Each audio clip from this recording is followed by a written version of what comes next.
In the realm of the extraordinary, there exists an ethereal Omega named Wen Mian, who, despite her humble beginnings and the disdain she faces, possesses an indomitable spirit. On the other hand, Shen Junyi, a paragon among alphas, is revered for his integrity and restraint. A chance encounter entwines their fates, leading Wen Mian to boldly declare, "Mr. Shen, I wish to be your canary." Captivated by her beauty, reminiscent of the serene moonlight, Shen Junyi finds himself breaking his own rules, plunging into a whirlwind of emotions and desires. However, as troubles arise and threats loom, Wen Mian pleads for his protection, her vulnerability laid bare. Shen Junyi's demeanor shifts. He transforms from a benevolent figure to a fierce guardian, vowing to shield her from those who wish her harm. In a moment of desperation, Wen Mian finds herself in a precarious situation, surrounded by unsavory characters, her agent urging her to comply with their demands. The atmosphere is thick with tension as she grapples with the reality of her circumstances, feeling the weight of betrayal from those who should support her. Just when all seems lost, a commanding presence strides in. Shen Junyi, clad in a tailored suit, radiating authority and strength. As their eyes meet, an unspoken connection ignites, and Wen Mian, overwhelmed, collapses into his embrace, gasping, "Shen Junyi, save me." The scene unfolds with a mix of disbelief and instinct as Shen Junyi instinctively protects her, defying the expectations placed upon him that in the face of adversity, he stands firm, determined to confront the threats that surround them. As they retreat to the sanctuary of his penthouse, the air thickens with unspoken tension and burgeoning desire. Wen Mian, teetering on the edge of her sanity, seeks solace in Shen Junyi, her emotions spiraling as she confesses her discomfort. In a moment of vulnerability, she kisses him, igniting a fire within him that he had long suppressed. The intoxicating blend of alcohol and desire envelopes them, leading to a tumultuous encounter that threatens to unravel their carefully constructed lives. As the cold water cascades over them, attempting to quell the heat of the moment, the stakes rise. Shen Junyi grapples with his own tumultuous feelings, torn between his protective instincts and the undeniable chemistry that crackles between them.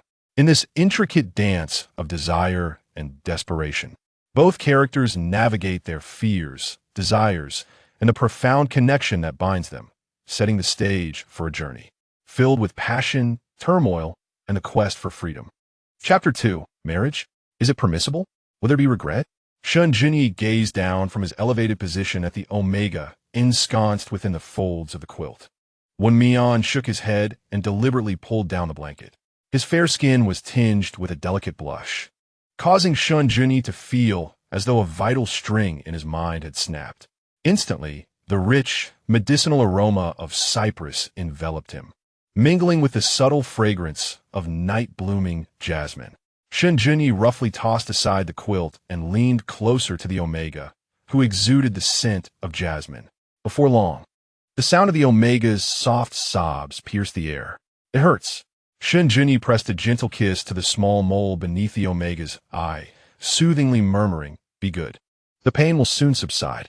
As the night deepened, the dew became heavy. A faint light appeared on the horizon, as night surrendered to day, ultimately yielding to the sun's ascent.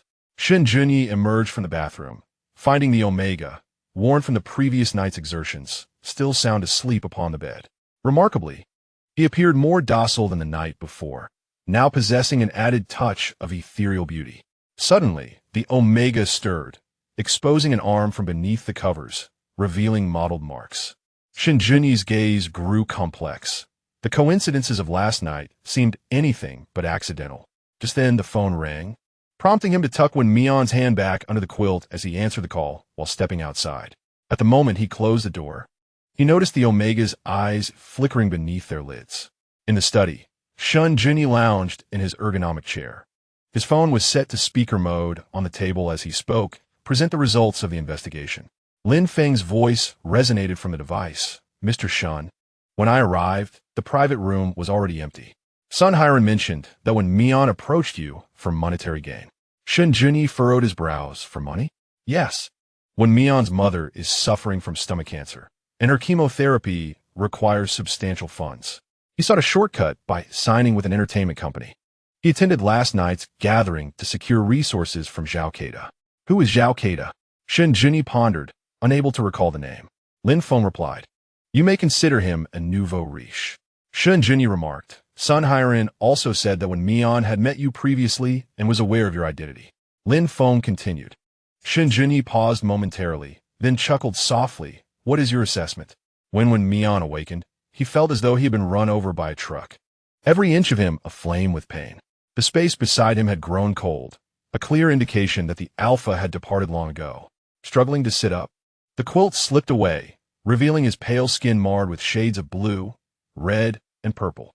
Memories of the previous night flickered through his mind, and amidst the tumult of emotions, a glimmer of relief crossed his complex gaze. Wen Mian touched the nape of his neck, where once unblemished skin now bore a distinct bite mark. He stifled the longing induced by the AO pheromones toward the alpha and slowly rose to his feet. Amidst the crumpled clothing scattered about, he chose to don Shen Junyi's shirt, even though it was merely a temporary mark, without the alpha's soothing pheromones. The Omega felt an emptiness within, a lack of security. Knowing the alpha had already left, Wen Mian understood that to overcome the yearning brought on by the mark, the alpha's shirt was his best choice. Clad in the garment, he stood and made his way toward the door. However, upon turning the handle, he found himself confronted by the cold gaze of the alpha. A piercing gaze fell upon Wen Mian, enveloping him in a profound sense of oppression. Uncertain of the thoughts swirling in the mind of the alpha, he suppressed his emotions and instinctively lowered his eyes. The Omega barely reached the lips of the alpha. His fingers clenched tightly, exuding an air of palpable tension and unease. Shen Junyi, his expression devoid of emotion, inquired, "Do you intend to leave in such a state?" Wen Mian misinterpreted his words as a dismissal, his face pale as he nodded. It was fortunate enough that he had been rescued the previous night. He should not desire more. Clad in wrinkled garments, he could not conceal the marks on his neck, particularly the small mole beneath his eye, reminiscent of the cool moonlight tainted by the night. The mere thought of the Omega's appearance being seen by others stirred an inexplicable irritation within Shen Junyi. Sensing the alpha's anger, Wen Mian bit his lip and murmured, "Forget what happened last night." Shen Junyi let out a sardonic laugh, brushing past the Omega. Wen Mian's body stiffened, a wave of profound disappointment washing over him, tinged with bitterness and sorrow. "Come here," the alpha commanded, his voice laced with irritation. Wen Mian turned and raised his gaze, witnessing Shen Junyi retrieve a clean outfit from the wardrobe and toss it onto the bed. "Will you change yourself? Or shall I assist you?" The alpha's eyes bore no hint of mirth, only dominance. Meeting the alpha's gaze made Wen Mian's heart race. He heard himself reply, "I will change myself. I will wait for you in the living room." With that, Shen Junyi strode out decisively, the door slamming shut behind him. Wen Mian pressed his hand to his chest, perplexed by Shen Junyi's intentions. Did he truly fear that Wen Mian harbored ulterior motives? Moreover, the clothes bore the alpha's scent. On the sofa in the living room, Shen Junyi rubbed his temples, realizing he had acted too impulsively. The sight of the Omega clad in his attire had stirred an overwhelming possessiveness within him. After careful contemplation, he dialed Lin Feng. "Draft a prenuptial agreement for me." Lin Feng, bewildered, replied, "Mr. Shen, are you getting married? To whom? Who do you think?" Shen Junyi snapped impatiently. "Having slept with him. He can't simply pretend it never happened." Lin Feng, caught off guard, realized the extent of Shen Junyi's innocence and thought of how infuriated the suitors would be if they knew. Taking a deep breath, he inquired, "What specific terms do you have in mind?" Just as Shen Junyi was about to respond, the door swung open. There stood Wen Mian, dressed in a shirt that reached mid-thigh, his pants rolled up, resembling a child who had pilfered adult clothing, coupled with his light brown eyes.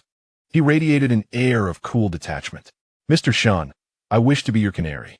Lin Feng, on the other end of the line, was rendered speechless. "Aren't you getting married?"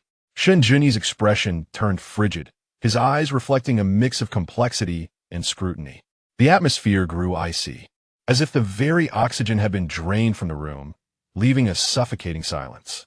Lin Feng tentatively suggested, "Mr. Shen, The prenuptial agreement, forget I ever mentioned it. Shen Junyi interrupted, abruptly severing the call.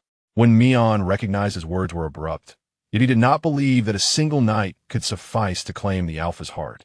Seeing Shen Junyi's anger, he whispered, I apologize. I was unaware you were on the phone. Shen Junyi fixed his gaze on him, silent. Wen Mian bit his lip, contemplating a strategy. He had already offended General Zhao, Sun Hairen, and the company, leaving him with no escape. It was either compensation for the exorbitant contract or being shelved. However, he had his mother to consider. Apart from Shen Junyi, he had nowhere to turn. Had it not been for the earlier incident, he would not have mustered the courage, but now he yearned to test the waters for his own desires. Wen Mian clenched his fists until the pain in his palms compelled him to meet the alpha's eyes. The alpha's expression was frosty, yet devoid of disdain. Did that signify his satisfaction? Summoning his resolve, he spoke again. I've never been in a relationship. You are my only alpha. Is that acceptable? Chapter 3. I saw you last night when Lin Feng arrived with a delivery. Shen Junyi and Wen Mian occupied opposite ends of the sofa. The atmosphere was slightly awkward as he placed the clothing on the coffee table. Addressing respectfully, General Shen, I have brought the items. Shen Junyi's gaze was imposing. Lin Feng handed the prepared documents to Wen Mian. Just as he was about to speak, Shen Junyi lifted his eyelids and said, leave. Lin Feng thought, how can a stoic tree bloom and still be so capricious? Though he internally grumbled, his expression remained unchanged. Understood, General Shen. Once Lin Feng departed, Shen Junyi turned to Wen Mian, his face impassive, and instructed, pay close attention. Wen Mian, uncertain of Shen Junyi's displeasure, understood he must heed the alpha's words. The first step to becoming a canary was obedience. The Omega quietly examined the agreement, while Shen Junyi appeared lost in thought. He could not comprehend why the Omega wished to be a canary rather than Mrs. Shen. Yet, hearing the Omega declare that he belonged solely to him ignited a sense of satisfaction in Shen Junyi, alongside his possessiveness. At that moment, he mused that if the Omega desired to be a canary, so be it. Thus, by some twist of fate, he acquiesced to the request. He inquired of Wen Mian, do you know what it entails to be a canary? Wen Mian replied, yes, to accompany in dining, drinking, and sharing a bed, obedient and understanding. Shen Junyi found himself at a loss for whether to commend the Omega's awareness or scold himself for his overly compassionate heart. General Shen, I have finished reading. The Omega's voice brought Shen Junyi back to reality, and he observed Wen Mian sign his name without hesitation. The alpha's gaze deepened. The contract was drafted by him and contained stringent terms. For instance, the contract stipulated a 10-year duration, during which the second party had no right to terminate. Throughout the contract period, any resources required by the second party must be reviewed by the first party before signing. If the first party disapproved, the second party could not proceed independently. The first party's demands could not be refused, among many such clauses. Shen Junyi had anticipated that the Omega would approach this agreement with caution. He scrutinized Wen Mian's face, asking, do you have no regrets? Wen Mian's hands tightened on his lap as he calmly responded, I will not regret it. 1 million a month. My mother needs this money. Upon hearing the latter part, Shen Junyi's expression darkened further, confirming Sun Heron's assertion that Wen Mian was drawn to him for financial reasons. I grant you 2 days to move in and reside with me. Fortunately, he is quite affluent. Wen Mian exhaled in relief and rose to his feet. I shall return to school now, he declared. Just as Shen Junyi was about to nod in acknowledgement, Wen Mian added, may I take your clothes with me? The bluntness of his inquiry rendered Shen Junyi momentarily speechless, yet he maintained a composed facade. Yes, I will have Lin Feng deliver them to you. The luxurious vehicle drew considerable attention as Wen Mian alighted at a street corner 100 meters from Daida University. He strolled towards the campus and, upon reaching the entrance, encountered an acquaintance. Sure Hao, a beta senior a year his elder and also a fellow townsman, was present. Their rapport had been amicable in the past, facilitated by their mutual acquaintance, Agent Sun Hairen. Wen Mian? Sure Hao's smile faltered for a brief moment before he regained his composure, scrutinizing Wen Mian intently. I thought you were off filming. What have you brought? The bag bore no logos, rendering it quite inconspicuous. beneath a short-sleeved shirt, Wen Mian wore a high-necked long-sleeve top. His complexion was flushed, and his eyes sparkled brightly. Merely standing there, a sense of ethereal coolness radiated from him, captivating onlookers. Sure, Hao pinched his fingers, recalling that Sun Hairen had mentioned sending Wen Mian to serve Mr. Zhao. At this moment, an Omega was not expected to have a rosy complexion and bright eyes, but rather to appear pallid and listless, exuding despair. Why was Wen Mian different? Was it possible that his good looks could soften even the heart of someone like Mr. Zhao? Concealing his thoughts, Sure Hao feigned concern, inquiring, "Has there been any progress regarding your mother's chemotherapy expenses?" Wen Mian did not respond directly to his question. Instead, he shook his head, stating, "Sun Hairen deceived me." He discreetly scrutinized Sure Hao, noticing a flicker of panic cross the latter's visage, which made him clench his jaw in frustration. Indeed, Sure Hao was in the know. What he had initially perceived as a neighborly gesture now appeared to be a deliberate push into a perilous situation. Meeting Wen Mian's gaze, Sure Hao felt a twinge of guilt. Amplifying his voice, he exclaimed, "What? He deceived you." Observing the attention of passers-by, he pulled Wen Mian aside and suggested, "There are too many people at the school gate. There's a nearby cafe that's quite tranquil." Suppressing his revulsion, Wen Mian calmly pushed him away and declined. "I'm feeling a bit tired today." Sure Hao quickly responded, "Then you should return and rest. We can chat another time." "All right." Wen Mian nodded and leisurely turned to depart. As Sure Hao watched his retreating figure, a cold glimmer flickered in his eyes. What was there to be proud of? Sooner or later, he would be like the others, begging for help that would never come. He sought a secluded corner and dialed Sun Hairen's number. "Brother Sun, did last night's plan fall through?" The voice on the other end erupted. "What kind of person have you introduced? Do you still wish to make money?" "Brother Sun, didn't Team Mr. Zhao request someone who is both attractive and spirited?" Sure Hao replied. Sun Hairen snorted dismissively and asked, "Has Wen Mian returned to school? Is there anything unusual about him?" "I encountered him at the school gate, and he appeared just as he usually does," Sure Hao answered honestly. Sun Hairen fell into contemplation on the other end of the line. Could it be that last night, Mr. Shen's actions were merely an act of chivalry? Or had he heeded Sun Hairen's words and refrained from involving Wen Mian? He probed, was there no luxury car escorting him? Sure Hao looked bewildered. No. He walked back. Sun Hairen exhaled a sigh of relief, asserting that someone like President Shen, an exalted alpha, could never possibly know Wen Mian. He voluntarily recounted. "Last night didn't go as planned. Wen Mian doused President Zhao in wine. I assure you, even if he were to offer himself to President Zhao now, he wouldn't see a single cent. As for resources, that's utterly impossible." Upon hearing this, Sure Hao's lips curled into a smirk. Having offended President Zhao meant he could keep Wen Mian beneath his heel for a lifetime. As for President Zhao's side, await the notification. He wishes for Wen Mian's reputation to be utterly ruined. Understood, Brother Sunday. After hanging up the phone, the clouds of gloom dissipated from Sure Hao's face. Wen Mian. Just wait. In the dormitory, Wen Mian resided in an Omega 4-person room. Having not returned the previous night, his desk was now cluttered with the belongings of others. "I heard you signed with Tang Xiao Entertainment?"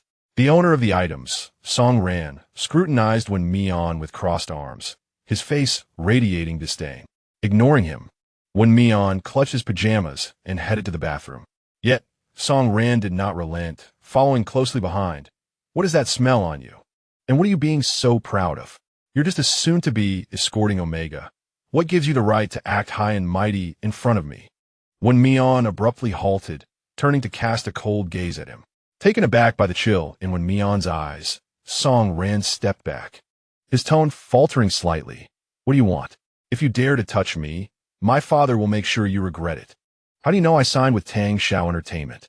Wen Mian's eyes bore into him. Apart from Sun Hairen, who facilitated the connection, Wen Mian had disclosed this information to no one.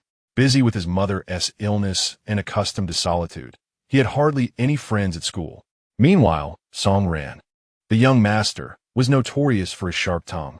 Though they shared the same dormitory, they had previously had no interaction. Now, as Song Ran targeted him, Wen Mian couldn't help but suspect that Sun Hairen was scheming behind the scenes. I saw you last night. Song Ran had been at Jinning Tower as well. Witnessing Sun Hairen escorting Wen Mian into Zhao Keida's private room. Jinning Tower was a prestigious establishment owned by a family as affluent as the Shen family. Thus, those who could enter were either rich or noble. However, wealth did not guarantee good character, especially concerning matters associated with Sun Hairen, the agent of Tang Xiao Entertainment. He derided, Tang Xiao Entertainment is nothing but a flesh trade company. You dare to sign under the notorious pimp Sun Hairen? What? Can't I say anything? A flesh trade company? When Mian advanced toward Song Ran, his grip on his pajamas turning pale, it became evident that from a moment sure Hao made the introduction. It was all a trap. What do you intend to do? With his back against the wall, Song Ran assumed when Mian was about to strike, flailing his hands in desperation. To his shock, he inadvertently lifted Wen Mian's garment, revealing the pale skin adorned with crimson marks. Once more catching the scent from Wen Mian's body, he exclaimed in astonishment, "You could spread your legs for an old man like Zhao Keida? Disgusting." Chapter 4. I favor alphas. Wen Mian, accustomed to sharp words, met Song Ran's unabashed disdain with a frigid glare directed at Song Ran's hands. Let go. With only the two of them in the dormitory, Song Ran, fearing for his safety, hastily released his grip. Yet, he could not resist seeking an escape route. Do you think I want to touch your clothes? That was an accident. Wen Mian nonchalantly responded with a sound of acknowledgement. Pressing further with his inquiry, why do you claim that Tang Xiao Entertainment is a company of dubious integrity? Are you unaware? Song Ran replied, a look of surprise and complexity crossing his face.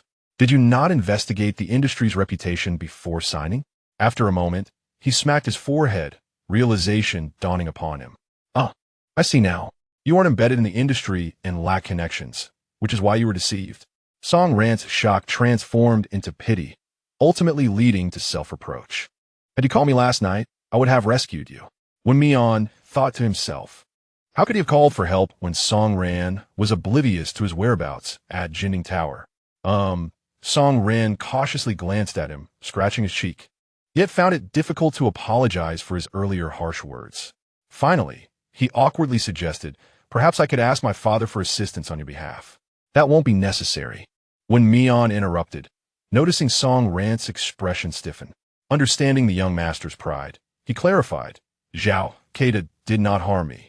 Song Ran's demeanor lightened somewhat, yet he queried, then what about your one-night stand? Wen Mian lowered his gaze, reminiscing about how gentle Shen Junyi had been, nearly drowning him in affection. The image of the alpha flashed in his mind, causing his heart to race, yet an undeniable sense of loss lingered. The alpha had always been a tender and warm presence. If only he could be a little better. Song Ran was rendered speechless by the revelation, but sensed the sorrow emanating from the Omega, believing he had inadvertently struck a nerve. He cursed himself inwardly for being so callous. Aware that the Omega had been wronged, he felt remorse for adding salt to the wound. His eyes darted, and he cleared his throat, attempting to shift the conversation. Tang Xiao Entertainment has a rather poor reputation, especially concerning the artists under Sun Hairen. My father mentioned that their resources are acquired through financial backers. Given your good looks, Sun Hairen and the company will not overlook you. You should consider a way to terminate your contract. Grateful for Song Ran's well-intentioned advice, Wen Mian nodded. Thank you. The young master, having never been thanked after cursing someone, found himself in an awkward situation. Wen Mian, undeterred, left with a simple remark, I'll go change before entering the bathroom. Song Ran's ears flushed with warmth. Now, they shared a secret, perhaps marking the thawing of their previous animosities, qualifying them as friends. The usually solitary Song Ran nodded, convinced they were indeed friends. That night, Wen Mian cuddled the alpha's shirt and slept soundly, not awakening until 8 in the evening. To his surprise, he found a sharp-tongued Song Ran gazing at him with a pitiful expression. Why are you only waking up now? Upon hearing Song Ran's complaint, Wen Mian was momentarily taken aback. What was wrong with this young master? Quickly change your clothes. We're going out to eat, Song Ran urged, pushing Wen Mian toward the bathroom and shoving the neatly folded clothes into his arms. Hurry up. Em starving. Wen Mian, bewildered, asked if you're hungry. Why not go eat? I'm waiting for you. Song Ran responded matter-of-factly. We are friends now. Is it problematic to dine together? Wen Mian was left speechless. By the time they reached the noodle shop near the school, he still could not comprehend the sudden advancement in their relationship. Song Ran, genuinely famished, elegantly wiped his mouth after finishing his noodles. This place looks unsanitary, yet the taste is surprisingly delightful. Wen Mian remained silent, engrossed in his own bowl of broth. When do you plan to terminate your contract? Just as Song Ran finished speaking, Wen Mian's phone rang. It was Sun Hiran. Wen Mian furrowed his brow, and Song Ran glanced at him before decisively snatching the phone. Allow me to handle this. Let us see who dares to bully you. Wen Mian curled his fingers slightly, feeling an indescribable emotion within.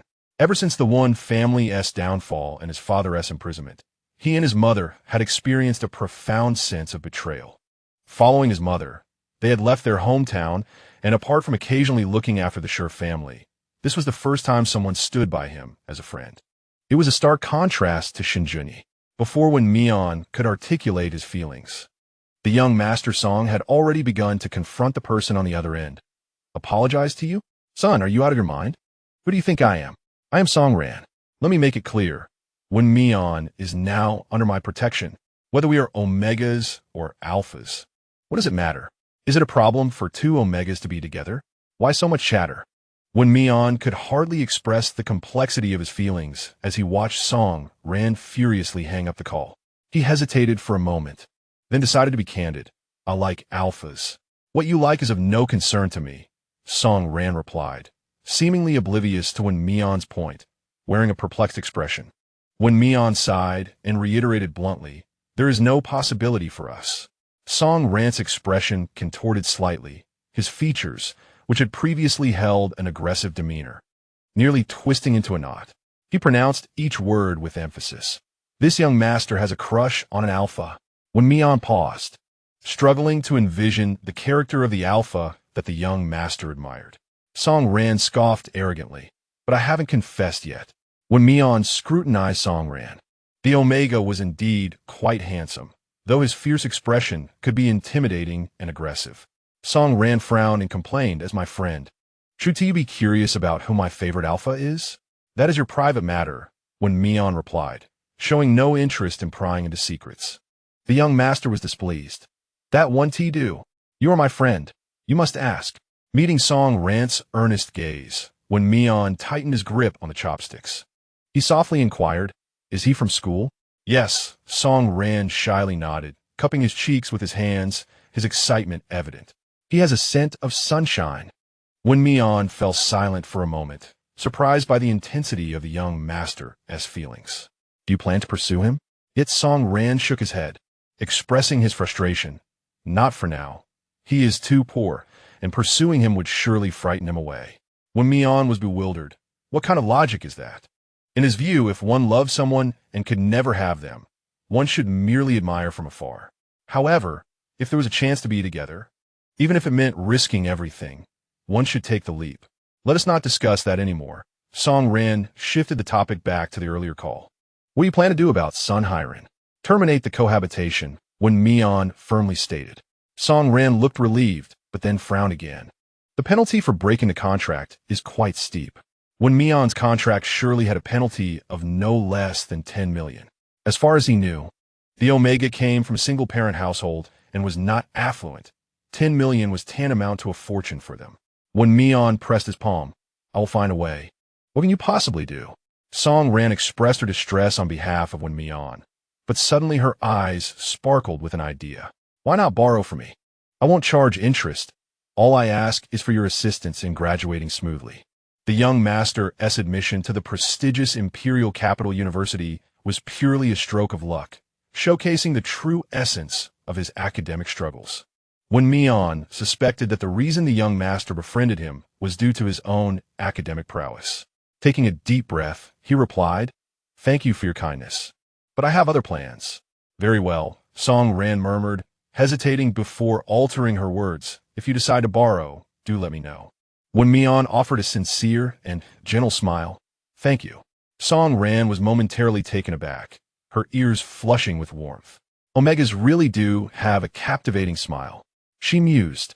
Perhaps a romantic relationship with an omega wasn't entirely out of the question.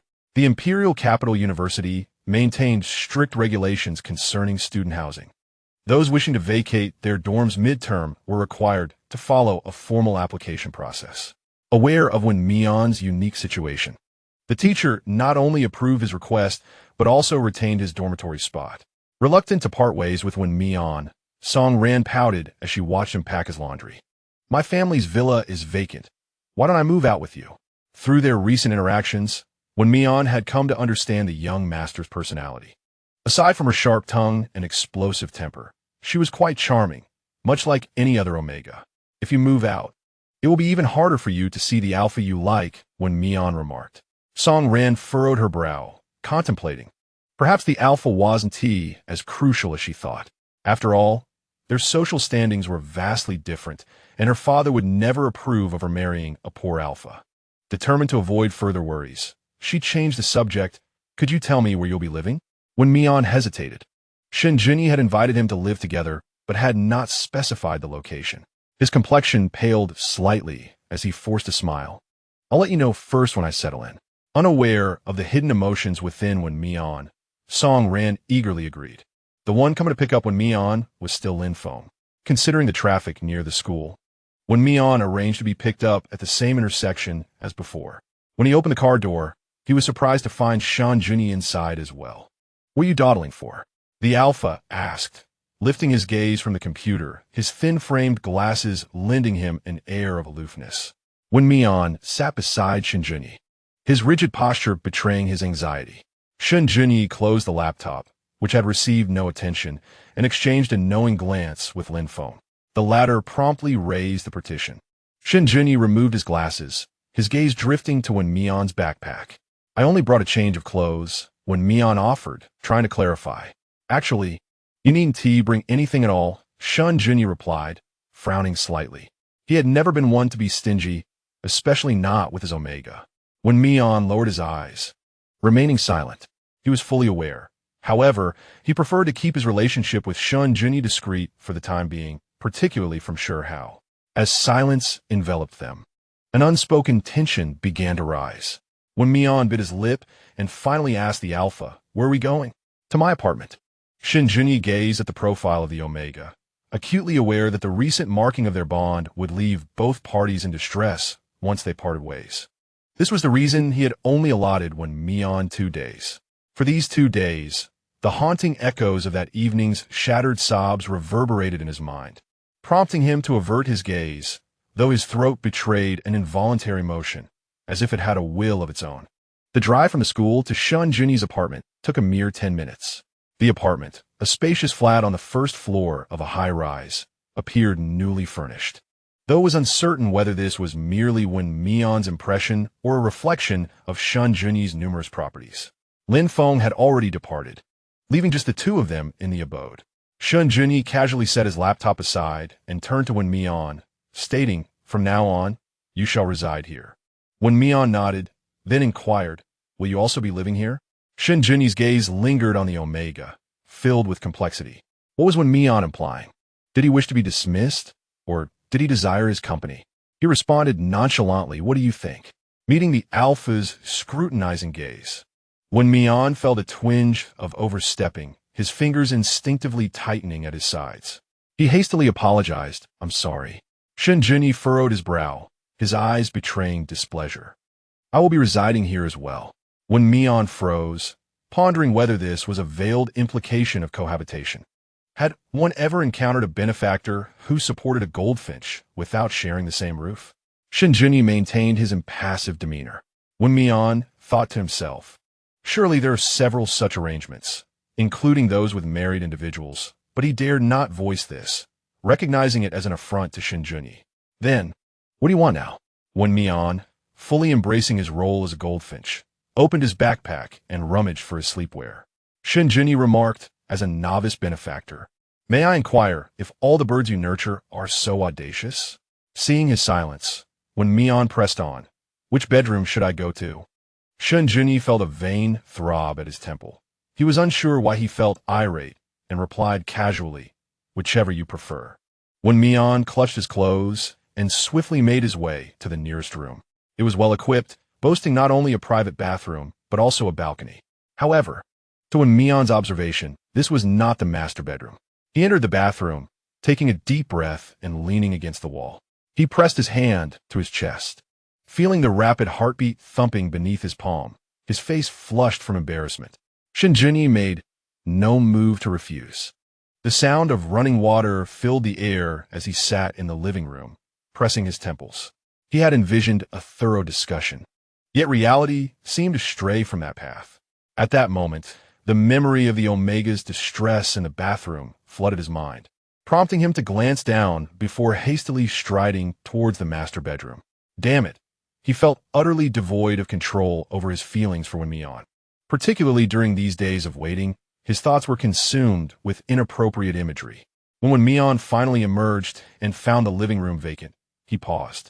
By all rights, he should assume the role of a compliant Omega, patiently awaiting the Alpha's return. Yet he felt disinclined to do so. Surveying the expanse of Shen Junyi's apartment, which was vast with numerous rooms, he noted that the dedicated gym occupied the largest area. Besides the bedroom he had just occupied, there were 2 guest rooms. The master bedroom lay at the end of the corridor, its door ajar. After a moment's hesitation, Wen Mian resolved to take a look. As he stepped into the master bedroom, the bathroom door swung open with a loud bang. Their eyes met, and Shen Junyi's gaze fell upon the Omega's nightgown. The Alpha narrowed his eyes, a glint of danger evident within. Chapter 6. Jealousy. Wen Mian's nightwear was unremarkable, yet to Shen Junyi's discerning eyes, the shorts barely reached mid-thigh, revealing a pair of long, fair legs that exuded temptation. The V-neck top accentuated the Omega's collarbone, and the delicate arms, exposed, evoked a desire to leave marks upon them. Meeting Shen Junyi's unabashed gaze, Wen Mian stepped forward, wrapping his arms around the Alpha's neck. Though the Omega had a petite frame, standing at 178 centimeters, he appeared diminutive and endearing next to the towering Alpha, who measured 188 centimeters. "I can handle it," he said softly. Shen Junyi locked eyes with the Omega, the emotions swirling beneath the surface becoming increasingly tumultuous. He raised his hand to press against the back of Wen Mian's neck, his voice low and resonant. "Is the bite mark still there from last time?" Wen Mian shivered, not from fear, but from a thrilling sensation. He moistened his dry lips and replied softly, "It has faded." In an instant, a fierce possessiveness filled Shen Junyi's eyes. Understanding his intent, Wen Mian obediently tilted his neck toward him. Having bathed, Wen Mian had removed the suppressive patch, revealing a faint bite mark on his fair neck. "Do you regret it?" Shen Junyi inquired again, his tone heavily restrained. Frequent temporary markings could create dependency, making it difficult for the Omega to part from the Alpha in the future. If Wen Mian rejected him, he would suppress his instincts.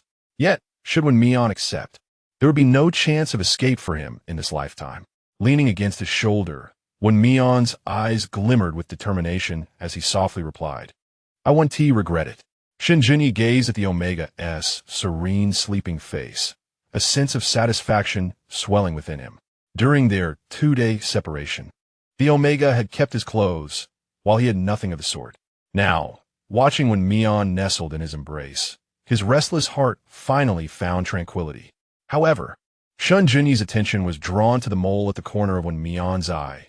The Omega's compliance felt almost unreal, as though he were deliberately trying to please him. No matter how excessive his behavior, Wen Mian seemed to acquiesce, which left him feeling unsettled. Moreover, he was vexed by his inability to control himself. At that moment, Shen Junyi yearned for a cigarette. When Wen Mian opened his eyes, he saw Shen Junyi frowning. Instinctively biting his lip, he wondered if the Alpha regretted his earlier actions. Wen Mian moved slightly, and, as anticipated, Shen Junyi's gaze snapped to him. Pretending to just awaken, he met the Alpha's gaze and deliberately shrank back. This action incensed Shen Junyi. Was he some sort of monster? He pulled Wen Mian back into his embrace, the Omega obediently pressing against him, his gaze inadvertently landing on that small mole. Shen Junyi ventured, "Have we met before?" Wen Mian's eyelashes fluttered as he suppressed his inner anticipation and replied softly, "We have." Shen Junyi's expression turned to one of confusion. At Jingdinglu, Wen Mian's hope dissipated, replaced by a wave of disappointment. Shen Junyi did not remember him. It is indeed understandable. An alpha as busy as he is could hardly recall someone as inconspicuous as this little character. Wen Mian shook his head in denial. No. Shen Junyi furrowed his brows. Wasn't it at the Jingdinglu? Yet, simultaneously, he felt a sense of relief. The proprietor of Jingdinglu could be considered a tenuous acquaintance, but not all patrons of that establishment were of virtuous character, particularly someone like Wen Mian, a powerless omega, who was either ensnared or groveling for resources. Reflecting on that day's scene, Shen Junyi initially intended to inquire about Wen Mian's plans for termination of their contract. However, noticing the exhaustion etched on the omega's face, he restrained his urge to press further. He could discern that the omega possessed a sense of pride. Pressing too hard would only be counterproductive. Shall we rest a bit longer? Shen Junyi diverted the conversation. Yet, Wen Mian misinterpreted his intent, stiffening his body and wrapping his arms around the alpha's neck. Shen Junyi's breath caught in his throat. Did Wen Mian perceive him as a beast? He had not sunk to such depravity. Patting the omega's back, he firmly stated, "That is not what I meant." Oh, Wen Mian released his grip and obediently reclined back. Although this was his second experience of such intimacy, the physical endurance of alphas and omegas could not be compared. He felt thoroughly fatigued, unable to endure any further exertion. Observing the alpha's pallor, Wen Mian suggested, "Mr. Shen, would you like to lie down together for a while?" Shen Junyi had work to attend to and initially intended to decline. But considering the innate dependence an omega had towards the alpha who marked him, he gathered the omega into his embrace. "What did you just call me?" Wen Mian repeated, "Mr. Shen." Before he could finish, Shen Junyi interjected, "Use a different term." This title served as a reminder of their relationship. Although he could not clearly discern whether his affection for Wen Mian stemmed from familiarity or from the mutual attraction of pheromones leading to fervent impulses, one thing was certain. He wanted the omega to be accountable to him, and the omega could only belong to him. Lowering his gaze, Shen Junyi noticed Wen Mian's eyes widened and urged, "Haven't you thought of one?" Wen Mian's heart quivered slightly as he tentatively suggested, "Brother Shen?" Shen Junyi frowned. Not special enough. Heart racing, the term hubby danced on the tip of his tongue, and he blurted out, "Sugar daddy?" Shen Junyi scowled, pinching Wen Mian's cheek. "Try again, hubby." For a moment, their hearts raced as if drums were beating in unison, indistinguishable from whose rhythm it was. Their gazes locked, only to instinctively avert. Wen Mian lowered his eyes and revised, "Maybe I should just call you Shen Junyi. What if you marry in the future?" The implication was clear. A vein pulsed at Shen Junyi's temple. After 10 years, did Wen Mian expect to find another alpha? He flipped the omega beneath him and firmly declared, in bed, "You call me hubby. Otherwise, you may address me as you wish." With that, disregarding the omega's thoughts, he resumed kissing him. Wen Mian awoke once more to find darkness enveloping the outside world. He felt refreshed, yet every movement brought forth a twinge of pain. At that moment, Alpha entered with his phone in hand. Noticing his gaze, he proactively explained, "A person named Song Ran called you," and I answered. In truth, the caller had persistently dialed. Shen Junyi, fearing to disturb Omega, had taken the call. Upon hearing Song Ran's name, Omega abruptly sat up but weakened, fell back down. Just how much does he care for this individual? A flicker of displeasure crossed Shen Junyi's eyes, yet he gently supported Omega, helping him lean against the headboard. When Mian fixated on the phone, Shen Junyi offered, and sensing Alpha's silence, a wave of delight surged within him. Whether driven by possessiveness or jealousy, Alpha's reaction was gratifying to him. Chapter 7. Threat. Seeing Wen Mian messaging on the phone, Shen Junyi's mood darkened like a once bright sky, now shrouded in gloom. Wen Mian stole a glance at him and slowly clarified, "Song Ran is my friend, a delightful Omega." The fog in Shen Junyi's heart dissipated instantly. Doesn't he know you live here?" Wen Mian nodded, meeting Alpha's deep gaze, and added, "I didn't tell him the address because I didn't know." The heaviness in Shen Junyi's eyes lifted. There's a distinction between not knowing and not wanting to be known. Reflecting on the penalty fee mentioned by Song Ran, he handed Wen Mian a card, There's 10 million in this. When Mian's previous cheerfulness evaporated, money signified disparity and the impurity of their relationship. Yet, he found himself unable to refuse. Thank you. Shen Junyi exhaled in relief, having worried that Omega might decline. He earnestly assured, you are my Omega now. You can come to me for anything. When Mian tightened his grip on the card, without the contract, that statement would have been the sweetest he had ever heard. I understand, he replied, smiling, though Shen Junyi perceived the falseness in his grin. A slight frown creased his brow, accompanied by an inner voice. He disliked when Mian smiled like that. Rest a bit longer. I'll call you when dinner arrives. When Mian nodded, after Shen Junyi departed, when Mian dialed Sun Hairen, I want to terminate the contract. The person on the other end paused, then scoffed. You wish to terminate? Do you know the penalty fee? Wen Mian, do you think that with young Master Song backing you, the Song family will become your cash cow? Wen Mian's voice sounded hoarse, yet he maintained a chilling tone. This has nothing to do with you. Nothing to do with me? Don't you realize that when you were short on cash, I secured the best contract for you? If you and claimed your mother was dying, would I have given you that opportunity? In the entertainment industry, beauties abound. Do you think you could easily sign with her company? Wen Mian, one must have a conscience. Wen Mian scoffed inwardly. Such rhetoric might have deceived him before signing. But things were different now. The so-called difficulties meant they had to endure the company of others. The so-called struggle merely indicated a change in who served. Sun Hairen, deep down, you know who lacks a conscience. Furthermore, I have never claimed that my mother is on the brink of death. It is your mother who faces that fate. You. Sun Hairen's voice trembled slightly, clearly incensed. Wen Mian, do not overstep your bounds. The person on the other end of the line, evidently adept at handling such matters, retorted, you are merely an unknown entity. Do you believe that with a mere word from the company, they cannot obliterate your career? Do not forget, your mother still requires financial support. Once you are blacklisted by the industry, you will earn not a single cent. Are you prepared to watch your mother perish before your eyes? The so-called cruelty of words, Sun Hairen wielded it with precision. Had Wen Mian not encountered Shen Junyi, this final remark alone could have tormented him for a lifetime. Believing he had cornered Wen Mian, Sun Hairen softened his tone, stating, I do not wish to coerce you. Let us do this. You will accompany me to apologize to General Zhao, and this matter will be settled. As for your mother, I will secure the finest physician for her. Upon hearing this, Wen Mian let out a cold laugh, his voice frosty. Sun Hairen, I am not a fool. Do you think that because you deceived me once, I would fall for it a second time? I shall reiterate. I wish to terminate the contract. Very well. Excellent. Wen Mian, since you are impervious to reason, do not blame the company for its cold-heartedness. Upon hearing Sun Hairen's threat, Wen Mian abruptly hung up the phone. He narrowed his eyes, but decided to return the call to Song Ran. As soon as the line connected, an Omega's shrill scream erupted from the other end. Who is this wild who permitted you to use Wen Mian's phone? Wen Mian replied, so? What exactly did Shen Junyi say to Song Ran? The anger ignited by Sun Hairen dissipated instantly, and he addressed the irritable young master. It is I, Wen Mian. Wen Mian? Song Ran on the other end paused for a moment. Yes, adhering to the principle that matters of urgency take precedence.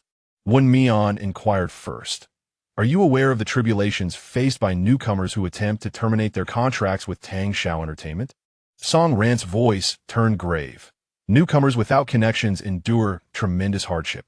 In addition to exorbitant penalties, their tactics include coercion and enticement. Once you capitulate, your life is essentially ruined.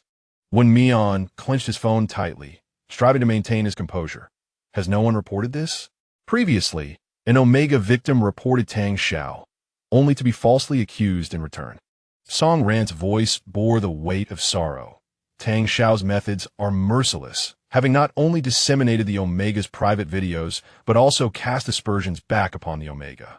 Ultimately, unable to withstand the online harassment, the Omega took their own life.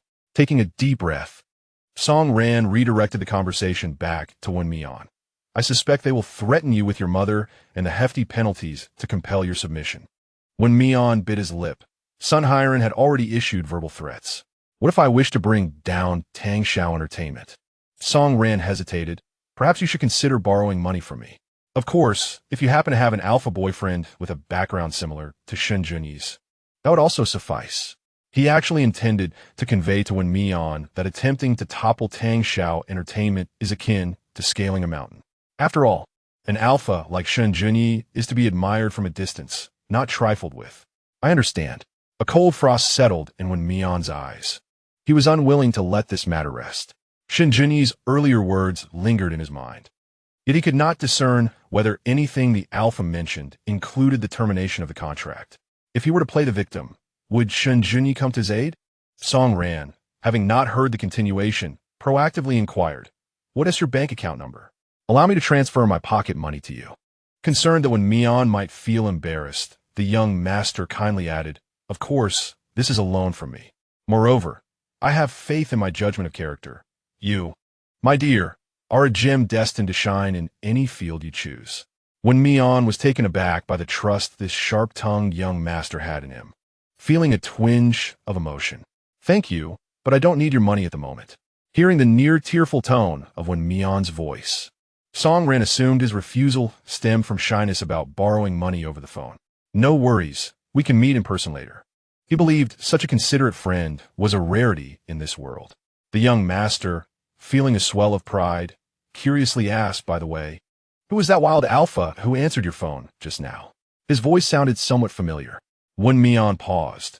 While the Song family lacked the power of the Shen family, they were nonetheless affluent.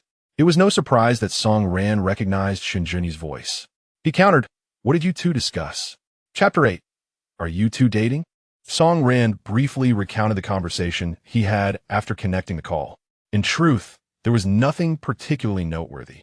He had asked Wen Mian where he had moved to and when he could visit, casually mentioning the issue of a breach of contract.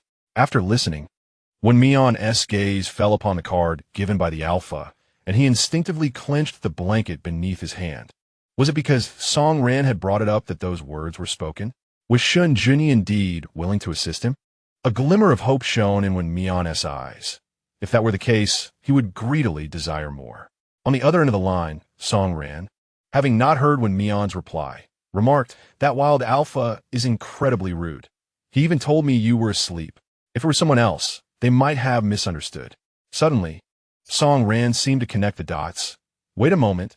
Is he the alpha who saved you that day and left marks on you? Are you two dating?" Despite his sharp tongue, Song Ran was clearly a true gossip. Wen Mian knew that the young master considered him a friend, which was why he dared to ask such questions. He was not one to reject kindness. Furthermore, since Song Ran knew Shen Junyi, there was no need for concealment. "We're not dating. He gives me money, and I sleep with him." Wen Mian spoke as if he were unaware of the explosive bombshell he had just dropped. His tone eerily calm. Song Ran screamed, "Is that scoundrel recording you? Is he threatening you?" In the young master's eyes, his judgment was infallible. The person he had chosen could not possibly be at fault, so the only one to blame must be that scoundrel alpha. What is his name? Where does he live? I'll gather people to confront him.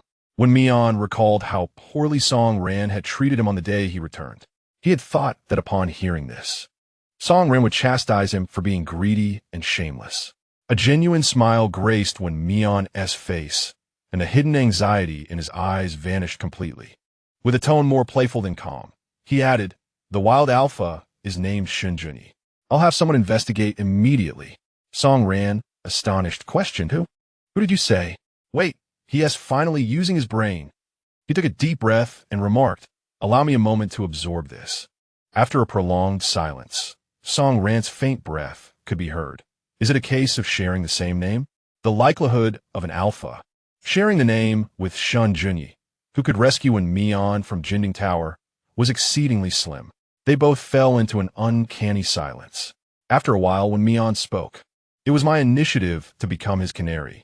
Song Ran, abandoning his earlier objections, responded with excitement. "But that's Shen Junyi, the most sought-after single alpha among the Omegas in the capital. It's understandable that you wish to be his canary." A fleeting moment of confusion flickered in Wen Mian's eyes. Was Song Ran truly so hypocritical? Would he be willing to assist you? Let me tell you, if he decides to help you, not just one Tang Xiao, but 10 could easily be toppled. Wen Mian tightened his grip on the phone, his tone tense. I haven't informed him yet. The line fell into silence once more. And Wen Mian suddenly asked, could you assist me with something? In the study, Shen Junyi faced a computer displaying a video call.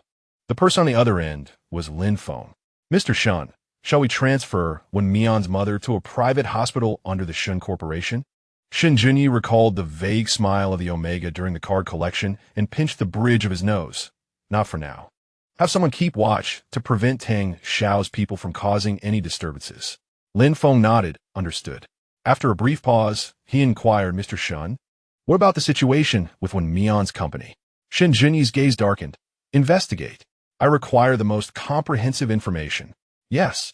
Shen Junyi glanced at his watch, speaking nonchalantly. Also, look into the intersections between Wen Mian and myself. Lin Feng expressed surprise, about to voice a thought when he noticed Shen Junyi frown. Never mind. I shall inquire with Wen Mian directly. Lin Feng blinked, realizing that the expression on Mr. Shen's face had been one of distress, quite a rarity. He replied without a hint of discomfort, of course, Mr. Shen. After ending the call, Shen Junyi rose and proceeded to the master bedroom. The Omega lay under the covers, a visage of unguarded slumber. Shen Junyi sat at the edge of the bed, gently brushing his fingers against the tear mole beneath Wen Mian's eye. Wen Mian, you were the one who enticed me first. Regardless of your intentions, your alpha shall henceforth belong solely to me. Seizing the opportunity of a free period, Wen Mian rested at Shen Junyi's apartment for an entire day. During this time, Song Ran sent numerous messages such as, Sure Hao has come to our class looking for you several times. As Wen Mian prepared to disembark from Shen Junyi's car, he received another message from Song Ran. Song Ran, why does this person linger like a ghost, even waiting for me at the Omega dorm to inquire about your whereabouts? Song Ran, if you hadn't mentioned that he introduced you to Sun Hairen, I would truly believe he was your close friend given his demeanor. Song Ran, listening to his duplicitous words makes me feel nauseated. Just as Wen Mian was about to respond, he suddenly felt a void in his hand. He looked up to meet Shen Junyi's brooding gaze. Ignoring the Omega of his benefactor Alpha would not make for a suitable canary. Wen Mian approached him with a charming demeanor and placed a kiss on the Alpha's chin. I'm heading back to school now. As he prepared to retreat, Shen Junyi abruptly wrapped his arms around Wen Mian's waist, drawing him into an embrace. Regardless of what transpires, you may confide in me. Wen Mian's eyelashes fluttered. Her eyes cast down as she obediently nodded. All right. Shen Junyi felt a twinge of dissatisfaction, but ultimately released her. Go on. Was it merely Wen Mian's illusion?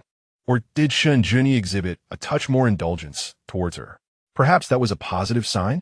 At the very least, Shen Junyi seemed quite content with his rest. Noticing Wen Mian linger in place, a barely perceptible smile graced Shen Junyi's lips. The Omega must be reluctant to part ways with him. I will pick you up tonight. Wen Mian froze. She had evening classes, which Shen Junyi was certainly aware of. Yet, was this treatment not a tad too generous for a canary? She nodded foolishly and turned to head towards the school. Lin Feng, seated in the passenger seat, shared her sentiments, hesitating to voice his thoughts. This was hardly the care of a pet bird. It was akin to pampering a wife. The once stoic iron tree had blossomed, and with it, pure white jasmine. Shen Junyi, sensing Lin Feng's gaze, shot him a cold glance before turning to the driver. Drive to the company. Understood, Mr. Shen. Before Wen Mian could delve into Shen Junyi's actions, she encountered Sure Hao. He wore a worried expression. Wen Mian, have you been taking care of your mother these past few days? I haven't seen you at school. Wen Mian did not respond, instead inquiring, have you sought out Song Ran? Sure Hao stiffened momentarily before quickly displaying concern. I heard he mentioned to your classmates that you moved out. Is that true? Your mother is still in a hospital. And you've lost your job. Is it not too much pressure to move out? Chapter 9. Absolutely not. He is quite capable. Wen Mian scoffed internally, dismissing the notion of excessive pressure. The truth was, they feared he would associate with someone else and lose control over him. Noticing Wen Mian's silence, Sure Hao probed further. Wen Mian, are you blaming me? I'm sorry. I didn't know Sun Hairen was unreliable. His head hung low, a look of regret clouding his face. You truly didn't know? Wen Mian fixed him with an unwavering gaze, her icy eyes seemingly able to pierce through one's soul. Sherhao's expression momentarily stiffened before he quickly masked it. Of course, I had no idea. I regard you as a brother. How could I wish you harm? Have you forgotten how I stood up for you when those people spoke ill of you and bullied you?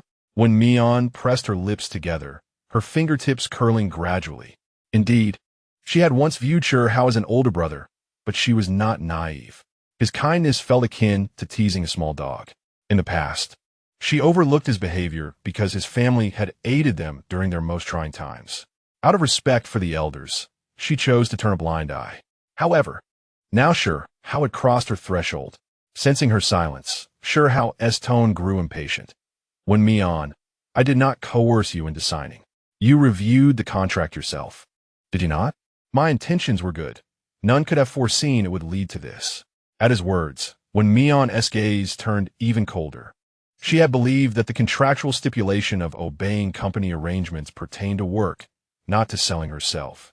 It was also her fault. In her panic over her mother's deteriorating condition, she had failed to remain vigilant. I will terminate the contract. Sherhao looked at her as though she had lost her mind. Where will you find the funds for that? A fleeting glimmer of jealousy flashed across his face. So swift it was nearly imperceptible. Surely, you do not believe that young Master Song Ran would genuinely lend you money? He exists in a realm entirely separate from ours. Why should Wen Mian, with an identical status, be treated as a friend by the young master? It is evident that I possess superior social acumen. Furthermore, why is it that, despite being equally beta, I, who am undoubtedly more accomplished, am perpetually overshadowed by Wen Mian's visage? What is even more infuriating is that Wen Mian subsequently transformed into an Omega. Why should he enjoy such a fortuitous existence? Wen Mian disregarded the malice evident in Sherhao's gaze, speaking calmly. Song Ran has already agreed to assist me. It seems my suspicions were not unfounded. Sherhao had long conspired with Sun Hairen. Do not concern yourself with my affairs. Absolutely not. Sherhao interjected vehemently, meeting Wen Mian's skeptical eyes. He feigned composure, asserting, Sun Hairen was introduced to me. How could I possibly ignore your situation? How about this?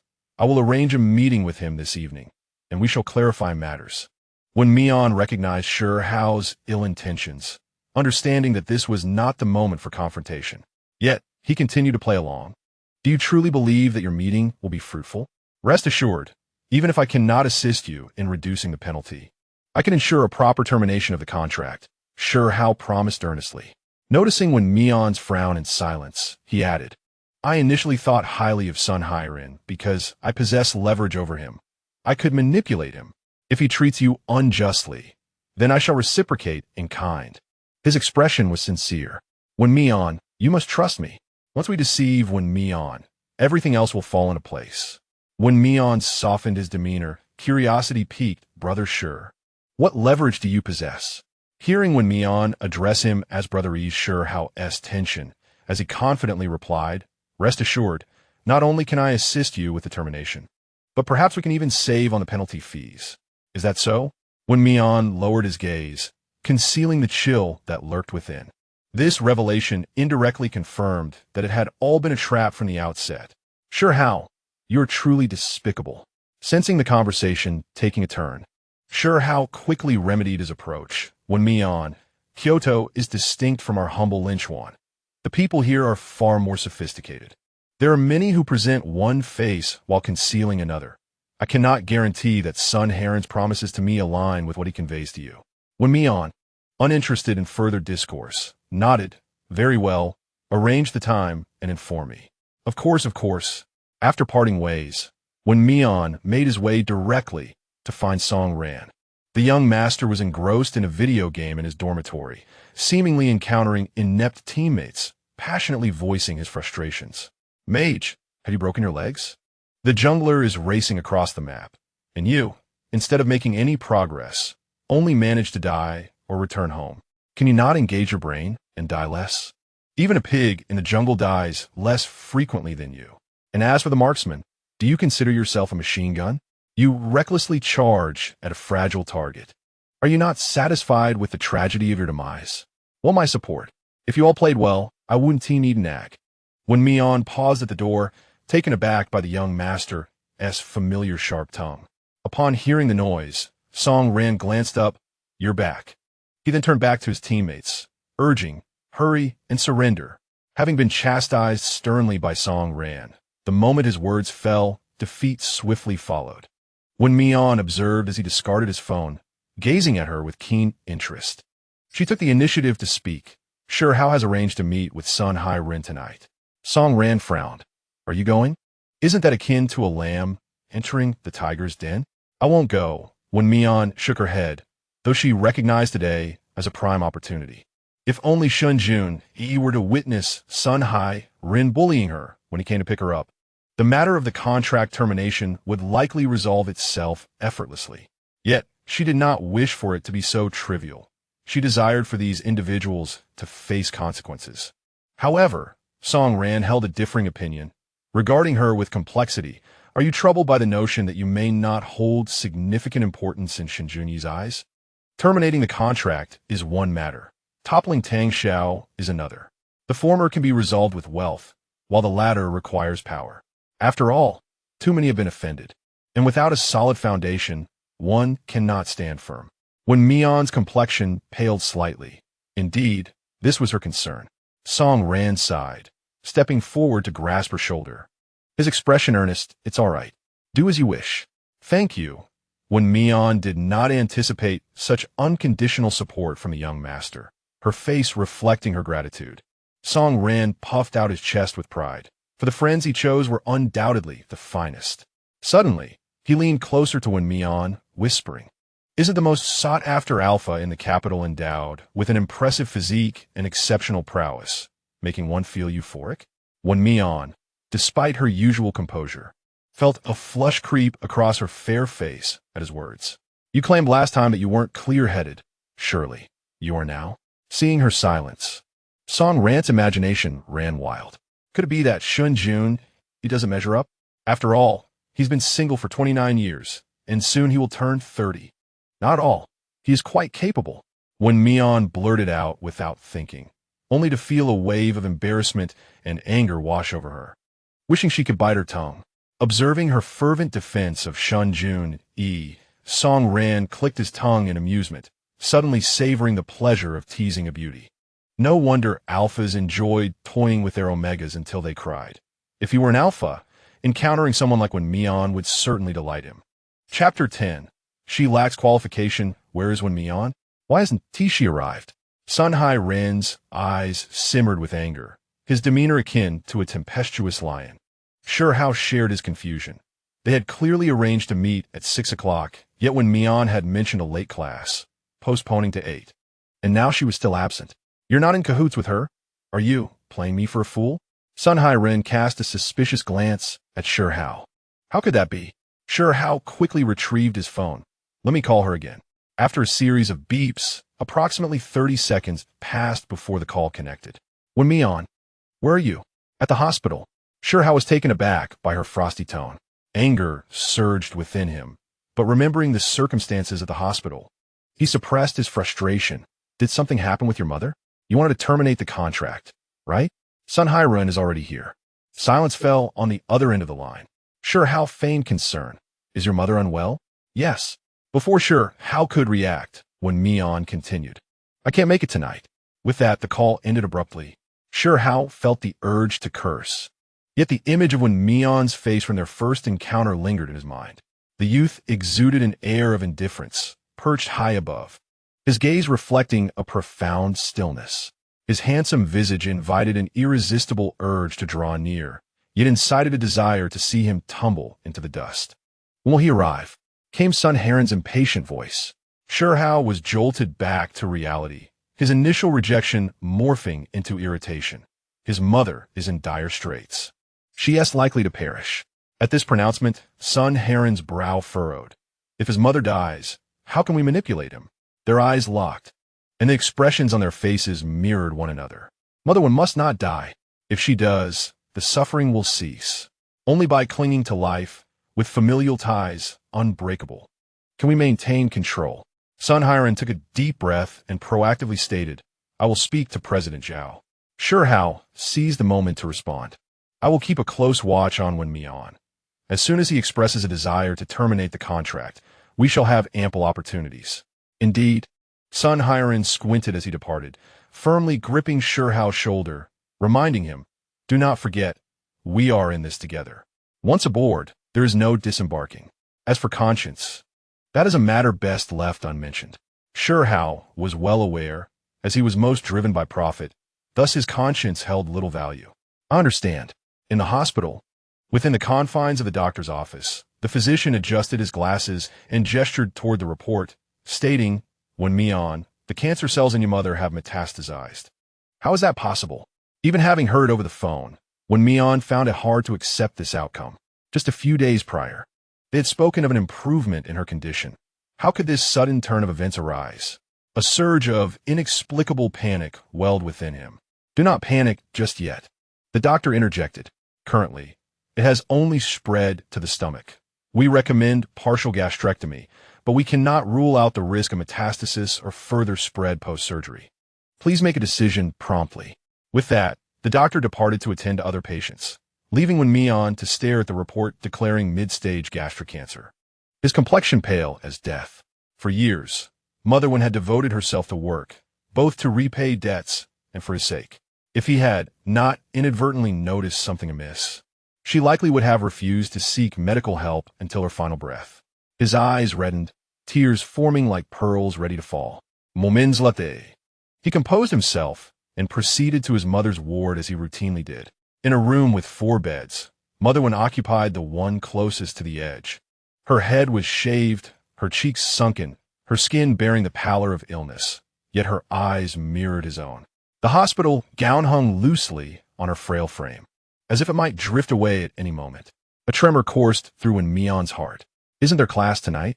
Mother Wen, aware of his schedule, cast a disapproving glance at him. I took a leave of absence, he replied, hastening to take her bony hand in his. Her gaze flitted over his face, briefly darted to his neck, and finally settled on his attire. As a beta, she could not detect the scent of pheromones, but having once been Mrs. Wan, she could discern that his clothing was of exceptional quality. Preoccupied with his own concerns, Wen Mian remained oblivious to her scrutiny. They fell into a silence, an unspoken understanding of the gravity of her condition hanging in the air. Just then, Wen Mian's phone rang, emitting a distinctive tone. Mother Wen's eyes sharpened. Have you started dating? In a moment of stillness, Wen Mian felt his body stiffen, his gaze lowered, allowing his long eyelashes to shield the emotions hidden within his eyes. He corrected himself softly, stating, it is someone I care for. A flicker of surprise crossed Wen Mu's face. Her tone lacking warmth as she instructed, answer the phone. Understanding her unwavering nature, Wen Mian nodded in agreement. I'll take it outside. Wen Mu held his gaze, responding with a nonchalant hum. A tremor ran through Wen Mian's fingertips and heart, soon accompanied by a rush of anxiety. Yet, confronted by his mother's calm demeanor, he forced himself to remain composed and stepped out of the hospital room. Where are you? Upon hearing Shen Junyi's voice, Wen Mian felt a wave of relief wash over him. He had received a hurried call and rushed to the hospital without delay, only sending Shen Junyi a brief text saying not to worry about him. Before he could articulate anything further, Shen Junyi spoke again. Are you at the hospital? Yes. Wen Mian had no intention of concealing the truth. He took a deep breath. My mother is to undergo surgery. Do you need my assistance? His deep voice carried a soothing quality. Wen Mian nearly responded affirmatively, but caught himself just in time. The private hospital owned by the Shen family, Yirun, is renowned for its exceptional medical standards throughout the capital, a reputation largely attributed to Shen Junyi's younger brother, Shen Junyi. Due to his frail health in childhood, the Shen family had acquired a hospital specifically for his treatment. Wen Mian felt uncertain whether his mother was afforded such privilege, as Yiren Hospital is notoriously exclusive. Naturally, he worried that Wen Mu might sense something amiss and, upon discovering his reckless behavior, refused to seek proper treatment. He had yet to devise a plan to mislead his mother. Unwilling to accept? In the car, Shen Junyi waited for a response, his tone growing colder with the silence. Do you not wish to involve me? Not at all, Wen Mian quickly denied. Shen Junyi, seemingly in a better mood, continued. I will have the staff at Iran Hospital prepare the surgical plan. You must decide on the transfer promptly. If you are unfamiliar with the procedures, I can have Lin Feng assist you. Wen Mian clenched his fingers, feeling a rush of emotions. Thank you. Perhaps it was the gentleness in Shen Junyi's voice that made him yearn for support, and he couldn't help but divulge his concerns. My mother may not agree. The medical expenses are exorbitant, and she doesn't wish to be a burden. May I meet her? Wen Mian's eyes widened in astonishment. He had never considered such a possibility. He was at a loss for words, abruptly hanging up the call and numbly re-entering the hospital room. Observing his demeanor, when Mu held back her reprimands, the words caught in her throat. She closed her eyes, resigning herself to the fact that she had no right to speak. Chapter 11. Relationship in the midst of silence. As when Mu pondered how to inquire, Wen Mian suddenly broke the stillness. Mother, Shen Junyi wishes to see you. He is now my benefactor. Wen Mu froze, her grip on the quilt tightening as a myriad of complex emotions flashed across her face. She had always known of Wen Mian's affection for Shen Junyi. Had it been a decade ago, when their paths had crossed, she would not have been surprised. Yet, the current Wen Mian seemed to lack the standing to associate with Shen Junyi. What right did he have to remain in the company of the heir of the Shen family? A fleeting expression of anguish crossed her face. Wen Mian believed that she was still entangled in past matters, and cautiously remarked, the issues with the Wen family had nothing to do with the Shen family. Wen's mother closed her eyes momentarily, maintaining her composure, and inquired, what is your current relationship? Wen Mian suppressed her guilt and replied, patron and beneficiary. With the plethora of talent at Imperial Capital University, it is hardly surprising that I excel academically and receive sponsorship. Wen's mother, keeping her eyes shut, softly replied, I see. A tightness gripped Wen Mian's heart. For a fleeting moment, she felt as though her mother knew everything. Upon opening her eyes, Wen's mother observed Wen Mian's unease and calmly asked, will he arrive? In about 10 minutes, Wen Mian sighed with relief, dismissing her earlier apprehensions. If her mother were truly aware, she would not be so composed. The night enveloped the sky completely, and the bustling streets were illuminated by vibrant neon lights. Inside a luxurious hotel, Sun Hiren stood cautiously beside the sofa in the living room, casting a wary glance at the man opposite him. President Zhao. Wen Mian's mother is critically ill and could not attend tonight, he stated. Zhao, Kada, agitated, kicked the coffee table, causing his rotund belly to quiver. I waited for 2 hours, and you tell me she didn't come? Sun Hiren, am I giving you face? Sun Hiren, forcing a smile, replied, President Zhao. I did not anticipate such an unforeseen circumstance. Rest assured, I shall ensure your visit tonight is not in vain. Just then a knock echoed through the room. Knock, knock. Knock. I'll go answer it. Sun Hiren eagerly volunteered. Zhao Kada remained silent, but tacitly approved of his action. Before long, Sun Hiren ushered a petite star into the room, guiding her to Zhao Kada. President Zhao, do you remember her? Isn't she the one who has recently gained some popularity? Chinyu? Sun Hiren chimed in. She is also one of my artists. Sao que de graça de implicación. Smiling with a knowing expression, what a pity she is a beta. Sun Hiren immediately signaled to Chinyu, who poured a glass of red wine from the coffee table and handed it to Zhao Kada. President Zhao, this toast is for you. Such a thoughtful one. Zhao Kada remarked, accepting the wine with one hand while wrapping the other around Chinyu's waist. He then looked at Sun Hiren and declared, all right, let tonight's incident be forgotten, but there shall be no next time. Sun Hiren breathed a sigh of relief and promptly pledged, next time, I will ensure Wen Mian kneels to apologize to you. That would be best. Zhao Kada snorted dismissively. Just keep Chinyu company. You may leave now. Understood. President Zhao. Once outside, Sun Hiren straightened his hunched back and a glint of ruthlessness flashed in his eyes as he swiftly dialed a number. Sure how. Find out if Wen's mother is alive or dead. Regardless of the means, whether through threats or incapacitating Wen Mian, there must be no further mistakes. Even as summer approached, the hospital at night exuded a chilling atmosphere. When Shen Junyi arrived in the corridor, Wen Mian was already waiting at the door of the hospital room. You. Wen Mian intended to say something, but Shen Junyi interrupted. Don't overthink it. Their eyes met, and the softness on the alpha's face momentarily made the Omega forget her words. Just then, a voice emerged from the hospital room. Wen Mian, why are you blocking the doorway? Realizing her distraction, Wen Mian quickly stepped aside. Shen Junyi strode into the room. Wen Mu scrutinized the alpha before her gaze inadvertently drifting towards Wen Mian. A faint smile graced her lips as she expressed, Mr. Shen, thank you for your support.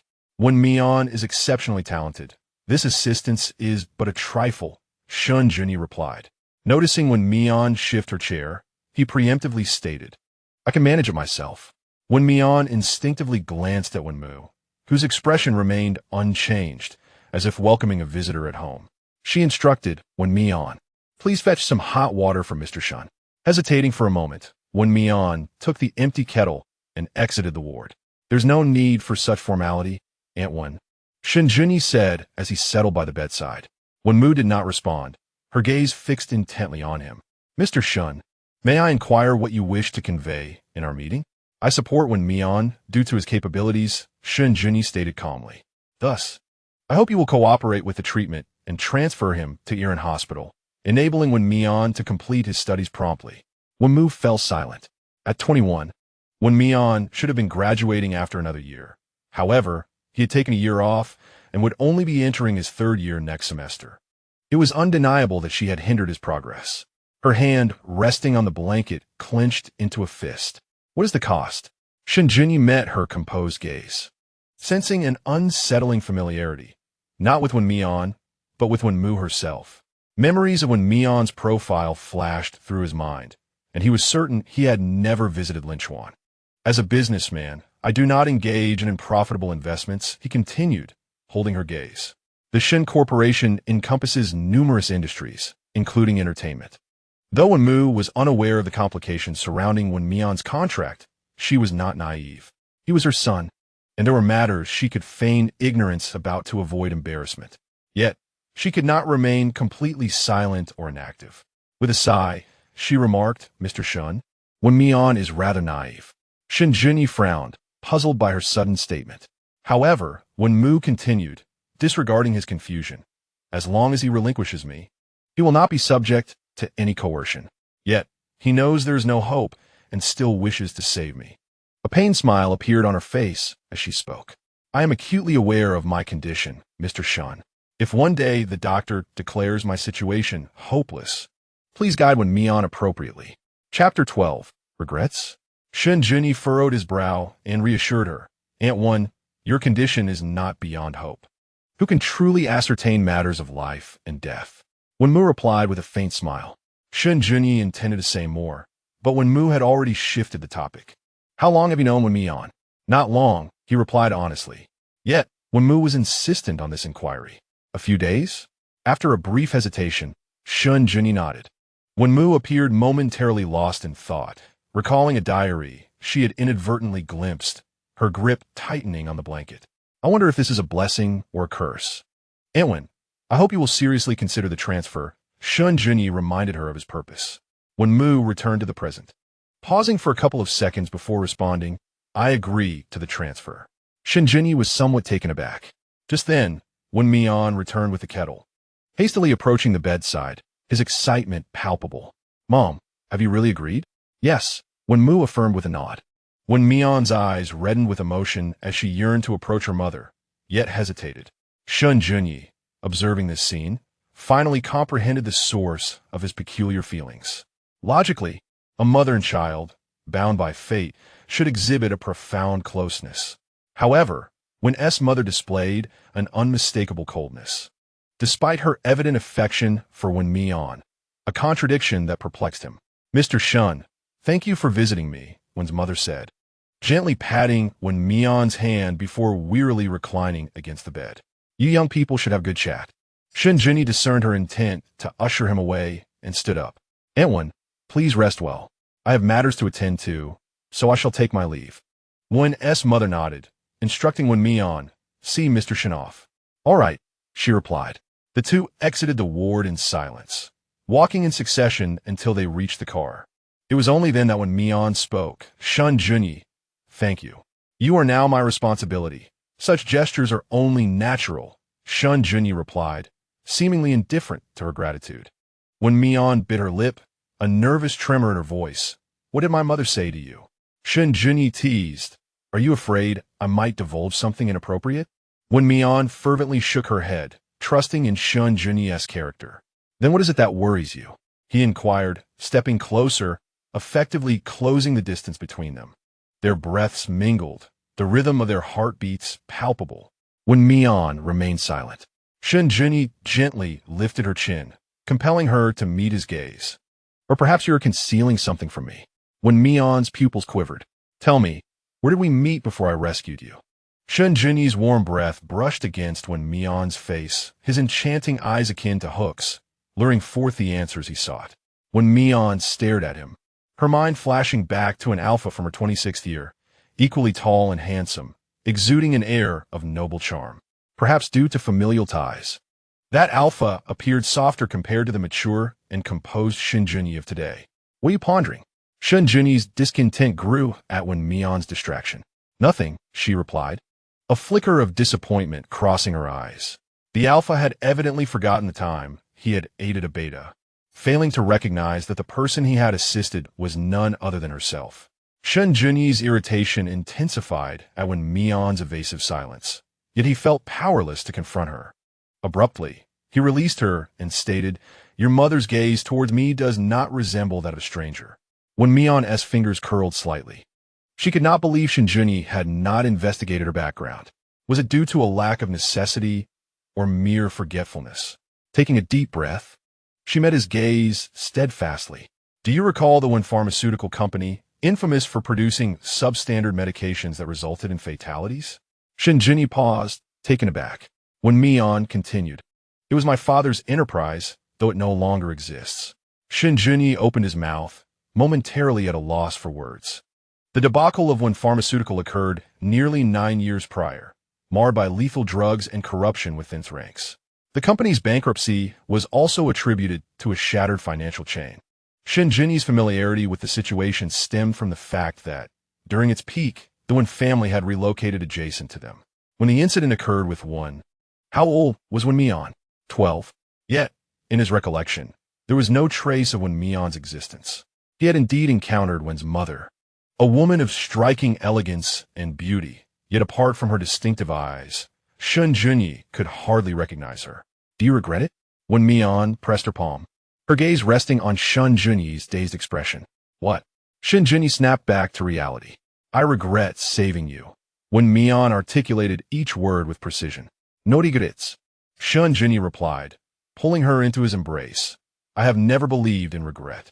The warmth of the embrace enveloped her, akin to a solitary wanderer on a snowy winter's day suddenly stepping into a heated room. Reluctance to depart lingered, just as Wen Mian intended to return the embrace.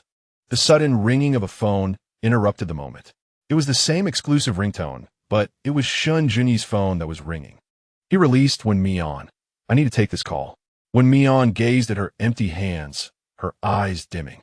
All right, I'll be over soon, Shen Junyi stated, swiftly ending the call. Will you be staying at the hospital tonight? Wen Mian composed herself, nodding faintly. The hospital is rather cold. Take this. Shen Junyi handed her a coat from the car. You should head back. I must take my leave as well. Wen Mian contemplated inquiring about the person on the other end, but felt unworthy. Ultimately, she simply replied with a good. Inside the hospital room, Wen's mother was still awake. Upon hearing movement by the door, her gaze shifted. Has he left? Yes. Wen Mian approached the bedside, revealing a rare display of fatigue. Do you wish to be with him? Wen's mother gestured for her to sit and converse. After a brief hesitation, Wen Mian complied. Wen Mian, I will not become an obstacle in your path. Her mother fixed her gaze intently upon her. However, you must consider this carefully. 2 individuals from vastly different backgrounds, apart from mutual affection, require a resilient heart. I wish for your happiness, not for you to leap into the fiery pit of love and lose your sense of self. Chapter 13. Just a moment, please. Wen Mian pondered her mother's words throughout the night. At present, She indeed felt unqualified to pursue a romantic relationship with Shen Junyi. However, she did not wish to relinquish her chance simply due to a lack of qualification. Moreover, having signed an agreement with Shen Junyi, there was no turning back. She could only proceed with steadfast resolve.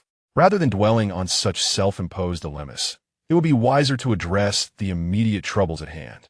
In the hospital room, Hao was peeling fruit while recounting amusing anecdotes from school to Wen's mother. Wen Mian briskly approached, breakfast in hand, and questioned, "What are you doing here?" Hao and Sun Hiren harbored mischievous intentions. Should they dare to reveal anything to Wen's mother, he would ensure they faced dire consequences. Wen's mother furrowed her brow, her tone firm. "Wen Mian, did you have a quarrel with Shi?" "That's not the case." Hao immediately rose to mediate. "Auntie, I just wanted to visit you. Wen Mian was concerned about me missing classes and advised against my coming." After saying this, he subtly nudged Wen Mian and gestured, "Right?" Wen Mian cast him a glance and responded with a muted affirmation. Although Wen's mother harbored doubts, she refrained from reprimanding her son in front of others. "Little Shi, Wen Mian is correct. While I am pleased you came to see me, your studies must take precedence." Wen's mother, accustomed to resilience, was not fond of the comforting platitudes.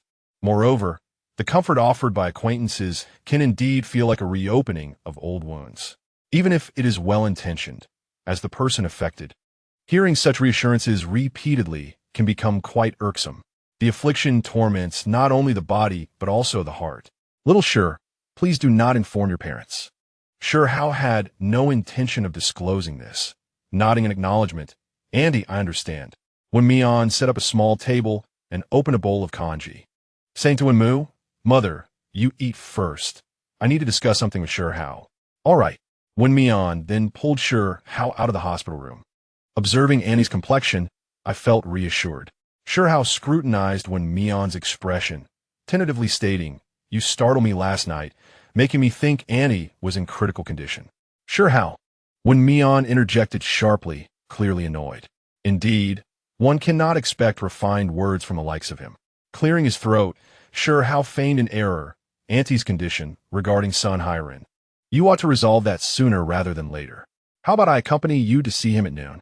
Wen Mian silently scoffed. It was merely a matter of postponing an engagement, yet he appeared anxious. "My mother has an examination at noon, so I cannot leave."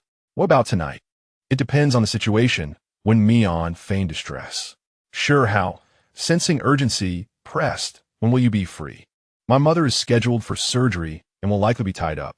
Wen Mian wore a troubled expression. Hao, losing patience, expressed his irritation.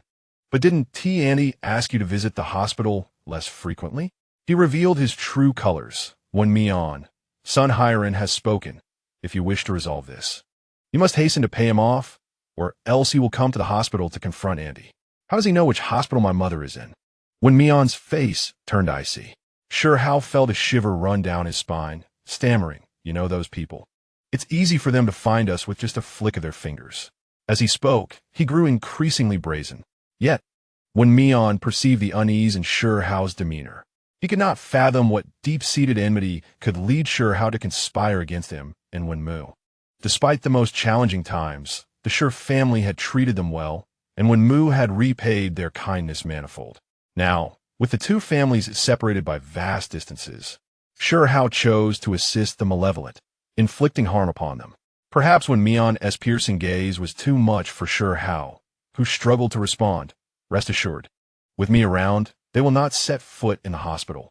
However, one must be prepared for the unexpected." "I understand." Seeing Wen Mian's calm demeanor, Hao breathed a sigh of relief, unwilling to prolong the conversation.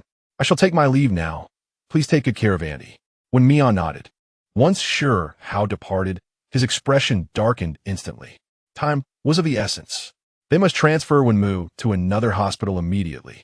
Last night, Shen Junyi had left in haste, and it was uncertain how soon they could expedite matters. After a moment of hesitation, he grasped his phone, ultimately deciding to make a call. The number dialed, and the ringing echoed. 10 seconds, 20 seconds, 30 seconds. Wen Mian's gaze dimmed. Just as he contemplated hanging up, a voice suddenly emerged from the other end. "Hello?" Brother Shen is upstairs. Please hold on. I'll assist you. Chapter 14. Misunderstanding.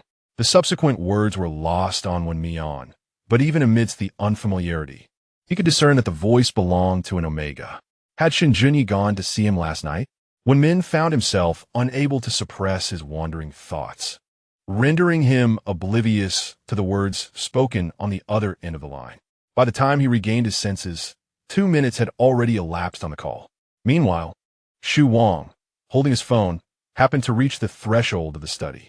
Inside, he observed Shen Junyi, who wore a stern expression as he admonished his 2 young charges. Shen Junyi, you're merely 3 years old. How can you, a father, contemplate running away from home? And you too, shouldn't you prevent your little dad from leaving? Anyone receiving a call at such an hour from 3-year-old twins declaring, "Uncle, your brother is leaving home," would find it hard to remain composed.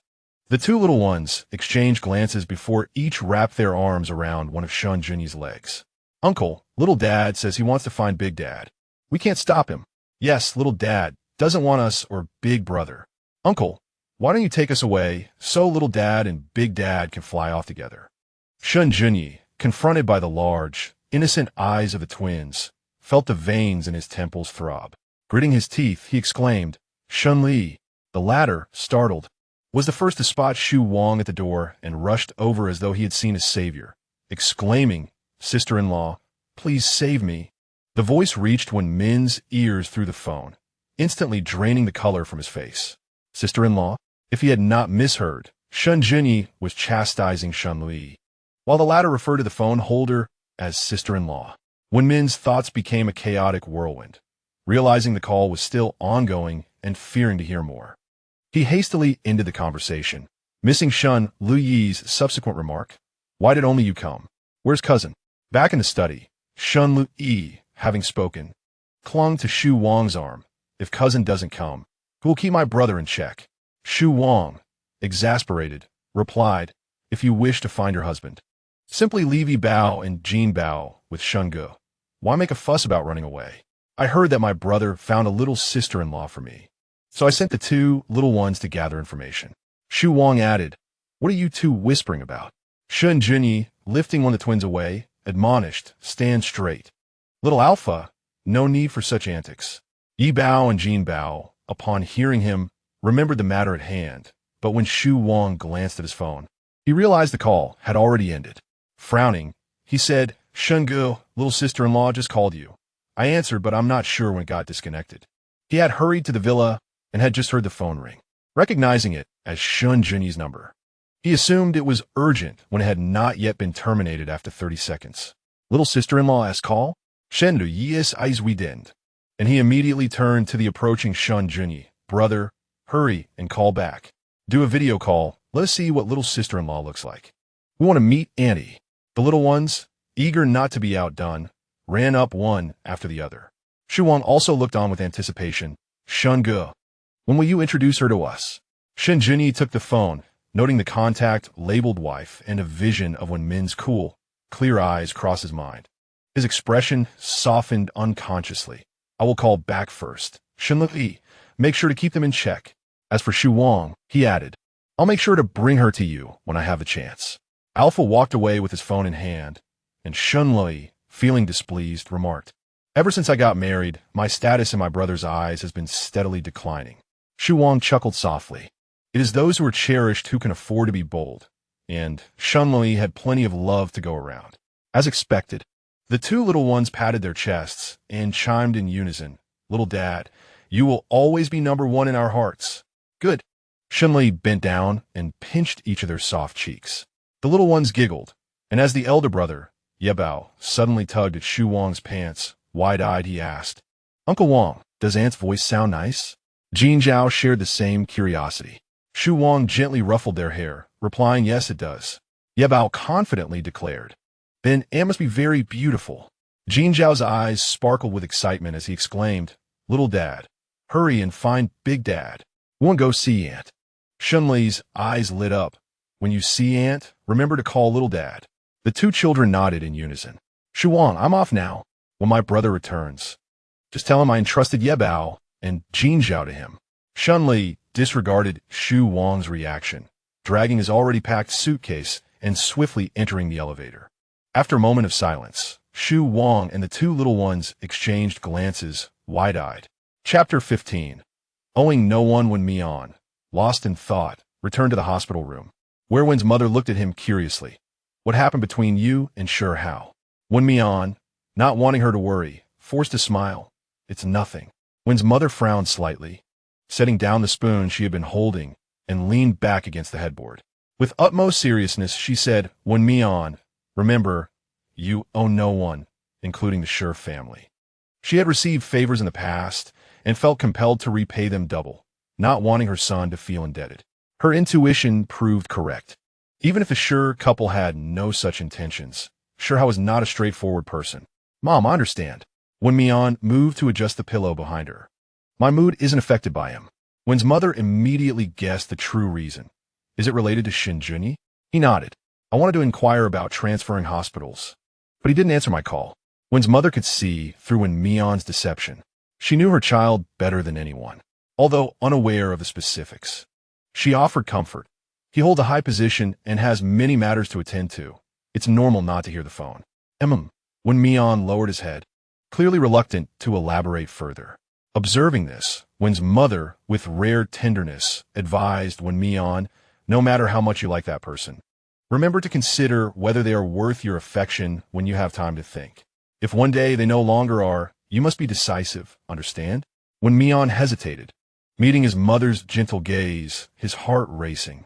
For a fleeting moment, he thought she had discerned his relationship with Shen Junyi. However, if she knew, she would never agree to the transfer, even in death. It must merely be a mother's counsel. Clean up. I want to lie down for a bit. Okay.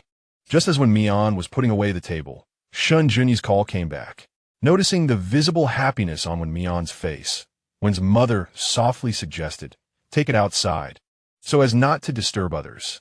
Wen Mian held her phone, searching for a quiet spot. The moment the call connected, Shen Junyi's voice came through. Is it about your mother? Yes. Wen Mian, unreserved, replied directly, Shen Junyi, could you assist my mother with a transfer today? Of course. Thank you. In the villa, the alpha, standing by the window, couldn't help but smile at the slightly excited voice of the Omega. Is thank you all you wish to convey? Wen Mian's heart raced, her fingers instinctively tightening around the phone. What would you like to hear? Shen Junyi teased, his tone tinged with dissatisfaction. What do you think? Unsure of his intent, Wen Mian responded with silence. Shen Junyi narrowed his eyes, continuing to coax her. What should you call me in bed? Wen Mian's face flushed instantly. Yet, recalling the earlier address of sister-in-law, it felt as though a bucket of cold water had been poured over her. Shen Junyi, having received no answer for a long while, assumed her silence was due to shyness. I'm helping you out, and you offer me nothing in return? Aren't you afraid of being misunderstood?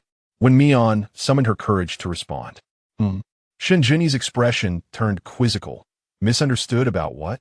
Biting her lip, Wen Mian pondered whether Shen Junyi was feigning ignorance or genuinely unaware. She glanced towards the hospital room, her mother's words flashing through her mind. Her affection for Shen Junyi stemmed from his respect for everyone, regardless of whether they were Omega or Beta. It began with character and is sustained by charm. Thus, she wished to take a gamble on her feelings. Naturally, she also yearned to discern the extent of Shen Junyi's indulgence towards her.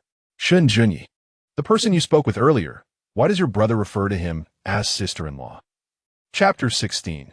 The beautiful Aunt Shen Junyi was momentarily taken aback, then realized Wen Mian was feeling jealous. A smile crept onto his lips. You mean Xu Wang? He is the legitimate Omega, my cousin. Cousin?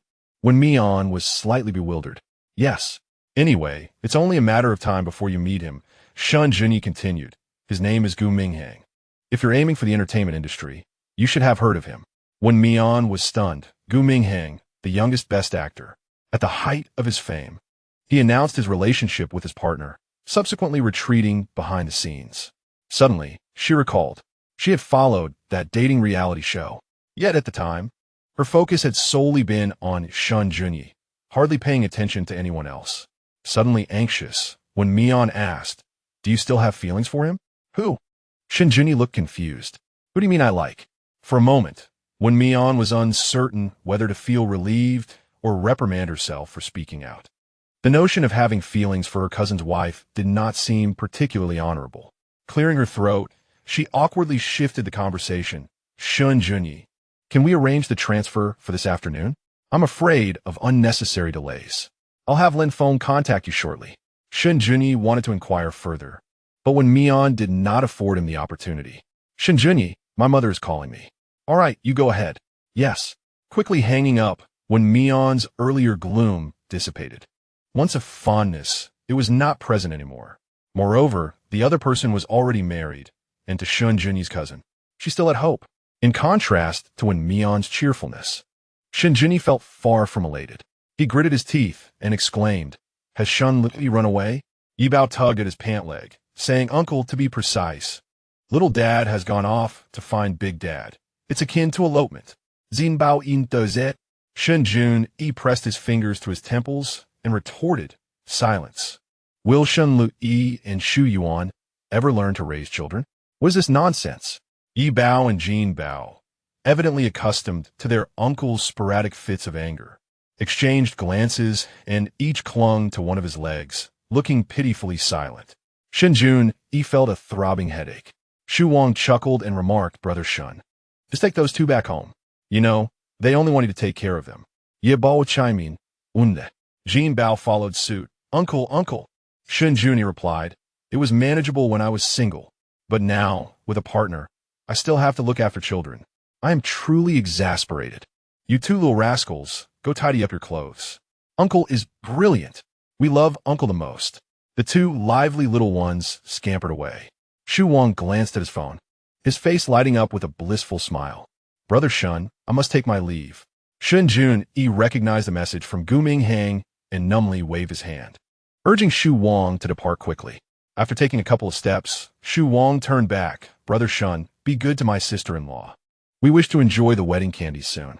Shen Junyi muttered, had I known, I would have married directly. Why bother with a canary? Isn't it better to have a wife to care for? Alas, time could not be turned back to that day. Wen Mian completed the admission process for his mother at noon. He initially intended to invite Lin Feng to dinner, but the latter politely declined, saying, Mr. Wen, please leave that for President Shen. I'm merely doing my job. Thank you. Once Lin Feng departed, Wen Mian kept his mother company at the hospital for the afternoon. The surgery was scheduled for the day after tomorrow, and his mother promptly shooed him away, saying, you should head home for the night and come back a bit later tomorrow. Understanding his mother's relentless nature, Wen Mian complied. Contemplating the benefits Shen Junyi had mentioned over the phone, he hesitated but ultimately decided to return to the apartment. To his surprise, upon entering the living room, he was greeted by two adorable little bundles of joy. He froze in place as the little ones scampered over. With wide eyes blinking, they asked in unison, pretty brother, you are so handsome. Brother, are you our aunt? Chapter 17. Why don't we call you husband? Shen Junyi emerged from his study to find Wen Mian standing awkwardly amidst the two little ones. President Shen, upon seeing him, Wen Mian appeared as though he had found a savior. Uncle, the two little ones called out in unison. Shen Junyi nodded slightly and approached them. Before he could speak, Jin Bao eagerly inquired, Uncle, the pretty brother is our aunt, right? Wen Mian felt somewhat embarrassed by status. He was merely a canary kept by Shen Junyi and did not qualify as an aunt to the esteemed little masters. Just as he was about to clarify, Shen Junyi unexpectedly reached out his hand toward him. Wen Mian, taking a step forward, Shen Junyi firmly grasped his hand and declared to the two wide-eyed little ones, his name is Wen Mian. From now on, you shall call him aunt, not pretty brother. Complimenting my wife is acceptable, but do not refer to him in a derogatory manner. Aunt, the two children exclaimed excitedly. Wen Mian's heart raced uncontrollably, leaving her momentarily uncertain of how to respond. What did Shen Junyi mean by that? Did he not fear the revelation of his existence to his family? Observing Wen Mian's lack of reaction, Jin Bao pitifully inquired, Annie, do you not like Jin Bao? Yi Bao imitated her, adding, Annie, do you not like Yi Bao either? Both little treasures appeared on the verge of tears. In a fluster, Wen Mian crouched down, clarifying, no, I don't dislike you at all. Jin Bao and Yi Bao are both adorable. Jean Bao seized the moment to snuggle into Wen Mian's embrace, asking, "Can Annie cuddle with Jean Bao?" "Yeah, Bao with chiming. "Annie, I want to cuddle too." Before Wen Mian could respond, she felt a soft kiss on one cheek. Soon, two fluffy little figures nestled against her shoulder. "Auntie, you smell so nice. Tonight, I want to sleep with you," Yi Bao declared. Shen Junyi listened with a dark expression, bemused by the little flatterers, wondering whom they had inherited such tendencies from. Grabbing one child in each hand, he lifted them from Wen Mian's arms, stating, "Did you not wish to play with blocks? Why are you not going?" Jean Bao huffed. "Blocks aren't as important as Annie." Yi Bao echoed, "Exactly." Shen Junyi was left speechless. Little did he know, the next words from the two children would completely shatter his composure. "Uncle, why does Annie call you Mr. Shun and not husband?" "Ye Bao idiot." Jean Bao added, "Daddy said that lovers call each other husband. Does that mean you are not good enough and Annie does not love you?" Shen Junyi thought to himself that these two little nephews were utterly insufferable, striking directly at his heart. "If you keep chattering, I will send you to your grandparents with Lin Feng," he warned. Jean Bao and Yi Bao exchanged glances, wisely deciding to comply. "Uncle, we want to play with blocks," they replied. Shen Junyi released them, and as the two were left alone, Wen Mian stood up awkwardly, saying, should I not come back tonight?" In truth, he wished to express that it was not his inadequacy, but rather the fear of them questioning why he was not addressed as husband. He certainly could not admit in front of the children that he was called husband during intimate moments with Shen Junyi.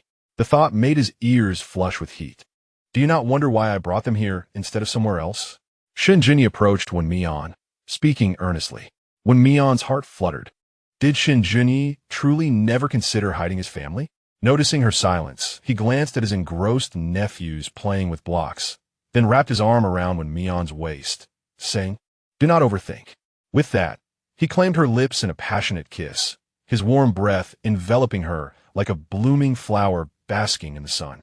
It was both domineering and gentle, as if capable of drowning her in its fervor. Lost in the moment, Wen Mian suddenly remembered, pushing Shen Junyi away. "Yi Bao and Jean Bao are still here." The alpha frowned in dissatisfaction, playfully biting Wen Mian as if to punish her, then reluctantly released her. "From now on, do not call me Mr. Shun." Chapter 18. Of course, it is to be with me. After leaving the hospital, Shihao headed straight to Sun Heron's territory. Following their discussion, they ultimately decided that Sun Heron would personally visit Wen Mian's mother in the guise of an agent, coercing Wen Mian into submission. However, upon their arrival at the hospital, they found themselves thwarted. Upon exiting the hospital, Sun Heron grasped Shihao by his collar, demanding, "Did you not claim to have visited this morning?" Wen Mian arranged for his mother's discharge. "How could you be unaware? Brother Sun, had I known, I would not have sought your counsel." Shihao replied, his mood no better than Sun's. Wen Mian publicly professed trust in him while secretly concealing everything. "Brother Sun, Wen Mian has likely suspected me for some time. He is undoubtedly acting with intent. He aims to sow discord between us." A flicker of hatred crossed Shihao's eyes. "Wen Mian, I should never have shown you mercy. You have forced my hand." Brother Sun, with Wen's mother in such a critical state and requiring surgery. Yet no one at the hospital knows where they have gone. This must have been premeditated by Wen Mian. Sun Heron glared intensely at him before releasing his grip. "What now?" Without knowledge of Wen's mother's condition, how can we confront Wen Mian? Shihao stumbled, nearly falling. In desperation, he pulled out his phone. "I have Wen's mother's number." "Then why are you hesitating? Call her." Sun Heron urged sharply. Shihao dialed the number, only to be met with an unobtainable signal. He tried once more, but the outcome remained unchanged. "Shihao, are you deceiving me?" Sun Heron seized his collar again. "Brother Sun, I swear I am not." Shihao shook his head vigorously, insisting it must be Wen Mian's doing. "Brother Sun, he still has classes to attend. We still have a chance. Besides, he has not terminated your contract.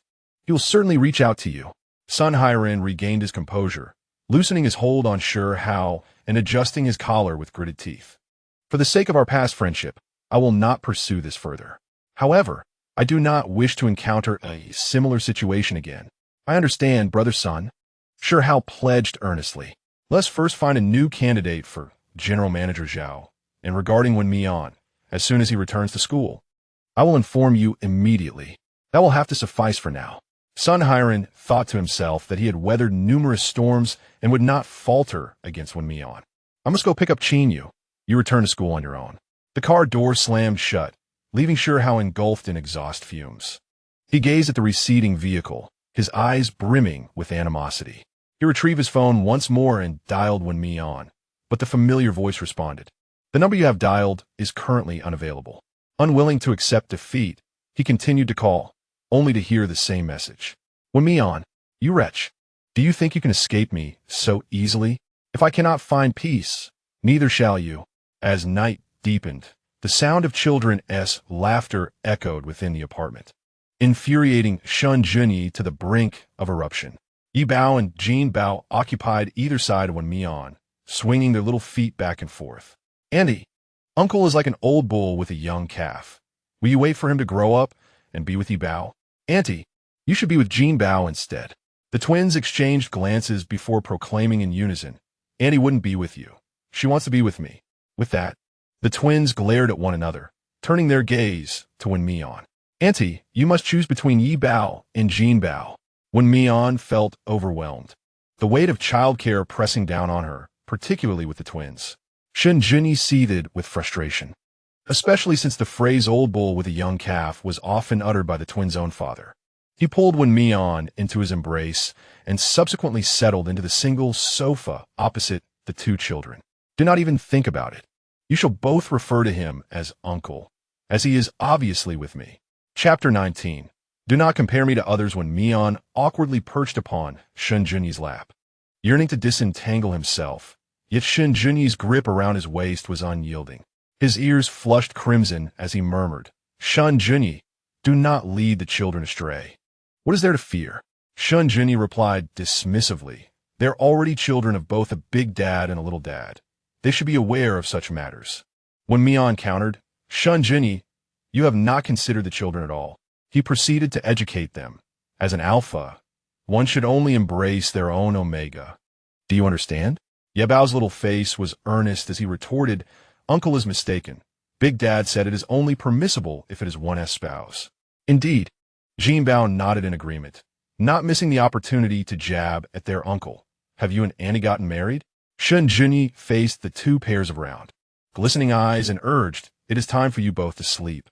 Ye Bao and Jin Bao shot him indignant glares before bouncing off the sofa, glancing back at Wen Mian with every few steps. Wen Mian felt a pang of compassion and suggested, shall I go soothe them to sleep? Unnecessary, Shen Junyi declared firmly, shattering the children's sweet dreams without hesitation. Wen Mian furrowed his brow slightly as he met Shen Junyi's resolute expression, lowering his gaze. Indeed, he was merely a canary. Just because the little ones called him uncle did not imply he truly was one. He adjusted his expression and inquired, since it's Ye Bao and Jin Bao's first time here, would you like to check on them? Shen Junyi recalled the bed he had prepared that afternoon and nodded, you go wash up first. I will return shortly. Very well. Wen Mian rose from his lap. The two made their way to the bedroom door, with Wen Mian heading to the master bedroom, while Shen Junyi entered the temporary children's room. Upon seeing Shen Junyi enter, Ye Bao and Jin Bao peered curiously behind him. Auntie has classes tomorrow and must go to the hospital tonight, so you both need to behave and not disturb him, Shen Junyi admonished as he sat by the bedside. Fixing his gaze on the children, Ye Bao blinked with curiosity. Is Annie unwell? Annie's mother is ill, which is why you are staying here for a few days. You must cheer Annie up and not tire him out, understood? Shen Junyi replied gently. Jin Bao immediately nodded. Uncle, we will be good. Shen Junyi affectionately ruffled their round heads. Now sleep. After Wen Mian finished washing up, he emerged to find Shen Junyi had already showered and was seated at the head of the bed, engrossed in a book. He nervously clutched the towel, his mind racing with vivid, unmentionable images. Why have you not dried your hair? Shen Junyi observed his damp locks, the tear mole at the corner of his eye adding to his fragility, causing an involuntary tightening in his throat. I did not see the hairdryer, Wen Mian explained softly. Shen Junyi patted the space beside him. Come here. Wen Mian obediently approached. Shen Junyi had already plugged in the hairdryer by the bedside. Sit down. Perhaps I should handle it myself. Shen Junyi interrupted. Be obedient.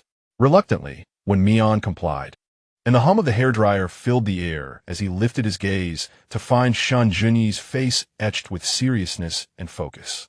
With tender hands, he caressed Wen Mian's hair, as if handling a precious treasure. Wen Mian's heart raced incessantly, the man before him exuding an irresistible allure, regardless of his actions. Suddenly, the buzzing ceased, replaced by another voice. "All right." Shen Junyi put away the hairdryer. "Shen Junyi, are you so kind to your canary?" Wen Mian couldn't help but inquire. Shen Junyi felt a flicker of discontent. Did Wen Mian perceive him as some kind of scoundrel? He firmly grasped Wen Mian's face and declared with deliberate clarity, "Do not compare me to others. Moreover, my canary is exclusively you." Chapter 20. Ruining Wen Mian. Wen Mian was momentarily taken aback. Though the answer he desired was not this, hearing Shen Junyi assert, "Only you," brought him a sense of joy. He tilted his head, cheek brushing against Shen Junyi's palm, softly murmuring, "Husband." The tension within Shen Junyi dissipated instantaneously, and he felt the warmth of Wen Mian's cheek beneath his hand. After teasing, Wen Mian nonchalantly stood up, adopting a serious demeanor. Can this be considered a benefit? Shen Junyi mused. His canary seemed to possess a hint of mischief. The mischief deepened as Wen Mian maneuvered around the foot of the bed, lying down on the other side, and cheekily bid, "Good night, Shen Junyi."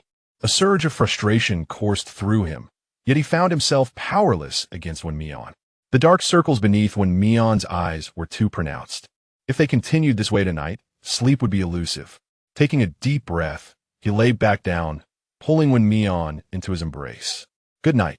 Wen Mian relaxed completely, closing his eyes, and soon drifted into slumber.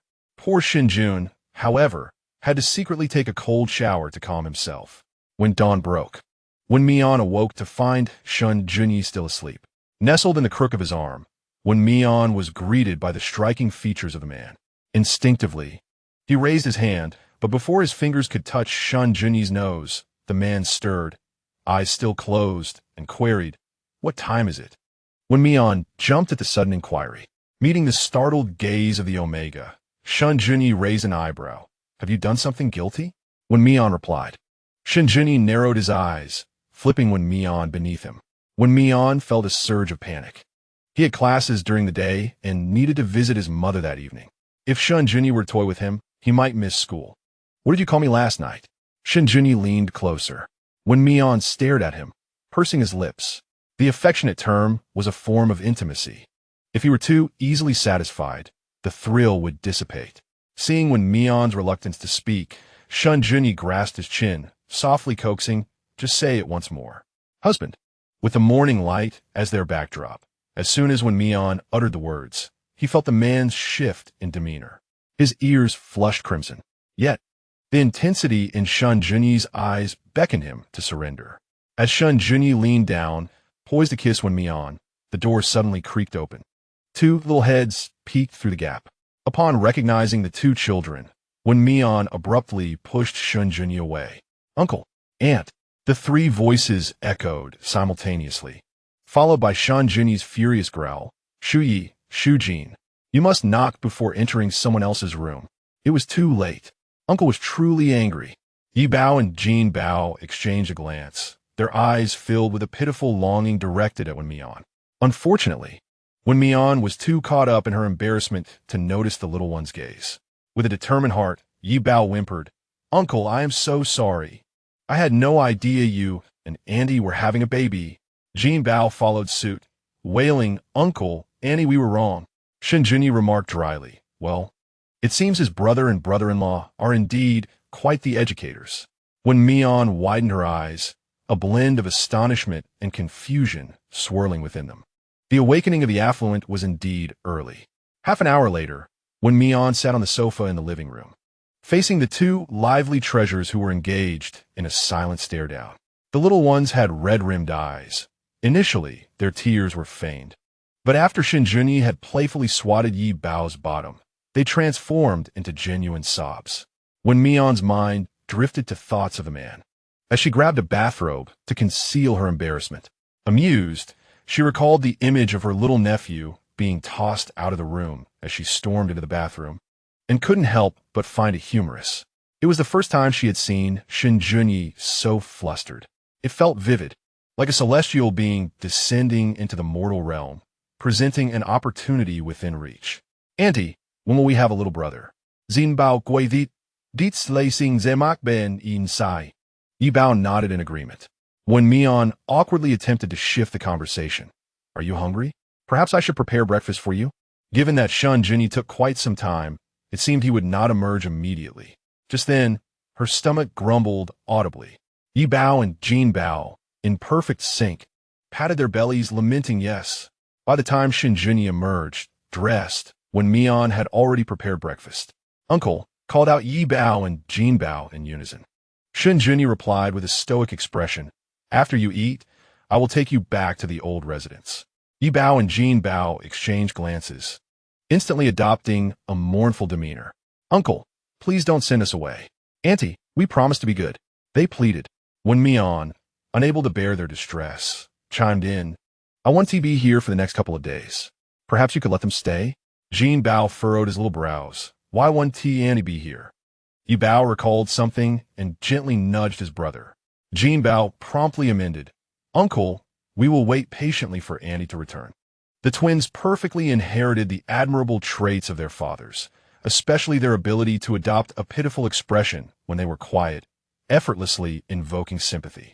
Shen Junyi was no exception. I will come by after work to pick you up, he stated. Thank you, uncle. As Wen Mian alighted from the car at the intersection, she unexpectedly collided with Shi Hao, who was returning to school. Wen Mian, he exclaimed. She glanced at him, disinterested and engaging. Stop. Shi Hao stepped in front of her, his voice sharp as he demanded, Who brought you back? Wen Mian coldly replied, What does it matter to you? How can it not matter? Shi Hao's eyes darkened menacingly. You transferred Annie to another hospital without informing me? I have helped you so much, even if you suspect me because of Sun Hairen and prevent me from contacting Annie. I can understand that. But how dare you make Annie block my parents? What have my parents ever done to wrong you two? Wen Mian found the situation amusing. Had she not blocked Shi Hao's family's number, Sun Hairen would have stormed into the hospital the previous night, coercing her to comply. My mother lost her phone. Shi Hao initially believed he had irreparably severed ties, yet he was met with nothing more than a fleeting remark from Mian. He furrowed his brow and inquired, Then tell me where my aunt is. I wish to see her. The doctor advised that my mother requires tranquility and should avoid seeing others. To which Wen Mian retorted succinctly. Shi Hao was momentarily speechless, grinding his molars as he recalled a recent scene. Questioning, Have you resigned yourself to degradation? Wen Mian, were you not the one who despised those who submit to others? Is my aunt with him? Is your desire to terminate the contract also because of him? Faced with his barrage of questions, Wen Mian replied coolly, You are overthinking. As class was about to commence, she expressed her concern about being late and mentioned taking a rideshare. Do you think me a fool? Shi Hao seethed with anger. Such a vehicle was unaffordable for ordinary folk, rendering the idea of a rideshare absurd. It's merely an experience of life. Were it not for the desire to keep Shen Junyi's identity concealed, Wen Mian would have been disinclined to engage in further dialogue with Shi Hao. I must attend class now. Shi Hao gazed at Wen Mian's departing figure, his eyes filled with a tempestuous hatred. Surely, Wen Mian had latched onto a wealthy individual. Time was of the essence. He must ensure she ended up in President Zhao's bed. Furthermore, it was imperative that Sun Hairen remained oblivious, for any hesitation on his part could thwart his plans to ruin Wen Mian. Chapter 21. New friends. Wen Mian had only one class in the morning, and as soon as it ended, Song Ran seized her. I have news regarding the matter you previously asked me to investigate. Knowing that she was not the only victim involved, Wen Mian implored Song Ran to track Shi Hao so they could timely ascertain the next target. The two chose a cafe, settling in a corner by the window. The cafe was situated on the second floor, offering a splendid view of the bustling street below. Shi Hao has recently engaged with an Omega who shares a common trait with you: financial hardship. Song Ran leaned closer, lowering her voice. However, this Omega is not as innocuous as he appears. How so? When Mian's curiosity was piqued. Without delay, Song Ran divulged. The Omega is named Su Fan and has a gambling-addicted alpha father. His financial struggles are not to settle gambling debts, but rather to repay exorbitant loans. Wen Mian frowned.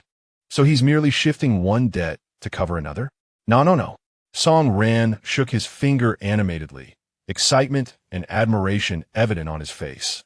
He took out high-interest loans to hire someone to break his father's legs.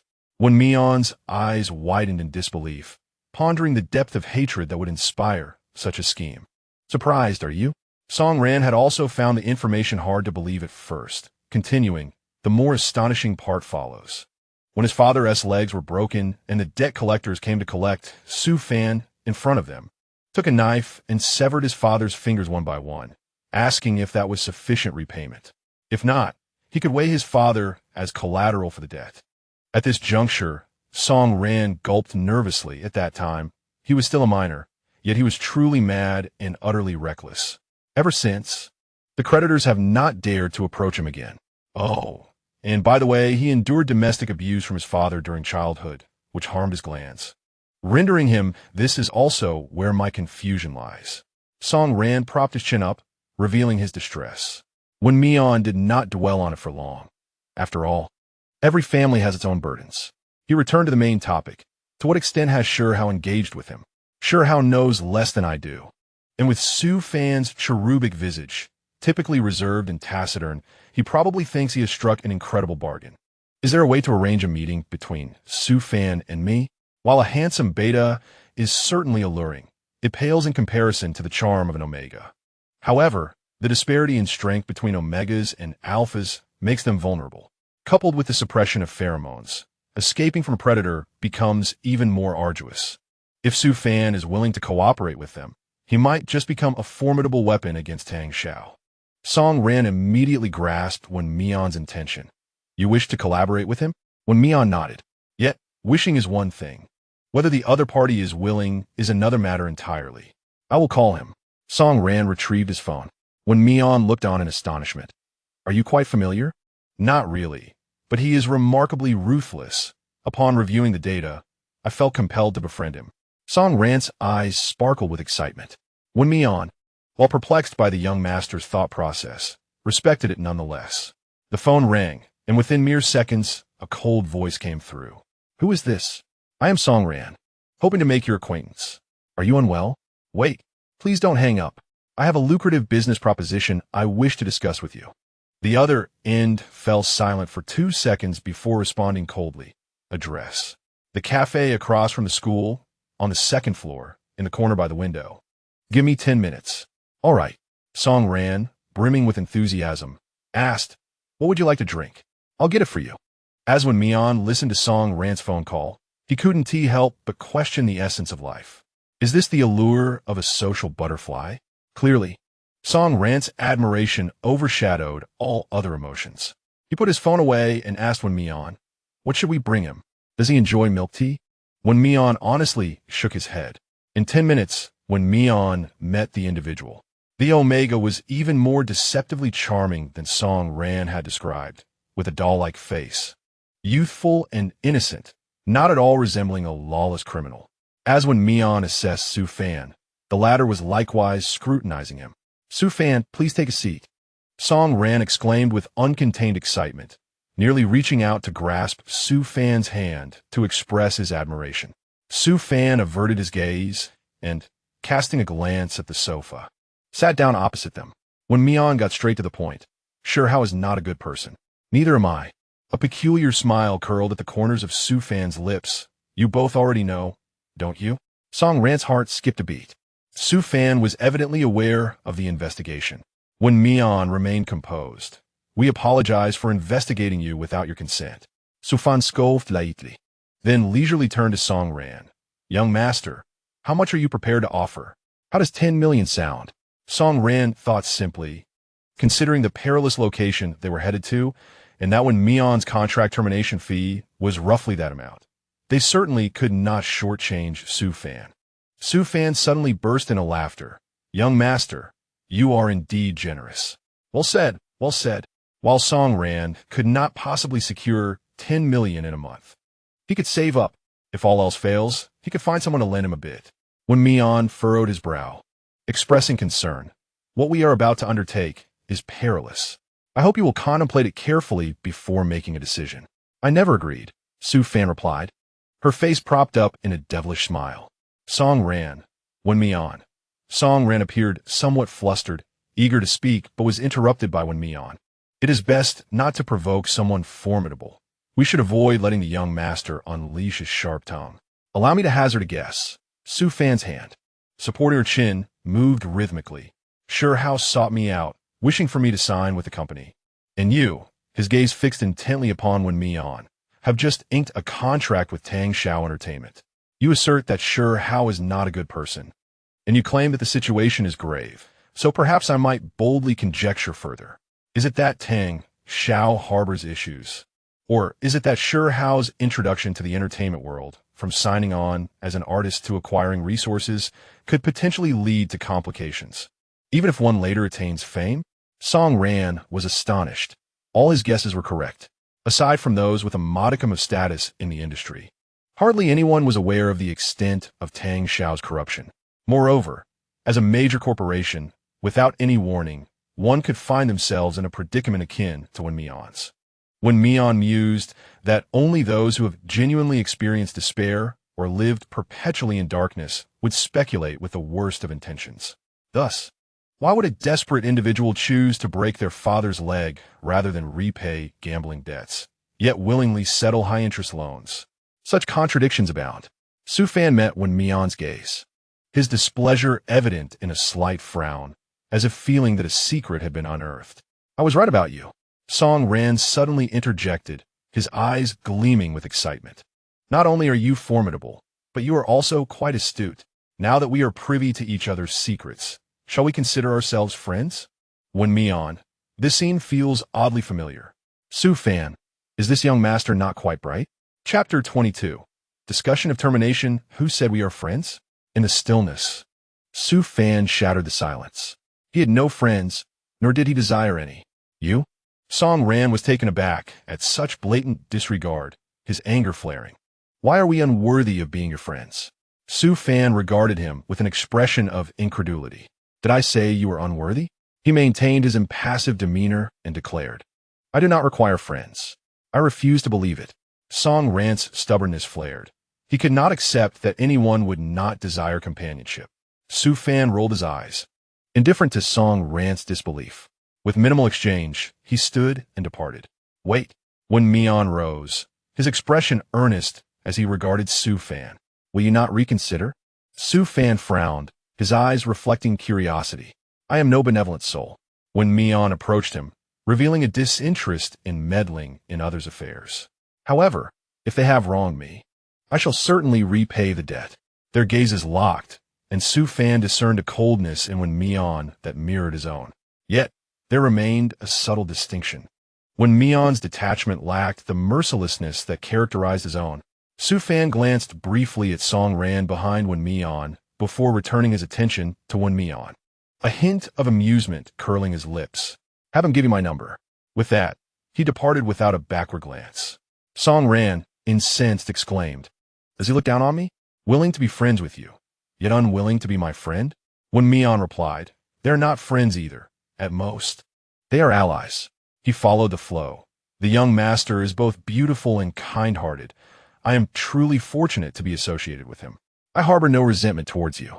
Song Ran felt a twinge of guilt and awkwardness, yet I do not understand what it is about me that displeases him. Wen Mian remained silent for a moment, pondering. Perhaps he truly does not require friends. Song Ran couldn't help but connect Su Fan's background to this, a child often beaten by his father. With creditors frequently knocking at their door, such a person does not simply not need friends. He is clearly devoid of them. His extinguished determination suddenly reignited. "I have made up my mind. I shall become Su Fan's first friend." Wen Mian was taken aback, a flicker of confusion crossing his gaze. What did I say that inspired such fervor in the young master? Or could it be that the young master is genuinely naive? What astonished him even more was Su Fan's next proclamation. "Doesn't Su Fan love money? Then I shall shower him with wealth." Wen Mian found himself speechless. "Are you certain you do not wish to provoke him?" Recalling the promise of financial assistance to Su Fan, Wen Mian offered, I will cover the 10 million for Su Fan. To prevent Song Ran from misunderstanding, he added, rest assured, Shen Junyi is quite generous. No, Song Ran declared, hands firmly on his hips, exuding an air of determination. If I intend to be his friend, it is only right that I provide for him. Wen Mian was left bewildered. What kind of logic is this? Song Ran chuckled softly. The more I engage with him, the more he will recognize my goodness. Wen Mian's lips twitched in exasperation. He sighed. It is true that Su Fan has a penchant for money, but considering his involvement in high-interest loans, he does not seem to be a person devoid of principles.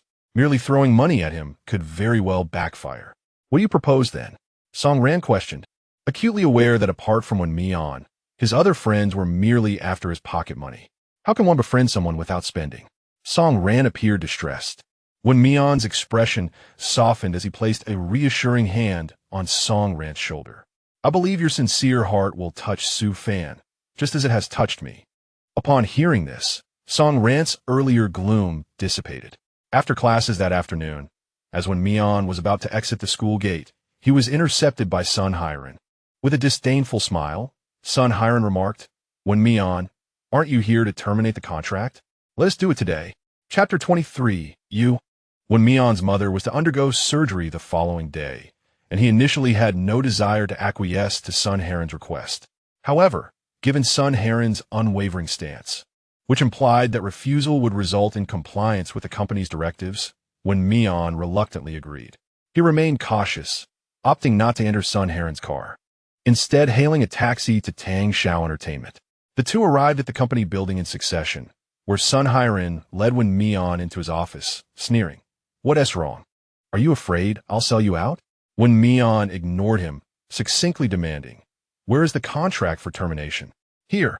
Sun Hiren retrieved a contract from a pile of documents. I need to have my lawyer review this. Can you even afford a lawyer? Sun Hiren found this amusing. Wen Mian regarded him warily, which was only sensible. However, he was not foolish enough to tamper with anything overt. He raised his hand, be my guest. Wen Mian meticulously photographed each page of the contract and subsequently sent it to Song Ran. Please have someone review this for me. Song Ran, aren't you supposed to be at the hospital? How are you looking at contracts? Song Ran, I'll have my father's lawyer assist you immediately.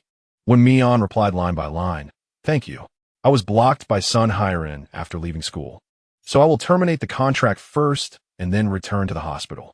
Sun Hiren cast a glance at Wen Mian, fetched warm water from the tea bar, and placed it in front of him, saying, don't say I'm so stingy that I want to even give you a cup of water. After that, he leisurely took a sip from his own cup. Wen Mian remained still, contemplating whether to send a message to Shen Junyi as well. After waiting for a while with no response in the chat, he deduced that Shen Junyi must be busy, yet he couldn't hide his disappointment. Wen Mian, it's not that I'm criticizing you, Sun Hiren said, sitting with his legs crossed on the desk. I have never encountered someone so oblivious. You lack connections and background. Apart from your looks and education, what do you have to offer? And this is Kyoto, not that small place of Lingchuan. If you desire money, you must be popular. Sun Hiren abruptly dropped his feet, leaning forward with a more pronounced tone. Do you know what fuels popularity? Resources. Wen Mian coldly met his gaze. The resources you speak of are simply reliant on providing companionship. Everyone else can do it. Why can't you? Sun Hiren remarked dismissively. Wen Mian scoffed. Then why don't you? You. Sun Hiren sprang to his feet, slamming his cup on the desk. You truly are impervious to reason. The audacity of Wen Mian to belittle him as inferior to an omega infuriated him. Narrowing his eyes, he threatened, Wen Mian, just wait. I will ensure you have no roles to play and become a mere plaything for others. After finishing, he urged, sign quickly. I need to show this to the boss. Just then, a message from Song Ran arrived. No problem. Go ahead and sign. Wen Mian. Okay, thank you. Wen Mian signed decisively. Sun Hiren collected the contract and turned to leave, only to abruptly spin around, staring at Wen Mian's lips. Your lips are nearly chapped. If you want water, fetch it yourself, lest others misunderstand and think I would even give a former artist a cup of water. Wen Mian intended to decline, but before he could utter a word, Sun Hiren had already stormed out. Wen Mian pressed his dry lips together, his gaze falling on the disposable cups by the tea bar. Forget it. It would be wise to avoid touching anything. Sun Hiren did indeed head to the boss's office. But after retrieving the contract, he turned to another meeting room. Zhao, Mian is in my office. Zhao Keita glanced at the respectful Sun Hiren before returning his attention to the computer screen. There, Wen Mian was absorbed in his phone, seemingly replying to messages, his fingers dancing across the screen. Zhao Keita stroked his chin, finding Wen Mian's face quite appealing. You summoned me to forcefully mark him in your office? At these words, Sun Hiren cautiously looked at Zhao Keita, flattering him. President Zhao, what are you saying? It's clearly Wen Mian who forgot to apply his suppressants, causing his pheromones to spiral out of control, leading you to rescue him as you passed by. Saoke this maid, rasinga fingerat sanaiden. You truly understand me well. Not at all. Sun Hiren straightened his posture, praising, my artists depend on you for their livelihood. I hope President Zhao will take good care of them. Rest assured, as long as I have a meal, you shall not go hungry. Zhao Keita stood up. Sun Hiren presented the contract to him.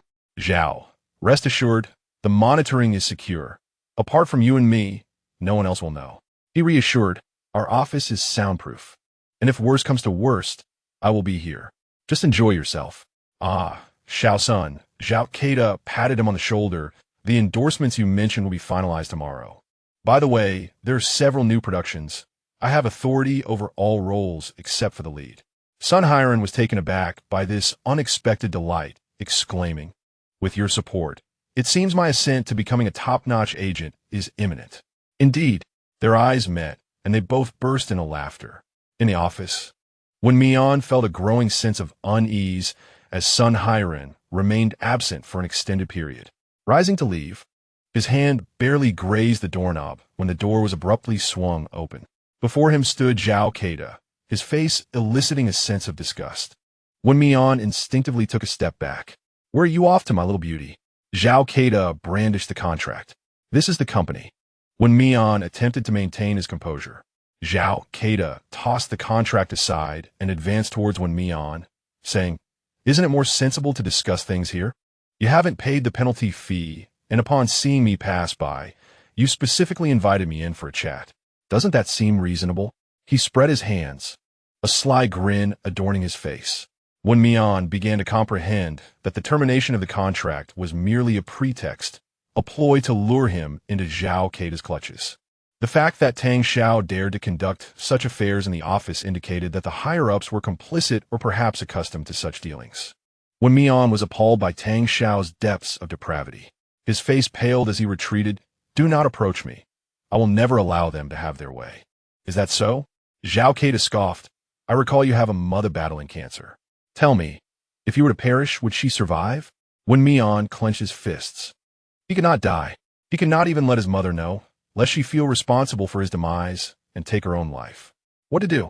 His gaze fell upon the office door. What, do you wish to escape? Zhao Keita's laughter echoed. Do not forget, we are on the 20th floor. Outside are all my men. Wen Mian bit his lip. Was it truly impossible to leave today? My dear, comply with me. Try to please me, and you may find a way out. Zhao Keita loosened his suit, advancing step by step toward Wen Mian. Do not come any closer. Wen Mian retreated behind a desk. Zhao Keita wiped the drool from the corner of his mouth, grinning with a lustful demeanor. A little modesty, my dear, is merely an expression of charm. Angering me will only bring you suffering. With that, he lunged at Wen Mian. Wen Mian ducked and crawled out from beneath the desk, a singular thought racing through his mind. Run. But just as his hand grasped the doorknob, the acrid scent of gasoline flooded the office. The next moment, a demonic voice echoed, refusing a toast only to drink a penalty. Wen Mian, you cannot escape.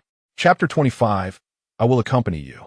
Half an hour earlier, a Rolls-Royce halted at the entertainment company beneath the Ming Wang Group, surrounded by the bustling streets of the film and television district. Lin Feng rounded the front of the car and opened the rear door. President Shen, do you need me to accompany you upstairs? No, I will go alone. Shen Junyi recalled something and turned to remind, there's a delightful dessert shop nearby. Please procure 3 portions for me. Understood. Shen Junyi strode purposefully into the hall. seamlessly ascending to the president's exclusive elevator under the gaze of the front desk staff. Ascending unobstructed to the 32nd floor, he made his way directly to the president's office. "Darling, I was all set to leave work, but then Shen Junyi, that fool, suddenly decided to come. How unfortunate." Shen Junyi, with his striking alpha demeanor, thick brows, phoenix-like eyes, and a high-bridged nose, exuded an air of aloofness with his thin lips. However, his eyes, deep as the night sky, radiated warmth for the person on the other end of the line. With a cold smile, Shen Junyi muttered, "What a pretentious act. Gu Minghang, do not forget who resolved your misunderstandings. Without me, Xu Wang would have long abandoned you." Shen Junyi bluntly retorted, casually pulling a chair to sit opposite Gu Minghang. Gu Minghang squinted. "That was ages ago. Do you never tire of bringing it up?" After this, he turned back to the person on the phone. "Darling wife, I'll have the driver come pick you up. I'll take you out for dinner tonight." Unlike him, Xu Wang displayed genuine concern. "Darling, remember to inquire about Shen Ge and his Omega's progress. Rest assured, I will ensure to clarify it for you," he replied. After hanging up, Gu Minghang irritably remarked, "What is the matter? Can't win your wife over, so you come to me for advice?" Shen Junyi shot him a cold glance. Gu Minghang, the insufferable one, had flaunted his affection for years and now twisted the knife in his chest. What sin had Shen Junyi committed to be surrounded by couples basking in love? Gu Minghang scrutinized him for a moment before asking, "I heard you had a marriage agreement drafted, only for it to turn into a canary contract? I recall you disdain this type of person the most." Shen Junyi felt not only his face, but his heart grow numb. Is it not what he demands? Do you simply acquiesce to his every word? Gu Minghang struggled to articulate his thoughts. Shouldn't you be the one in control? Enough. Shen Junyi interrupted impatiently, regret evident in his tone. He stated seriously, "I did not come to discuss my personal matters." Gu Minghang set aside his amusement, realizing that Shen Junyi had come to seek a pathway for his Omega. Shen was an entertainment company under the Mingwang Group, currently a leading entity in the entertainment industry, which was Gu Minghang's own enterprise. "You know all the modus operandi of Tang Xiao." Shen Junyi maintained a stoic expression. Gu Minghang fell silent. It could be said that within Tang Xiao, there was not a single artist devoid of blemish. Shen Junyi voiced his concerns. "I initially intended for him to join Shen's entertainment company, yet I lack confidence in it. Shen's focus is not on the entertainment sector, and establishing the company was merely a means to address public relations crises. When it comes to artist management, it truly pales in comparison to your Shang'an." Gu Minghang raised an eyebrow. "Can you bear to see him working for me?" Shen Junyi replied with a forced smile, "He is your future sister-in-law." Gu Minghang teased, "You are already protective before the marriage. It seems to be true love." He provocatively added, "As you mentioned, is still in the future." Shen Junyi met that infuriating face, feeling an overwhelming urge to hurl the documents on the table at him. Upon encountering someone, Gu Minghang expressed his frustration, remarking, "It is indeed no easy feat." A glimmer of amusement danced in his eyes as he added, "I had thought you would remain single for life." Shen Junyi rolled his eyes, retorting that he was no monk. He simply had not yet met the right person. "I want Zheng Jun to meet him." Xing Yun, Gu Minghang's former manager, now represented the newly crowned film emperor, Nanyun. Not only was he a renowned agent, but he also held shares in Shang'an. Gu Minghang responded, somewhat exasperated, "He is no longer under my purview. You make the arrangements. I will bring Wen Mian to meet him." Shen Junyi replied, stepping back. Gu Minghang nodded. "Very well. Whether it happens or not depends on Wen Mian's own resolve." Recalling his wife's admonitions, Gu Minghang inquired, "Have you two already marked each other?" "Just temporarily," Shen Junyi admitted, not wishing to conceal it. "Let's organize a gathering for a formal introduction." Agreed. Gu Minghang stood to retrieve his coat, preparing to leave when the internal phone on his desk rang. "Are we not allowed to leave work anymore?" Shen Junyi commented, accurately critiquing, "With a disorganized and undisciplined boss like you, it's no wonder employees are led astray. It's 5:30, and you're already eager to leave." The crux of the matter was not merely a collaboration meeting, but rather returning home to accompany his wife. Gu Minghang, wishing to avoid further conversation, answered the internal call. "Mr. Gu, could you please have Mr. Shen take this call?" It was Lin Feng's voice. Gu Minghang smirked. It's for you. Shen Junyi frowned. Upon checking his phone, he realized it was dead. Before leaving, Yi Bao and Jin Bao had played games on it and forgotten to charge it. Taking the internal call from Gu Minghang, he asked, what is the matter? Mr. Wen is likely at Tang Shao. Shen Junyi's expression darkened. ISNT, he's supposed to be in the hospital? Lin Feng replied candidly. I contacted the hospital, and Mr. Wen did not go there. While I was buying desserts, I overheard Qin Yu's assistant mention that Sun Hiren had brought an Omega to discuss contract termination, and this Omega had offended General Zhao, who is also at Tang Shao. General Zhao was the nouveau riche you inquired about earlier. As for Qin Yu, he was also an artist under Sun Hiren. Shen Junyi's countenance grew icy. In my name, call the owner of Tang Shao. After hanging up, he turned to leave. Noticing his distressed expression, Gu Minghang grasped his arm. What's wrong? Shen Junyi glared intently. Wen Mian is at Tang Shao. I will go with you. The scent of gasoline permeated the air, filling Wen Mian's nostrils as he clamped his mouth and nose shut, his trembling hand losing strength as he opened the door. He felt himself collapsing, a sharp pain radiating from the back of his neck. He loathed this scent. Little beauty, why not just lie back and enjoy? Zhao Keida tore open his shirt, squatting before Wen Mian with a lecherous grin. This is much better than those who eagerly comply. Wen Mian bit his lip fiercely, tasting blood. Although he had been marked by Shen Junyi, he was not compelled to succumb to Zhao Keida's pheromones. Yet, the alpha's scent exerted an undeniable dominance over the Omega, stripping him of all strength. Wen Mian took a deep breath, and upon seeing Zhao Keida extend his hand, he sternly warned, Mr. Zhao, you are an astute individual. This is Sun Hiren's territory. Are you not concerned that he might actually be plotting against you? Chapter 26, Get Lost. Zhao Keida paused momentarily. Then a wicked smile crept across his face. Wen Mian, you need not worry about that. Wait. Wen Mian nearly strained his voice. Mr. Zhao, since I cannot escape, why not hear me out and consider the validity of my words? Sauka de froned in impatience. Wen Mian clenched his fists, insisting, allow me to finish, and I shall heed your commands from now on. Seeing that Zhao Keida did not intervene, Wen Mian continued.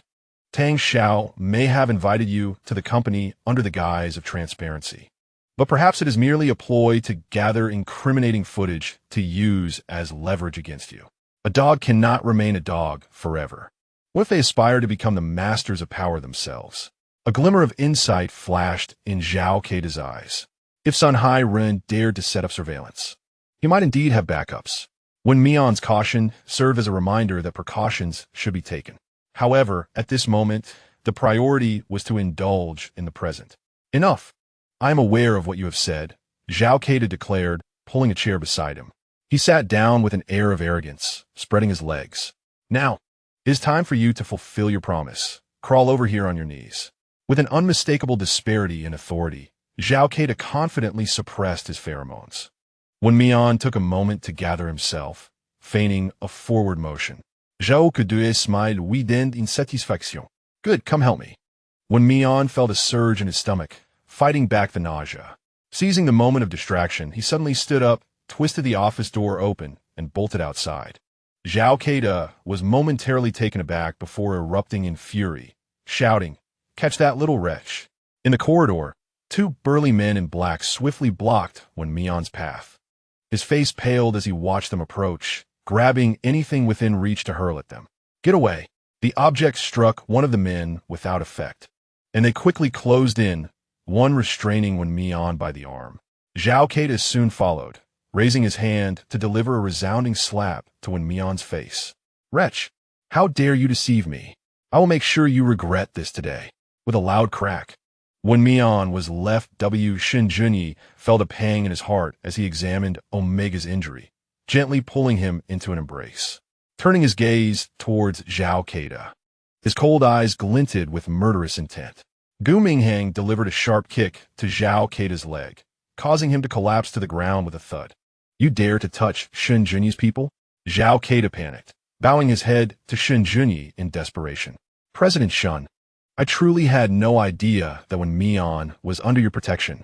Had I known, I would never have laid a finger on him. President Gu, please intercede for me. I swear it was unintentional. Gu Minghang scoffed. It's too late. Tang Xiao, the boss standing behind him, was drenched in sweat, his gaze shifting to Shen Junyi, attempting to placate him. President Shen, this is all a misunderstanding. I had no idea my subordinates were so brazen as to conspire with outsiders to harm your people. Zhao Keida, incensed by the accusation, attempted to deflect blame. Zhou Buduan, you're talking nonsense. If you were unaware, how could a mere agent from your company dare to make me wait in the conference room for Wen Mian to be ensnared? The conference room is right next to your office. Stop pretending. Sao quede. Shut your mouth. So Buduan langt forward. Delivering a resounding slap to Sao quede. Not one to back down. Zhao Keida quickly retaliated, and the two became entangled in a fierce scuffle. You son of a dog. Your people delivered some of my bed, and you dare claim ignorance. I only appeared in your company because of your invitation. Dream on if you think you can deny it. Be quiet. You want to die? I'm not ready to go yet. The two exchanged blows, each trying to silence the other. Gu Minghang smirked derisively, a dog fight. Shen Junyi narrowed his eyes. Feeling it was insufficient, he demanded that these individuals face the consequences they deserved. He exchanged a glance with Gu Minghang, who nodded and instructed the bodyguards behind him. Throw Zhao Keida and Zhou Buduan into the office, along with those two bodyguards. Also, bring Sun Hiren over. Let them do whatever they intended to do in the office. Understood, President Gu. The fighting pair froze, realizing the bodyguards were approaching, and they began to plead for mercy. President Gu, President Shen, please let us off this time. We were blind to our own folly, and we apologize. President Shen, I was wrong. I won't dare again. With only 3 individuals remaining in the hallway, Gu Minghang turned to Shen Junyi. You take him back. I'll keep an eye on things here. Shen Junyi nodded, looking down at the now quiet Wen Mian in his arms, wrapping him in his suit jacket. I will take you home, he said, lifting him effortlessly. Wen Mian clung tightly to him, his eyes filled with unease. Shen Junyi pressed a gentle kiss to Wen Mian's forehead, soothingly murmuring, do not be afraid. Wen Mian nodded, clinging to his neck as though he were a drowning person grasping a lifeline. As they entered the elevator, Gu Minghang's assistant happened to emerge from another one. President Gu, the surveillance footage has been handled. Gu Minghang produced a voice recorder from his pocket and handed it to him. Process this and turn it over to the police. Yes. Gathering a crowd for illicit activities and intentionally injuring an Omega. Investigate if there are any other victims in the company, and inform them that Tang Xiao will no longer exist, allowing them to express their grievances to the police. Understood. At that moment, a chilling scream echoed through the office. Gu Minghang cast a fleeting glance before commanding. Inform those within our circle that anyone daring to intervene in Tang Xiao's affairs shall find themselves at odds with the Gu and Shen families. The assistant paused momentarily, then nodded understood. Once the assistant departed, Gu Minghang settled into a chair, listening to the agonizing cries while messaging Xu Wang. Darling, the rat's shrieks are utterly revolting. Your husband is on the verge of retching. My dearest wife, it appears I shall have to take you to that newly opened restaurant next time. Shen Junyi's Omega has encountered some troubles, and I must assist them in resolving the matter. Chapter 27. No regrets, Shen Junyi cradled Wen Mian as he returned to the residence at Zhouyuan. The moment they stepped inside, the enchanting fragrance of night-blooming jasmine enveloped the room. The Omega in his arms appeared dazed, an unusual flush gracing his cheeks. The hands that had once clasped around his neck were now entangled in a battle with the buttons of his shirt, unable to free themselves, leading the Omega to whimper in distress. Shen Junyi, perplexed, couldn't discern whether Wen Mian had consumed something unwholesome or had entered his heat cycle. He bit his tongue, attempting to rouse the senses dulled by the jasmine's allure. Hastening to the master bedroom, Shen Junyi gently laid Wen Mian upon the bed and pulled the covers around him. Do you not want me anymore? The Omega asked pitifully, with only his head peeking out from beneath the blanket. Shen Junyi inhaled deeply. You are not in your right mind. Though he had never checked the compatibility of their pheromones, he feared that, should they reach the bed, he might lose control, especially since he had developed feelings for Wen Mian. Stay put. I shall call the doctor to see where he is. Shen Junyi nearly fled the room. Wen Mian gazed at the closed door, tears streaming down his face in a display of vulnerability. Outside, Shen Junyi charged his phone, quickly powering it on to call the family doctor. "Where are you?" "Mr. Shen, I am downstairs and will be in the elevator shortly." "Hurry." After ending the call, Shen Junyi Hong Lin Feng, "Please bring Yi Bao and Jin Bao back to the Shun family estate. If they refuse, send my mother to the apartment." "Understood, Mr. Shen." Just as Shen Junyi was about to relay further instructions, the bedroom door was abruptly pushed open, and he was enveloped once more by the rich aroma of night-blooming jasmine. "Darling." Shen Junyi's heart raced as he beheld Wen Mian, still clad in the remnants of his torn attire, now hanging loosely and exposing a generous portion of his fragrant shoulder. As for his trousers, their whereabouts were a mystery. His long, slender legs and delicate, fair feet exuded an unintentional allure. Yet, Wen Mian remained blissfully unaware, gazing at Shen Junyi with a woeful expression, leaving him feeling as though he were teetering on the precipice of transgression. He pinched his thigh, and in that fleeting moment, Wen Mian had already launched himself into his embrace. "Darling, I feel unwell." Shen Junyi wanted to express that he felt even worse. The places where Wen Mian had touched him felt as though they had been ignited. "Darling, whoa, I feel unwell." Wen Mian resembled a boneless kitten, employing various strategies to seek solace from Shen Junyi. As Shen Junyi teetered on the brink of emotional collapse, his gaze fell upon the handprint on Wen Mian's face, instantly restoring his composure. "Darling, shall we wait for the doctor to arrive?" Wen Mian began to weep anew, her pitiful sobs evoking a desire in Shen to eliminate the family doctor. Despite having made an early call, the doctor had yet to arrive even after he had returned home. Just as he prepared to make another call to urge the doctor along, the doorbell finally rang. Upon the family doctor's entry, he was greeted by the sight of the tall and handsome Alpha cradling the Omega, wrapped up like a cocoon. Unfortunately, as a Beta, he could not perceive the pheromones saturating the room. As he approached, he noted that the Omega's tear-streaked face was a stark contrast to Shen Junyi's barely contained fury. "Hurry and attend to him," Shen Junyi gritted out. With the assistance of Shen Junyi, the doctor conducted a thorough examination of Wen Mian. "Sir, we need to send some samples for testing. I will send the reports to you tomorrow," the doctor remarked, glancing at Shen Junyi's expression before adding, "He appears to be in the Gonlin phase." The implication was that he had not been fed anything harmful. Shen Junyi nodded, yet questioned. "I recall that during the early Gonlin phase, Yi could recognize people. Why is there no indication of this?" The doctor replied, "It could be due to the influence of another Alpha-S pheromones, or perhaps the compatibility with your pheromones is exceedingly high." Shen Junyi frowned, recalling that Gu Mingheng and Xu Wang had perfect compatibility yet did not display such symptoms. Given the time constraints today, would you be able to take him for a more comprehensive examination? The doctor suggested. Shen Junyi recognized that he was being unreasonable. He waved dismissively. With the absence of outsiders, Wen Mian clung to him again. "Shen Junyi, would you bite me, please? I feel so uncomfortable." "Oh, please don't regret it." Chapter 28. Speaking the truth in the dimly lit room, a beam of sunlight filtered through the curtain's gap, casting a glow upon the floor strewn with garments. The air was thick with the mingling scents of cypress and night-blooming jasmine. After a night of turmoil, the Omega's condition had momentarily stabilized. Shen Junyi cautiously inspected the nape of the Omega's neck, finding it better than he had anticipated.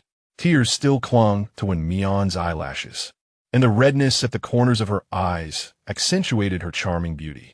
Shen Junyi's gaze settled on her swollen lips, and he gently brushed against them. Wen Mian's eyelashes fluttered, and she instinctively leaned closer to him. A smile graced Shen Junyi's lips, but as he recalled the pressing matters at hand, he quietly replaced his pillow. After donning a clean bathrobe, Shen Junyi took his phone and moved to the living room. He dialed Lin Feng's number and got straight to the point. Was Aunt Wen's surgery successful? The doctor reported it was very successful.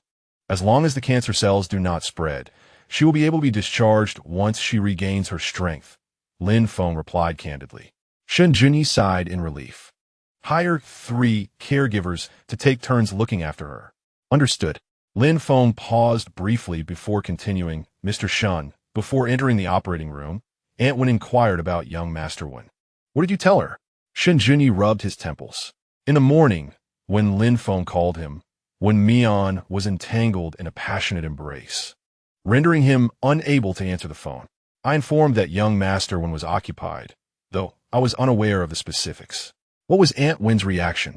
Strangely, Aunt Wen cast a penetrating glance at me, a look that sent shivers down my spine, yet she simply stated that when convenient, I should take Wen Mian for a pheromone compatibility test. Shen Junyi felt an indescribable sensation within, furrowing his brows. He pondered whether Wen's mother had already discerned his relationship with Wen Mian. Given Wen Mian's character, it was unlikely he would divulge anything. This left only one possibility. Wen's mother had surmised it herself. However, they had only met once at the hospital, and he and Wen Mian had not even engaged in any intimate gestures. Mr. Shen, young master Wen will need at least a week. If Aunt Wen inquires, how should I respond? Shen Junyi contemplated, simply tell the truth. Lin Feng hesitated. Are you certain this won't provoke her anger? Shen Junyi retorted. Are you a fool? Cough. Assistant Lin sprang into action. I understand. Young master Wen is currently in the sweet period and cannot visit the hospital. I am here, as per your instructions, to keep an eye on him. Very well. After a moment's thought, Shen Junyi added, if she questions our relationship, inform her that we are dating with marriage in mind. Understood. After ending the call, Shen Junyi reached out to Gu Mingheng. Upon connection, he was greeted with teasing. Why are you calling me instead of enjoying your time with young master Wen? The outcome regarding Tang Xiao. Shen Junyi was disinterested in a lengthy exchange. Gu Mingheng protested. Do you take me for Lin Feng? Consider this a repayment for my assistance in finding you a wife back in the day. Shen Junyi glanced at the time, casting a worried look towards the bedroom. The sweet period granted Omega some respite, but each round was fleeting. He had only temporarily marked Wen Mian the previous night.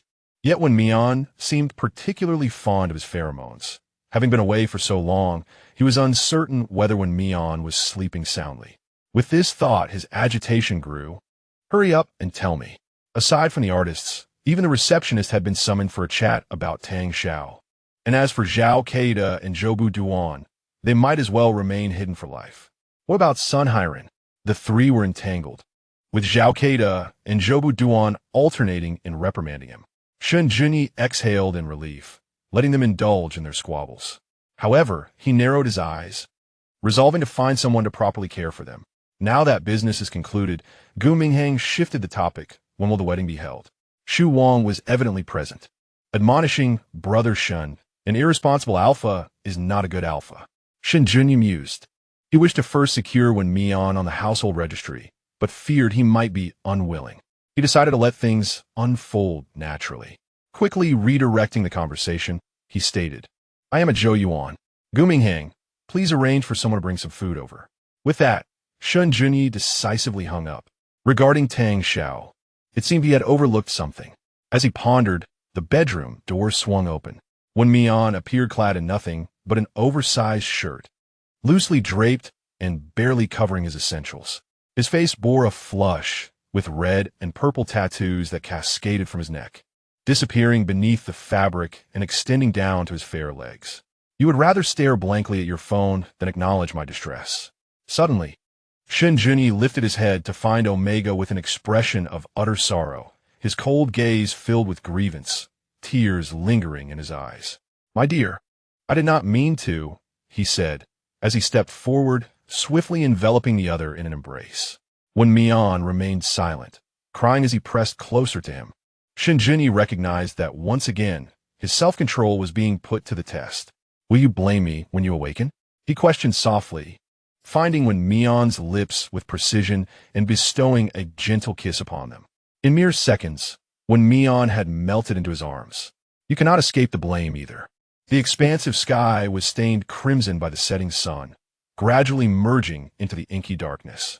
Although Tang Xiao Entertainment could not rival Sheng'an, it was still a significant player in the industry. Its sudden collapse took many, including the apprehensive Shi Hao, by surprise. Especially when he viewed the short video featuring Sun Hairen and Zhao Keida, fear reached its zenith. It cannot be due to Wen Mian. He is just a country bumpkin from a small town like me.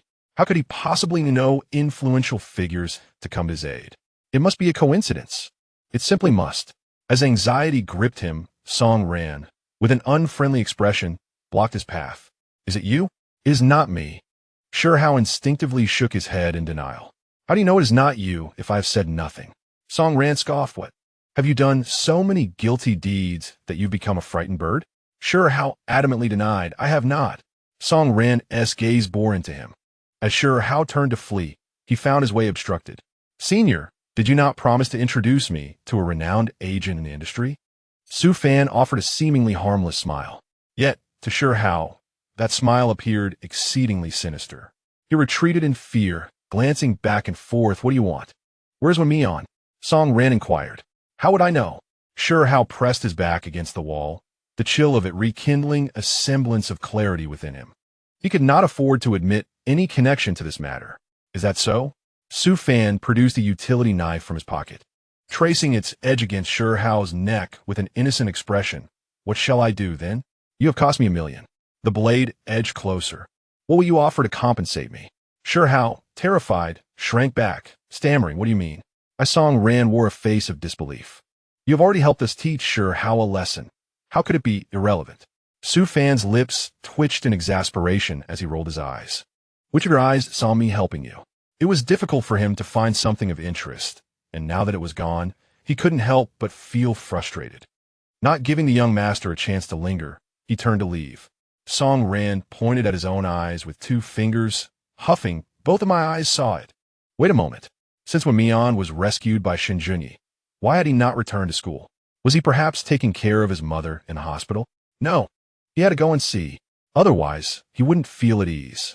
Song Ran rushed to the hospital, where Wen's mother lay on the hospital bed, listening to the nurse speak. But where was Wen Mian? The young master was utterly perplexed. It was Wen's mother who first noticed him. May I ask who you were looking for? Her voice was weak, yet her spirit seemed quite intact. The day after the surgery, her condition indicated that she had been well cared for. Hello, Annie. I'm a good friend of Wen Mian, here to visit you. Song Ran flashed a broad smile, revealing 8 pearly teeth, and handed the nurse the supplements he had brought. Wen's mother discreetly scrutinized him and replied gently, I didn't expect Mian to have friends. Song Ran's eyes brightened. Indeed, he was Wen Mian's only friend. Please come and sit. All right, Auntie. The young master complied obediently. The nurse wisely exited the room. With a smile on her face, Wen's mother inquired, Are you here to see Wen Mian? Song Ran hesitated briefly, but ultimately nodded. The smile on Wen's mother faded as she continued. It seems that Mian's condition has improved. Shen Junyi is taking care of him. Song Ran's eyes widened in astonishment. The president himself is looking after him? He muttered in dissatisfaction. No wonder he isn't replied to my messages. He must be too busy. Wait a moment. Did Wen's mother know about Wen Mian and Shen Junyi's relationship?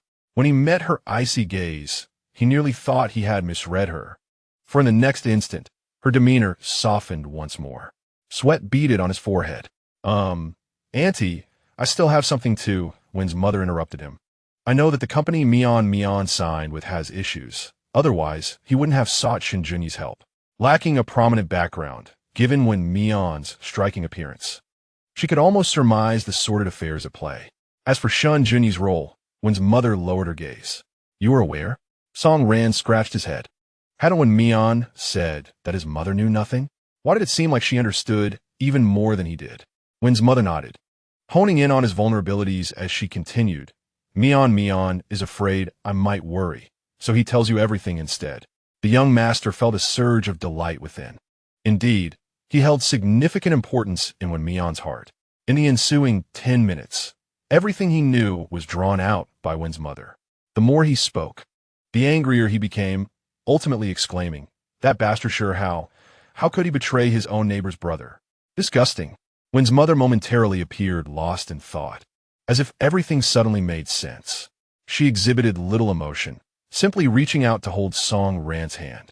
You're a good child. Since Mian wishes for me to remain unaware, I shall pretend I do not know. Little Song, I beg you not to tell Mian what we discussed today in the hospital, all right?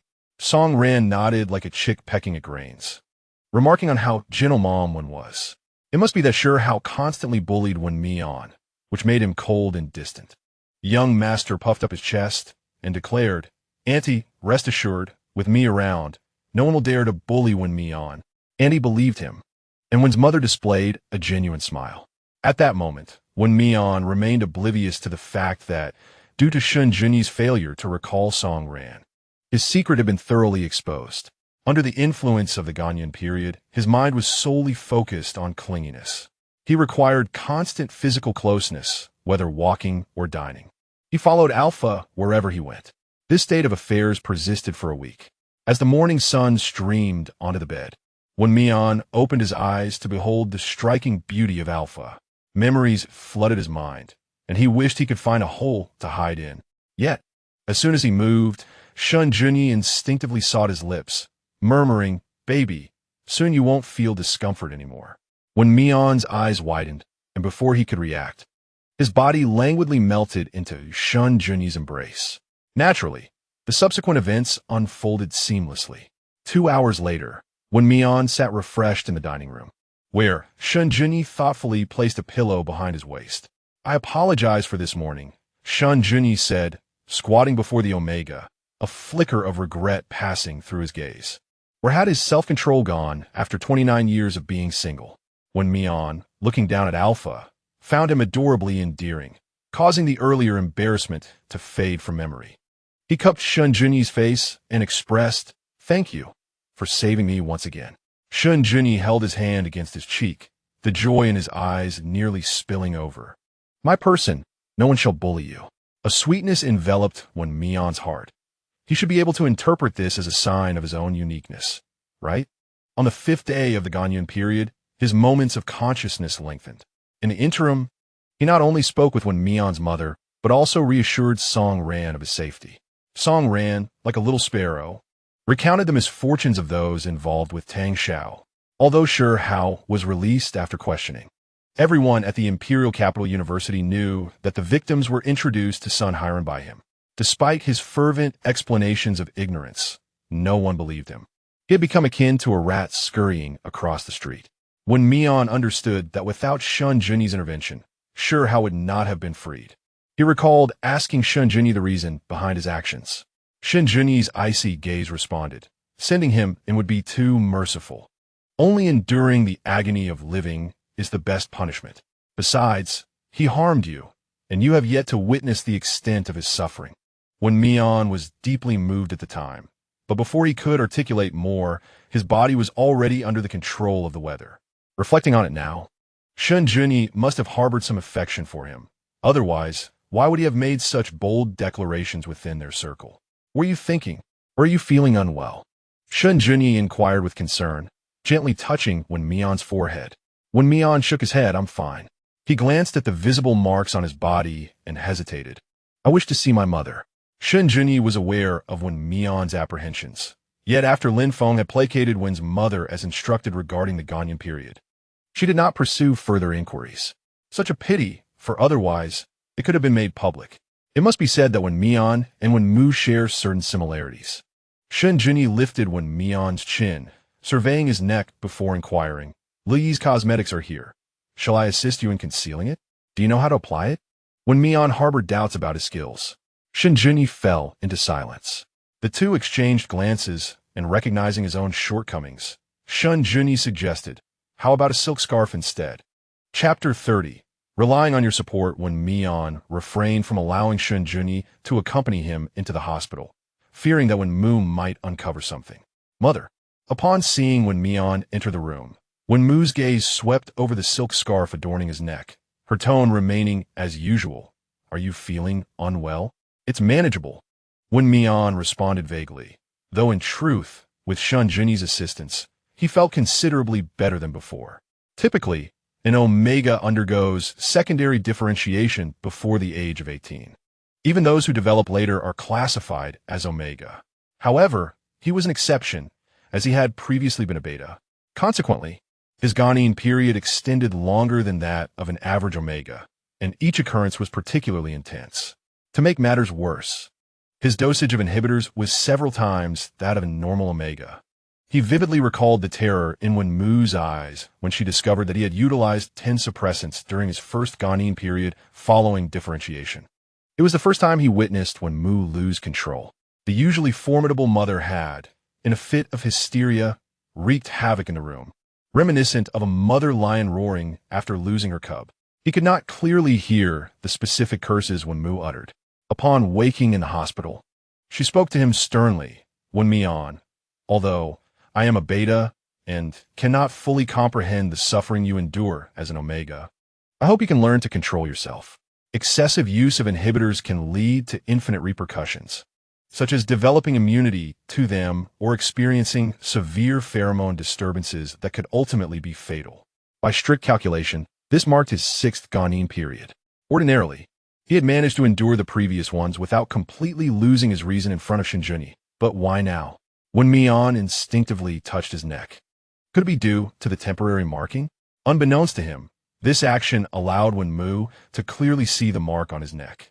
Clenching her fists and then gradually relaxing, she asked, Wen Mian, is Shen Junyi truly irreplaceable to you? Mother, why do you ask that? Wen Mian suddenly snapped back to reality, a hint of panic evident in his eyes. Wen Mu gently grasped his hand, speaking softly, only a love that is mutually compatible can endure over time. I wish for your lifelong happiness, not merely a fleeting moment. Wen Mian exhaled in relief, realizing it was merely a heart-to-heart conversation. He replied earnestly, Mother, I will not allow anyone to harm me, not even Shen Junyi. Wen Mu felt a complex mixture of emotions. The inherent inequality between an omega and an alpha raised uncertainties. Yet, Wen Mian harbored feelings for Shen Junyi, not for just a fleeting year, but for nearly a decade. Wen Mu sighed inwardly, pondering how she could feel at ease or trust in Wen Mian's promise. Mother, I wish to fight for myself, Wen Mian said, gazing anxiously at Wen Mu. He did not wish to let the opportunity to seize Shen Junyi slip away.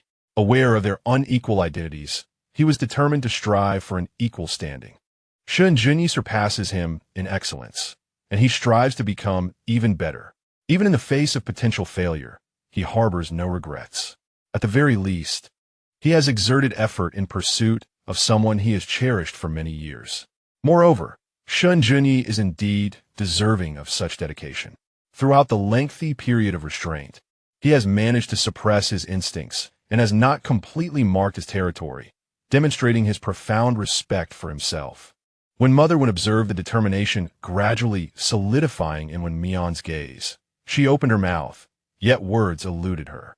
As time slipped away, the silence loomed heavily, like a stone pressing against the chest. As long as you are happy, Mother Wen interrupted, her voice breaking the tension. Before her, Wen Mian appeared docile, listening to her words, even though he had already formed his own resolve. I will take good care of myself. You have just come out of your restraint period, so go home and rest well. Wen Mian felt a flicker of unease. Rest assured, Shen Junyi has arranged for 3 caregivers for you, so there will be plenty of attention here, Mother Wen reassured, her demeanor softening, shedding the indifference she had previously displayed. With that, Wen Mian felt a sense of relief. Upon returning to the car, Shen Junyi was still engrossed in reviewing the mountain of documents that had accumulated over the past few days. The moment he caught sight of Wen Mian, he set the papers aside. Are you tired? Wen Mian shook his head but then nodded slightly, meeting Wen Mian's gaze, which bore a hint of sorrow. Shen Junyi instinctively pulled him into an embrace. Changing the subject, he inquired, Would you like me to arrange a caregiver for your mother to alleviate her boredom? Recalling her mother's words, Wen Mian pursed his lips and replied, Tang Xiao has gone bankrupt, so I need not pay the penalty. I will cover the caregiver's expenses myself. Mian, we need not be so divided, Shen Junyi said, frowning. Wen Mian stubbornly retorted, But I am merely your canary at present. Shen Junyi's previously buoyant mood dissipated in an instant. His expression turned cold, and the temperature within the car dropped several degrees. Observing Shen Junyi's demeanor, Wen Mian did not feel the need to rush into explanations. Whether it was due to the intimacy born from marking or a genuine desire to maintain their connection, it was undoubtedly a promising sign. He acknowledged his own shortcomings, yet he remained resolute in his pursuit of Shen Junyi. I wish to work, he declared. Shen Junyi's gaze shifted, revealing a complexity that was both anticipated and unexpected. At this moment, Wen Mian felt no fear. he deliberately leaned into Shen Junyi's embrace, languidly stating, "I want to see how far I can go, relying on your support." Wen Mian understood that, lacking power or influence, reaching a level commensurate with Shen Junyi's stature would be a Herculean task. However, he could leverage their connection to bind himself more tightly to Shen Junyi. Naturally, all of this hinged on Shen Junyi's willingness. As it turned out, when Mian's gamble paid off, the displeasure etched on Shen Junyi's face evaporated with those words. In Shen Junyi's mind, the implication was clear: relying on oneself essentially meant bearing his mark. Even if Wen Mian currently harbored no affection for him, as long as Wen Mian belonged to him, no one would dare to encroach upon that claim. "I have contacted Sheng'an. After a 2-day break, we shall sign the contract." Wen Mian was taken aback. "The company of Actor Gu?" "Indeed," Shen Junyi replied, displaying no hint of concern. "Sheng'an has abundant resources and ample opportunities for newcomers. Having Zheng Jun guide you would be most suitable." "Sing Yun?" Wen Mian's eyes widened in astonishment. The ace agent of Sheng'an. He instinctively tightened his grip on Shen Junyi's clothing. "But would he be willing to take on someone like me, given our connections?" Shen Junyi raised an eyebrow, lacking confidence. "A bit," Wen Mian replied candidly, for he was not trained in the field. Shen Junyi grasped his hand, playfully toying with it as he remarked, "Gu Minghang is also not formally trained." A warm current surged within Wen Mian. 5 years prior, he had been astonished yet disheartened upon seeing Shen Junyi on a reality dating show. However, later on, the alpha completed the show solo. Amidst his surprise, a flicker of hope ignited within him. If he became well known, would Shen Junyi then notice him? "Why are you lost in thought?" Shen Junyi, displeased with the Omega's distraction, shifted from squeezing his hand to pinching his cheek. Wen Mian chuckled, "I will strive to do my best." Observing the newfound confidence in him, Shen Junyi, adopting a cautionary tone, said, "You'll need to meet Zheng Jun before he can guide you. I'll leave in your hands." Wen Mian understood the path ahead would not be easy, yet once he crossed the threshold, he would not relent. Shen Junyi found his earnest demeanor utterly adorable and leaned down to plant a gentle kiss on the tip of Wen Mian's nose. Wen Mian's heart raced. Meeting Shen Junyi's naturally affectionate gaze made him question his own thoughts. It was quite normal for a canary to receive kisses and cuddles from its benefactor. However, over the next 2 days, Shen Junyi's tender affection created an illusion of them being in a romantic relationship. Before he could delve deeper into his feelings, he found himself at Sheng'an. Zheng Jun personally arrived to escort them to Gu Minghang's office. His gaze settled on Wen Mian, his tone gentle. "You have a good foundation." Wen Mian's appearance was rather cool and aloof, particularly marked by the small mole beneath his eye, which was quite memorable. "Gu Minghang should have informed you. I wish for you to be his manager," Shen Junyi stated with an air of authority. Zheng Jun responded with a smile, "Mr. Shen, the entertainment industry is never short of beauties. With Shen's backing, I believe you can cultivate a new leading actor." Shen Junyi returned the compliment with a smile. Zheng Jun then turned his attention to Wen Mian, suggesting, "Having me is not enough. You must also possess solid skills. After all, fans are not blind." Shen Junyi frowned, skeptical that Gu Minghang had not disclosed his relationship with Wen Mian to Zheng Jun. The atmosphere suddenly chilled, prompting Wen Mian to squeeze Shen Junyi's hand. "I would like to speak with Manager Zheng privately. What could you possibly discuss?" Shen Junyi expressed reluctance, aware of Zheng Jun's past indiscretions. When Zheng Jun was still Gu Minghang's manager, he had made several heart-wrenching comments upon first meeting Xu Wang. Now, with his shares in Sheng'an, his words were likely to be even harsher. "Please, let us have a conversation," Wen Mian pleaded, leaning closer to Shen Junyi and whispering, "Do you not trust me?" Shen Junyi replied, "When my wife is being coy, what choice do I have? I will wait for you in Gu Minghang's office." Wen Mian nodded obediently. Shen Junyi's gaze returned to Zheng Jun, who, with a forced smile, assured, "Mr. Shen, rest assured, I will safely bring him back to you." Satisfied, Shen Junyi planted a kiss on Wen Mian's forehead and briskly walked toward Gu Minghang's office. Zheng Jun remarked, "A couple of love-struck fools. He truly wishes to remain uninvolved." He numbly suggested, "Let us move to the small conference room." Wen Mian nodded. Seated across from each other, Zheng Jun bluntly stated, "I I reviewed your profile, and you do not meet my criteria for selecting an artist. He bluntly laid it bare. Your relationship with Shen Junyi, if one were to speak kindly, could be termed as a romantic involvement. If one were to be candid, you are merely his pet bird. With a single utterance, he can dictate your future.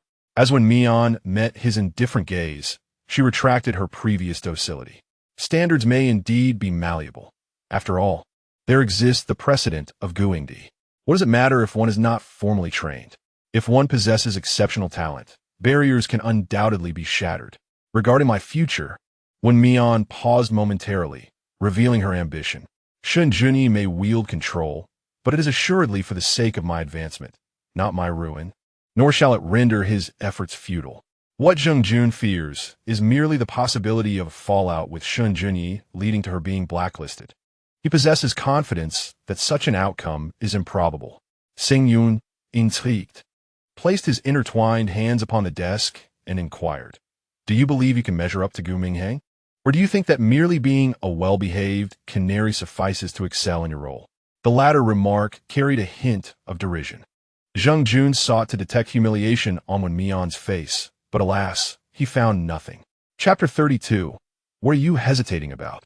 The chasm between deities and mortals is, of course, incomparable. Wen Mian gazed into Zheng Jun's eyes and articulated each word deliberately.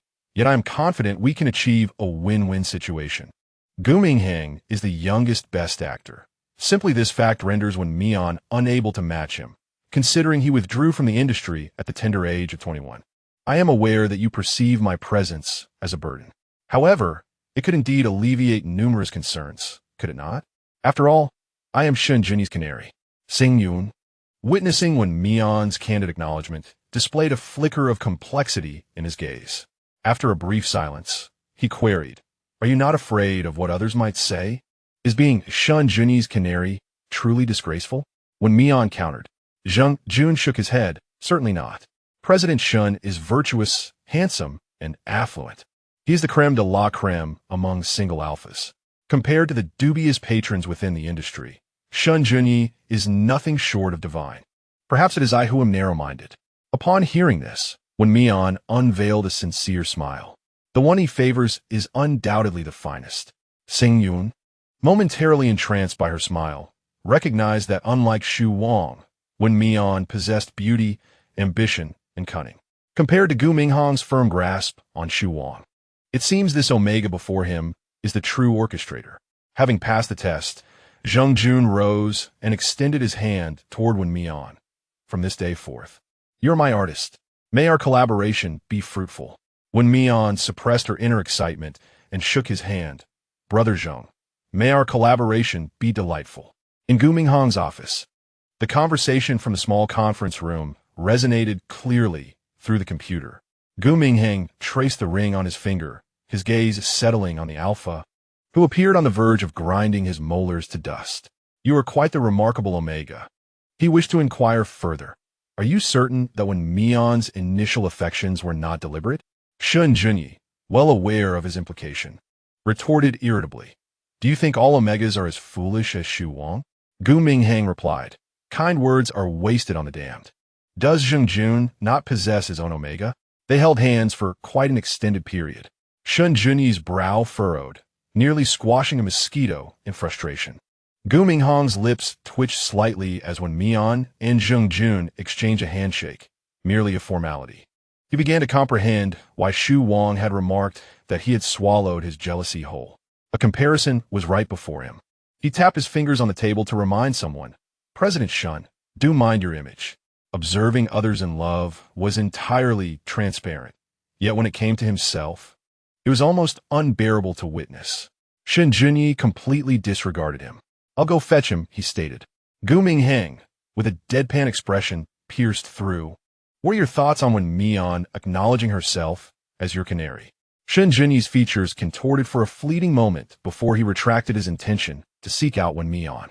He returned to his seat opposite Gu Mingheng and icily remarked, "I am driven by desire. She stands to gain from this arrangement, does she not?" Gu Mingheng could not help but roll his eyes. Truly, a love-struck fool. He had once chastised Shen Lui, yet he found himself in no better position now. Nevertheless, Gu Minghang asserted seriously. Are you certain your feelings for Wen Mian extend beyond mere care and responsibility towards an Omega, but rather stem from genuine affection? Shen Junyi's respect for Omegas was evident, especially for one he had been intimate with. Gu Minghang harbored a lingering suspicion that Shen Junyi's sense of duty overshadowed any real love. As for jealousy, it was merely the possessiveness of an alpha. Gu Minghang's implications were unmistakable, and Shen Junyi, not being a fool, grasped the underlying meaning. Responsibility can indeed manifest as a form of love. But how can you guarantee you won't develop feelings for another Omega in the future? Gu Minghang struck at the heart of the matter. Wen Mian is in her sweet period. You haven't fully marked her, have you? Or should I inquire about what you are hesitating over? Outside the door, Wen Mian's complexion was ashen. An Omega in their sweet period lacks control, and the pheromones they emit can similarly drive an alpha into chaos. A temporarily marked AO loses all sense of reason.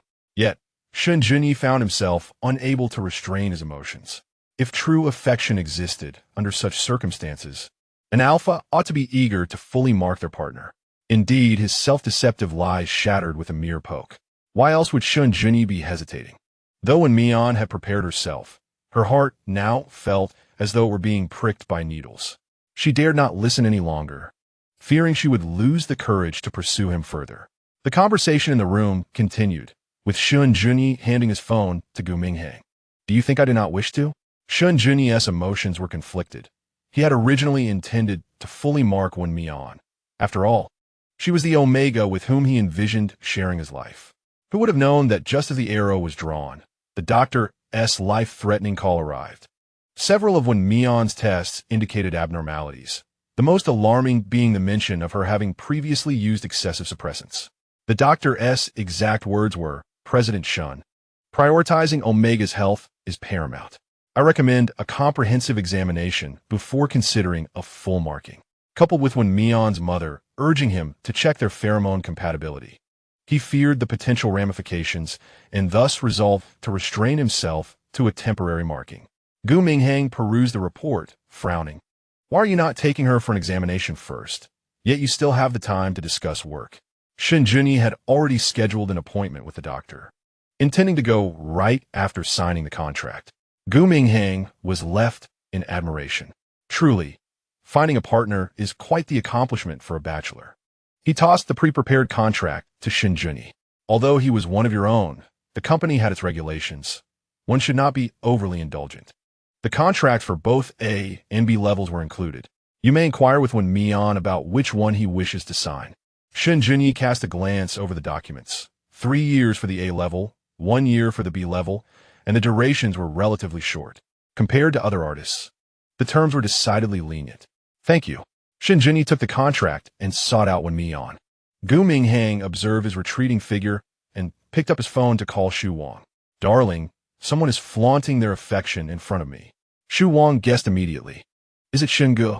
Shouldn't you first inquire about the extent of my emotional distress? The alpha retorted with jealousy. Shu Wang replied coolly, I'm hanging up. Gu Minghang coughed, attempting to salvage the conversation. Ahem, Shen Junyi's Omega is signing today. Do you wish to come and meet him? Shu Wang's eyes brightened at the prospect. Yet recalling his alpha's previous misbehavior, he hesitated. Are you sure you're not luring me into a trap to bully me? After all, last night's antics had left his waist still uncomfortable. Sweetheart, how could that be? Gu Minghang defended himself. Am I the kind of person who disregards you? Shu Wang wanted to affirm that he was, but the alpha tantalized. If you arrive late, he may leave. I'll come right away. Gu Minghang smirked in triumph. Be careful on your way. As Shen Junyi exited the office, he headed directly to the small meeting room. Unexpectedly, he encountered Zheng Jun on the way, who furrowed his brow. Where's Wen Mian? Didn't you say Zheng Jun was reliable? The artists were still unfamiliar with the company. It was ill-advised to leave them alone. Didn't Wen Mian go to find you and President Gu? Zheng Jun replied, with a puzzled expression. Chapter 33. The Pleasures of the Affluent?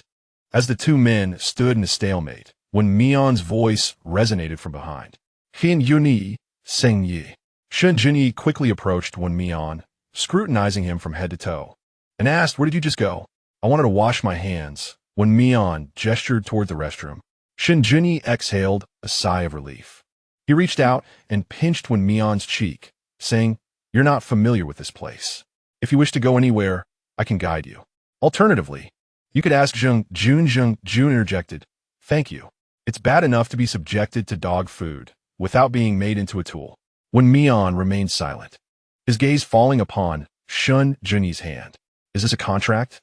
Indeed, Shen Junyi intentionally revealed the cover of the contract, presenting it to Wen Mian in front of Zheng Jun.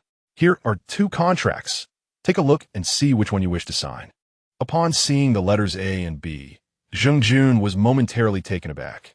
The highest artist contract at Sheng and was classified as S level, and thus far, only Xu Wang held that distinction.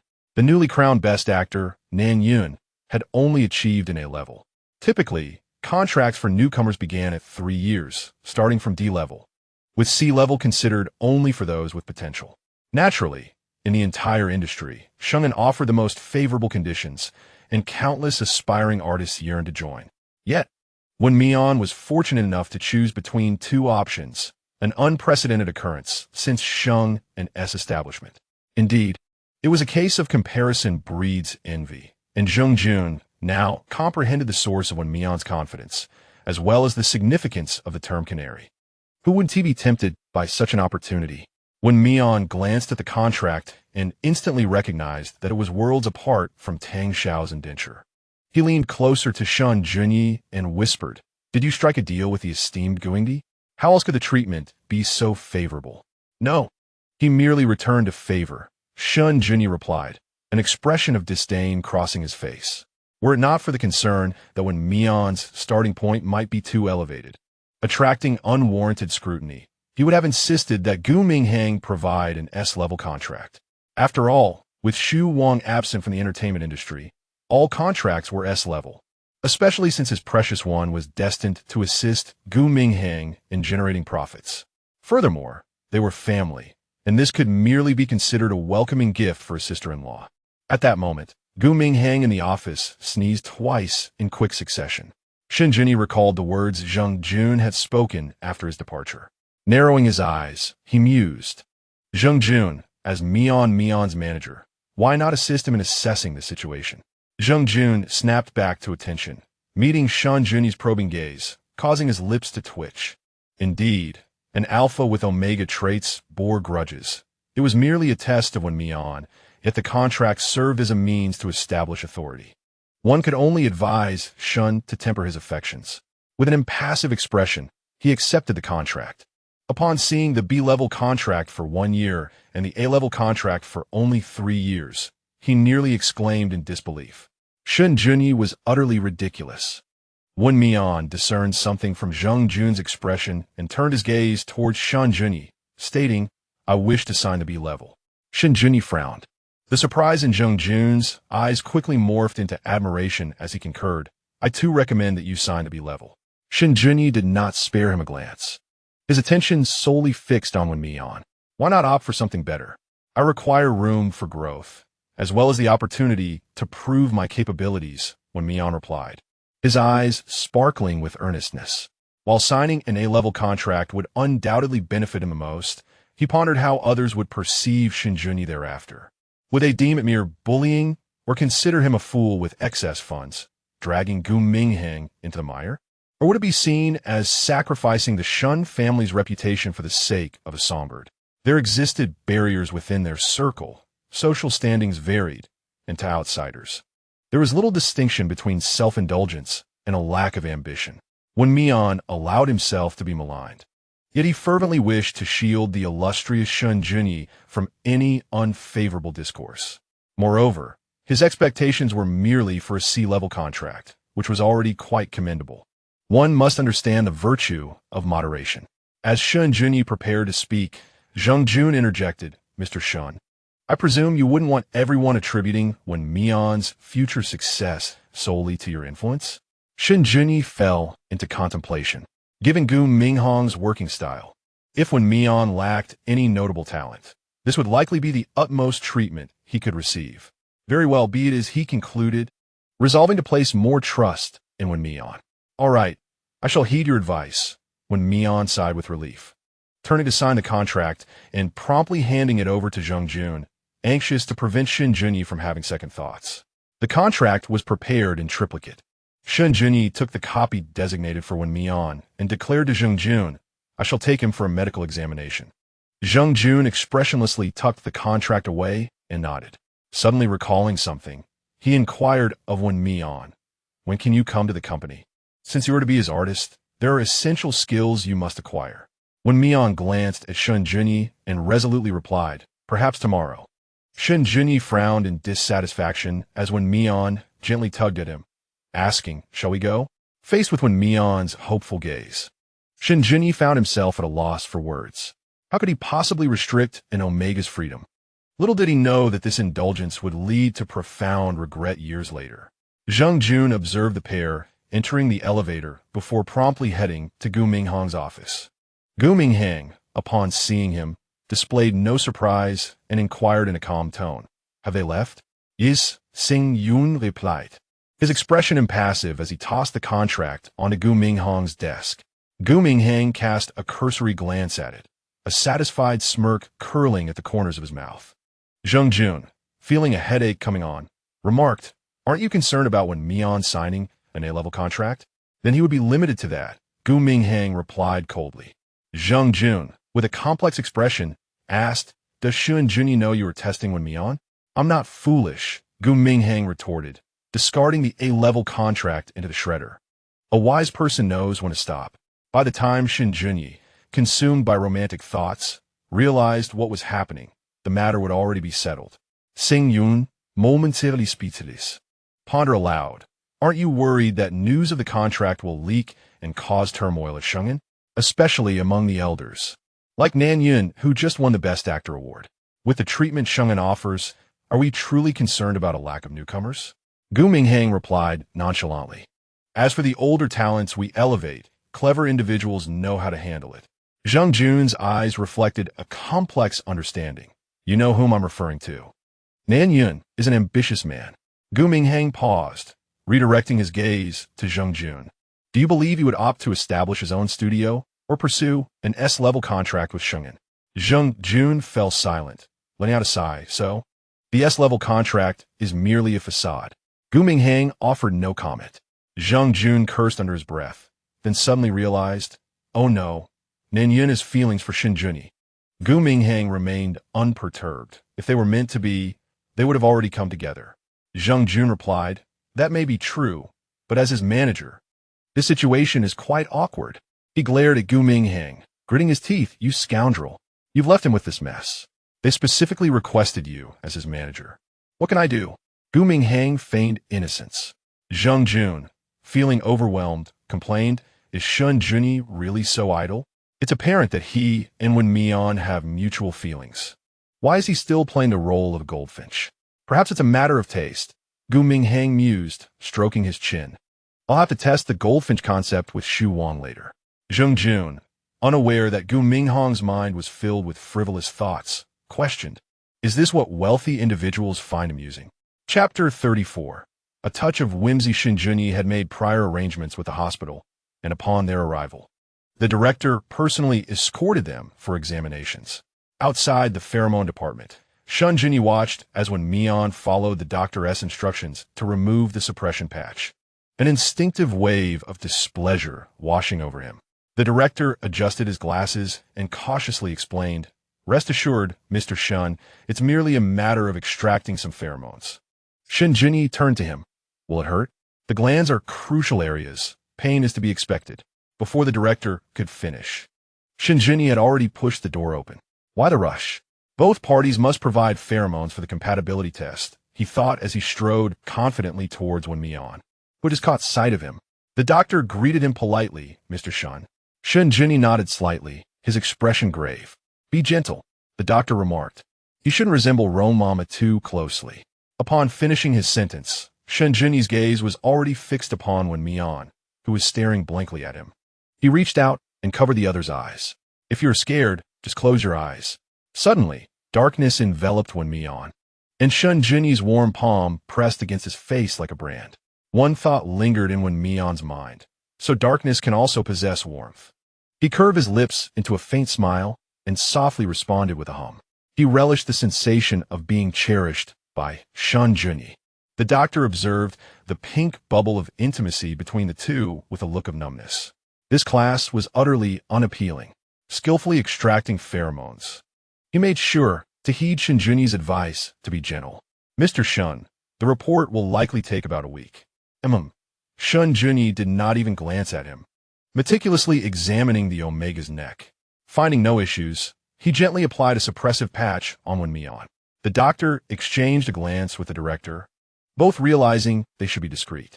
Shen Junyi led Wen Mian out, raising an eyebrow at the sculpted director by the door. What other checks remain? The director snapped back to attention, forcing a smile. Only the CT-related ones are left. Shen Junyi lifted an eyelid. The director quickly added, young Master Wen, I will take you. Outsiders are not allowed in the CT room. Thank you, Wen Mian replied politely. Just before leaving, he hesitated and looked at Shen Junyi. I will wait for you in your mother's ward. Shen Junyi waved to him, signaling to proceed with the examination peacefully. A smile flickered in Wen Mian's eyes as he nodded and turned to follow the director.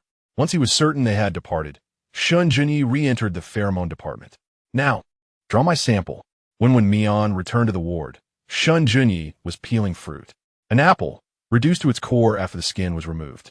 Mr. Shen, Wen Mian is back. Wen Mian's mother gestured subtly to him, indicating he should take the knife from Shen Junyi's hand. Watching him peel a fruit made her anxious. Let me do it. He reached for the knife, but Shen Junyi subtly evaded him. You have a busy work schedule, and it's rare to meet Annie. Shen Junyi stood up to give his seat to Wen Mian. I will peel from the side. He was determined to regain his touch. Wen Mian and his mother shared a silent moment of exasperation. Shen Junyi, unaware of their exchange, assumed the mother and son were about to share a secret. He stood up with a bag of apples in one hand and the knife still in the other. I will go visit the director. Watching Shen Junyi's silhouette vanish at the door, Wen Mian's mother turned to him and teased, Is this the alpha you fancy? Wen Mian was at a loss for words. He wanted to explain that Shen Junyi was not usually like this, but feared his mother would inquire about their relationship. Ultimately, he could only remain silent. Quickly shifting the subject, his mother asked, You were reluctant to tell me which company you signed with before. Can you share now? Overwhelmed with gratitude for having encountered Shen Junyi, Wen Mian nodded. I signed with Sheng'an.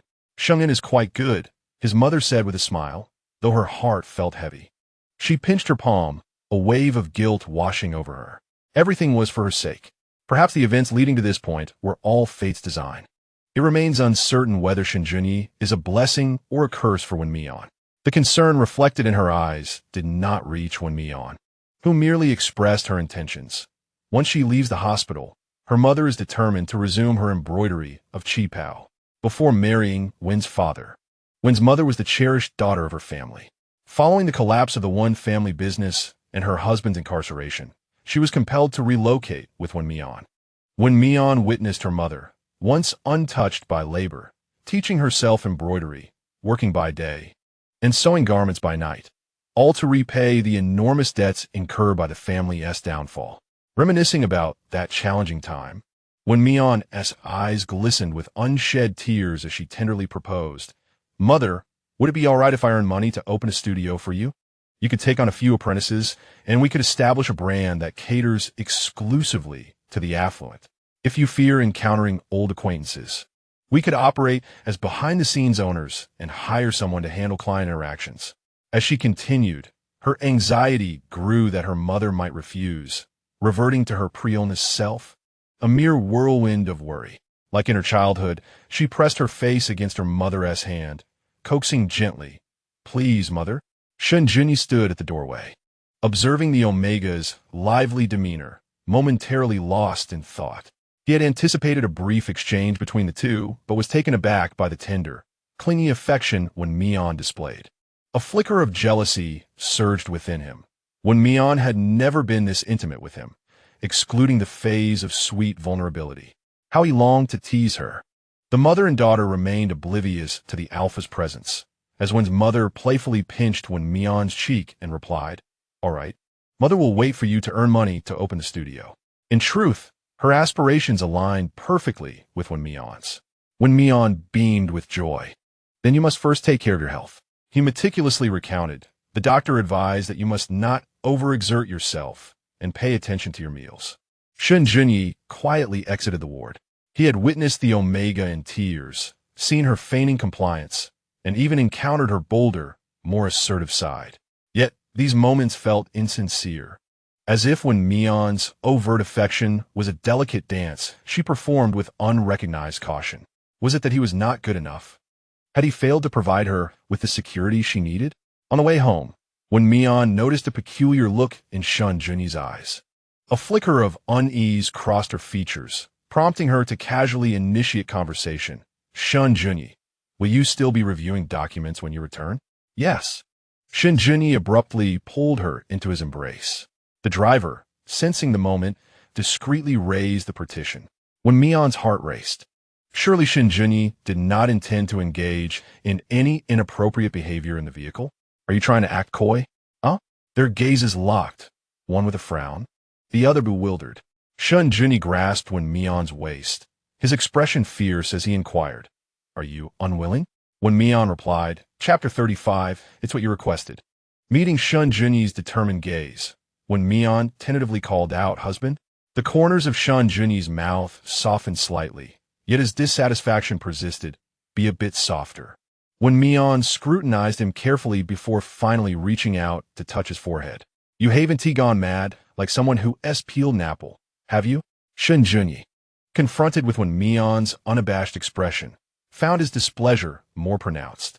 He brusquely swatted her hand away, entirely oblivious to any notion of unreasonable behavior, and coldly queried, Is my request too excessive?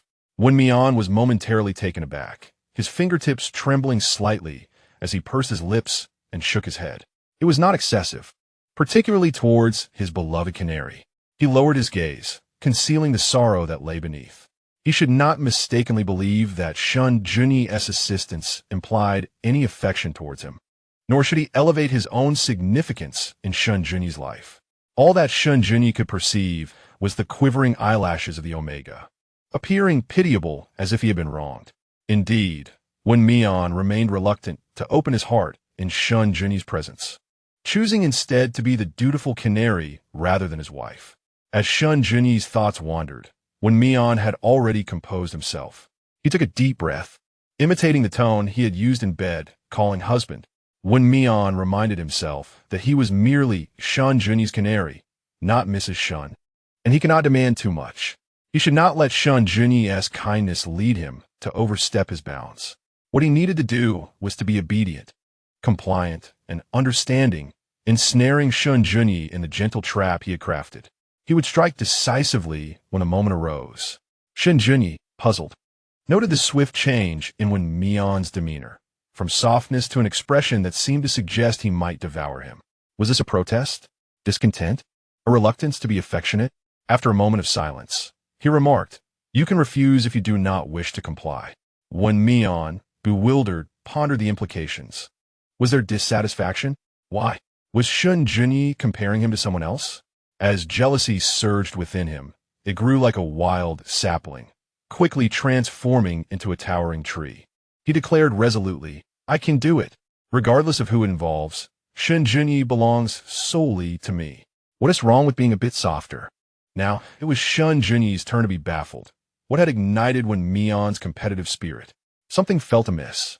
Before he could dwell on it further, Wen Mian had melted against him, his fair and slender fingers resting on Shen Junyi's chest. His cool, piercing gaze resembled a hook, while his rosy lips parted. The sound of his voice akin to a gentle brush. Husband. The words brushed against Shen Junyi's heart, unsettling his breath. Although the affection he desired was different, he found his throat tightening as he focused on Wen Mian's lips, slowly rising until their eyes met. At that moment, Wen Mian's expression mirrored that of a kitten, exposing its belly and enticing its owner for a caress. Shen Junyi covered Wen Mian's eyes with his hand, drawing him closer into his embrace, his tone ambiguous as he inquired, Who taught you this? Sun Hairen or someone surnamed Zhao? His gaze darkened with a fierce intensity. It seemed their lesson had not been sufficient. Those who dare to train him would pay dearly. When unseen, other senses sharpen. Wen Mian felt the warmth of breath by his ear, rendering him even softer. No one taught me. It was your demand. As the two became lost in their tumultuous emotions, yearning to engage in something more, a loud bang echoed through the air. Shen Junyi instinctively shielded Wen Mian within his embrace. As the forehead collided with the solid chest muscles, Wen Mian awakened considerably. Are you all right? Shen Junyi released Wen Mian. I'm fine. Wen Mian shook his head. Shen Junyi gazed at the reddened area on his forehead, a pang of compassion causing him to reach out and touch it gently. He then turned to the driver, his tone icy. What happened? The partition had been lowered, and the driver, beads of cold sweat forming on his forehead, replied candidly, Mr. Shen, it was the car in front that changed lanes abruptly. Call Assistant Lin to pick us up. You stay behind to handle the accident, Shen Junyi instructed calmly. Understood, Mr. Shen. Once the driver exited the vehicle, Wen Mian abruptly rose from Shen Junyi's embrace. However, just as he was halfway up, Shen Junyi pressed it back down. Weren't you quite bold just now? Wen Mian's ears flushed, and he couldn't bring himself to meet Shen Junyi's gaze. Shen Junyi leaned in excessively close, kissing the tip of Wen Mian's ear, his voice deep and teasing. Feeling shy, embarrassment and discomfort washed over Wen Mian, wishing desperately to find a hole to hide in. Shen Junyi chuckled softly, clearly in high spirits. Wen Mian wished for him to cease his teasing, but dared not cover his mouth with his hands. Just then, a knock sounded on the car window. Shen Junyi frowned and pressed the button to lower the window, his voice cold as he inquired, What is it? The driver wiped non-existent sweat from his brow. Mr. Shen, it's an artist from Gu's company, Wen Mian. They were being followed by paparazzi and, in an attempt to evade them, collided with us. He wishes to see you. A peculiar feeling arose within Wen Mian, yet he concealed it. What does he want to see me for? Does he wish to settle this privately? Shen Junyi could think of no other reason. The driver cautiously added, He may also want to apologize. Initially intent on declining, Shen Junyi's gaze shifted to Wen Mian, and he altered his decision. Where is he? As soon as the question left his lips, a figure appeared before the window. Mr. Shen. The Omega had dyed his hair a striking blue and wore a black mask, revealing only a pair of exquisite almond-shaped eyes. Despite being clad in black, his attire suggested an undeniable elegance. The oddity in Wen Mian's heart intensified. Wasn't he trying to evade the paparazzi? Wouldn't it be more perilous to exit the car alone? May I join you in your vehicle to hide for a moment? Wen Mian pulled down his mask briefly before quickly putting it back on. The paparazzi collided with our car as well. My assistant is waiting for the police to arrive. There is a dash cam inside the vehicle, so it is reasonable for my assistant to handle it. Shen Junyi's gaze once again fell upon Wen Mian. After a moment's contemplation, he proposed, You share the same manager. Would you like to be introduced? Only then did Wen Mian notice another presence in the car. A flicker of surprise crossed his eyes, and he tightened his fingers at his side. The instant their gazes met, an inexplicable sense of guilt washed over him. It was fleeting, but he managed a friendly smile. So you're the newcomer brought by Brother Zhang. Hello, Em Nanyun. Hello, Em Wen Mian. Wen Mian offered a faint smile, his eyes drifting toward Shen Junyi, leaving the decision with him, aware that the esteemed actor had lingered too long, risking exposure.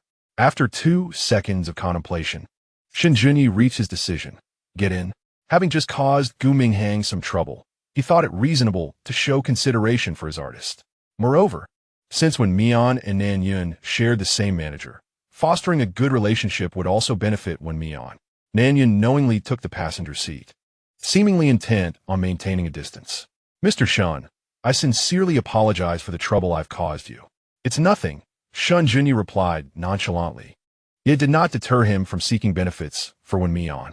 Mian, does your forehead still hurt? Wen Mian blinked, about to deny any pain, but Shen Junyi interjected. It's a bit red.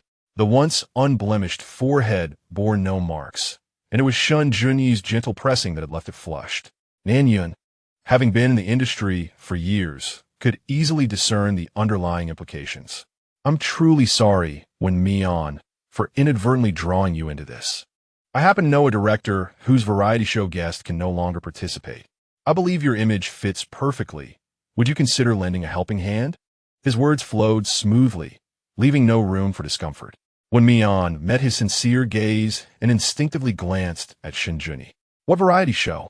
Shen Junyi, with his long legs crossed, emanated an air of authority. Nan Yin replied, unruffled. Mr. Shen might have heard of it. It's called Going to the Countryside Together. This show primarily adopts a live-stream format, focusing on tasks assigned to guests. One of the most beloved aspects for the audience is that at the end of each episode, the most liked comments will be read aloud in front of the guests in the next episode. If the questions are of genuine curiosity from the audience, the guests are obliged to respond truthfully. Notably, the popular comments are not solely directed at one person, but pertain to each guest. The previous season gained immense popularity because fans were vocal, and a poorly answered question could dramatically alter a guest's popularity. In such a realistic variety show, fans revel in the drama, and thus, the program transcended its initial boundaries. Of course, for the guests, being both reviled and revered still holds value. For as long as there is attention, there is commercial worth. Shen Junyi was somewhat reluctant to let Wen Mian participate. There were many ways to achieve fame, and attracting criticism was not the only path. However, he respected Wen Mian's aspirations. Do you wish to go?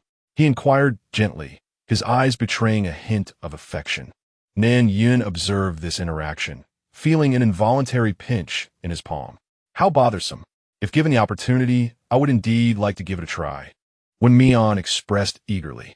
Shen Junyi's expression grew complicated. Why? Wen Mian replied candidly. If there is a chance, one should seize it. Besides, in the entertainment industry, who hasn't faced criticism? It's better to adapt sooner rather than later. Shen Junyi pondered this rationale. What if Wen Mian excelled in the recording and garnered acclaim? He turned to Nan Yin and asked, do you have the authority to decide on the guests? I can recommend him. Of course, Nan Yin held no such authority. His suggestion was merely a means to gauge Wen Mian's reaction. If he did not harbor feelings for Shen Junyi, it could be inferred that he admired Wen Mian. After all, Wen Mian possessed a bravery and ambition that many lacked, and he was aware of his own strengths. Shen Junyi chose not to elaborate further. Wen Mian felt no disappointment with this outcome. It was, after all, Shen Junyi's manipulation. Yet, if his intuition was correct, Nan Yin's interest in Shen Junyi likely extended beyond mere assistance, for he had employed similar tactics before. Nan Yin resided on the route back to Zhou Garden. After Nan Yin exited the vehicle, he circled around and tapped on Shen Junyi's window. Is there anything else? Shen Junyi furrowed his brow. Nan Yin glanced at Wen Mian before returning his gaze to Shen Junyi. Mr. Shen, I would like to acquire Wen Mian's contact information. Should any news arise, I will inform you promptly. On the way back, Wen Mian hesitated, glancing at Shen Junyi. I am aware that I possess good looks. Shen Junyi set aside the documents Lin Feng had brought along and leaned closer to Wen Mian, arching an eyebrow. Would you like to come closer to take a better look? Lin Feng's eyes flicked to the rearview mirror, feeling apprehensive about the flirtatious alpha. Wen Mian's gaze flickered, indeed. The alpha was handsome, which explained the multitude of admirers. Nan Yin was exceptional, articulating his thoughts beautifully and demonstrating a poised demeanor. If it were him witnessing Shen Junyi's camaraderie with others, he certainly would not manage it as gracefully. Boldly, he lifted his hand and brushed against the alpha's sharp nose. Feigning nonchalance. Shen Junyi, are you very familiar with Nan Yin? Not really. Shen Junyi scrutinized the Omega. Was he concerned? Was he feeling jealous? Noticing the silence that followed, Wen Mian bit his lip nervously. I thought you were quite close. Shen Junyi, charmed by the Omega's adorableness, widened his smile. I've met Gu Minghang a few times at Sheng'an, but we haven't had much interaction. Do you admire him? Wen Mian's heart raced, filled with anticipation, yet apprehension regarding his response. What do you wish to hear? Shen Junyi pinched Wen Mian's cheek, denying him the opportunity for unwarranted thoughts. He spoke earnestly. Nan Yin is highly ambitious. Within a few short years, he has ascended to the position of best actor due to both his talent and ability to seize opportunities. Admiration is undeniable, yet ends there. Wen Mian found himself momentarily at a loss for words. It was only natural for an outstanding individual to be admired. Perhaps he was being narrow-minded. Shen Junyi disapproved of Wen Mian's contemplative expression and playfully flicked his forehead. Stop overthinking.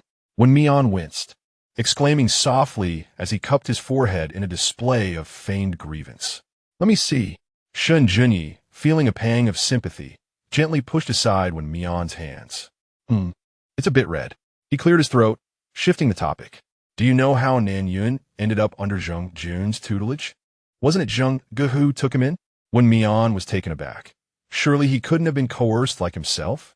Shen Junyi raised an eyebrow, asserting no.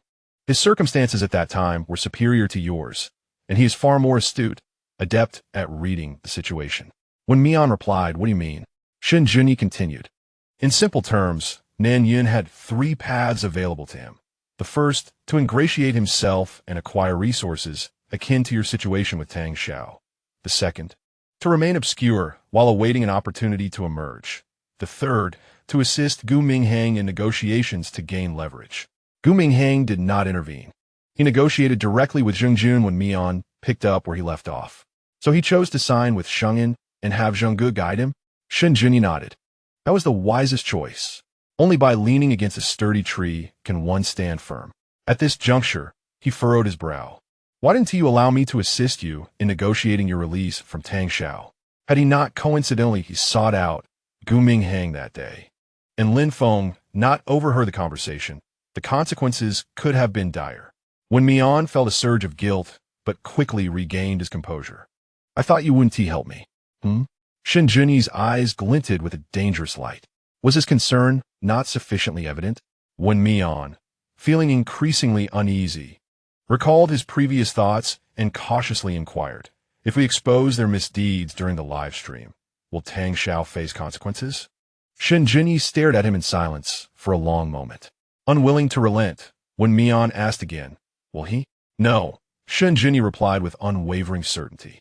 If we expose them, there will be forces that suppress it. What you see is merely the surface outcome. The underlying interest will merely don a new facade and persist. Wen Mian's face paled.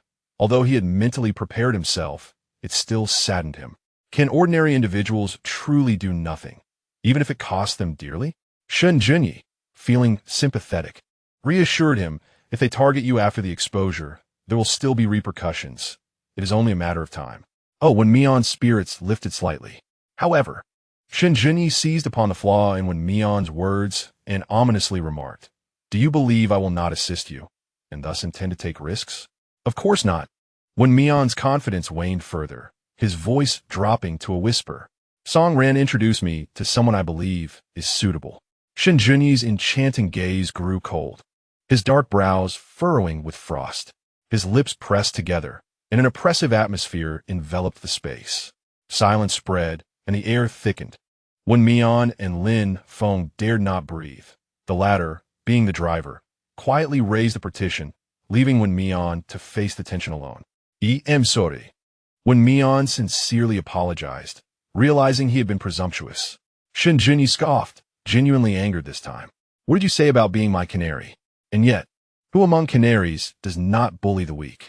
Who among them is independent like a savior? Wen Mian pondered, why is he angrier now? Yet, even an angry alpha was undeniably attractive, aptly described as a rare flower on a lofty peak. As he drifted into thought, Shen Junyi was on the verge of exploding with rage. Clearly, without a lesson, Wen Mian had no comprehension of his errors. Shen Junyi yanked Wen Mian closer, pressing him against his thigh. Then, with a sharp sound, the alpha's hand struck Wen Mian's rear with force, having seldom been struck in his life. Wen Mian's mind erupted in confusion. Was I wrong? Shen Junyi did not hear a response and delivered another slap. Wen Mian's briefly blank mind was instantly filled with humiliation and shame. How dare Shen Junyi strike him in front of others, especially in a car? The more he thought about it, the more wronged he felt, and tears began to fall uncontrollably. Yet, he bit his lip fiercely, stifling any sound. Shen Junyi, believing him unrepentant, struck again, the sound louder this time. Were you wrong? Suddenly, he felt a warmth on his arm, realizing something was amiss. Shen Junyi swiftly flipped Wen Mian over. The Omega bit his lip in distress, his tear-streaked face displaying a heart-wrenching stubbornness. Shen Junyi cradled him in his arms. gently wiping away his tears. It's just a few slaps. Don't cry, my dear. What does just a few slaps mean? Wen Mian completely broke down, his voice cracking as he sobbed, tears streaming down his cheeks. Shen Junyi felt flustered. Omega stood before him, usually so strong. Yet this was the first time he had seen him cry, so helplessly. It's all my fault. All my fault. Please, darling, don't cry. Your eyes will be swollen if you keep this up, and if you continue, you might end up with a runny nose. And then Yi Bao and Jin Bao will tease you. Shen Junyi. Wen Mian trembled with anger, his voice laced with tears. You jerk. Shen Junyi looked at Wen Mian, feeling a mix of pity and amusement. Although he had calmed down, he was still crying, albeit less fiercely. Clearly, his methods were effective. He handed Wen Mian a tissue to wipe his face in tears, even taking care to dab his nose. With no disdain, he embraced him and planted a gentle kiss. Then said earnestly, in the future, promise me you'll come to me with your grievances, all right? A benefactor also needs a sense of achievement. Just consider it a way of understanding me. Bring all your troubles to me, big or small. Chapter 38. A warning. Can you say, okay, 2 times in a row? With his heart and eyes filled with affection, even Wen Mian, despite his anger, could not maintain his ire. Shen Junyi pressed on, from now on, let me handle any dangerous matters. Wen Mian pursed his lips. Shen Junyi leaned in again for a quick kiss. Their gazes locked, and Wen Mian, unable to withstand it, broke into a smile. Shen Junyi cherished the moment, playfully pinching Wen Mian's cheek. Such a good boy. Wen Mian glanced at the partition, nudging Shen Junyi with his elbow, exuding a sense of playful arrogance. Could you not embarrass me in front of others? The Omega deliberately lowered his voice, and Shen Junyi immediately understood. Lin Feng, his assistant, was indeed an outsider. Matters between the couple ought to be resolved behind closed doors, particularly considering how fiercely Wen Mian had cried moments ago. The sight of him, so pitiful, only made Shen Junyi want to tease him further. Internally, he reveled in his twisted thoughts, while outwardly he nodded in agreement. I apologize for my lack of consideration. Wen Mian was taken aback by Shen Junyi's apology, his heart bubbling with joy as affection for him intensified. He thought, Shen Junyi is the best person in the world. The indulgence of the alpha towards him surely hinted at some affection. The expression on his face, to Shen Junyi, was merely a signal that he was appeased. Shen Junyi mused, this little Omega is so easy to soothe. Considering that Wen Mian was only 21, the 29-year-old alpha furrowed his brow. At such an impressionable age, he needed to keep a close watch on him. Should someone else deceive him, he would know where to cry. The wife he had determined to claim must be secured on the household registration. Despite their differing thoughts, they shared an unexpectedly harmonious moment. Meanwhile, Lin Feng, who was eager to eavesdrop, found himself disappointed as silence enveloped the room. Shen Junyi clapped his hands thrice, wondering if it was ineffective. The next day, Wen Mian reported to Sheng'an punctually. Shen Junyi, worried about potential bullying and needing to relay matters to Zheng Jun, decided to accompany him to Sheng'an. Upon seeing the two, Zheng Jun felt overwhelmed. He ushered them into the office and swiftly closed the door. Are you too afraid that others don't know about your relationship? Wen Mian blinked innocently. Shen Junyi, seeing that Wen Mian was unperturbed, wore a smug expression. What was there to fear? Knowing the truth was better. He would see who dared to bully his own. The corners of Wen Mian's lips curled slightly. Sing Yun the Mox. Well, then we have 2 lovesick fools. Shen Junyi couldn't care less. Could he not manage Wen Mian? His demeanor turned serious. Are you willing to forego your career? The company is filled with gossip. Should anyone leak this, do you wish to debut in the morning and face ruin by afternoon? Wen Mian appeared as a deflated puppy, instantly losing her vitality.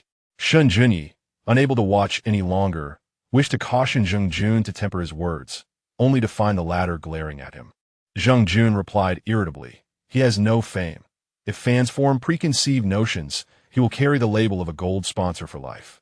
Do you wish for him to stand by your side as an equal or as a mere plaything, or perhaps to be labeled as unworthy of you? Shen Junyi fell into silence. Privately, he yearned for Wen Mian to bear his mark, yet he was unwilling to hear others claim she was beneath him, let alone refer to her as a plaything. Zheng Jun, satisfied, cleared his throat and asked, Mr. Shen, do you have anything else to convey? Shen Junyi replied, all he wished to say has been dismissed. What more is there to express? Seeing his sour expression, Zheng Jun dared not offend him too harshly. He proposed a plan. Once Wen Mian gains some popularity, we will release photos of your chance encounters or dates, allowing the online community to indulge in speculation, which will ultimately benefit you both. Wen Mian's gaze flickered, fixating intently on Shen Junyi. The latter, meeting her expectations, nodded in agreement. We shall proceed as you suggest. Zheng Jun beamed like a blooming chrysanthemum. Shen Junyi, wishing to ignore him, turned to Wen Mian and said, I will visit Gu Minghang's office and pick you up after work. Okay, Wen Mian replied, suppressing her inner excitement as she bid him farewell. Shen Junyi worried about others deeming them unworthy, yet he was unbothered by the prospect of fans shipping them. This was an auspicious sign. Xing Yun, noticing that everyone had departed while Wen Mian remained in a daze of joy, cautioned, there are many in the company who envy you. Those who can enter Shengyin undoubtedly possess advantages in appearance. Even though character was filtered during the signing process, human hearts are inscrutable. Who knows what lies ahead? Wen Mian composed herself and responded earnestly, I will strive doubly hard. Zheng Jun remained non-committal, glancing at his watch. I have arranged a course for you. Start learning. Once the teacher provides feedback, I will plan your future path. I will study diligently, Wen Mian said, hesitating for 2 seconds before voicing her desire.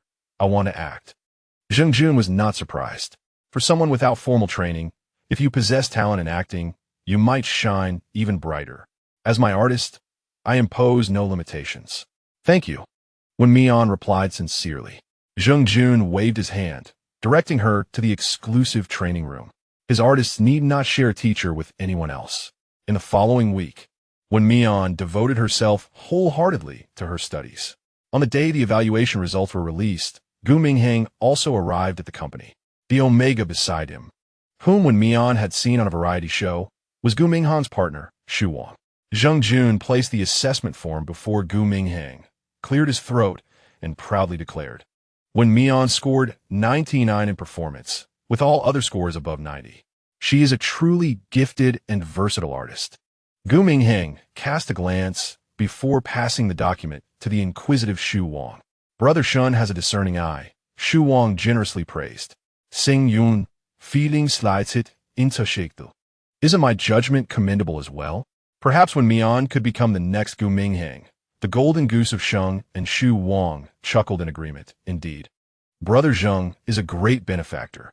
Gu Minghang shot a cold glance at the overly pleased Zheng Jun and then turned his scrutinizing gaze towards Wen Mian. There are no outsiders here. Feel free to share your thoughts. Under the sharp gaze of the alpha, Wen Mian felt a twinge of nervousness. He endeavored to maintain his composure and stated, I wish to act. Gu Minghang replied with a nonchalant expression, then turned to Zheng Jun. What are your plans? First, participate in a variety show to make an appearance, then take on some standout supporting roles. Gu Minghang refrained from commenting, instead looking back at Wen Mian. Any objections? Wen Mian shook his head. Gu Minghang paused briefly before broaching a different topic. Did you deliberately refrain from informing Shen Junyi? Are you concerned he might assess the situation unfairly? Wen Mian hesitated for a moment before conceding. TSK. Gu Minghang seemed poised to say more when he was suddenly nudged by his wife. Xu Wang cast a warning glance. That's enough. Gu Minghang cleared his throat. It's nothing. You may go out with Zheng Jun. Wen Mian glanced back and forth between the two before following Zheng Jun out of the office. Once the door closed, Gu Minghang immediately shed his formal demeanor, pulling Xu Wang on his lap with righteous fervor. I have no intention of making things difficult for him. I merely intended to gauge Shen Junyi's sentiments. It would be quite amusing if both parties harbored feelings yet believed the other insufficiently invested. Don't be mischievous. Xu Wang replied, her expression unyielding. I only play tricks on you, Gu Minghang declared, and with that, his hands were already in motion. Stop, Xu Wang protested. They haven't gone far yet, implying that it would be acceptable once they were out of earshot. The alpha lifted his gaze, his eyes glimmering with desire. Chapter 39. I await Wen Mian in Zheng Jun's office. He presented a variety show proposal to Wen Mian, his expression somewhat conflicted. I've arranged a variety show for you. The director mentioned that it was recommended by Nan Yun. As an agent, he was unaware of the rapid advancement in their relationship. Wen Mian paused, taken aback. He anticipated that Nan Yun would truly assist him. Could it be due to Shen Junyi? Zheng Jun scrutinized him for a couple of seconds before continuing. You'll participate as a guest star, recording only 2 episodes. I inquired why you were chosen, and the director stated that Nan Yun agreed to be a regular guest. Wen Mian's eyes widened in astonishment. I have no idea what he is thinking, Zheng Jun admitted, shrugging. Given his current popularity, he doesn't need the exposure a variety show provides. His consideration for you is surprising. If I didn't know that Nan Yun's affections lie with Shen Junyi, I would think he is being rather self-involved. Wen Mian fell into contemplation. The lack of need for exposure implied that Nan Yun could choose to participate or not. From Zheng Jun's words, it seemed that Nan Yun had only agreed to be a regular guest to afford him this opportunity. He bit his lip, realizing that if this were the case, Nan Yun's motivations were likely tied to Shen Junyi. Do you know why he is doing this? Zheng Jun inquired curiously, sensing that Wen Mian was privy to some information. Wen Mian fell silent for 2 seconds before recounting the details of their unexpected car accident encounter. Zheng Jun listened, left at a loss for words. How could someone as astute as Nan Yun end up losing both love and resources? Was Shen Junyi truly so exceptional? He could not comprehend why. Despite being a golden single alpha himself, he was devoid of an omega-s affection.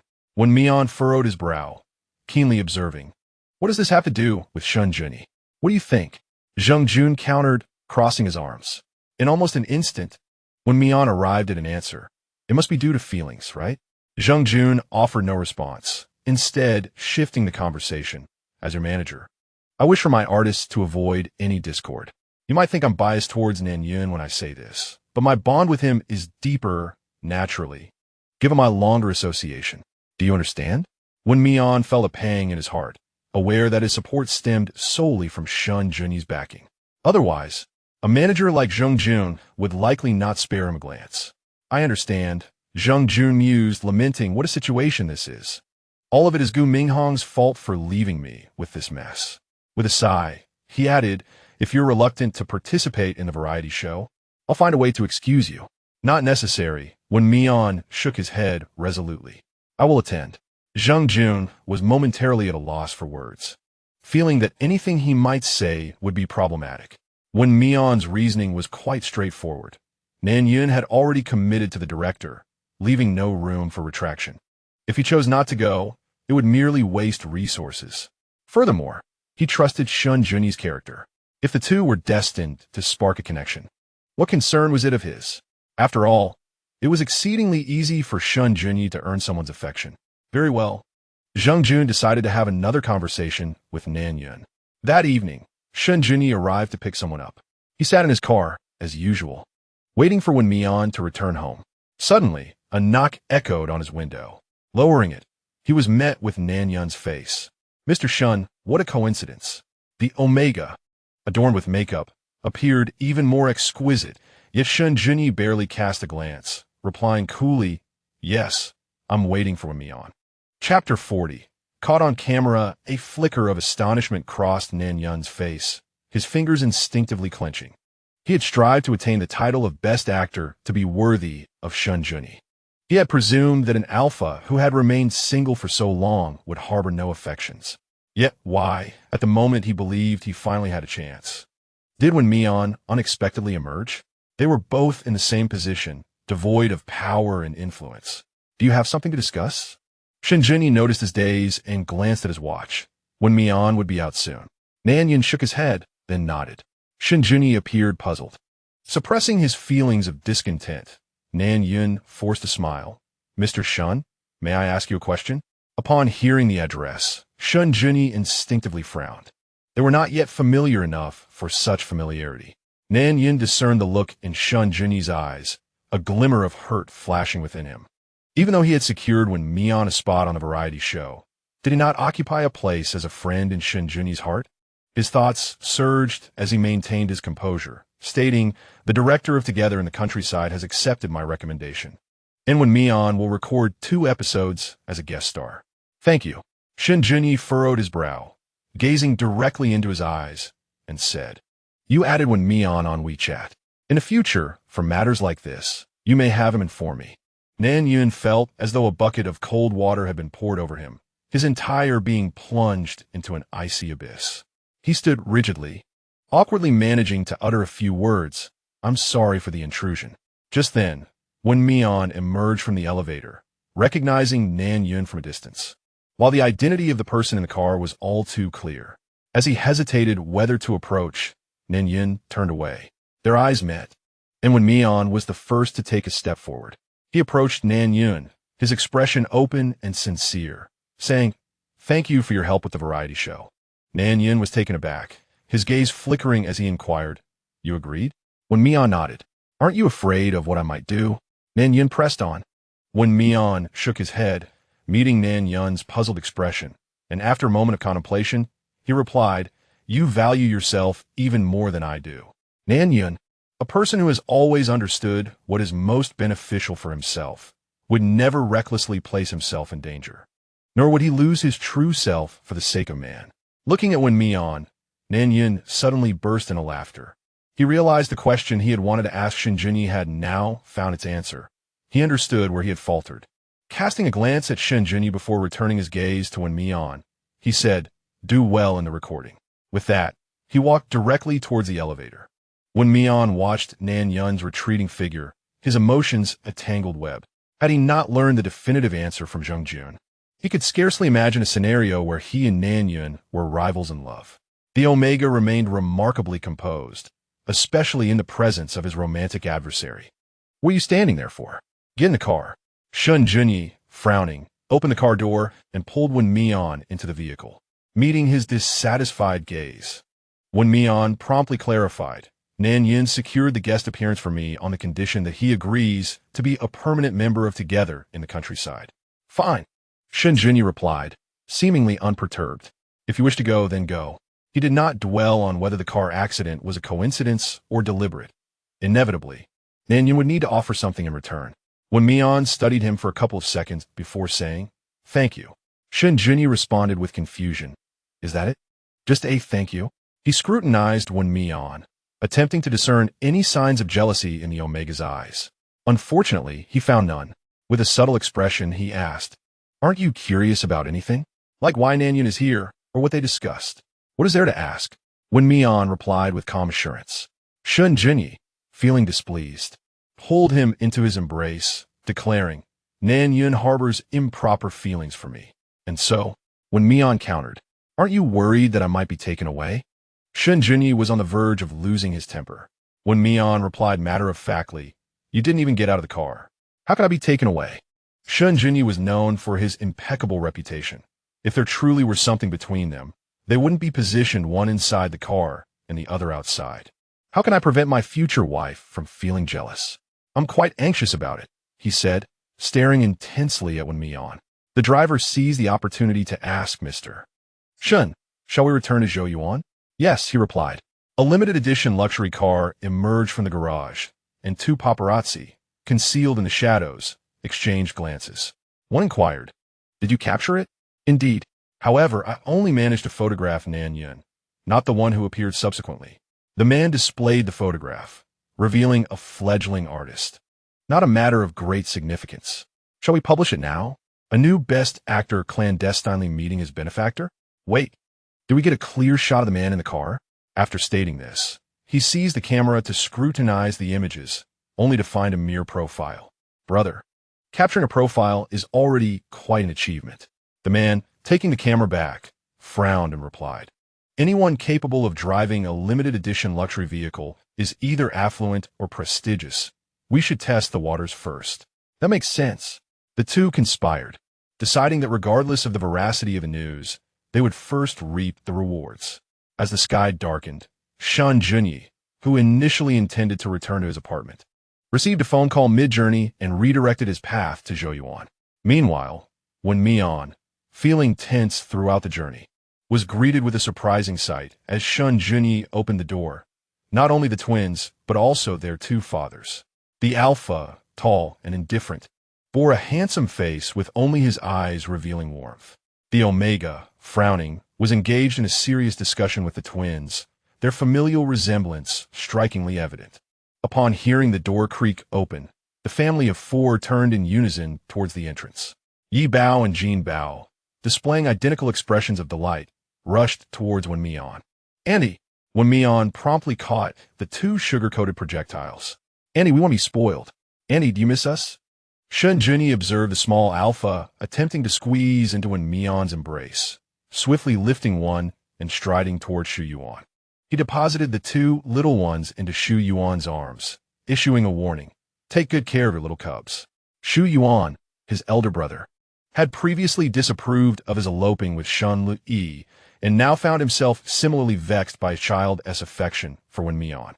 It was rather perplexing. The three exchanged glances, and Jin Bao, tilting his head towards Shen Junyi, sniffled, "Little dad, your brother doesn't like us, woo." Yi Bao followed suit. "Uncle, do you not want me and Jin Bao anymore?" Shen Junyi remarked. None of their families seemed to act. How did two little brats who love to fake cry come about? It must be the poor atmosphere at Shu Yuan's company affecting the Shen family's genes. Wen Mian stood awkwardly, momentarily at a loss for words. Noticing this, Shu Yuan's indifferent gaze swept over the twins, causing them to fall silent instantly. His attention shifted to Shen Junyi. "Brother, are you not going to introduce us?" Shen Junyi met Shen Junyi's round eyes, and, taking Wen Mian's hand, stated openly. Wen Mian, now an artist with Shang'an. As for other matters, they were already well aware. He then introduced Wen Mian. "This is Shen Junyi, my younger brother." When it was Shu Yuan's turn, Shen Junyi retorted with mild annoyance, "My brother-in-law." As the scene unfolded, Shu Yuan, accustomed to such dynamics, nodded at Wen Mian as a form of greeting. Over the past few years, Shen Junyi had grown freer from familial constraints, his disposition considerably more spirited.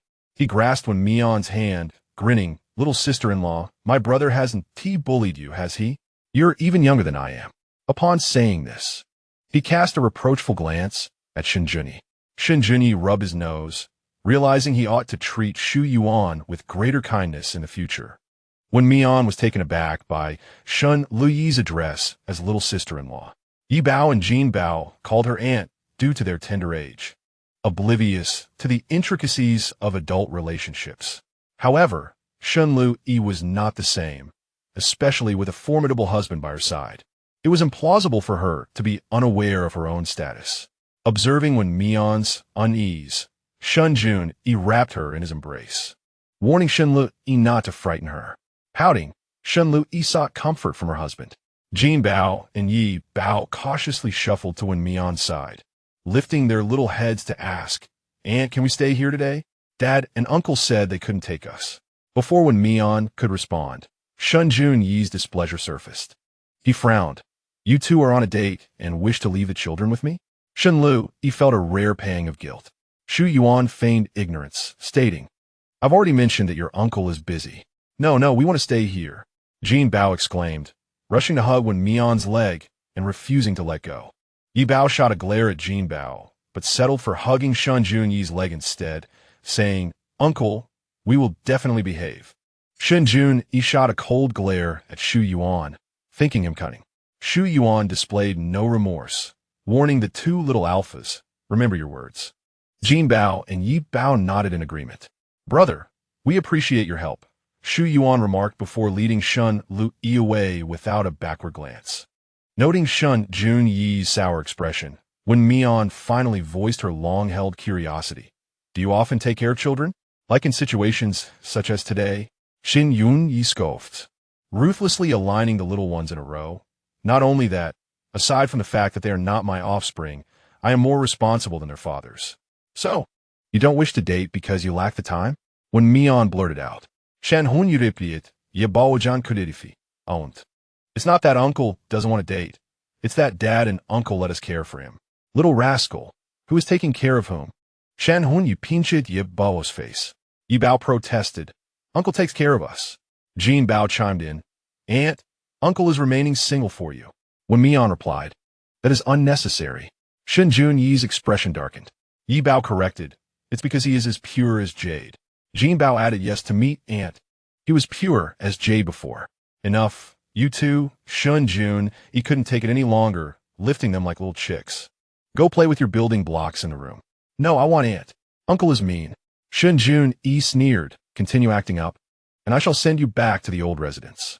Immediately, Yi Bao and Jin Bao fell silent. Wen Mian observed this scene with a tumultuous heart.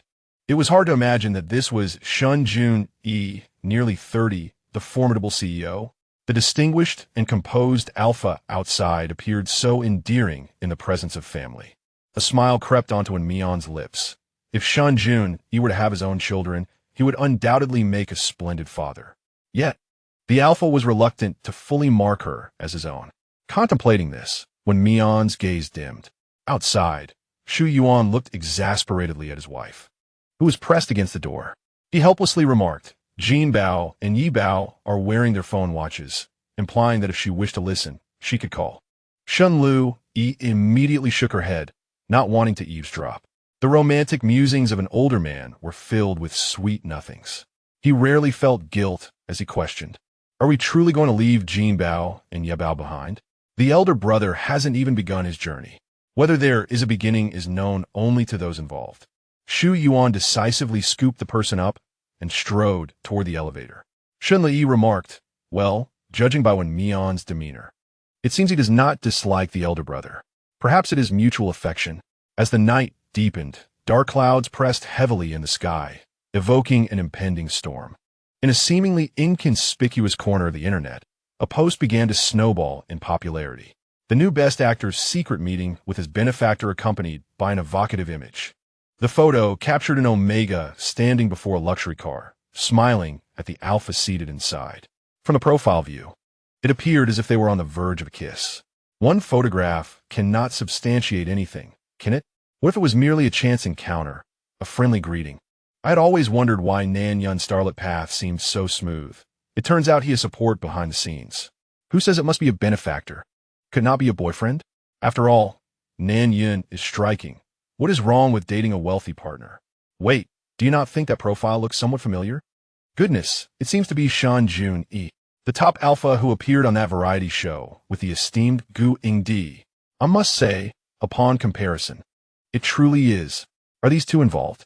Nan Yun's relationship exposed Shen Junyi Nan Yun Gu Yingdi. Shuvang, Shen Junyi's love triangle development soul nights. Numerous topics dominated the trending searches. Fans eagerly tagged the individuals involved, including Gu Mingheng and Xu Wang, who could not escape the frenzy. Wen Mian was still lost in slumber when the sudden sound of notifications pierced the quiet. Moments later, an alpha's ringtone echoed through the air, disturbed by the noise. He attempted to turn to awaken the alpha, only to realize he was immobilized. Shen Junyi. Phone. Shen Junyi opened his eyes to see the back of the Omega's head. Darling, calling me so early, what do you want? He said, rubbing his chin against the Omega's crown. The phone. Wen Mian insisted once more. Shen Junyi disregarded him, pulling the Omega closer. After being disturbed by his two nephews the previous night, he relished this rare moment of solitude together, only for Wen Mian to succumb to sleep. His intention was to hold him tenderly, but they both fell asleep instead, which conveniently aided him in the morning. The ringing persisted, and when Mian, blushing, bit his lip, it might be something important. A flicker of annoyance crossed the alpha's gaze. He rolled over, positioning the Omega on the bed, and reached for his phone. Noticing it was Lin Feng, he answered, gritting his teeth, you better have something urgent. The alpha's evident dissatisfaction made Lin Feng shiver. Mr. Shen, you are trending. What trending? Shen Junyi retorted impatiently. It concerns your romantic entanglement, Lin Feng cautiously added, with Nan Yun. Shen Junyi quickly opened the app to check, his expression turning icy in an instant. Have you investigated? Lin Feng hesitated, unable to amend his words. I will check immediately. Ending the call, Shen Junyi looked down to see the Omega engrossed in the trending topics. He bent down to snatch away the phone from Wen Mian. A hint of persuasion in his voice. Be good, don't look. Chapter 42 Clarification. When Mian turned his upper body sideways, glancing back at Shen Junyi. His eyes were glistening with moisture, the rims tinged with red, and even the small mole beneath his eye possessed a peculiar charm. Shen Junyi held his neck, leaning down to plant a gentle kiss on the Omega's nose. "My dear, trust me." Wen Mian gazed at him intently, offering no reply. It was only when the Alpha furrowed his brow that he inquired, "If you want me to trust you, why won't you let me see?" Such redundant actions only serve to heighten Shen Junyi's sense of unease. Shen Junyi's eyes bore into Wen Mian. His teeth clenched as he retorted, "Are you truly willing to argue with me right now?" Wen Mian, he did not wish to, but why should he allow his phone to be taken? He insisted, "You do your thing, I'll do mine." Shen Junyi found it amusing, questioning who he looked down upon. Wen Mian remained silent, fixing his gaze on him for a moment before angrily turning away. Shen Junyi took a deep breath, his voice laced with menace. "Perhaps it's time you learn a lesson." Thus, regardless of Wen Mian's cries and pleas, Shen Junyi showed no mercy, even intensifying his actions. Morning sunlight spilled onto the floor, the curtains dancing with the breeze, shifting in rhythm. Finally, the wind ceased. The sounds of water from the bathroom could be heard, accompanied by faint dialogue. "You are being unreasonable. Be good, I'll help you take a day off." The sound of water abruptly stopped, and the Alpha emerged from the bathroom, a satisfied expression on his face as he cradled the Omega in his arms. The Omega appeared to have been mistreated, with tears clinging to his lashes. The moment when Mian was placed on the bed, he immediately pulled the blanket over himself, wrapping up like a caterpillar. Shen Junyi found it amusing and gently coaxed, "Don't suffocate yourself. If He Bao and Jean Bao see you, they will be heartbroken." Wen Mian, "Don't even start. The Alpha is deliberately provoking me, while the soundproofing is good." His gaze fell on the discarded phone, turning to the source of his frustration. "Now can you show it to me?" "Shen Junyi, is it that I haven't worked hard enough?" The Omega still remembered that remark. However, having already treated the Omega harshly, he could not go back on his word. He handed the phone to Wen Mian, cautioning, "Do not get angry." "All right." Wen Mian acquiesced. As Shen Junyi changed into comfortable attire, he scrutinized the Omega's expression. Under normal circumstances, Wen Mian would have stolen glances at Shen Junyi, admiring the Alpha's physique in silence. Yet at this moment, the Omega was solely focused on the tumult online. To his astonishment, he discovered that Nan Yun's partner was none other than President Shen. After years apart, President Shen still looked incredibly handsome. Would it be possible to cast them both in a television drama? I would love to see that. The rumors had escalated without any denial. It must be true. A stunning visage paired with such a face. Blessings, blessings. Wen Mian's expression, previously devoid of emotion, began to crack. "Be good, don't look." Shen Junyi pressed down on Wen Mian's hand. His silence was tolerable, but once he spoke, a wave of grievance surged within Wen Mian. The Alpha was clearly with him, yet in an instant, he had become someone else's partner. Tears of restraint welled up in his eyes as Wen Mian, with a choked voice, lamented, "You are being too cruel, a bunch of scoundrels." Shen Junyi found himself both exasperated and amused. The individual he wished to see was Wen Mian. The one who felt wronged was also Wen Mian. Yet he bore the brunt of the blame. Such an unreasonable little Omega. Nevertheless, his heart ached more than anything else. He sat on the edge of the bed, lifting his hand to grasp Wen Mian's chin, freeing his bitten, pale lips. "Shall I promptly issue a clarification announcement?" Wen Mian contemplated nodding, but felt it would be unbecoming. He hesitated. "How about we first discuss this with Brother Zheng?" "All right," Shen Junyi replied, retrieving his phone to send a message to Zheng Jun. At that moment, as he lowered his gaze, his expression darkened. Nan Yun had yet to respond. He hoped the Omega wasn't plotting something nefarious. Otherwise, just then, when Mian's phone rang, Shen Junyi glanced at it. It was a voice call from Nan Yun. His expression hardened as he pressed down on Wen Mian's hand. "Don't answer it. Who knows what intentions he harbors?" Lin Feng, too, had been slow to respond regarding this trivial matter. Wen Mian recalled how the Omega looked when he left last night and stubbornly insisted, "I want to take the call." Shen Junyi was perplexed. "Are you seeking trouble for no reason? I want to hear what he has to say." Wen Mian's face was earnest. Shen Junyi frowned. "It's likely just an explanation." "I still want to hear it," Wen Mian retorted, puffing up his cheeks and warning him with a glare, "You mustn't speak." Shen Junyi thought to himself, "Splendid, the Omega had been spoiled into a little temper." He affectionately settled behind Wen Mian, allowing him to use him as a cushion. When the call connected, Nan Yun's voice came through first. "Wen Mian." "Yes, it's me."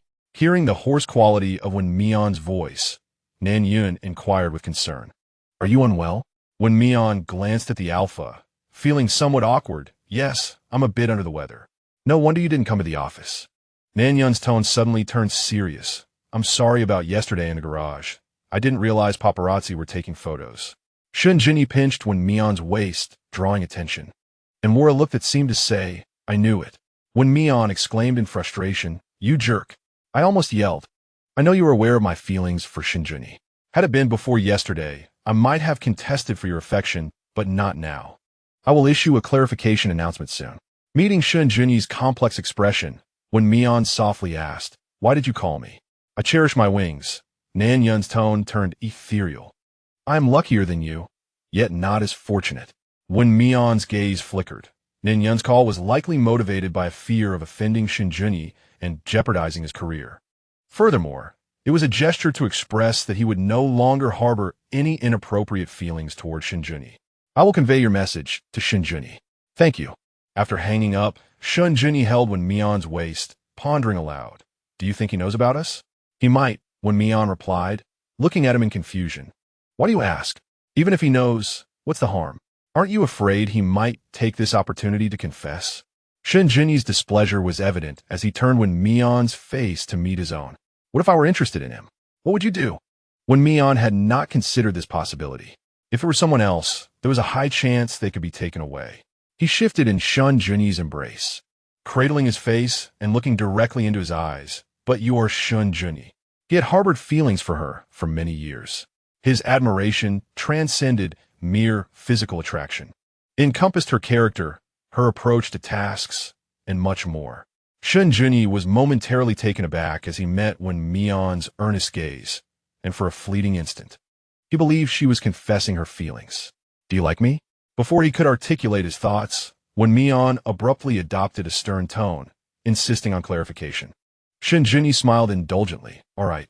In Chapter 43, Find an Alpha, Nan Yun took the initiative to clarify the situation, explaining that it was merely a chance encounter where acquaintances exchanged greetings. Fans of the couple mused online. A is unmarried, O is unwed. Should you not explore connection? I could serve as a witness. What a pity it was that despite their matching appearances and identities, he being an A and she an O, no sparks flew between them. "No matter," they concluded, "you are not involved. We will ship them ourselves." They even proposed creating a dedicated discussion thread for their pairing. What if they each have someone they adore? One joked, "Spur me to celebrate them." Meanwhile, detractors questioned, could it be that the Shun family disapproves of you and refuses to acknowledge you? A wild chicken remains a wild chicken. Do you truly believe that soaring high will transform you into a phoenix? Dream on. Zheng Jun, acting as Nan Yun's manager, diligently monitored the online discourse. His gaze fell upon Nan Yun. "Have you truly given up? Did you not inform me that Shen Junyi had intentions of marrying Wen Mian?" Nan Yun found his inquiry perplexing. When he had offered counsel, it had been earnest, yet upon Nan Yun's abandonment of hope, Zheng Jun speculated on ulterior motives. Zheng Jun awkwardly touched his nose and cleared his throat. "Perhaps you should find a partner soon? The best way to sever ties," he reasoned, "was to establish a new relationship." Since Shen Junyi and Wen Mian were unsuitable for public acknowledgement, Nan Yun was the only viable option. After all, given Nan Yun's current standing, a romance would not pose any hindrance. "Do you fear I might feign indifference?" Nan Yun retorted with a sardonic smile. Xing Yun, concerned that he might intrude upon Shen Junyi and Wen Mian's affections, was indeed laboring under great apprehension. "We have known each other for several years. Is my credibility with you truly so low?" Zheng Jun replied, "Of course not." His expression was complex. While Shen Junyi may not surpass him in excellence, he certainly possessed a degree of charm, and Zheng Jun did not wish for Nan Yun to be disheartened. Moreover, to move on from a relationship, one simply needed to swiftly immerse oneself in another. Nan Yin mused that he was unsure whether to regard Zheng Jun as self-righteous or to question the mental faculties of alphas. Zheng Jun feigned ignorance to his disdainful expression and pressed for an explanation. Do share. What prompted your sudden change of heart? He was not inclined to accept the earlier reasoning, especially since Nan Yin had later described their relationship as that of a benefactor and a kept bird. I desire to hear the truth. Nan Yin reflected on the starkly contrasting attitudes of alphas, momentarily lost in thought. Just as Zheng Jun presumed, he would remain silent. Nan Yin finally spoke.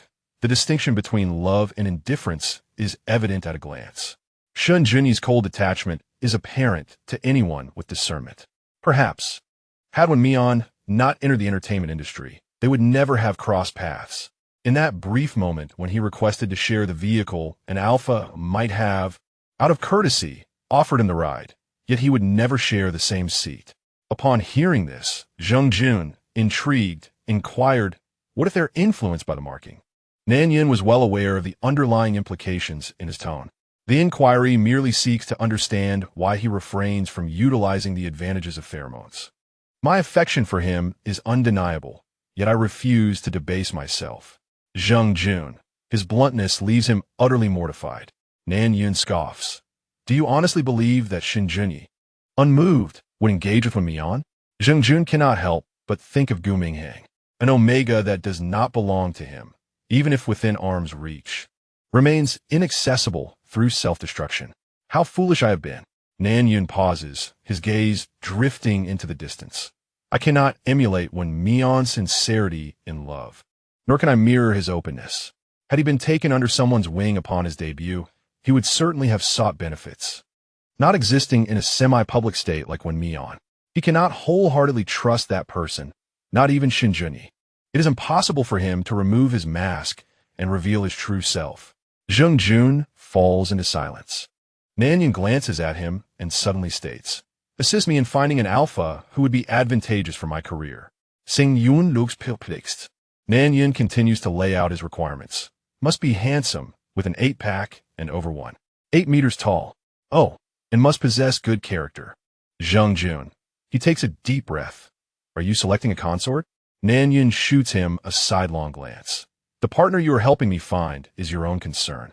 Zheng Jun. He chuckles in disbelief, thinking he might as well suggest himself. Little did he know, in the next moment, Nan Yin preemptively declared, anyone but you. In contrast to Nan Yin's clarification, Shen Junyi's personal account appears rather perfunctory. Shen Junyi v. I am occupied with childcare, no time, death smile. Shen Lu E comments below, brother, enjoy taking care of your nephew. Shu Yuan v. Big brother, consider it experience accumulation. Gumingyang Shen Junyi. Who told you to remain without a wife? Shu Wang replies to Gu Minghang. Keep your voice down. Haha, this is killing me. Mr. Shen, my time is consumed by childcare, yet that does not imply I am blind.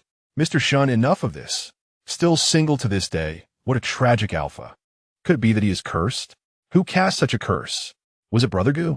Beware that Brother Gu's wife silences you. Oh, it has been years since I have witnessed such a scene. Brother Gu, might you continue acting? Humble. Ming Wang Group.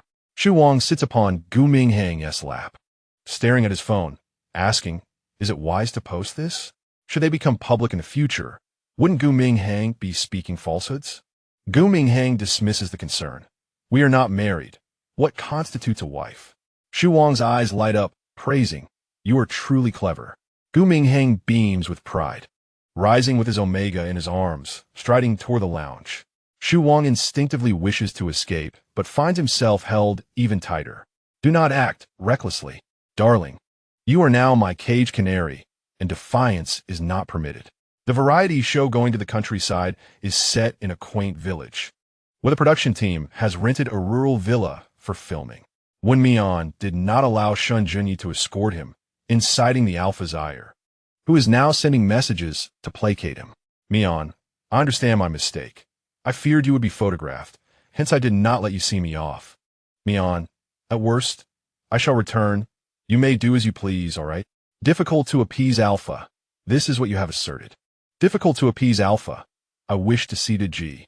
Wen Mian. The assistant is a meticulous young lady named Yaya. Noticing Wen Mian's flushed ears, she expressed her concern. Mian, are you all right? I'm fine, Wen Mian replied, quickly dimming her screen upon seeing Yaya lean in. The images sent by Shen Junyi were rather inappropriate.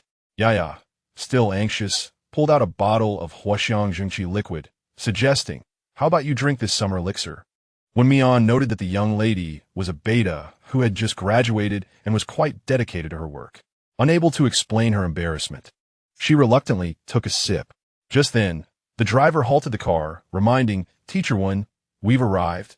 You'll need to walk a short distance.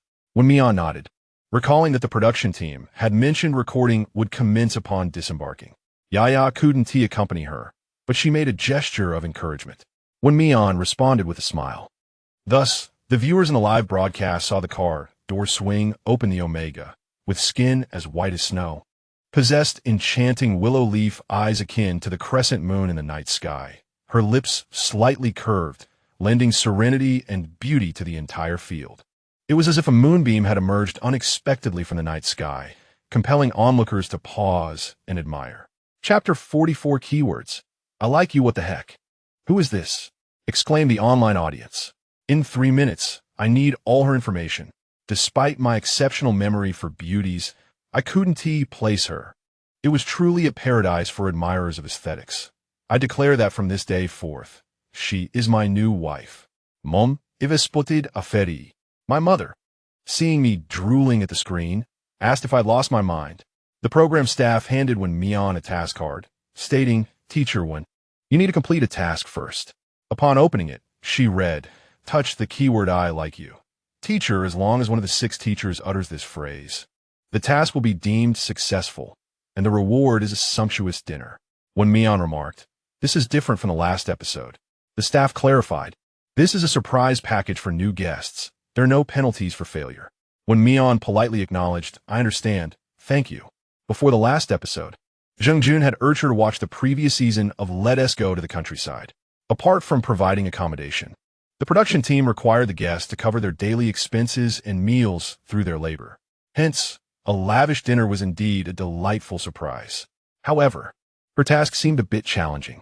Besides Nan Yun, she was unfamiliar with the others, all of whom boasted considerable popularity. In this season of Let Us Go to the Countryside, there were 6 officially announced regular guests: the Beta Chi Meng, the Alpha Zhou Mao, the popular Yin Xiuzhu and Mou, and the Omega Nan Yun and Xia Qing. Although Chi Meng was a faded pop diva, she had cultivated an endearing older sister persona in the broadcasts, garnering much affection from viewers. Zhou Mao, at 36, was the oldest, known for his amiable character. Yin Xiuzhu and Mou were a rising star and a popular idol, respectively. The former was like a flower butterfly, while the latter was cold and difficult to approach. Yet in the eyes of their fans, they were both genuine. As for Xia Qing, a rising starlet with a vivacious personality, she was well-versed in tea arts and had a penchant for subtly sparring with Nan Yun, though the reasons remained unclear. As Wen Mian dragged her suitcase along the path towards the villa, Shen Junyi sat before his computer, emanating an aura of low pressure. The manager presenting the proposal dared not breathe, carefully signaling Lin Feng with furtive glances. Lin Feng wore a look of helplessness. Leave, Shen Junyi commanded, casting a cold gaze at the manager. Are you dissatisfied and wish to redo it? The manager hastily shook his head. To redo it once, revise it twice, and then redo it again? He could not afford to lose his life. I will leave at once, he exclaimed, quickly departing. Lin Feng, standing at Shen Junyi's side, craned his neck to glimpse the computer screen. A variety show? He pondered, only for Shen Junyi to abruptly speak. Find out if going to the countryside still requires investment. Lin Feng replied affirmatively. So, it was for an investment project. He nearly thought Shen Junyi was slacking off. Once he left, Shen Junyi immediately called Zheng Jun. What kind of rubbish variety show have you arranged for Wen Mian? Can one express such sentiments casually? Wen Mian had never confessed her feelings to him. Why should someone else benefit from her affections? Sing Yun site. It's merely a keyword set by the program team. Whether it can be triggered is another matter. Shen Junyi paid no heed, unleashing a barrage of words like a machine gun. Don't you have someone you like? Or is it that no one likes you? Indeed, how could he possibly comprehend the feeling of affection, being more reserved than even Shen Junyi himself? As an alpha, lacking possessiveness, it was only natural that he would not be favored. Zhang Jun mused. Has he committed some grave sin? Just trying to do his job, and is subjected to personal attacks. Suddenly, Shen Junyi's temper flared. It can't be. Zhang Jun smirked. Shen Junyi. Could it be that Wen Mian has never said, I like you to you? Silence ensued on the line, and Zhang Jun felt a surge of satisfaction. He wished to provoke Shen Junyi further, but was met only with the sound of a dial tone. He set down his phone, bemused, truly innocent. Rather than revel in his solitary amusement, he felt compelled to share this with Gu Minghang. Shen Junyi was on the brink of exploding, his gaze fixed intently on Wen Mian's livestream. Aside from the initial curiosity from the audience regarding the new guest, only a handful of devoted fans remained. The viewer count had plummeted from over 100,000 to merely a few thousand. He had initially considered purchasing followers, but recalling Omega's parting words, he decided against it. It was best not to upset Omega, otherwise he could only watch without partaking, a most distressing predicament. In the live stream, when Mian had arrived at the villa's entrance, he politely knocked on the door, which soon swung open to reveal Nan Yun. I guessed it was you who arrived, Nan Yun exclaimed, extending his arms for an embrace. When Mian reciprocated, expressing his gratitude. Oh my, the little beauty is a friend of the esteemed Nan actor. Realizing that the previous episode had announced this installment as a gathering of friends, he wondered about the other guests' invitations. Could it be that 6 new participants had joined? This was astonishing. The program team had even opened 2 additional live streams. Oh my, it's Qi Ling. He gasped. Did he not retire after marrying Gu Zong? Is he making a comeback? The program team is truly remarkable. Yinzhou, he exclaimed, overwhelmed. The couple I ship must be real. He surely came for MOU. Could you please refrain from making a racket upstairs? They are merely teammates. Nan Yin brought Wen Mian to the living room, and, upon seeing Zhou Meng descending the stairs, took the initiative to introduce Sister Meng. This is Wen Mian, a delightful companion of mine. Zhou Meng had long heard of Zhang Jun's new protege, who was purportedly stepping up by leveraging Nan Yun's position. She lifted her eyelids for a brief glance, nodded, and coldly remarked, Hello. Greetings, Sister Meng, Wen Mian responded, unfazed by her frosty demeanor. I still need to make some coffee. Please continue your conversation. Just as Zhou Meng departed, Zhou Mao appeared from the side, amiable as ever. Ah, a newcomer has arrived? Is this your friend, Nan Yin? Nan Yin nodded and gestured towards Wen Mian. This is Brother Zhou. Hello, Brother Zhou. Would you like me to help you with your luggage? Zhou Mao inquired, glancing at the suitcase behind Wen Mian. Since this is Yuan's friend, I should take care of it. Yin Xiuzhu chimed in from the steps with a cheerful smile. Excuse me.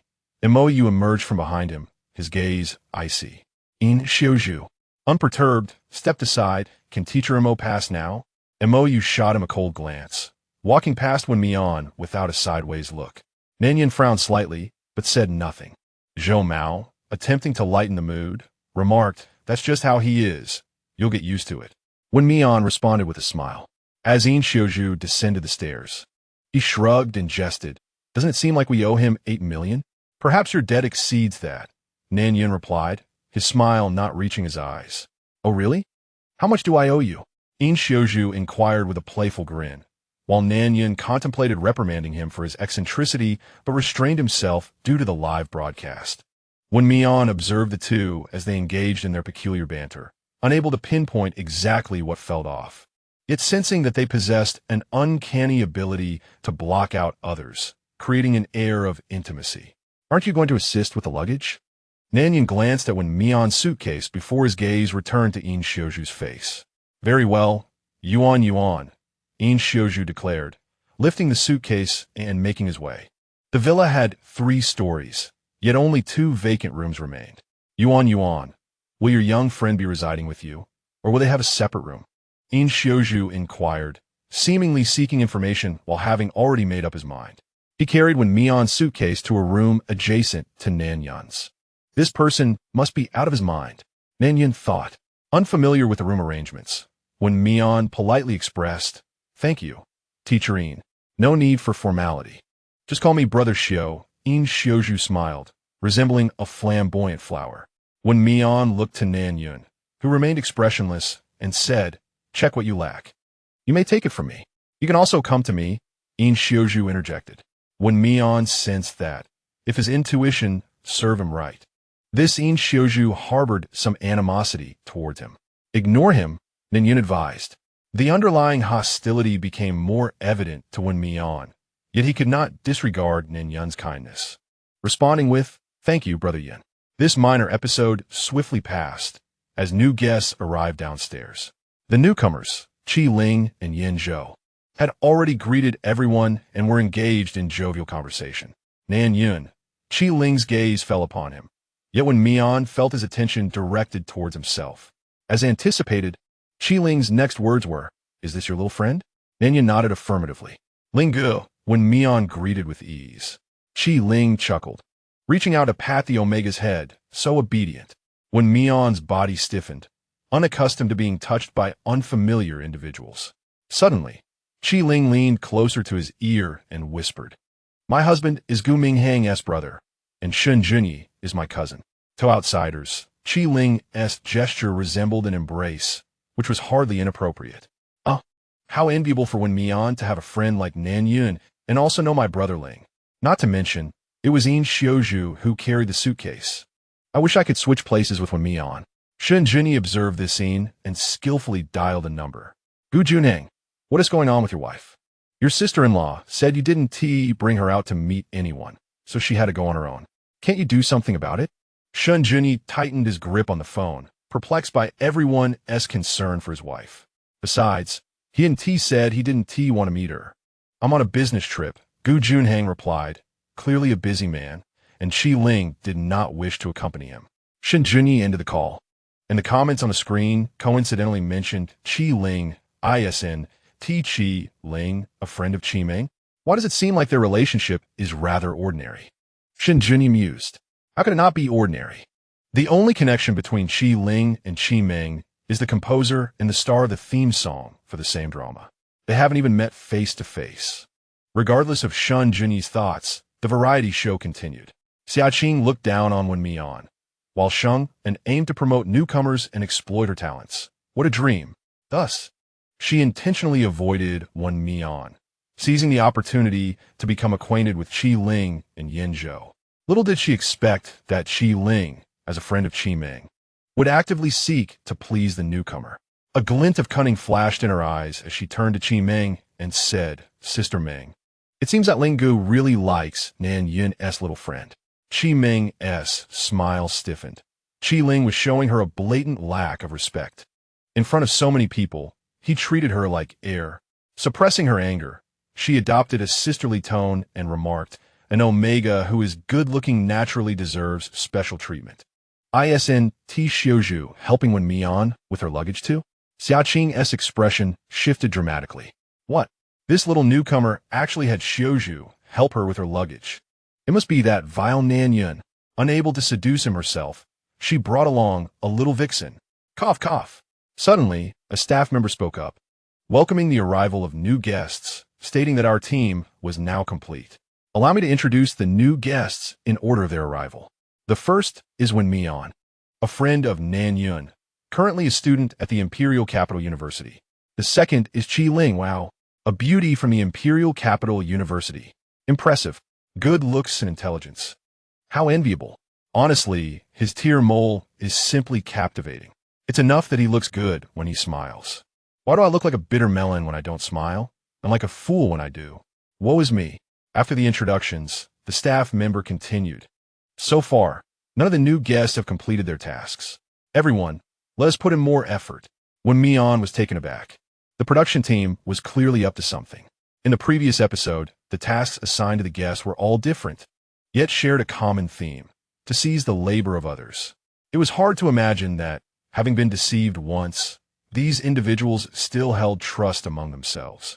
As Wen Mian had anticipated, the regular guests became increasingly vigilant, even subtly distancing themselves from one another. The production team was quite cunning. With a previous example to learn from, the guests were bound to be suspicious of one another. Indeed, It appears to be the same old routine. The production team yearns to witness discord. Qi Ling bore a look of exasperation, questioning, why are we sitting so far apart? We are not villains, after all. Uncertainty lingered in the air, as the ever-amiable Zhou Mao interjected. In Xiao Zhu added, Ling Go, one leap into the fire is sufficient. We do not indulge in a second. Qi Ling's gaze shifted to Nan Yun. Ling Go, my invitation is for Wen Mian. Nan Yun declined, cleverly playing mind games with Qi Ling. There was no one here who could outmaneuver him. Qi Ling signaled to Wen Mian, who understood and assured, Yin Go, this task will undoubtedly benefit everyone. Nan Yun replied, I'll consider it. The next moment, his piercing gaze fell upon Wen Mian. Without needing to ponder, Wen Mian instinctively knew the source of that intensity. In Xiaozhu. The staff reiterated, there are only 8 rooms in the villa. Yin Zhou, being an Omega, could not share a room with the Alpha who invited him. Qi Ling surely wished for a room to himself, given his responsibility to care for his companion. Nan Yun proactively inquired, Wen Mian, would you like to share a room with me? That's fine. No, it's not. Wen Mian looked at In Xiaozhu in surprise, as the others turned their attention toward them. Xiaoqing reacted the most strongly. Xiaozhu Go.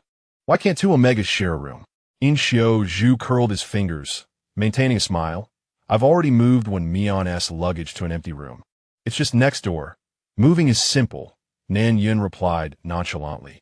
In Xiaozhu indeed had his quirks, whether interacting with Omegas or Alphas. He always felt the need to meddle. What had he done to offend such a petty Alpha? That is my hard work. In Xiaozhu refused to relent. You. Nan Yun truly wished to slap him across the face. It was evident that the Alpha had ulterior motives, merely wanting to witness his humiliation. No way. I will share a room with Guai Mian. Qi Ling, who had been seeking an opportunity to engage Wen Mian in conversation, seized the moment. Zodenli, Montaque, who had remained silent, spoke up.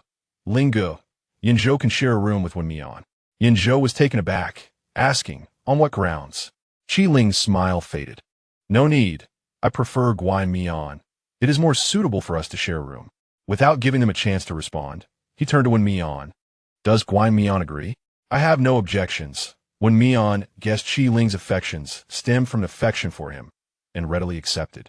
The staff announced, everyone is free to engage in activities for now. We will reconvene later.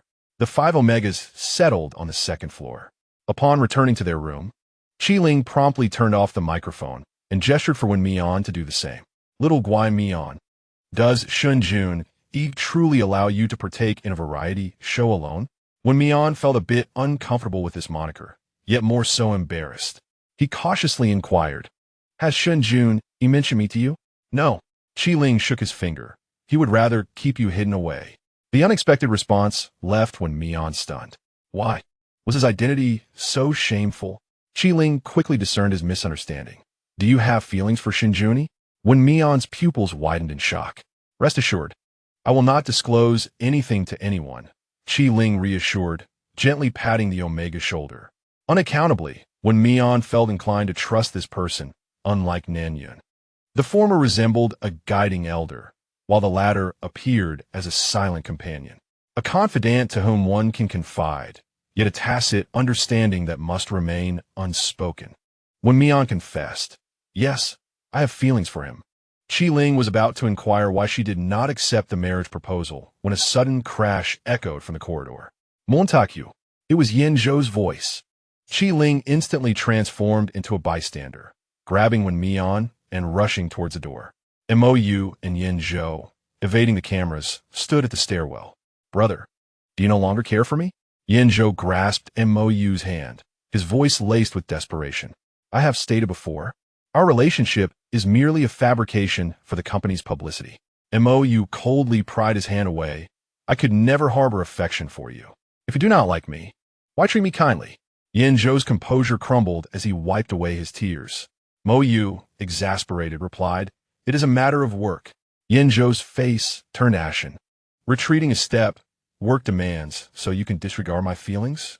I clearly mentioned wanting to sever our ties. Enough. Mou interrupted with a chilling gaze. If you truly care for me, you should wish for my improvement, rather than hinder my progress. Otherwise, your affection will only repulse me. I will say this once more. Focus on the program and refrain from provoking my disdain. With that, Mou turned and walked away. Yin Zhou, in a daze, passed by Wen Mian and Qi Ling without noticing the ajar door. Wen Mian perceived Mou as a callous individual, achieving personal success at the expense of others' suffering.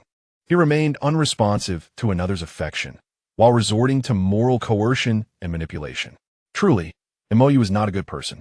Qi Ling stroked his chin, sharing his thoughts. Wen Mian wholeheartedly agreed, indeed. Such authenticity is merely a guise for selfishness. Qi Ling pondered for a moment before deciding to observe further. What if he is merely a lovesick fool? By the way, what is your task? Are we to be alike? Wen Mian recalled that the production team had not prohibited him from informing the new guest, and he candidly replied, to touch upon keywords. I like you? Yes. Chapter 45. Why not feel jealous? A series of knocks resounded at the door, prompting Wen Mian to rise and open it. Upon seeing him, the staff member's expression soured, and he spoke curtly, Teacher Wen, even as a newcomer, one must uphold professional ethics. We are all recording, and how can you obstruct the camera and mute the microphone? Wen Mian frowned. If he were to comply directly, it would equate to an admission of lacking professionalism. Yet, refraining from an apology would lead to accusations of arrogance. Dear Mian, who is it? Qi Ling emerged behind him. Noticing the staff member's unfriendly demeanor, his gaze fell upon the individual's badge, and he forced a smile. Li. Is it? I am the one who obscured the camera and instructed Wen Mian to mute. Am I not entitled to protect my privacy without being deemed unprofessional? Li's complexion paled. The reality was that he had been testing the waters, unleashing his frustration upon Wen Mian, perceiving him as a novice. Ling Yi, apologis. My previous demeanor was inappropriate. With an awkward smile, he added, please forgive me this time. Very well. Qi Ling, observing his relief, crossed his arms and regarded him. You wronged Wen Mian. An apology is not too much to ask, is it? Li's smile faltered, forcing out, of course. After all, he had merely secured his guest spot through the renowned actor Nan, and with no fans to his name, he had the audacity to act superior. Just you wait. Reluctantly, he said, Teacher Wen, I apologize. I let my emotions get the better of me and spoke words I shouldn't have. Wen Mian had no intention of pursuing the matter and responded coolly, it's all right. Li was taken aback by Wen Mian's genuine acceptance, finding her petty and lacking in vision. Just as he was about to leave, he suddenly heard a voice say, wait. Qi Ling glanced at Yin Zhou in Nan Yun's room and inquired of Li, what are the other guests doing? Li, unwilling to offend him, answered honestly, Sister Meng is savoring coffee, Brother Zhou is working out, and the others are resting. Understood. Once Qi Ling and the others departed, he pulled Wen Mian aside and removed the obstruction from the camera. In front of the screen, Shen Junyi furrowed his brow upon seeing the two appear. Could Qi Ling not give up a spot to him? It was one thing to touch his wife, but now he had to share a bed with her as well. Gu Junheng was utterly useless. He couldn't even pacify his own wife. Suddenly, a notification tone sounded on his phone. It was from Gu Minghang. Are you watching the live stream? What are your thoughts? For the sake of your wife, don't even think about joining the variety show. It's just a rural variety show, not a dating show. If you have any regrets, I can arrange a dating show specifically for you. Shen Junyi thought to himself. How had he never noticed before that Gu Minghang was so talkative? He was even more irritating than Gu Junhang. He didn't intend to respond and turned his gaze back to the variety show. The production team had set the same tasks and rewards for the new guests, likely believing that the tasks were impossible to complete. How cunning of the production team. But if they all succeeded, would the rewards be doubled? Production team. My sister is asking you. Wen Mian and Qi Ling were evidently aware of the situation, and the latter suggested, Mian, you handle Nan Yun and Yin Xiuzhu, and I will figure out the rest. Wen Mian hesitated, saying, I'm afraid that if Xiugong hears Yin Ge say he likes me, he might turn on me. What does the little beauty mean? Is there a rift between Yin Xiuzhu and Nan Yun? Are you blind upstairs? It's so obvious, can't you see?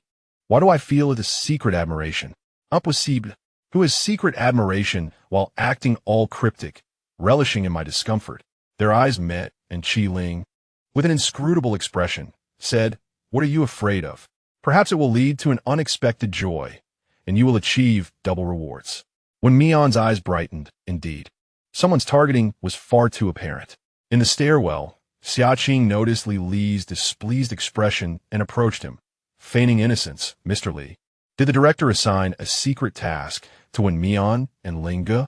Li felt a surge of respect from Xiaqing, calling him teacher. A newcomer, yet so audacious. A rising star still showing him respect. No wonder she is famous. He replied without guard. "There is no secret task. The equipment malfunctioned. And I'm going to check on it." Malfunctioned?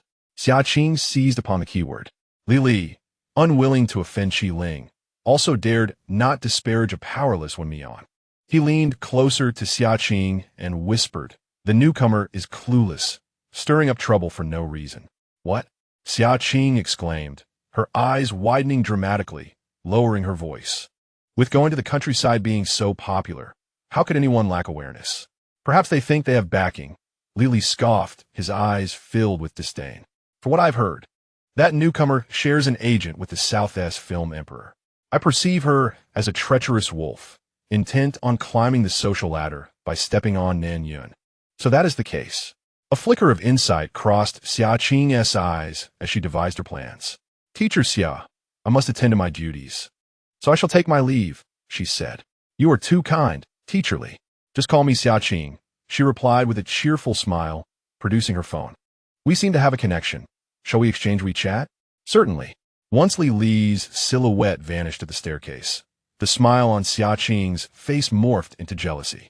She had initially thought it was merely a simple act of assisting a newcomer, unaware that Wen Mian possessed such talent as to share a manager with Nan Yun. Typically, a manager who represents an acclaimed actor would not take on a new talent unless there was an unavoidable reason or a deep personal connection. Could it be that Wen Mian is involved with Zheng Jun? "What are you doing here?" Qi Ming, ascending the stairs to retrieve something, was startled to find someone standing in the stairwell. Xiaqing was equally taken aback. She patted her chest and fixed her gaze on Qi Ming's face. "Sister Ming, I just heard something rather intriguing." Qi Ming felt a surge of caution, instinctively knowing this was not good news. "I'm not interested." She attempted to sidestep Xiaqing, only to have her path obstructed. Xiaqing locked her eyes on hers, enunciating deliberately, "Sister Ming, are you truly not curious?" "Not curious," Qi Ming replied, trying once more to circumvent her. Xiaqing was aware of Qi Ming's intentions. She suspected Xiaqing wished to exploit her against Nan Yun. But that was just a fantasy. Wen Mian was an artist of Zheng Jun. Seeing that Qi Ming remained unresponsive, Xiaqing clenched her teeth and pressed on. "Can you guess why he has no fame, yet was invited by Nan Yun to participate in a variety show?" Qi Ming turned to face her directly. "Your information is quite outdated. Given Nan Yun's current stature, it is only a matter of time before he establishes his own studio. It is entirely reasonable for Sheng and to nurture new talent, especially since Zheng Jun holds shares in Sheng'an." Her cold demeanor towards Wen Mian stemmed from her disdain for someone who fed off the successes of their seniors. A smirk of derision played on her lips. "If you are not clever, do not pretend to be." "You." Xiaqing was nearly apoplectic. "That wretched woman, a washed-up singer, dares to insult herself." Qi Ming, disinterested, turned to leave. Xiaqing, infuriated, stomped her foot. Was it not rumored that Qi Ming was Zheng Jun's first love? Was this participation in the variety show orchestrated by Zheng Jun behind the scenes? What was going on? Why did Qi Ming not feel jealous? Chapter 46. Is there a punishment for completion? When Wen Mian sought out Nan Yun, he encountered Yin Xiuzhu at the entrance. "Brother Xiao." Yin Xiuzhu nodded, discreetly assessing the omega before him. The legs were not as long as his own. The physique lacked his sturdiness. The face was handsome, yet lacked the maturity of Nan Yun. Were Wen Mian to know Yin Xiuzhu's thoughts, he might well retort, "Brother, you are an alpha, and I am an omega. Of course, I cannot compare in stature, nor in height. As for appearance, beauty lies in the eyes of the beholder and in the eyes of a lover. She sure is indeed the most beautiful." Wen Mian felt a shiver under Yin Xiuzhu's scrutinizing gaze, instinctively stepping back. "I'm looking for Yunge. Are you seeking his assistance to complete your task?" In Xiaozhu pierced through Wen Mian's intentions. Wen Mian nodded candidly yes. How refreshingly honest, but alas, you are facing the cunning In Xiaozhu. Indeed, a butterfly flits by, impervious to persuasion. The despicable production team has once again saved on meal expenses. Who could argue otherwise? Don't dwell on it. Yuan is ever vigilant and will not place her trust in you. In Xiaozhu, arms crossed and exuding lethargy, remarked lazily. In this world, there exists no one who wholeheartedly believes in Nanyun. Oh, Wen Mian, maintaining a calm demeanor, countered with a question. Then why are you blocking the doorway? Are you afraid that the trust you cannot acquire will succeed with me? In Xiaozhu replied, Indeed, there are reasons for one to harbor disdain toward a certain individual. Wen Mian bypassed him and rapped on the door with her knuckles. Brother Yun, it's me. In Xiaozhu glared fiercely at the door, which opened the next moment. A smile broke across Nan Yun's face, only to vanish upon seeing him. What are you doing here? In Xiaozhu retorted. What gives you the right to show such a sour expression towards yourself? What have I done wrong? Wen Mian cleared her throat, Brother Yun. Xiaozhu is here to assist me with a task. Does he truly possess such altruism? Nan Yun's eyes narrowed with suspicion. In Xiaozhu, exasperated, fixed a sardonic gaze on Wen Mian. When did I ever claim I would help you with task? Nan Yun declared, You indeed harbor ulterior motives. In Xiaozhu retorted, For heaven's sake, Do, he is not as wronged as I am. Ignore him. Nan Yun decisively shut the door, standing beside Wen Mian. I will help you complete it. Thank you, Brother Yun. Wen Mian cast a fleeting glance at In Xiaozhu, then focused earnestly on Nan Yun. You only need to utter 4 words to me. Nan Yun, puzzled, remained silent. In Xiaozhu furrowed his brow, sensing that these were not kind words. Before coming to the program, you mentioned this in a phone call. Wen Mian reminded him. Nan Yun fell into contemplation. In the monitoring room, Lili observed this scene and could not help but exclaim, Director Lin, Wen Mian is breaking the rules. Did he mention any keywords? Director Lin frowned. The production team is responsible for stating that the new guest has a task, intending to incite suspicion among those present.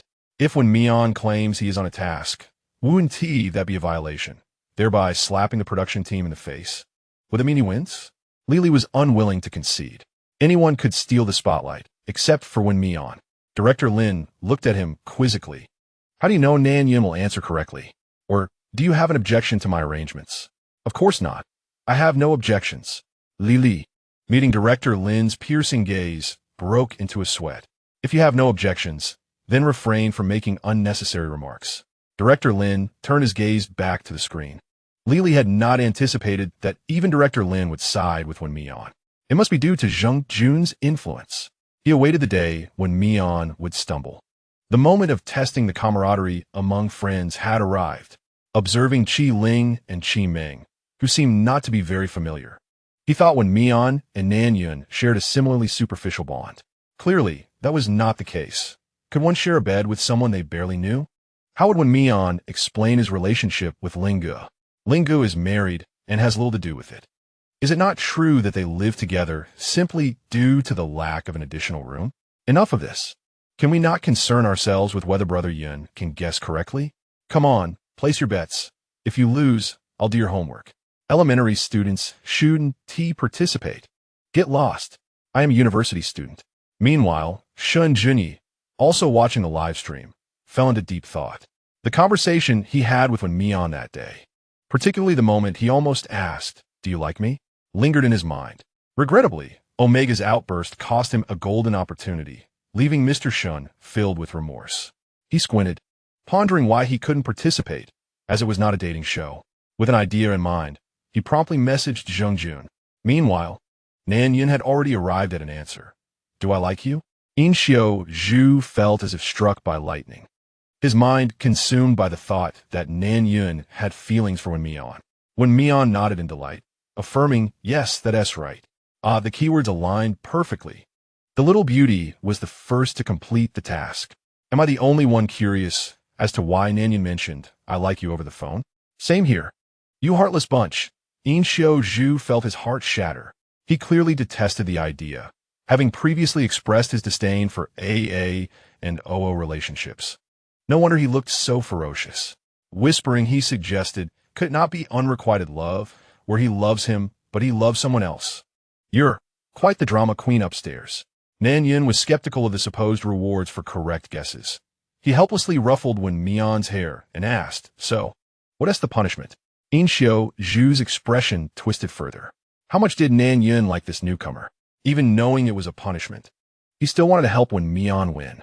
Wen Mian hesitated for a moment before relaxing and clarifying, it's truly a reward. Nan Yun suddenly found amusement in the situation.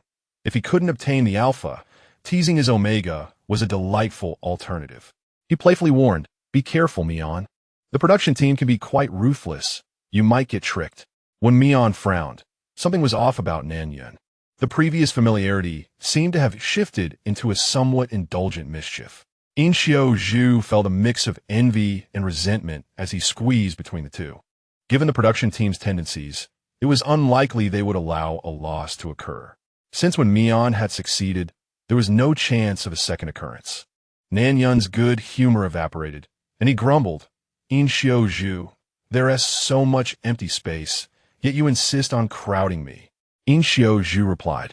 He simply didn't want to be associated with Wen Mian, hence squeezing towards Nan Yun. He feigned innocence, asking, Yun Yun, do you really dislike me? Nan Yun retorted, who the hell am I annoying? Omega's eyes blazed with fury. In Xiao Zhu felt reassured. Nan Yun's attention could only be on him. When Mian met the alpha's mocking smile, his lips twitching slightly. Is he truly seeking trouble? The netizens fancied themselves astute. Indeed, In Xiao Zhu seemed to hold a strong disdain for Nan Yun, even sacrificing himself to stand between the two to disrupt their affection. What grudge did Nan Yun hold against him? Their bickering hadn't ceased since their first encounter. Goodness, from the moment In Xiao Zhu arrived, he had been throwing shade at Nan Yun. Perhaps In Xiao Zhu was Nan Yun's powder keg. Just then, Director Lin's voice called for a gathering. In the living room, the nine took their seats. Ignoring the situation, In Xiao Zhu plopped himself between Wen Mian and Nan Yun. Director Lin announced, Congratulations to Wen Mian for completing the keyword task of I like you. The reward is a lavish dinner. Zhou Mao expressed disbelief. Is the production team splurging? This generous? If all the new guests completed their tasks, wouldn't we be able to enjoy 3 meals? Qimeng realized this too late. Montauk Yu coldly remarked, casually declaring affection is a disrespect to genuine feelings. He has dampened the mood more than once, while others feigned ignorance. When Mian and Qi Ling exchanged glances at Yin Zhou, noting his lack of reaction, and silently understood each other, Director Lin interjected, everyone do not rejoice too soon. The reward is for the new guests to earn. Therefore, aside from Wen Mian, Qi Ling, and Yin Zhou, all of you will face punishment. Chapter 47. Seeking attention? What? We still have punishment? Xia Qing, who had been silent until now, reacted strongly. However, she had always projected a lively persona, so it did not entirely shatter her image. In Xiaozhu looked towards Nan Yun with a knowing expression. Nan Yun, already irritated with him, rolled her eyes without a second thought during the live broadcast. In Xiaozhu exclaimed, This is how you support the newcomers. Xia Qing's anger flared, and she masked her malice with feigned innocence. Yin Gu, even if you pamper your friends, you should consult us, right? Aren't you having dinner? Nan Yun retorted sharply. Xia Qing's expression froze, and she quickly added, One dinner is not a loss. Montaku, ever the opportunist, arrogantly agreed, I concur. Zhou Mao, the mediator, remarked, A little punishment is no big deal. I'm strong enough to handle a bit more. Qimeng remained neutral, not uttering a word. I knew the production team would stir things up. Indeed, it escalated into chaos. The production team is utterly shameless. They never mentioned punishment at the outset. Xia Qing was right. What does Nan Yun mean by dragging everyone down while doting on his friends? Having learned from the previous episode, I truly wonder how Nan Yun became an acclaimed actor. He single-handedly drags everyone down. Our Yin assists that Wen Mian with tasks. And he just watches quietly? ISNT that the newcomer from Shang, and surely he doesn't intend to step on Yin Yun's rise, does he? Our Yin is indeed unfortunate. Just as he earned the title of Best Actor, Shang begins to cultivate new talent. How scheming. Ultimately, it's still Wen Mian's fault. I wonder what means he employed. Shen Junyi observed the chaotic comments in the live chat, his brow furrowing in frustration. Lin Feng entered from outside. Mr. Shun, Director Lin has agreed to your request. Shall I book your tickets now? It is not unheard of for investors to participate in variety shows. Yet Lin Feng felt that his boss's intentions were veiled. Book it, Shen Junyi replied, raising his gaze. There are individuals in Wen Mian's live stream attempting to steer the narrative. Please investigate. Understood, Mr. Shun. Lin Feng wanted to say more, but upon seeing Shen Junyi's phone ring, he excused himself from the office. Mr. Shun, have you forgotten what I mentioned? Sing Yun est exasperated. Shen Junyi remained remarkably calm. I am well aware of my boundaries. Zhang Jun pressed, if you truly had a sense of restraint, you wouldn't consider participating in a variety show. What's there to fear? You could simply guide the fans to claim I pursued you. Shen Junyi had long since devised a contingency plan. The Shun enterprise flourished under his stewardship. Given his standing, he had no reason to fear others' opinions. If there were criticisms, one must first weigh their own qualifications. Zhang Jun was thoroughly convinced. Since persuasion proved futile, he resolved to enhance his own benefits. Mr. Shun, you're increasing our workload. Shen Junyi had anticipated this. I will raise your salaries. Very well, Zhang Jun replied decisively. A salary for minimal effort is an opportunity not to be missed. After all, it was presented on a platter. Shen Junyi curled his lips, dropping a bombshell. I've already contacted Director Lin. Tomorrow morning, I will fly to the filming location to participate in the subsequent recordings. Zhang Jun replied, opportunities that fall from the sky are not pies, but traps. He took a deep breath, striving to maintain his composure, and said, Mr. Shun, do not forget that your scandal with Nan Yun has only just calmed down. No waities. The eyes of the public are sharp. They can see at a glance how I treat others. Shen Junyi retorted nonchalantly. Zhang Jun expressed a sense of helplessness. It feels as if one is powerless to slap through the screen. Mr. Shun, Nan Yun is also my artist. In Xiuzhu admires him. Zhang Jun was baffled. What? Shen Junyi confidently stated, I have high hopes for them. Zhang Jun, puzzled, took another deep breath. Shen Junyi, are you certain your eyes are not deceiving you? As a perennial single man, it is hardly surprising that you cannot discern this. Shen Junyi, not wishing to continue the conversation, responded, all right, I will handle everything. After hanging up, he resumed watching the live broadcast. When Mian stood up, facing the camera, I do not perceive any issue in completing the task. Everyone needs to face consequences, and I apologize, but it has nothing to do with Brother Yin. Why does fulfilling a task translate into a fault of the little beauty? At least he still had some conscience, knowing to defend Brother Yin. I believe he is feigning vulnerability to elicit sympathy. Qi Ling smiled at the production team, Director Lin. During the task announcement, I recall only rewards being mentioned, not penalties. Yin Zhou, meeting Qi Ling's gaze, cautiously raised his hand. I was unaware of any penalties. Director Lin remained unperturbed. Indeed, it was not mentioned. Regardless, I find it hard to believe you did not inquire about this before coming onto the show. Xia Qing bit her lip, adopting an aggressive tone. You did this on purpose. It was evident she was specifically targeting Wen Mian, implying that knowing about it meant one could not complete the task. Wen Mian calmly retorted, of course not. Zhou Mao interjected with humor, Xia Qing. If you're feeling unwell, I will take care of your punishment. Someone attempted to mediate, and Qi Meng chimed in, Xia Qing, if you are unwell, go take a rest. We can handle the punishment. This household cannot function without Sister Meng and Brother Zhou. It will fall apart. Brother Zhou is truly kind, even helping those with a petty mindset with their punishments. Our Qingqing is just raising a valid concern. After all, Nan Yun has not treated her well. What if it was intentional? Are you blind upstairs? Who is truly mistreating whom? Xia Qing, meeting Qi Meng's concerned gaze, forced a smile. I have been feeling a bit anxious lately, which has worried everyone. But I am fine. I can endure. Qi Ling rolled his eyes. What a performance.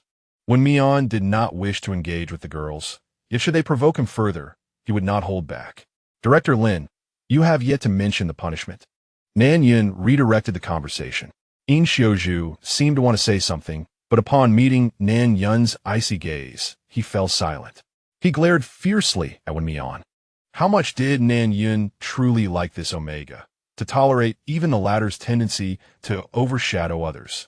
When Mian sensed the hostility, wearing a perplexed expression, In Xiuzhu must be somewhat unwell. Such a splendid opportunity, yet he does not defend the person he likes.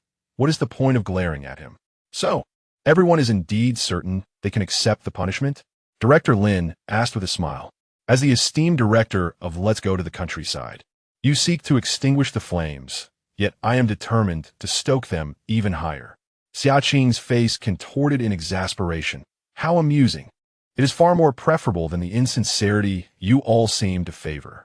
Wen Mian is indeed a harbinger of misfortune, arriving only to see my brother you endure punishment. I suspect he longs for the spotlight, hence his ostentation. Can Xia Qing's fervent admirers not exhibit a modicum of rationality? Her friends share an unspoken understanding, and they have even secured dinner for everyone. Who cares about a measly dinner? In Xiuzhu, having missed the initial opportunity, promptly declared, I accept the punishment. Zhou Mao followed suit. I shall accept as well. Qi Meng added, count me in. Nan Yun was undoubtedly agreeable, while Director Lin's gaze fell upon the two remaining individuals who had yet to express their stance. Chapter 48. It turns out you like me, the ever-distinctive MOU. At this moment, remained silent. Instead, Xia Qing sulked and muttered, There's no choice but to comply. After all, we lack the power to decide.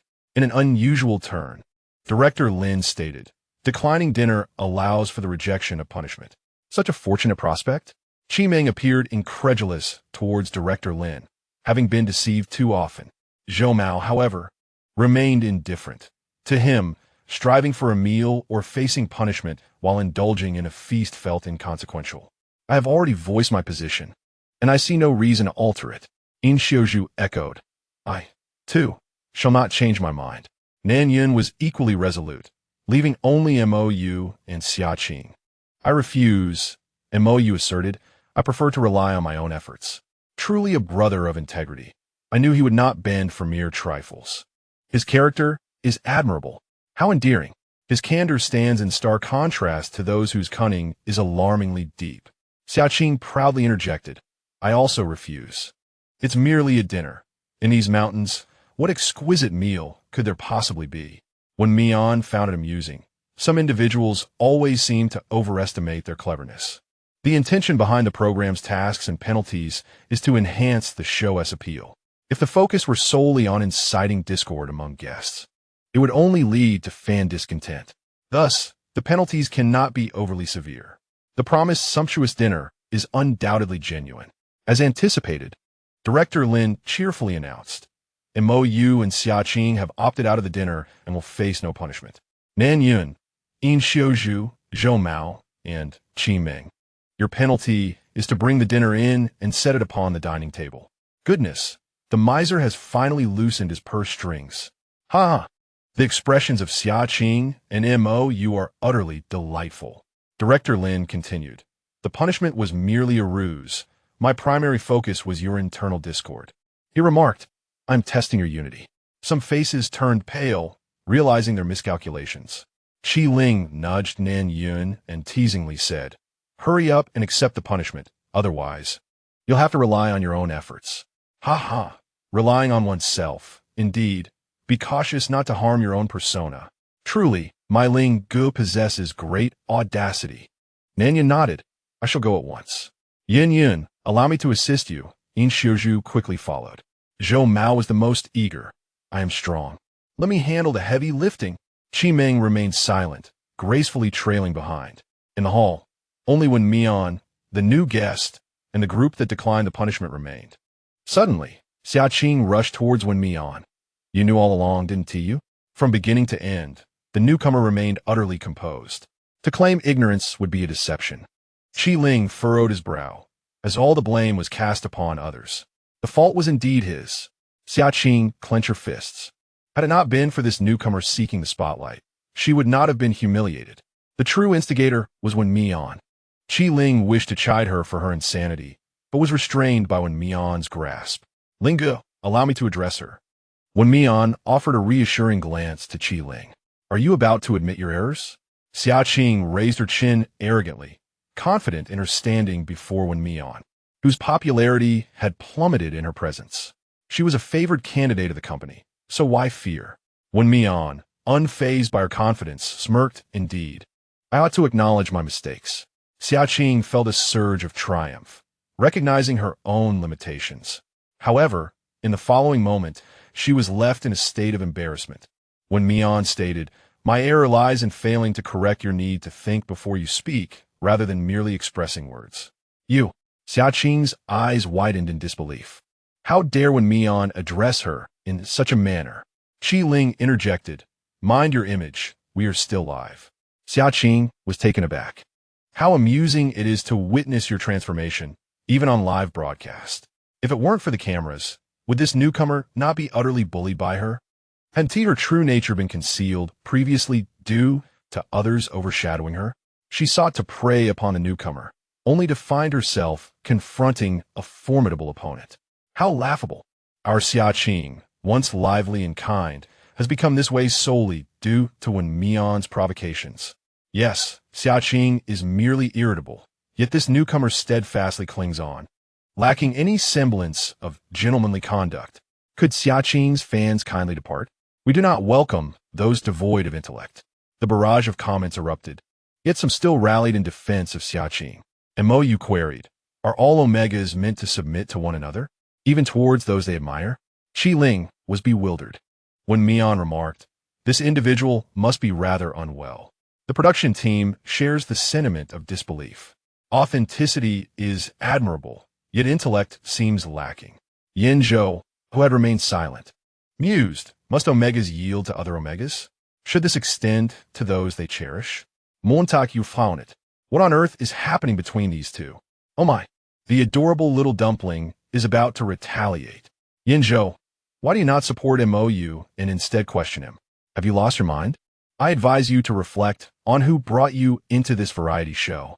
Must you act so recklessly? Mou's tone was frigid.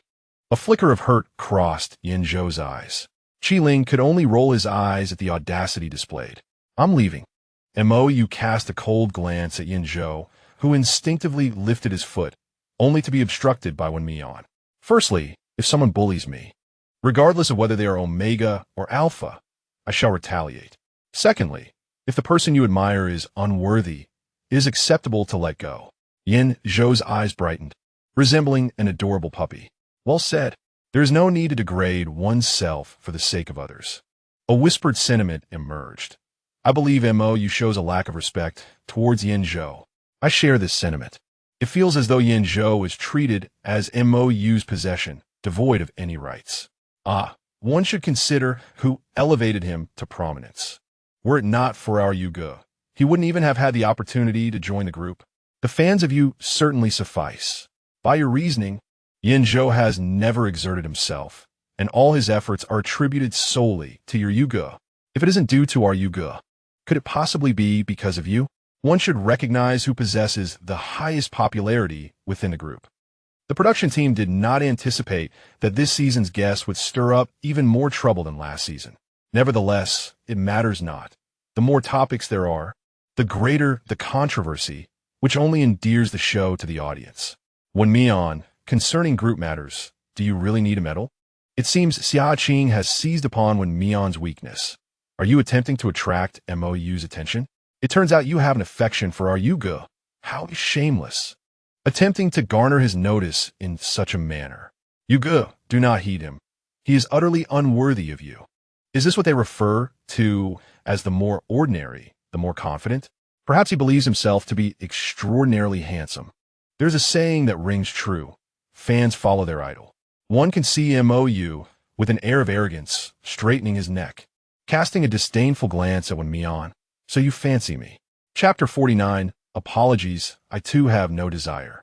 In the midst of watching the live broadcast, Shen Junyi nearly erupted with expletives. My wife fancies you? Have you not looked in the mirror to see your own piggish visage? No, he must fly over tonight. If he delays, he fears his wife will be coveted by an ordinary man. Shen Junyi dialed the internal line. Change my flight for tonight. Lin Feng. Having received no response, President Shun grew irate. If it cannot be changed, then arrange for a private jet. I must arrive tonight. Very well, President Shen. Wen Mian, astonished by the idiocy of the remarks, remained unaware that this very statement expedited the search for his wife. Qi Ling was so infuriated that he laughed. Wen Mian fancies you? Who do you think you are? Ha ha, what a joke. Lingu, your retort is splendid. Going to the countryside is indeed a gathering place for oddities. One dares to speak, the other dares to believe. Where do they derive their confidence? Unbeknownst to them, the internet community is mocking. Mou frowned. Lingu, I respect you as a senior, but please refrain from defending Wen Mian. His gaze turned to Wen Mian. Even if you have Lingu speak on your behalf, I shall not harbor any affection for you. Qi Ling, this person has such audacity. He still cannot comprehend human speech. Wen Mian, encountering someone whose shamelessness is etched into their very being, retorted, confidence is commendable, but blind confidence is not. Furthermore, I am a connoisseur of beauty. Among the alphas present, you cannot compare to Yin Xiuzhu, and as for omegas, aside from Xiaqing, you fall short of every single one. So, do I find you unattractive? For those afflicted, Wen Mian believes that enduring is to insult oneself. Thus, he can endure no longer. As for being attacked by fans, he trusts that Zheng Jun can handle it. Moreover, he speaks the truth. This newcomer actually claims our Yugu is unattractive. On what grounds? Just because of that face? Indeed, his countenance eclipses all others. What good is a handsome face if one's character is lacking? What discerning eye does shun and possess to nurture such a newcomer? Wen Mian is utterly shameless, even trying to undermine our Qingqing. Do not be too obvious in your quest for attention. Leave our Yugu be. In hushed tones, it was acknowledged that Mou's beauty indeed stood out within the group. However, when compared to the alpha from going to the countryside together, he could not rival the robust physique of Zhou Mao, nor could he match the allure of Yin Xiuzhu. To supplement the previous comment, Xiaqing was lively and adorable, but only the first two words could be deemed victorious. The audacity of the little beauty was commendable, truly captivating. What does accept from you mean? Xiaqing was infuriated. In comparison to the omegas of the entertainment world, her looks were rather ordinary. Yet, she possessed the knack for charming the leadership. That scoundrel Wen Mian. How dare she humiliate her in public? No wonder she was close with Nan Yun. They were indeed two of a kind. Thinking that her beauty could win everyone's favor, she mimicked Mou's forthrightness, exclaiming, in pursuit of fame, you truly spare no effort. Qi Ling, Wen Mian, Yin Zhou cautiously cast a glance at Mou. Surveying the group, just as Xiaqing believed she had triumphed, he clearly articulated, but what Wen Mian said is not incorrect. Xiaqing, Mou's indifferent expression cracked slightly. Yin Zhou, what do you mean? Did Yin Zhou not have feelings for her? Why utter such words? He must have been influenced by Wen Mian. Why are you all just standing there? Zhou Mao entered with a platter of lamb leg, oblivious to the tension. Director Lin had spared no expense, enlisting a culinary expert to prepare a grand feast. The lamb was sliced and arranged on a white porcelain plate, its surface golden. The aroma of chili and cumin wafting through the air, garnished with scallions, a feast for the senses. After an entire episode of vegetarian fare, both Mou and Xiaqing could not help but swallow hard. After a long day of commotion, everyone was famished, and no one had the appetite to continue the earlier discussion. Following closely behind was Nan Yun, bearing a fish that resembled a picturesque landscape. The fish, like a boat, was adorned with sauce and green garnishes, reminiscent of a serene view over Xianwen Lake. Yin Xiuzhu presented a platter of exquisite palace pastries, each a marvel of craftsmanship. Qi Meng's white bowl of medicinal soup was rich and fragrant, exuding a savory aroma. In total, there were 24 dishes, each of visual delight that stirred the spirit. Director Lin announced, "This is the chef from the hidden village of Yueyao. It is said that his ancestors possessed a royal cookbook. Everyone do indulge." Observing Xiaqing and Mou taking their seats, Nan Yun raised his hand. "Director, those who do not accept the penalty cannot partake in a meal. Correct?" Director Lin, "That is indeed in accordance with the rules." He then added, "However, the guest who completed the task, namely Wen Mian, may request an exemption from the rules." Instantly, All eyes turned to Wen Mian. Mou and Xia Qing's expression soured. Did this mean they had to depend on Wen Mian's approval to eat? Wen Mian maintained a proper posture, stating, "The task was accomplished collaboratively with Brother Yun. I cannot decide unilaterally." The others found no issue with this. Xia Qing's complexion darkened further. It was unlikely that Nan Yun would allow her to dine. What a miser. Mou's expression lightened somewhat. In his view, Nan Yun, considering their need to coexist for several more episodes, would surely choose to bury the hatchet and display magnanimity. Thus, he straightened his back, awaiting an invitation. In the face of everyone's anticipation, Nan Yun calmly declared, "I regret to disappoint you all. I am not a magnanimous person, so let us adhere to the rules." Taking into account Wen Mian's newcomer status, he turned to her and said, "If you wish, I may also forego my principles." I am utterly enamored. If Yun Zai were an alpha, he would undoubtedly be an unparalleled gem. Must it be an AO relationship? Why not an OO relationship? It seems that it is not entirely impossible. Has no one noticed Yin Xiuzhu? He is on the verge of breaking. Wen Mian, I advise you to be wise and promptly invite Brother Yu, lest you face the consequences. We are all Omegas. Can't we show a little care for one another instead of competing? Indeed. Yet, it seems that Wen Mian is destined to disappoint them. Apologies, for I harbor no desire to do so. Wen Mian smiled at Xia Qing, "Teacher Xia, if I were to exempt you from the rules, the netizens would surely deem you unreliable. I cannot tarnish your reputation." His gaze fell upon Mou, of course. I do not have a fondness for Teacher Mo either. The two exchanged glances, their expressions shifting from pale to flushed. Zhou Mao felt that targeting a newcomer was rather excessive. At this moment, the choice lay in Wen Mian's hands, so he deemed it best to refrain from intervening. Qi Meng preferred to mind her own business, focusing on her soup. Qi Ling, propping his chin, eagerly awaited the unfolding drama. "Director Lin, what shall we do about dinner?" Director Lin produced the task card, stating, as usual, that they must complete the task to exchange for ingredients. Qi Ling chuckled, using his previous words to tease the two, "Teacher Xia and Teacher Mo, you must step up. After all, you both prefer to rely on yourselves." Xia Qing and Mou, though begrudging, still maintained their pride. Mou still had points remaining from earlier, which he exchanged for instant noodles. Xia Qing, however, was in a dire situation. Having previously cut corners, her points had long been exhausted. Irritated, she declared, "I'm on a diet. I want to eat."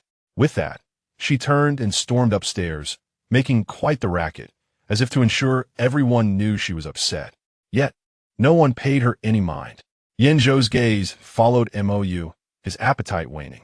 Qi Ling shot him a glance. "There is plenty of food. If you wish to offer warmth, then go ahead. Is that permissible?" Yin Zhou's eyes sparkled with delight. Hearing this, Wen Mian hesitated but eventually nodded. Nan Yun held no aversion towards Yin Zhou, but neither did he harbor any affection, responding mildly, "Feel free." "Thank you." Yin Zhou stood, bowing deeply, then took his plate to serve himself a modest selection of dishes. It was a modest portion, very considerate. When Mian watched him depart, his expression tangled with complexity. Concern? Qi Ling ladled a bowl of soup and placed it in front of Wen Mian. "The child is too thin. He needs nourishment. I wonder how Shen Junyi manages." Wen Mian nodded, hesitatingly saying, "Lingo, you want to turn back until you hit the wall." Qi Ling interjected, glancing towards Mou and Yin Zhou's direction. "Perhaps he is undergoing desensitization therapy." "I understand." No sooner had Wen Mian spoken than the sound of breaking dishes echoed. Chapter 50. Grouping. I told you, I do not need your pity. Mou picked up the instant noodles and turned to leave, entirely ignoring the reaction of the Omega. Yin Zhou stared blankly at his retreating figure, his heart aching to the point of numbness, as if the pain had dulled. He crouched down to gather the shards on the ground. Seeing this, Wen Mian initially intended to approach, but was pulled back by Nan Yun. Let him come to his own understanding. One cannot awaken someone who pretends to be asleep. It is better to wait for them to awaken on their own. Qi Ling concurred. "Be good, Mian, come and enjoy your meal." When Mian pondered, does Qi Ling regard him as Shu Yi and Shu Jin? After dinner, the production team announced the conclusion of today's recording. allowing the guests to engage in leisure activities. Everyone is aware of the production team's notorious ways. Today may be lighthearted, yet tomorrow will surely bring its challenges, prompting many to retreat to their rooms. In the bathroom, Xiaqing is on the phone with her manager. Xiaqing, regardless of your disdain for Wen Mian, I advise you to exercise restraint. It's merely a matter concerning Zheng Jun. What is there to fear? Xiaqing, filled with defiance, retorts, whether in black or red, I am still in the spotlight. I refuse to believe the company will not support me. Do you know who stands behind Zheng Jun? Sheng and Gu Mingheng, the Gu family. We simply cannot afford to offend them. Her manager implores with a tone of concern. If they truly intervene, where will that leave Nan Yun? Xiaqing attempts to persuade her, Sister Lan. Nan Yun has just claimed the title of Best Actor. Sheng and is introducing new talent. If the fans have objections, what does that have to do with us? Was it one of your people who instigated the chaos in the previous live stream? Xiaqing's gaze flickers, and she denies it was not me. Wen Mian has offended more than just me. Upon hearing this, Zhang Lan breathes a sigh of relief. Sister Lan, you must trust me. Can you bear to watch a newcomer rise by stepping over me? Zhang Lan ponders. If you wish to pursue this, it must not be through your own actions. Rest assured, Sister Lan, there are others far more suitable than I. After hanging up, Xiaqing messages Li Li. Teacher Li, my apologies. I intended to help you. But it seems this newcomer has formidable backing. Li Li replies swiftly. So your targeting of Wen Mian was for my sake? Qingqing, you are truly wonderful. Upon seeing the name Qingqing, Xiaqing rolls her eyes. I asked you to call me by my name, not to nauseate me with Qingqing. Feeling displeased is one matter. Yet she continues to send messages. It's a pity, but whatever. I have endured humiliation before, and I believe in your capabilities, Teacher Li. You will undoubtedly become a great director in the future. Li responds, Thank you for your kind words. It is I who has implicated you. Once I become a great director, I shall ensure you are my favorite artist. Xiaqing smirks, offering a few casual compliments before adding, Teacher Li, now that Nan Yun is an acclaimed actor, is it truly satisfying to be overshadowed by a newcomer, or is it something one is forced to accept? If I were in Nan Yun's position, I would certainly be unwilling, and my fans would feel the same. Li replies, I would also be discontent. Do not worry. If he seeks to gain followers through the show, I will ensure he cannot. Xiaqing warns, Teacher Li, Wen Mian has a powerful backing. Perhaps it would be wise to reconsider. Li counters, what is there to fear? Even with a strong backing, can he dictate what others' fans say? Seeing him take the bait, Xiaqing smirks and continues. My manager just cautioned me. I apologize, Teacher Li, but I wish to focus on recording the show. To Li's ears, this sounded like Wen Mian was threatening Xiaqing. Wen Mian truly is despicable. Qingqing, focus on your recording. Do not concern yourself with these matters. He was determined to make Wen Mian's life difficult. What are you doing here? Director Lin had intended to take a break, but was taken aback by Li's distorted expression. Director Lin, Li put away his phone. Recalling the insults he had endured today, he deflected the blame, stating, Wen Mian is quite the troublemaker. Director Lin looked perplexed, realizing that the individual was a familiar face. He patted Li on the shoulder. You just graduated. Focus on learning and avoid getting involved in unnecessary matters. Rest assured, Director Lin, I will certainly work diligently. The following morning, as the sun began to rise, the production team's loudspeaker called for assembly outside. When Mian glanced at the time, it was 7:30. He roused Qi Ling before heading off to freshen up. You are truly disciplined, Qi Ling remarked, still half asleep, admitting that he would never manage to rise so promptly. When Mian chuckled, having to juggle school and care for my mother, I grew accustomed to it. For a time, Wen's mother was in poor health, necessitating his early morning trips to deliver breakfast before racing back to class. For him, waking up early had become second nature. However, after moving in with Shen Junyi, he found it increasingly difficult to rise. He missed Shen Junyi a bit, wondering what the alpha was up to. You're doing splendidly, Qi Ling praised, leading Wen Mian to feel as though Qi Ling was complimenting a child. As guests began to arrive in succession, Director Lin cleared his throat and announced, from today onwards, all previous points will be reset. Honest Zhou Mao protested, I had the highest score. You can't just take it away. Though Qi Meng's score was minimal, he too expressed dissatisfaction. Director, surely we deserve some compensation? Director Lin replied, the breakfast is provided by the production team. Zhou Mao had no objections, as they usually exchanged points for ingredients to prepare their meals. Qi Meng concurred. Noticing Nan Yun's distracted demeanor, Yin Xiuzhu leaned in, asking, Yin Yun, what would you like to eat? I can fetch it for you. Nan Yun, suspecting ulterior motives, replied, I fear you might poison me. Yin Xiuzhu dismissed the concern, saying, breakfast is on the table. Wen Mian casually picked up a bun and some soybean milk. Observing their satisfaction with the meal, Director Lin cheerfully announced, by the way, there's another matter to address. Today, we will welcome a new guest. Zhou Mao's eyes lit up. Is there a feast? Xiaqing and Mo turned to look expectantly. Wen Mian felt it was unlikely. The production team wouldn't repeat the same tactic. There's no feast, but it does pertain to your points, Director Lin explained, producing a task card. The new guest wished for assistance in fulfilling a desire. You may divide into 3 groups, each completing 1 wish. Yin Xiuzhu glanced at Nan Yun and inquired, how will the groups be decided? How about a draw? Suggested Director Lin, holding up the task card. Those who drew the same wish would form a group. The task cards were placed on the table. Who will choose first? Director Lin asked. Seeing no one else move, Zhou Mao raised his hand. As the eldest, I'll go first. Qi Meng followed as the second. Nan Yun intended to grab a card at random, but Yin Xiuzhu hurriedly interjected, let me go first. He was determined to separate Wen Mian and Nan Yun. They absolutely must not be in the same group. Nan Yun noted, it seems this person has a very high opinion of himself. Qi Ling casually picked a card, with Wen Mian closely behind. Xiaqing took the last card, and then, holding her task card, suddenly said, Director, may I exchange with Wen Mian? Director Lin frowned. The task cards aren't opened yet. What if you both draw the same one? Xiaqing's request was indeed puzzling. With the order disrupted, he couldn't be certain which task each person had drawn. Xiaqing's eyes sparkled. Can we exchange once they are revealed?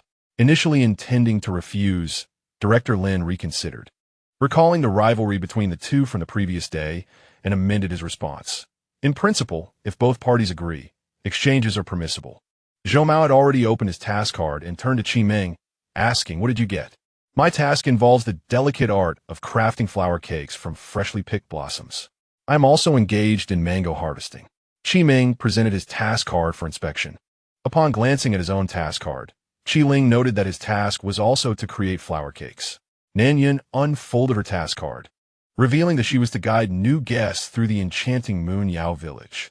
You must do it just like Yin Yun, murmured Yin Xiuzhu, repeating it thrice before discovering that his task was indeed to observe, his eyes shining with excitement. Yin Yun, I'm in your group, he declared. Nan Yun replied coolly, but I prefer not to team up with you. At that moment, Yin Zhou and Mo revealed their tasks as well, one for a flower cake and the other for a mango. This meant that the remaining 2 task cards pertained to mango harvesting and observation. Wen Mian was indifferent about the tasks, but Xiaqing held a different opinion. Since our task cards differ, how about we exchange them directly? She proposed. Wen Mian had strong backing, likely having already secured the more leisurely observational task, which she was determined to seize. Nan Yun questioned, aren't you worried that you might end up with a more arduous task? Last episode, Xiaqing had been reluctant to endure hardship. If she were to swap for a more challenging task, she might insist on reverting back. Ignoring Nan Yun's concerns, Xiaqing fixed her gaze on Wen Mian. Do you dare to exchange? Is this woman unwell? Wen Mian thought, you're the one with issues. Wen Mian regarded Xiaqing as an imperious figure. Xiaqing sought to swap her task card, surely suspecting some ulterior motives. Just yesterday, it was evident that whenever Director Lin announced the tasks, he wore a strategic expression. Just wait to be proven wrong. Wen Mian's task is undoubtedly the observation. Chapter 51. Encounter with Shen Junyi very well. Although Wen Mian was unafraid of hardship, she was unwilling to let others take advantage of her. However, I have one condition. What condition? Xiaqing inquired with a frown. Wen Mian raised her task card, stating that once exchanged, no one could retract their decision. A flicker of apprehension crossed Xiaqing's eyes. Had she miscalculated? Impossible. Wen Mian surely had a contingency plan. Nan Yun, growing impatient, pressed, "Will you exchange or not?" Suddenly, a light bulb went off in Xia Qing's mind. She had deduced Wen Mian's safety net. Nan Yun, with the mango task card in hand. Wen Mian could easily persuade Nan Yun to swap with her, avoiding collaboration with Xiaozhu. This must not happen. Let us exchange. Xia Qing raised her chin defiantly, adding, "But I have a condition too. After swapping task cards, we shall not exchange with anyone else." In Xiaozhu looked at her quizzically. "Are you sure?" It was well known that Zhou Mao accumulated the highest points largely due to Xia Qing's penchant for slacking. Wasn't this restriction a means of cutting off her own escape route? Seeing Wen Mian silent, Xia Qing assumed she was feeling guilty and pressed. "Do you dare to accept? What is wrong, little beauty? Why the silence? Could it be that Xia Qing's fans were indeed correct? Coward, are you scared now? Apologize to our Xia Qing, and we might consider letting you off the hook." The royal faction hesitated, fearing defeat. Xia Qing's fans flocked to Wen Mian's livestream to mock her. Initially, Qi Ling and Nan Yun's fans intended to support her. But as the situation unfolded, they fell into silence.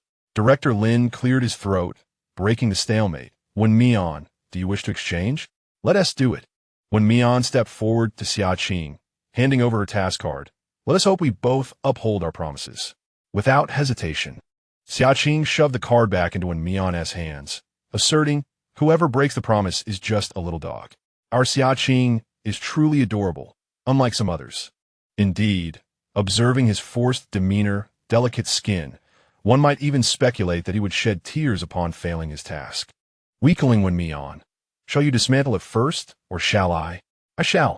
Xia Qing tore off the outer envelope, eager to make it known to all that Wen Mian is the emperor. When Li incites the fans, Wen Mian will surely be denounced. She smugly displayed the card, only to be met with Nan Yun's derisive gaze. Qi Ling remarked, "It is my first time witnessing someone so eager to play the fool." Yin Zhou understood and chuckled softly. Wen Mian produced her card, which simply stated appreciation. Xia Qing, eyes wide with disbelief, exclaimed, "How is this possible?" Upon inspecting her own card, she found it read mango picking. Her face turned ashen in an instant. How could this be? When Mian raised her task card, "Teacher Xia, remember to honor your word and complete the task diligently." Ha ha ha ha ha. Is this the emperor that Xia Qing's fans speak of? I'm dying of laughter. If I were Xia Qing, I would perform an act of burrowing in. Xia Qing. The jester turns out to be myself. Where's Xia Qing's fans? Why do they not emerge to hurl insults? Have they no shame? Our Qingqing merely misjudged. This does not imply Wen Mian is without fault. Oh, the stubbornness of a dead duck's beak pales in comparison to yours. Fans of Qi Ling and Nan Yun took the stage, easily deriding the flimsy arguments of Xia Qing supporters. Zhou Mao, unperturbed by the need to team with Xia Qing, felt entirely refreshed. Qi Ling, Yin Zhou, let us go and prepare flower cakes. Yin Zhou tugged at Mou's sleeve. You can do it. Do we need your encouragement? Mou remained ungrateful. Yin Zhou pursed his lips and followed Zhou Mao. Ling go wait. Nan Yun, wishing to avoid being with Yin Xiaozhu, blocked Qi Ling's path. I wish to make an exchange with you. Qi Ling, gazing at Yin Xiaozhu's contorted face, smiled. I still prefer making cakes. Nan Yun then glanced at Zhou Mao and Yin Zhou, who were waiting. Zhou Mao feigned blindness. Hurry, or we shall be late for cake making. You are right, brother Zhou. Yin Zhou turned and dashed away. Nan Yun, Yin Xiaozhu truly is a calamity. Qi Ming, initially hoping to exchange with Nan Yun, was taken aback when Nan Yun didn't even glance their way. Mou shared a similar anticipation. Off we go. Qi Ming recalled Xia Qing's previous performance, feeling as though he had ingested a fly. It was evident they would finish last. Montak yu kautionet, Xia King. Honoring one's word is a traditional virtue of the empire. I hope you can uphold your promise. Ha ha ha ha ha. Moral coercion. One must admire this brother. Xia Qing's face turned green, her thoughts unclear, nearly causing her to choke on laughter. Xia Qing bit her lip, lowering her gaze to conceal the hatred beneath. I understand. The humiliation Wen Mian brought upon her today. One day, she shall repay in kind. Director Lin, when leading a tour, one must have new guests, right? Halfway through, Nan Yun turned to inquire. In Xiao Zhu replied, "We still have another segment to find new guests, correct?" Wen Mian exchanged glances with Nan Yun, the truth dawning upon them. Director Lin, smiling broadly, confirmed, "Precisely. I shall give you a hint. The new guest is related to water." The three exchanged puzzled looks. What would this hint mean? There are numerous water-related locations in Yu Yao village. The ancient well at the town's entrance, the stream to the west, and the lake to the east. 3 directions. In Xiaozhu. Are there any other hints? Lin Dao, with an inscrutable expression, shook his head. Wen Mian, let us search separately. Nan Yun shared this sentiment, suggesting that he would head to the small town, while In Xiaozhu could go to the furthest little river. Although the small town and the river are in closest proximity, they are relatively distant from the villa. In Xiaozhu nodded in agreement. All right. The 3 parted ways, leaving Wen Mian's live stream with only his fans. Thanks to Xia Qing's audacious antics, the previously sparse audience swelled to an astonishing 100,000. The current viewership reached 200,000. Following Wen Mian, the PD curiously inquired, "Teacher Wen, have you been here before?" "No." Wen Mian anticipated the question and explained, "I watched the previous season's episode where tasks were performed by the lake, so I have a general sense of direction." "PD, that's impressive. You memorized the route just from one episode of a variety show, while I, being directionally challenged, feel rather inadequate. You could say you were foolish." "Oh dear, are all those who get accepted into Emperor Capital University this remarkable?" "No, I may be directionally challenged, but I excel in history." Wen Mian arrived at the lakeside half an hour later. Due to the previous season's filming at this picturesque location, it has now been transformed into a resort. A wooden bridge has been constructed along the lakeshore, allowing for scenic views, and one can even row boats in the lake's heart. Wen Mian rented a small electric scooter to search for people around the lake. To his surprise, he spotted a familiar figure at a tea house. The resort had yet to open, and Wen Mian couldn't recall Alpha mentioning a business trip to this location. He certainly did not remember this project being related to the Shen family. He halted his scooter, rubbed his eyes, and indeed, it was Shen Junyi. "Congratulations on being the first to find me." Shen Junyi greeted with a cheerful smile, extending his hand in a manner befitting a stranger. "Hello, I am Shen Junyi, a new guest invited by the program." Wen Mian's mind buzzed, as if something had exploded within him. The comments section erupted with excitement. "Oh, what have I done to deserve seeing President Shen again on a variety show? My goodness, Alpha remains as dignified and charming as ever. That smile is utterly disarming." When my mother asked why I was crying, I told her I met my dream lover. She said I was being ridiculous, sob, sob, sob, standing before Shen Junyi. Wen Mian felt diminutive, as though he could be cradled in a single hand. Wait a moment. Wasn't there a rumor about Shen Junyi and Nanyan not long ago? Does this imply that President Shen is here for Nanyan? I don't think so. Just look at the way he smiles at Wen Mian. It clearly seems like he is flirting. Those peach blossom eyes of President Shen. How could anyone not feel enchanted? Well, perhaps that is accurate. Wen Mian had countless questions swirling in his mind, but when he opened his mouth, only "hello" emerged. "Want to shake my hand?" Shen Junyi observed the dazed Omega and pressed forward. "Oh, quickly shake his hand. Give him a firm grip." Another day of envy for Wen Mian. Compliantly, he extended his hand, which Shen Junyi held onto with great fondness, gently teasing the palm with his fingertips. A blush crept upon Wen Mian's ears. Shen Junyi was utterly mesmerizing. Today, the Alpha was not clad in a suit. Instead, he wore a white shirt with the sleeves rolled up to his elbows, the collar casually unbuttoned, perfectly revealing his collarbone and Adam's apple. The black trousers elegantly envelop his long legs, adorned with a silver chain on the side, embodying a blend of formality and nonchalance with an air of nobility. How long will they hold onto each other? Might I experience this sensation? Mr. Shen's smile seems rather insincere. I have never clasped my husband's hand, nor my wife's, yet here they are, holding onto each other with reckless abandon. If your husband and wife were to unite, would you still have the will to live? Yes, I shall live fervently. I aspire to be their illicit affair. Teacher Wen, where shall we go now? Shen Junyi's gaze fell upon Wen Mian's small electric scooter, which appeared incapable of carrying a passenger. The alpha's voice was sweetly soothing, causing Wen Mian to feel a slight tickle in her ears, as if he were whispering to her. Wen Mian released the alpha's hand, saying, "Wait for me." He pushed the scooter into a parking spot and hurried back to the alpha's side, inquiring, "Would you like to take a boat ride? Will you be my guide?" Shen Junyi's smile held a deeper meaning. Wen Mian's face flushed instantly. The alpha had previously uttered similar words while in bed. "Would you prefer to be your own guide? Or shall I guide you?" At that time, Wen Mian naively asked about the difference. The distinction lies in the level of initiative. One is proactive, while the other is even more so. Wait, what unspoken words had they exchanged that caused such embarrassment? It seems that Mr. Shen has become bolder compared to a few years ago. Your intuition is correct.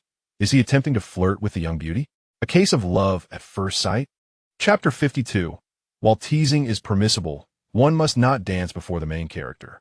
In Gu Minghang's office, Zheng Jun gazed at the lovey-dovey couple, exasperatedly saying, "Gu Minghang, could you please rein in Shen Junyi? He needs to stop being so flirtatious." Xu Wang, nestled in Gu Minghang's embrace, looked up in understanding and remarked, "Brother Zheng, it's Shen Junyi's first romance. You must show some understanding. Indeed, consider the feelings of a 30-year-old man fearful of losing his young wife." Gu Minghang nodded in agreement. The computer before them displayed a variety show, showcasing the moment when Shen Junyi asked Wen Mian to shake hands. Sing Yun Sait, Im Dun. Two love-struck fools. Why can't they learn from Nan Yun and focus on their careers? He pinched the bridge of his nose in frustration. Gu Minghang glanced at him, offering reassurance. Shen Junyi is indifferent to others' opinions. Why concern yourself? Your focus should be on nurturing Wen Mian, steering her in a direction you deem advantageous. As for Shen Junyi, he will have no objections. Xu Wang nodded. Brother Zheng, cherishing one's wife leads to prosperity. Zheng Jun retorted, mocking him for not having a wife. And yet he remains a worker? Conversing with these two is truly infuriating. Try to lighten up, Gu Minghang advised. You shouldn't dwell on the past. Xing Yun replied. What am I dwelling on?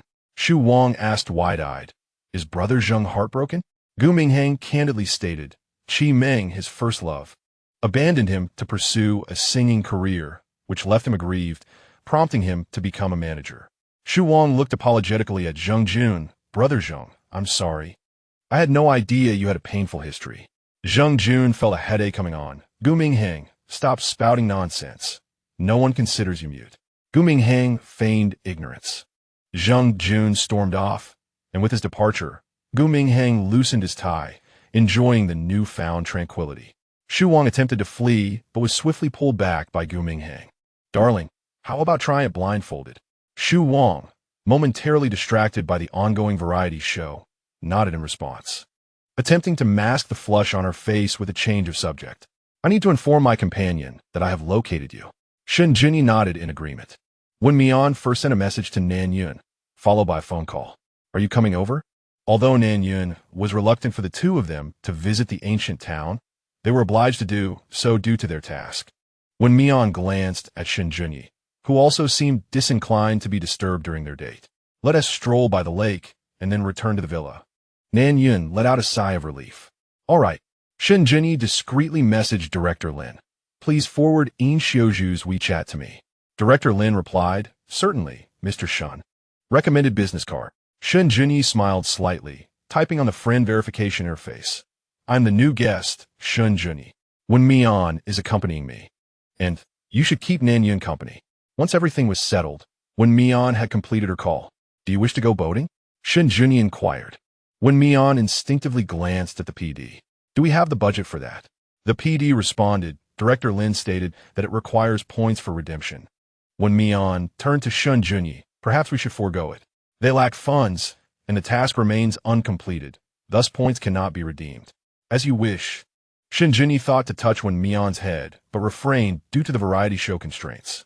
You can undertake other tasks to earn points, the PD added. What kind of tasks? Wen Mian, eager at the prospect of Shen Junyi's initiative, inquired. The tasks were categorized into two types. A compatibility test, where both parties answer questions together, earning 10 points for each correct answer, with a total of 10 questions, and a physical challenge, where one push-up earned 1 point, with double difficulty and points. Wen Mian hesitated. Discussing compatibility with Shen Junyi seemed limited to their intimate moments. If they opted for physical challenges, it seemed only the alpha could manage. Noticing her dilemma, Shen Junyi asked, "What does difficulty increase entail?" The PD exchanged glances between the two, pondering why it seemed as though Shen Junyi was the one trying to impress Wen Mian. However, that was not his concern. He was merely tasked with explaining the rules. Both individuals must perform push-ups together. Completing 50 earns 100 points, while 100 earns 200. Are the positions fixed? Shen Junyi inquired further. The PD responded, "There are 2 positions. One involves interlacing to complete together. The other has one person sitting on the other's back." Wow. Let me quickly search how to interlace. Giggles followed as they described. Essentially, the alpha lies flat while the omega positions themselves above, grasping each other's hands. Engaging their core, one might inadvertently end up kissing. Key point, one might inadvertently end up kissing. That lucky girl, bringing in an alpha. I'm feeling remarkably strong right now. This position requires considerable effort. Indeed, I just tried it with my husband and couldn't stop laughing. To complete the task, I prefer the sitting on the back approach. I'm just curious. Can we remove our tops? Shy. Your beads are falling on my face upstairs. Are we really doing push-ups? Wen Mian hesitated. In a scene where Alpha donned a shirt while performing push-ups, he was reluctant to be seen by others. Shen Junyi, assuming he was concerned for himself, gently reassured him. "It's all right. Just sit on my back and hold on tight." Wen Mian's ears flushed with a hint of color. The production team had collaborated with the resort, leading the two to a pre-prepared indoor space. Yoga mats adorned the floor, and without hesitation, Shen Junyi was already on the ground. Feeling somewhat shy in front of numerous online viewers, Wen Mian hesitated. "Mian, come sit up here." "Oh." Obediently, Wen Mian climbed onto his back. The PD wore a blank expression, feeling overwhelmed as if he were choking on abundance of dog food. Taking a deep breath, he asked, "Mr. Shen, Teacher Wen, are you ready?" Shen Junyi replied, "Mian, please help me count." "All right. 1, 2, 3. Mian? Wasn't Teacher Wen what Mr. Shen called her earlier? Shouldn't the focus be on sitting up here? Get rid of those distracting thoughts. Wow, Mr. Shen's posture is truly remarkable. I can see muscles. You little rascal. Don't just shout. Take screenshots. My goodness, his shirt is soaked. Is Alpha really that strong? How much does Wen Mian weigh? Mr. Shen seems to be handling it effortlessly. Please have some knowledge about top-tier athletes, all right? Just a moment ago, my mother walked by, asking what kind of dating show this was, and remarked that the two were quite the match, clearly indicating mutual feelings. Ha ha. Annie is so fashionable, even shipping the couple. In the first 50 counts, Alpha was as effortless as a daily routine. In the latter 50, he slowed down but maintained a steady pace. It wasn't until Wen Mian reached 100 that she realized Alpha had completed the task. She quickly dismounted from Shen Junyi's back and grabbed a tissue to wipe the sweat from his brow. "Are you tired?" Wen Mian asked, her concern evident. Shen Junyi shook his head, smiling as if basking in the warmth of spring. "I could do another 100 without issue." "How about you? A slip of the tongue? Or perhaps a playful insinuation? Perhaps he meant, I could handle another 100 with you on my back. Don't you think this phrasing resembles? I could handle another 100 of your husband without issue? While it's fun to ship them and imagine scenarios, one must refrain from presenting it before the main characters. Chapter 53, Is It Too Much? Qi Ling intended to sneak a peek at the identity of the new guest, only to discover it was Shen Junyi. As he watched the two sweetly complete their tasks, he suddenly felt the flower cake in his hand had lost its sweetness. He missed his own husband. The unresolved tension from their inability to hold hands during their own variety show lingered in Alpha's heart. Subsequently, Alpha broadcasted their journey from pre-wedding preparations to the wedding ceremony and their honeymoon, live streaming every moment. The day the Gu group was officially handed over to Gu Junhang. The announcement video was in fact their wedding vlog. Yan Zhou initially sought Qi Ling's assistance to verify his steps, but soon realized the Omega was covertly watching the live stream. "Is this the new guest?"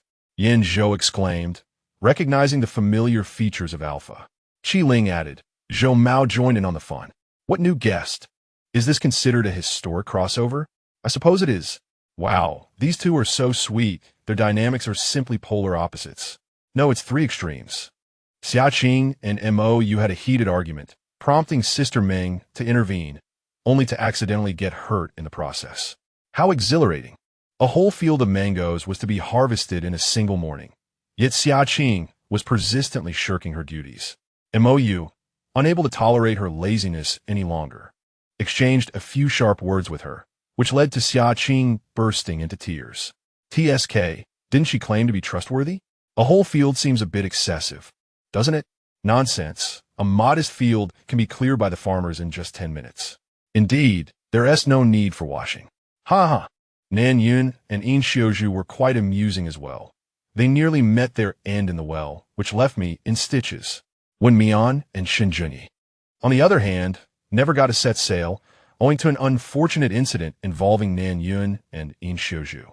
The four of them regrouped, and, at that moment, Yin Xiuzhu was changing clothes in the shop. Nan Yun sat at the entrance, his expression grim. Are you all right, Yinge? Wen Mian, genuinely worried for Nan Yun, examining his hands and feet closely. How did you fall into the ancient well? Nan Yun felt slightly awkward upon seeing Shen Junyi. How didn't he fall in? It was Yin Xiuzhu who fell. The ancient well in the old town is not a round underground water source, but rather a rectangular pit measuring 2 meters on each side. According to local villagers, the water from this well and the creek originates from the same source. Thus, villagers do not use it for drinking, only for washing clothes and the like. When Yin Xiuzhu came looking for him, he was distracted by Wen Mian's call. They had always been at odds, and after a couple of exchanges, they ended up arguing. To clarify, it was he who was lashing out at Yin Xiuzhu. In the heat of the moment, he wasn't too mindful of his footing, stepped on some laundry soap, slipped, and in an attempt to save him, Yin Xiuzhu fell in. Wen Mian let out a sigh of relief. Shen Junyi nonchalantly remarked, "It's no big deal. We could just fish him out." Just then, Yin Xiuzhu emerged. Clad in simple short sleeves and shorts, his seemingly inexpensive attire exuded a relaxed yet fashionable aura. Upon noticing Wen Mian and Shen Junyi, he paused momentarily. All the key players were present, Nan Yun's favorite Alpha and Omega. With a hint of hostility, he introduced himself. "Hello, I am Yin Xiuzhu." Shen Junyi took his outstretched hand, replying, "Hello, I am Shen Junyi." The two Alphas exchanged a subtle show of strength, while the two Omegas looked on, perplexed. Wen Mian, concerned for Shen Junyi, who had just completed 100 push-ups, said earnestly to Yin Xiuzhu, "You just fell into the water. It's not good to shake hands for too long." Yin Xiuzhu. The informed Nan Yun couldn't help but chuckle. Shen Junyi smirked. My dear is worried about him. Was Wen Mian expressing concern for Shen Junyi? With such a tall, handsome Alpha doing 100 push-ups for you, would you not feel a pang of sympathy? I would be utterly heartbroken, Yin Xiuzhu remarked. Only I am the one suffering in this world. Poor dog indeed. Ha ha. Love has perished, yet Nan Yun remains indifferent. To be frank, I still do not believe that Yin Xiuzhu harbors feelings for Nan Yun. If it weren't for the fact that he couldn't swim and had to be rescued, while professing to Nan Yun that he bore no malice and simply wished him well, I would have thought he was trying to swindle Nan Yun. Ha ha ha at that moment. I thought he was possessed by a water ghost. Such a pitiful Alpha.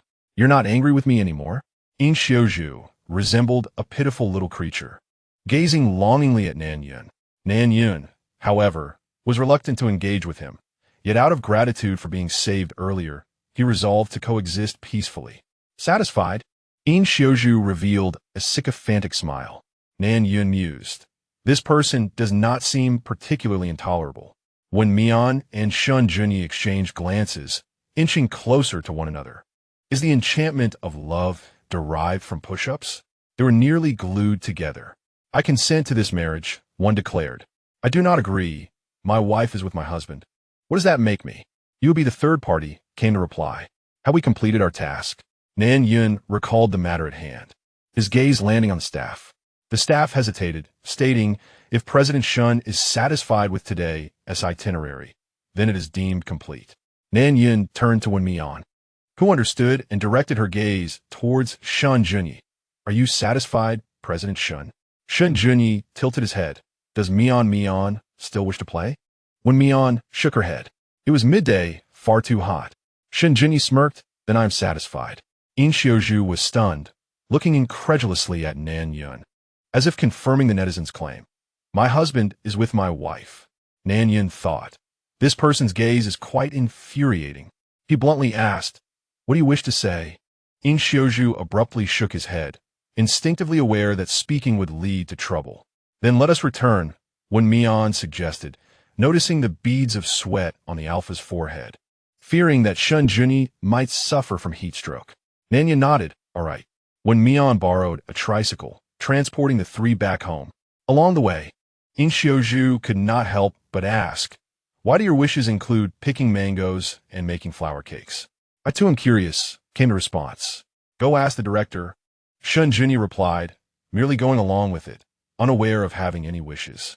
In Xiaozhu remarked, Director Lin certainly spares no effort for the smooth recording. Ha ha. I told you President Shen could not possibly wish for such things. President Shen retorted, my wish would frighten you.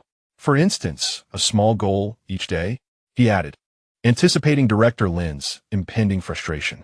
In Xiaozhu's mind sparked. Since you have no wishes, how will the points be awarded? Shen Junyi casually replied. Mian and I earned 200 points. 200? Nan Yun was astonished. Points seemed so worthless this episode. In the previous recording, some had not even reached 200 upon completion. Is that a lot? Shen Junyi wore a teasing expression. Just a few push-ups would suffice.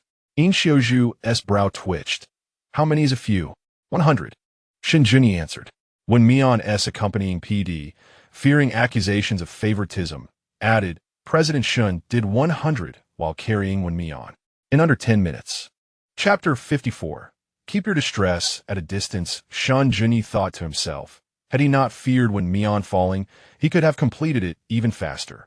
In Xiaozhu wore an expression of incredulity, yet simultaneously felt puzzled.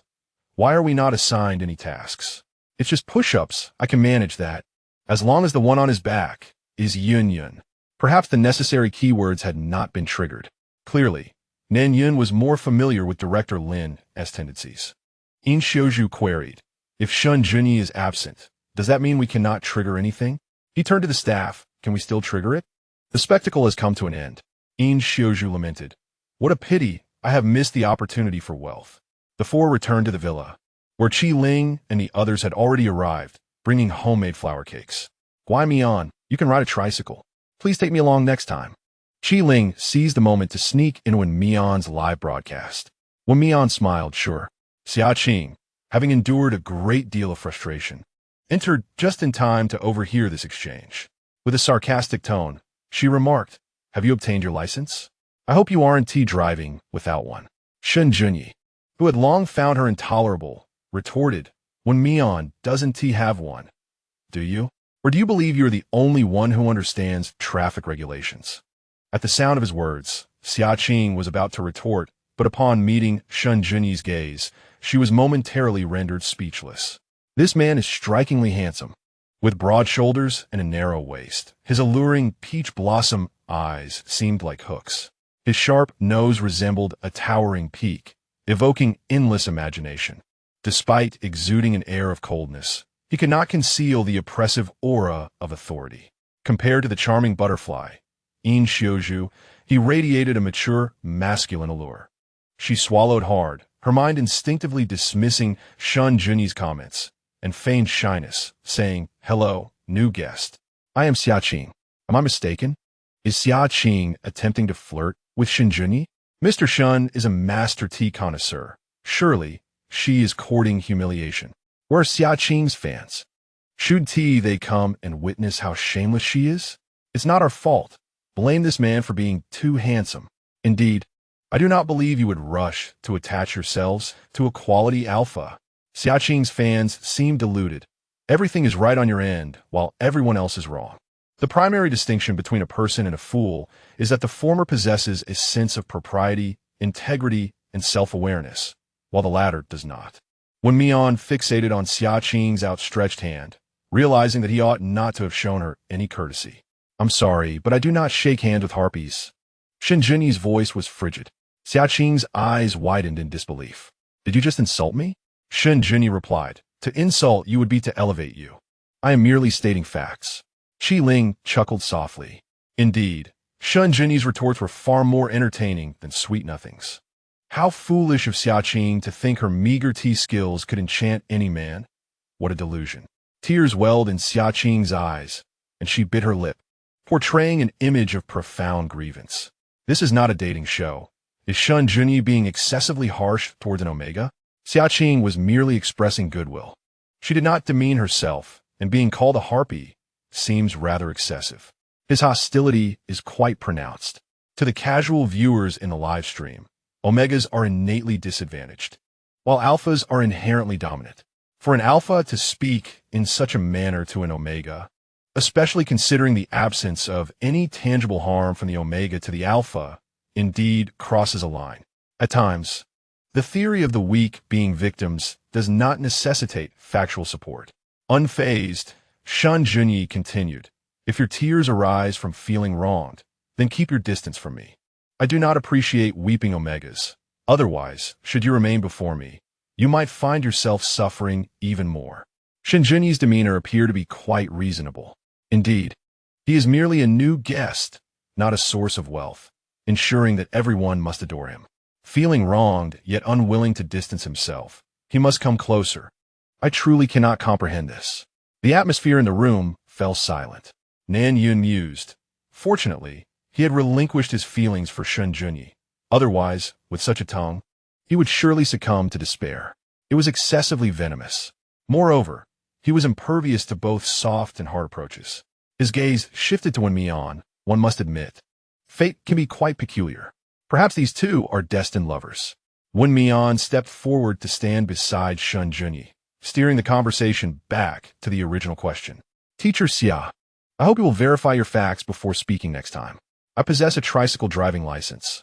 I am not driving without a permit. Wen Mian produced her phone, displaying her motor vehicle certificate in front of the camera. Authentic without a doubt. Ah, the production team unearthed this photograph. Omega appears so youthful. Indeed, beauty remains unchanged from youth to adulthood, so fresh and innocent. Am I the only one curious as to why Wen Mian obtained a tricycle license? Qi Ling remarked. Some individuals are simply envious. Unable to do it themselves, they assume others are fools. Xiaqing exclaimed, Wen Mian. Once again, it's Wen Mian. Why does this group all stand by her side? They were introduced first. It was evident that she was incompatible with that wretched person. Otherwise, how could everything go awry upon his arrival? And there's a new guest. He harbors animosity towards her, undoubtedly because Wen Mian spoke ill of her in his presence. Wen Mian, I shall not let you off easily. A flash of resentment crossed Xiaqing's eyes. Nan Yun glanced at her before directing his attention to Qi Meng, who had just entered, her face ashen. He intentionally remarked, Sister Meng, have you completed your task? Qi Meng replied with a cold laugh. If some individuals are incapable, they ought not to gamble like reckless players, lest they drag innocent people down with them. Mou, trailing behind Qi Meng, fixed his gaze on Xiaqing, noting that aside from tears, she had resorted to deceitful tactics. With that, he turned and ascended the stairs. Qi Meng, in a foul mood, retreated to her room as well. Xiaqing's face paled, astonished that the two would humiliate her in public. Shen Junyi seized the opportunity. If this were in a textbook, it would serve as a cautionary tale. Mian, do not emulate this, understand? When Mian nodded, Qi Ling, unwilling to linger in the living room, announced, I brought some flour cakes I made. They are in the kitchen. Would you care to try them? Nan Yun, not particularly fond of sweets, resolved to sample them just to avoid the company of certain individuals, even if it meant facing potential doom. Very well. In Xiuzhu added, I would like some as well. When Mian chimed in, count me in. Shen Junyi remarked, and me, Zhou Mao, who had been pretending to be invisible, turned to Yin Zhou. Brother Ling probably didn't bring enough. Let us go take a look together. Yin Zhou replied, all right. One by one, people departed, leaving Xiaqing alone in the living room. When Mian had taken the lead in isolating herself, that wretched person, Xiaqing inhaled deeply, suppressing her fury as she reminded herself, it's still live, she absolutely must not shatter the carefully cultivated image. Xiaqing, remain calm. She raised her hand, feigning to wipe away tears, her face pale, and spoke to the camera. I apologize for allowing everyone to witness such a wretched version of myself. I am simply exhausted, and my emotions are somewhat out of control. After all, the task card that Wen Mian obtained rightfully belonged to me. I truly apologize. Upon finishing her words, she bowed deeply, weeping as she dashed upstairs. Chapter 55. Hurry and leave. Yin Xiuzhu, who was hiding and observing from the kitchen, clicked his tongue and whispered to Nan Yun. This is probably her most brilliant moment since she began acting. Nan Yun replied, "Your tongue is not much different from Shen Junyi's." Qi Ling waved his hand to the two. "Stop watching and try my pastries." Wen Mian and Shen Junyi each held one in their hands. After taking a bite, they both stood frozen in place. Sweeter than artisanal honey. Enough, don't eat anymore.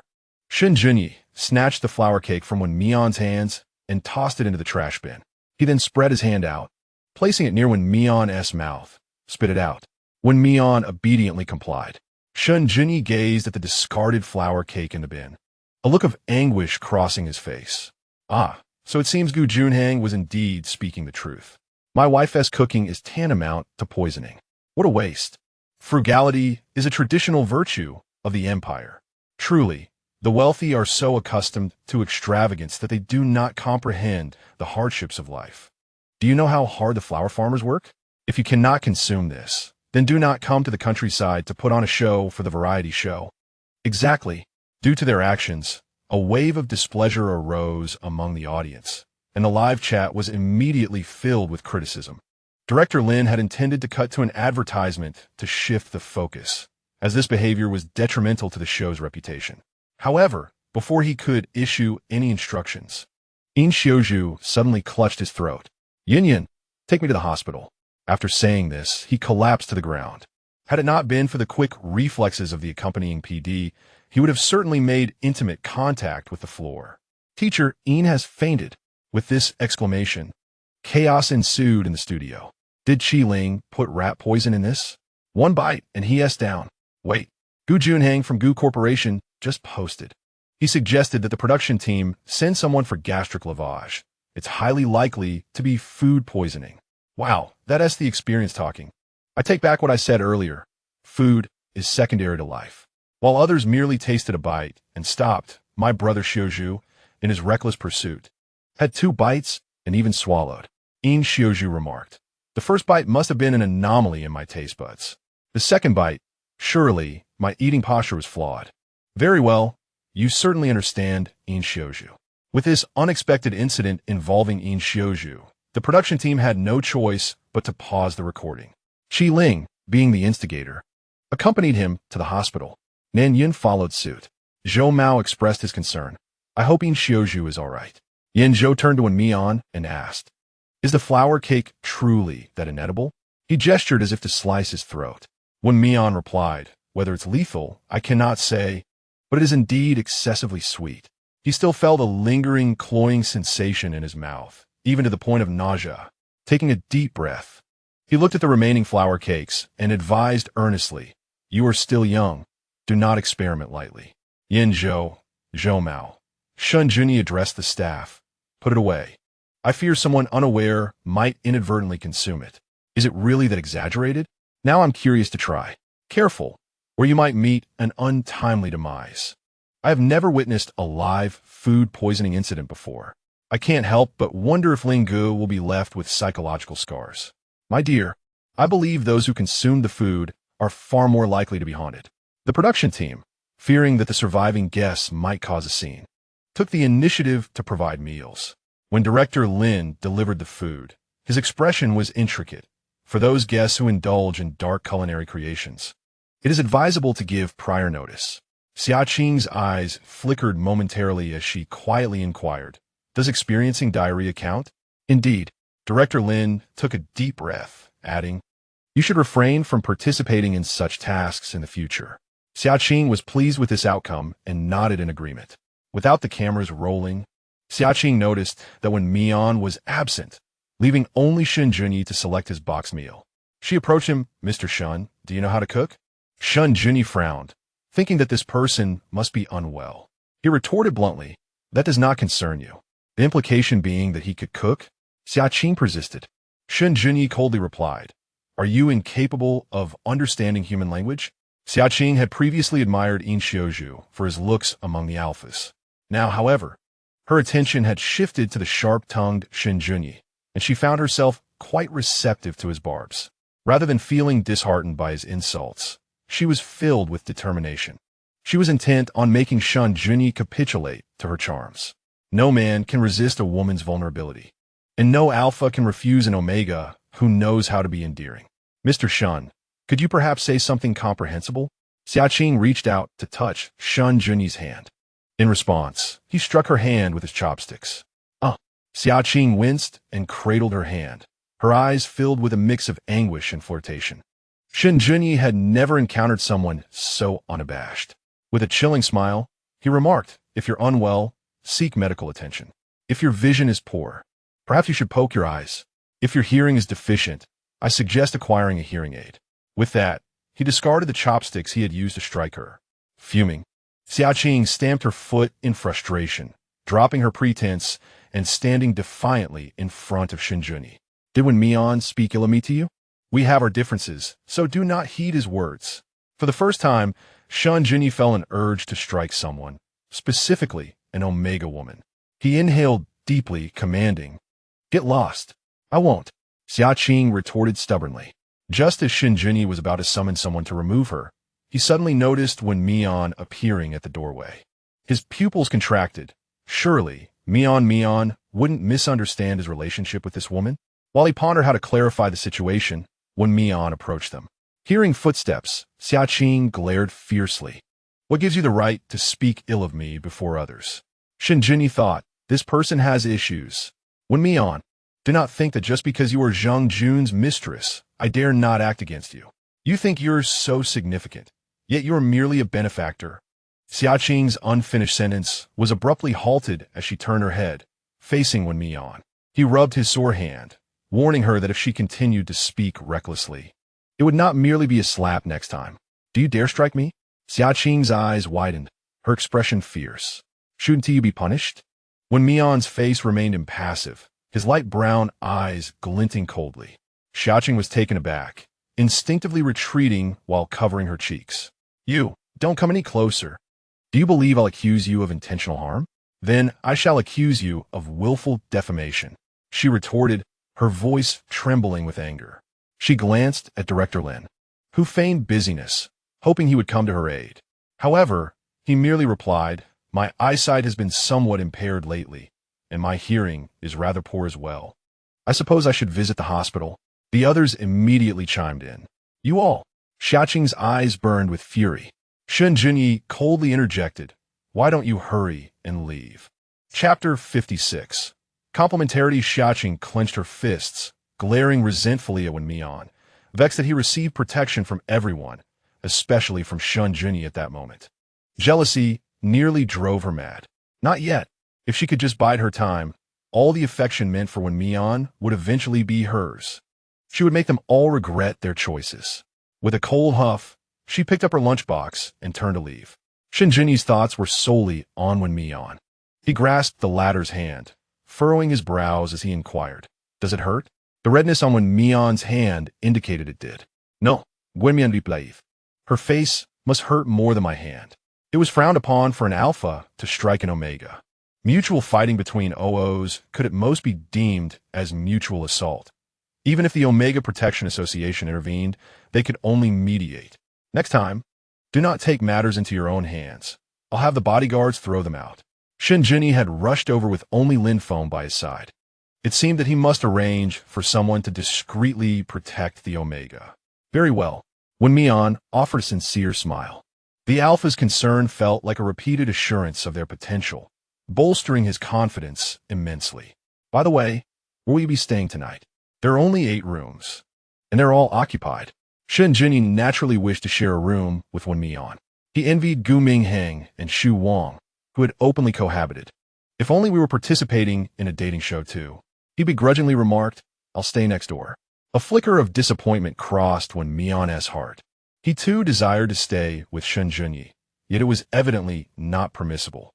The rural villa typically comprised individual houses. So what he termed next door was still over 100 meters away. Suddenly, a loud thud resonated behind them. Yinzhou dropped the quilt he had been holding. His wide eyes filled with astonishment. Noticing Wen Mian and Shen Junyi glance in his direction, he hastily exclaimed, "I saw nothing. I must have been mistaken. How could Wen Mian possibly be tangled with Shen Junyi?" "Nimin." Shen Junyi squinted. "How long have you been standing there?" "I just arrived." Yinzhou quickly denied. Shen Junyi let out a cold laugh, realizing that Yinzhou had seen more than he should have. Yinzhou instinctively shrank back into the corner, casting a pitiful look at Wen Mian, hoping he could avoid a grim fate. Wen Mian responded, while Shen Junyi added, "What are you thinking? This is a society governed by law. We knew each other before the show." Wen Mian offered an explanation. Shen Junyi felt dissatisfied with his clarification, but chose not to voice it.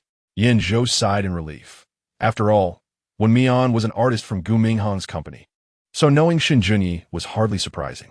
The earlier hand-holding must have simply indicated a close friendship. He scratched his cheek. I just came to grab my lunchbox." Earlier, Director Lin notified the group that he was delayed due to taking a shower. Here, Wen Mian gestured to the space beside him. Yinzhou, initially prepared to simply take the item and leave, heard Wen Mian inquire, "Is the other one for MOU?" "Yes," Yinzhou replied softly. He was acutely aware of his own shortcomings, yet MOU had assisted him immensely. He could not ignore his gratitude.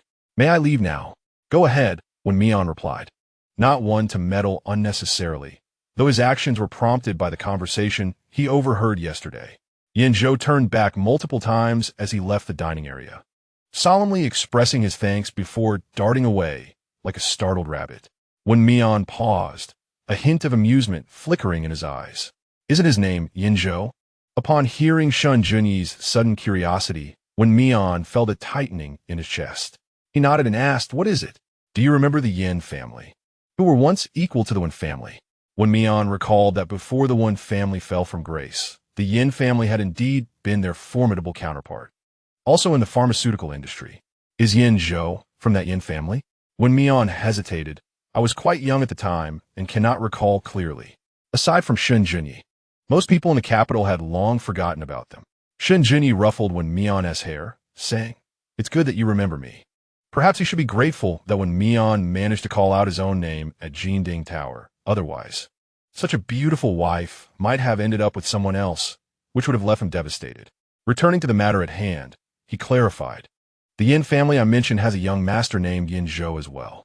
Beyond that, I am not informed."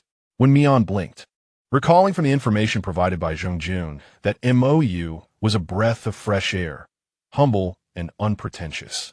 Though he appeared aloof, his words were always straightforward and unembellished, akin to the pure and frigid snow lotus, embodying his own principles and integrity.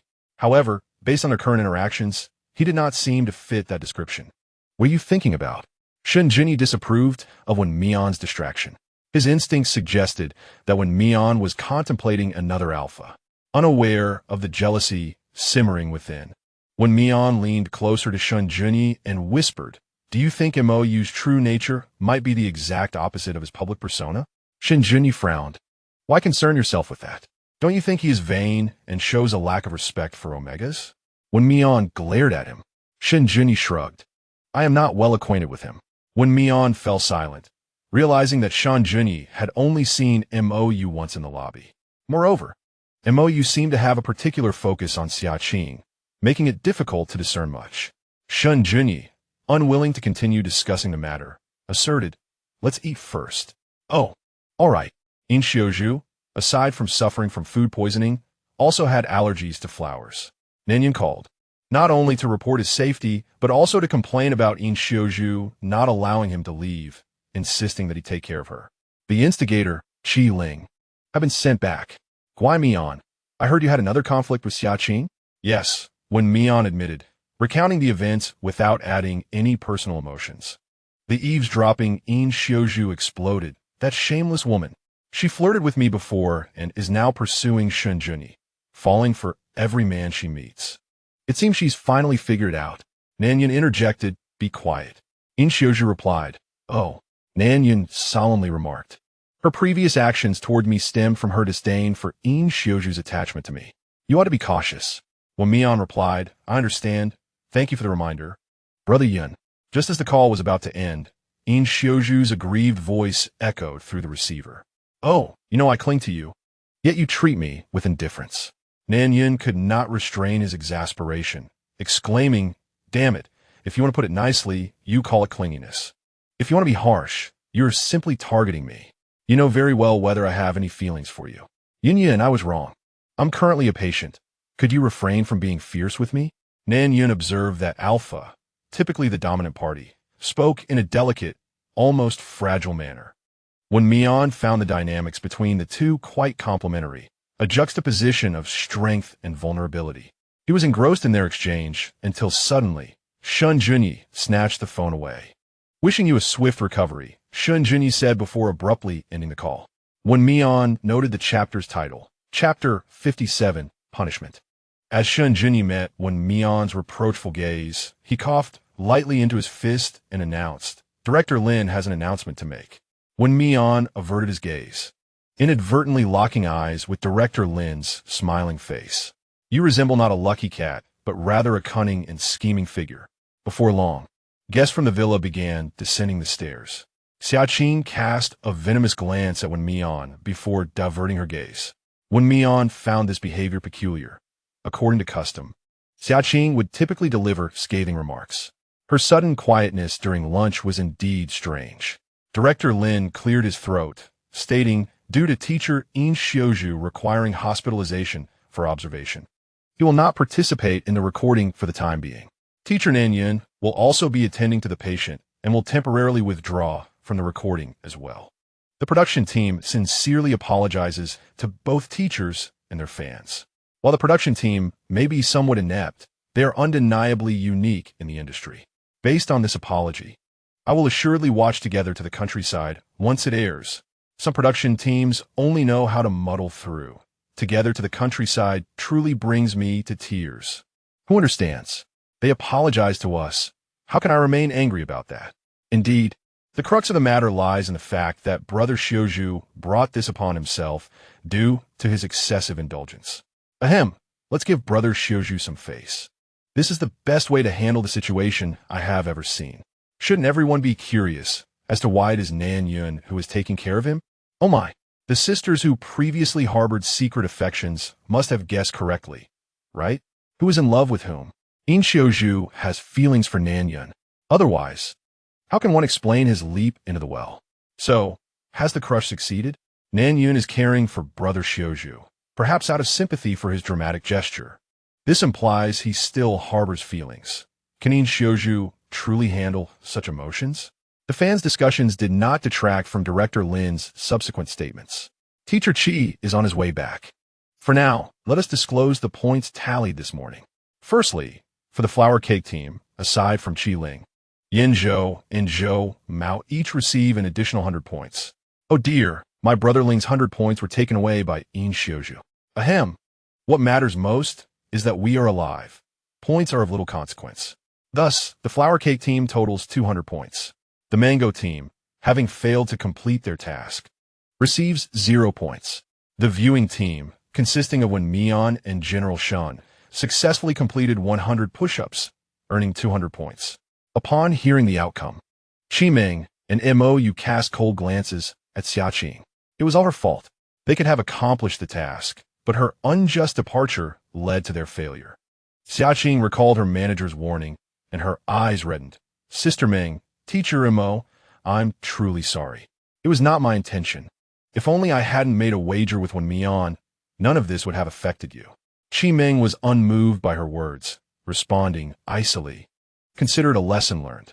Xiaqing's expression stiffened. Why couldn't this old woman offer her a bit of understanding? What did long lesson even mean? Was it meant to teach her a lesson or to imply that she had suffered in silence? However, this was not the moment for defiance. She bit her lip and conceded, Sister Meng is right. I will strive to do better next time. Qimeng, finding her insufferable, chose not to engage further.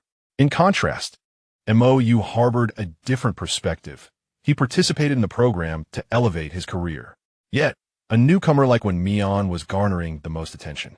Most frustrating was that when Mian dared to incite Yin Zhou to defy him. Unable to contain his ire, he redirected his frustrations towards Wen Mian, cautioning some guests against behaving recklessly. If they desired an easier task, they should strive for it themselves rather than gamble with someone perceived as unstable. Xia Qing was infuriated. How could Mou accuse her of being unstable? Yet, recalling that he had also chastised Wen Mian, she took a deep breath and restrained herself. Wen Mian, taken aback by the unjust blame cast upon him despite his proper conduct, met Mou's gaze with a frosty smile. Teacher Mo, as the alpha of the team, why stoop to quarreling with an omega? If you simply took the initiative to complete your share of the task, wouldn't it have been done? Yin Zhou's eyes widened in surprise. When Mian was defending him, Shen Junyi drummed his fingers on the table, commanding the attention of everyone present. As an alpha, shirking the responsibilities of the team while blaming an unrelated omega was beneath contempt. Shen Junyi sneered. To evade responsibility is one thing, but to do so with such shamelessness is another. Mou's face shifted through shades of anger and embarrassment. An alpha's mere presence commanded attention. And while anyone could strike the table, Shen Junyi exuded an undeniable aura of authority, reminiscent of a noble, elegant, and formidable leader. His commanding presence was enough to diminish others to mere dust. What audacity did he possess to criticize those outside the team? What methods had this newcomer employed to earn Shen Junyi's favor? Argugo is not wrong. If someone had not engaged with the provocations of that madwoman, the outcome would have been uncertain. Indeed, it was Xia Qing who caused the failure of the task. On what grounds could they claim that Yugo lacked responsibility? I am truly bewildered. Argugo and Qing are not so different after all, Death smile. The atmosphere grew tense, and Director Lin regained control of the situation. The team with 0 points will face punishment. As these tasks were completed for the new guests, the viewing team's points will be halved, totaling 100. Deliberately avoiding Shen Junyi's gaze, Director Lin smiled at Wen Mian. Teacher Wen, do you have any objections? Wen Mian shook his head. I have no objections. Shen Junyi interjected. Then what of his efforts?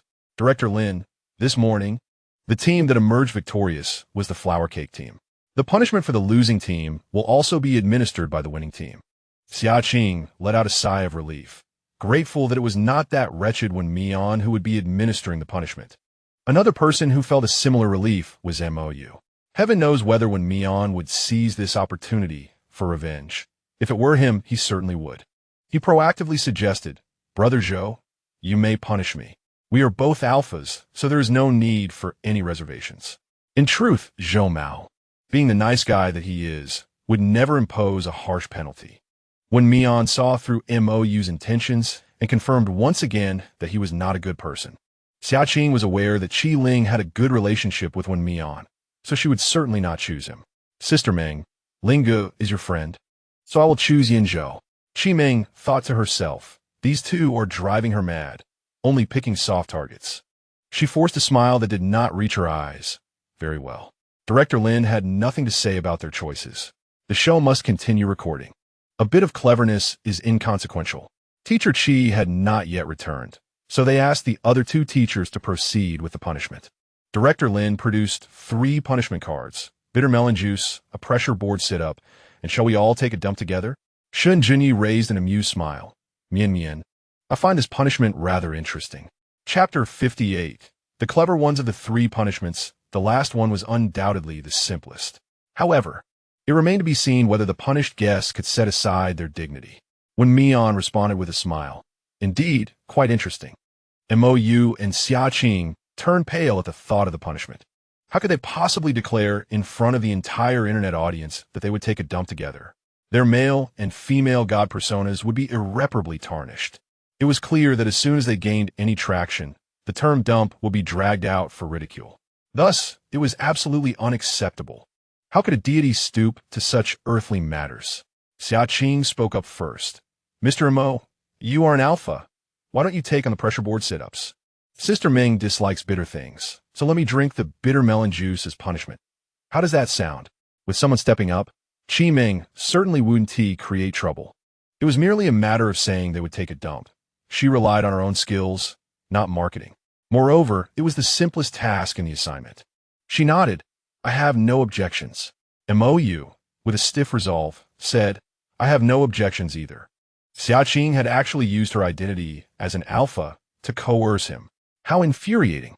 Director Lin, all right, since you have chosen your punishments, let us begin. Teacher Zhou, you may select the number of sit-ups, any number between 1 and 50. Montague, Xiaqing, he averted his gaze from the camera, glaring fiercely at her. Director Lin, Yin Zhou, the production team has prepared 5 bitter melons. You can choose to juice them all or just use one. Xiaqing, is the production team out of their minds? Just a token gesture would suffice. Why make it so difficult? Qi Meng nearly burst into laughter. Such cleverness. Shen Junyi smirked. Leaning closer to Wen Mian's ear, he whispered, my suggestion is quite good, isn't it? Wen Mian met his cunning, twinkling eyes, her heart racing. Do alphas truly understand how alluring they can be when they act like this? Regardless of what the other party said, he nodded. You are right. Shen Junyi remarked. The little Omega has appeared on a show and has already learned the art of evasion. This is not a commendable habit. Camera, zoom in for close-up. Shen's charming smile seems to have lost its value. Oh, your suggestion, could it be aimed at settling a score with someone, Shen, who has become less valuable? This proposal is excellent, but please refrain from mentioning it again next time, primarily to avoid putting our own people at risk. Is Director Lin truly so indecisive as to accept the suggestion of an amateur? That is indeed questionable. This is a deliberate act of revenge. Oh dear, some individuals have truly lowered their defenses. Zhou Mao, being the affable sort, naturally wished to select the smallest number. However, a reminder from Xiaqing struck him. MOU is an alpha. An alpha cannot appear weak, so he added 5 to the base of 10. Mr. MO, let us do 15. I will assist you with your leg stretching. Montague, he believed he had not offended Zhou Mao. Why was he targeting him? Seeing that MOU was slow to respond, Shen Junyi urged, is the punishment not yet commencing? Before long, the day will pass. Wen Mian bit his lip to stifle a laugh. The latter part of that statement was rather cutting. MOU gritted his teeth and lay down on the acupressure board. He let out a muffled groan of pain, not wanting anyone to witness his grimace, and could only implore Zhou Mao, Brother Zhou, please help me hold my legs. Very well. The moment Zhou Mao placed his hands down, MOU contorted from the pain. Oh my, just watching it is painful. Am I the only one who noticed his distress? It seems the floor above lacks compassion, just as I do. Indeed, it is rather ugly. I feel that when he maintains a neutral expression, he looks most handsome, but once his facial muscles move, he becomes quite unattractive. You are the ugly ones. If you are so capable, try lying on the acupressure board yourselves. My brother Yu's expression is 100 times more appealing than yours. How dare you judge others when you yourself are hardly pleasing to the eye? Can I not express my thoughts while watching a variety show?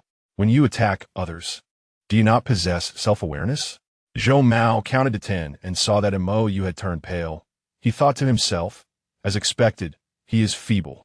He pleaded with Director Lin. Director Lin, is 10 acceptable? There are still tasks ahead, and I fear MOU cannot endure much more. MOU shot Zhou Mao a resentful glare, gritting his teeth. Are you deliberately trying to embarrass me? Zhou Mao, scratching his head innocently, replied, as an alpha, I thought you wished to showcase your abilities. MOU, at that moment, felt the urge to curse. Shen Junyi chuckled with that physique. Perhaps it is best not to try to impress. Director Lin cleared his throat. Then let us conclude the punishment. MOU clenched his fists, believing that Shen Junyi, in collusion with the production team and the guests, was all watching him as a source of amusement. Yet, the acupressure board was painfully unbearable. With a dark expression, he rose from a board. Next, it was Xiaqing's turn. Yanzhou met MOU's gaze and trembled slightly with the bitter melon in his hand. Initially, he selfishly wished to add a piece to vent his frustrations towards Wen Mian, but now he asked, Director, may I add 3 or 4 pieces? Director Lin replied, You may decide. Fearing the flavor would be too strong, Yanzhou deliberately added more water. He then poured a full cup for Xiaqing. Teacher Xia, please enjoy. Xiaqing, Shen Junyi, with a stoic expression, remarked, "Is it that teacher Xiao wishes to evade punishment? Are you planning to renege once more?" In a fit of defiance, Xiaoqing seized the cup and took a sip, nearly retching on the spot. Yin Zhou, with experience in administering bitter medicine, suggested, "Teacher Xia, pinching your nose might alleviate the discomfort." Yet, Xiaoqing perceived his words as mockery. This was all because of Wen Mian. Now, even the most insignificant individuals dared to trample upon her dignity. Struggling to suppress her revulsion, she downed the bitter melon juice in one go, only to cover her mouth and dash towards the restroom. Director Lin. Xiaoqing's reaction is quite exaggerated. Is she attempting to bring the program into disrepute? Poor Qingqing. She's being targeted by a multitude. The director, too, seemed oblivious to the concept of cherishing delicate sentiments. And what of that Yin Zhou? Qingqing is not your adversary. Why must you seek to undermine her? Xiaoqing's fans expressed their sympathy fervently, with some zealous supporters even resorting to vitriol on the official account. By the time Director Lin received the messages, he had already administered punishments to everyone involved. Of course, Qi Ling had returned, but regrettably, he had not witnessed the punishments firsthand. Qi Ling relished the chaos. Shen Junyi, unrelenting in his critique, declared, "It's better not to watch. It distorts one's perception." Wen Mian, Qi Ling, the words of an alpha are as consistently harsh as ever. Xiaoqing's fans escalated their grievances, leaving Director Lin exasperated. He bluntly stated, "Since you all have chosen to participate in going to the countryside together, I hope everyone can accept defeat graciously and move on." Xiaoqing felt a pang of unease but brushed it aside. The remarks of her fans were of no consequence to her. Director Lin then shifted his tone, announcing, "Due to the absence of 2 teachers, we shall reassign groups. Each pair will total their points. And the group with the highest score will not only enjoy a lavish dinner, but also receive a task exemption card. This card allows for direct point acquisition without the need to complete tasks." Chapter 59. Departure. While the luxurious dinner was of little concern, the exemption card was immensely enticing, especially for those like Xiaoqing and Mou, who had been punished, their eyes gleaming with ambition. Shen Junyi was indifferent to the card. His sole interest lay in partnering with Wen Mian. "Director, how will the groups be formed?" Director Lin replied, "Consent from both parties is required to form a group." Xiaoqing raised her hand. "Director, I object." Mou cast her a glance, pondering what scheme she was concocting. "We must not resort to drawing lots. Anyone paired with her would be cursed. I believe adhering to mutual consent is quite sensible." Mou, confident that Yin Zhou would choose him, was certain he would not be left without options. He provoked Xiaoqing. "Are you afraid your character is lacking, and no one will select you?" Xiaoqing retorted, "It's merely a few sit-ups. The alpha truly lacks grace." She denied, "How can my character be poor? I'm simply concerned about fairness." "And what do you deem fair?" Shen Junyi coldly inquired. "Is it selecting the task card, coercing others into wagers, or failing to complete tasks?" Xiaoqing was left speechless. Her teeth clenched in frustration. Taking a deep breath to steady her tone, she asserted, "I'm merely worried that alphas paired with alphas puts omegas at a disadvantage." "Then you may choose to forfeit." Qi Ling interjected abruptly. "Xiaoqing, this group is utterly unyielding. They all look down upon her." Director Lin interjected, "The mutual selection begins now. I will announce the tasks in 5 minutes." Shen Junyi and Qi Ling simultaneously approached Wen Mian. Their eyes met, and Qi Ling furrowed his brow. "Can't you give way to your cousin?" Shen Junyi was on the verge of rolling his eyes. Why should his wife yield? "I severed ties with Gu Junheng just 5 minutes ago." Qi Ling, this is hilarious. Your cousin is being cast aside just to vie for someone. Qi Ling, how shameless can you be? Gu Junheng, what have I done to deserve this? Wen Mian's expression was utterly adorable, looking dazed and prompting a desire to pinch her cheeks. By the way, is President Shen too kind Wen Mian? With only 5 minutes to spare? Shen Junyi struck decisively. Are you trying to delay until the end, so you can automatically team up with someone? Absolutely not. Qi Ling snorted coldly and turned to leave. Throughout, Wen Mian appeared like an outsider. Yet, it was undeniable that if he were to choose, those with ulterior motives would likely redirect their conflicts toward him. "Mian Mian, shall we team up?" Shen Junyi blinked, his enchanting peach blossom eyes seemingly capable of holding only one person. Wen Mian gazed at her reflection in the alpha's pupils.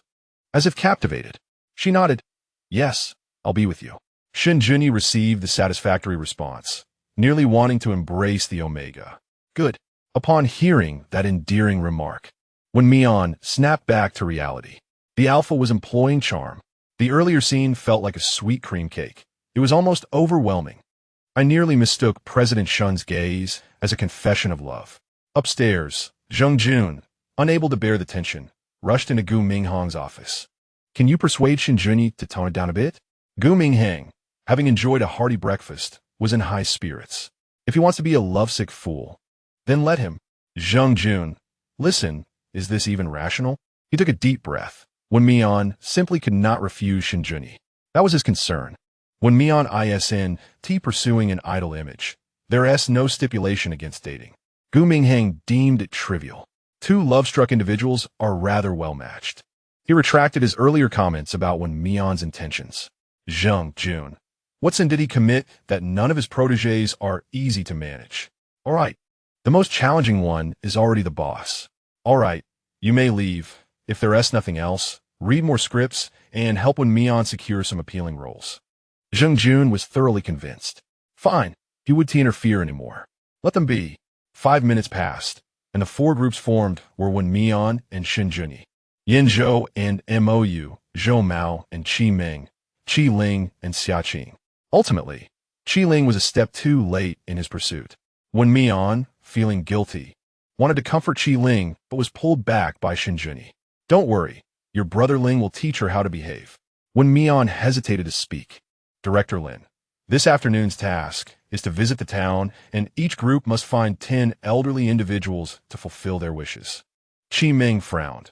What if the wishes are unrealistic? Mou expressed his strong agreement. Director Lin, after all, they are merely a group of inexperienced individuals. If they demand exorbitant favors, will we not fail to accomplish our task? Wen Mian furrowed his brow, disliking Mou's phrasing. Qi Ling, Shen Junyi, and Yin Zhou shared similar sentiments. Xia Qing, still holding on to past grievances, retorted sarcastically, Teacher Mo truly understands the people from small towns. Montague's complexion paled. Was he not a self-made individual, having risen from humble beginnings? Why did it seem that he looked down upon those of lesser origins? Do not defame our brother. Yuge thinks this way because he understands the darker sides of human nature. Indeed, we cannot guarantee that every villager embodies the same integrity as Yuge. Xia Qing, that spiteful woman, was intentionally inciting discord. Do not let yourselves be used as pawns. Why is it that your brother can question reasonably, yet our Qing cannot? Soon, the fans of both sides erupted into a heated argument. However, Mou lived up to his fans' expectations, attempting to salvage his image. Having experienced it myself, is it wrong to give everyone a heads up? Xia Qing snorted dismissively and fell silent. Director Lin remarked, there are many elderly folks in the town. We only require 10. If we cannot complete this, we shall simply abandon the search for the next. With that, the group set off. They were escorted to the town, where Director Lin stood by an ancient well. Upon completion of your task, rewards can be exchanged here. The Zhou Ming group was the first to set out, with Yu Zhou following closely behind. Xia Qing, aware of Qi Ling's good rapport with Wen Mian, proactively suggested, Ling Ge, why don't we team up with Shinzong? Qi Ling shot her a cold glance. If only you would channel your cunning thoughts into the task at hand, you would achieve much more. Xia Qing's smile faltered. What was there to be smug about? It was all thanks to the Alpha. Were it not for Gu Junheng, who would ever respect you? We shall split into 2 groups, each fulfilling the wishes of 5 elderly individuals. Qi Ling had no desire to be with her. A glint of mischief flashed in Xia Qing's eyes. Lingu, they're all working together. It wouldn't be wise for us to separate. Separate? Did that not mean she could seek out Shen Junyi? Qi Ling, with a smirk, advised, I suggest you keep your wits about you. With that, he strode directly towards the guilt-ridden Wen Mian. Rest assured, your Lingu is quite ruthless. Wen Mian chuckled at his description. Then do your best. Indeed, I shall be off. Once Qi Ling departed, Shen Junyi playfully tapped Wen Mian's nose, saying, rather than dwell on guilt, let us focus on winning. In our hands, we can wield it as we please. Chapter 60. Missed opportunities. Wen Mian found this reasoning sound and nodded enthusiastically. The two set off to find the first elderly individual. Following the previous season's promotion, the old town had newly constructed several streets to serve as tourist attractions.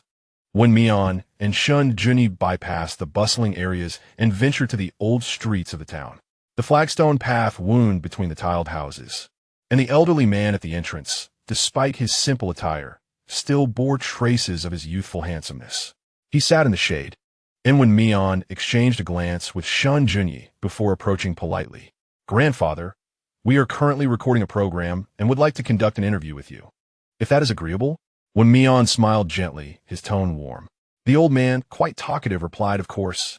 You are from that going to the countryside program, right? Thanks to you, the number of tourists visiting our little town has increased. The children in your town are truly handsome, unlike us, who have become sun-kissed and darkened. Wen Mian, unsure of how to respond, replied, not at all. You appear to be in high spirits, even more vigorous than us younger folk. The old man chuckled softly. After some idle chatter, Shen Junyi steered the conversation back to the main topic. Grandfather, we would like to inquire about your current wishes. Wishes?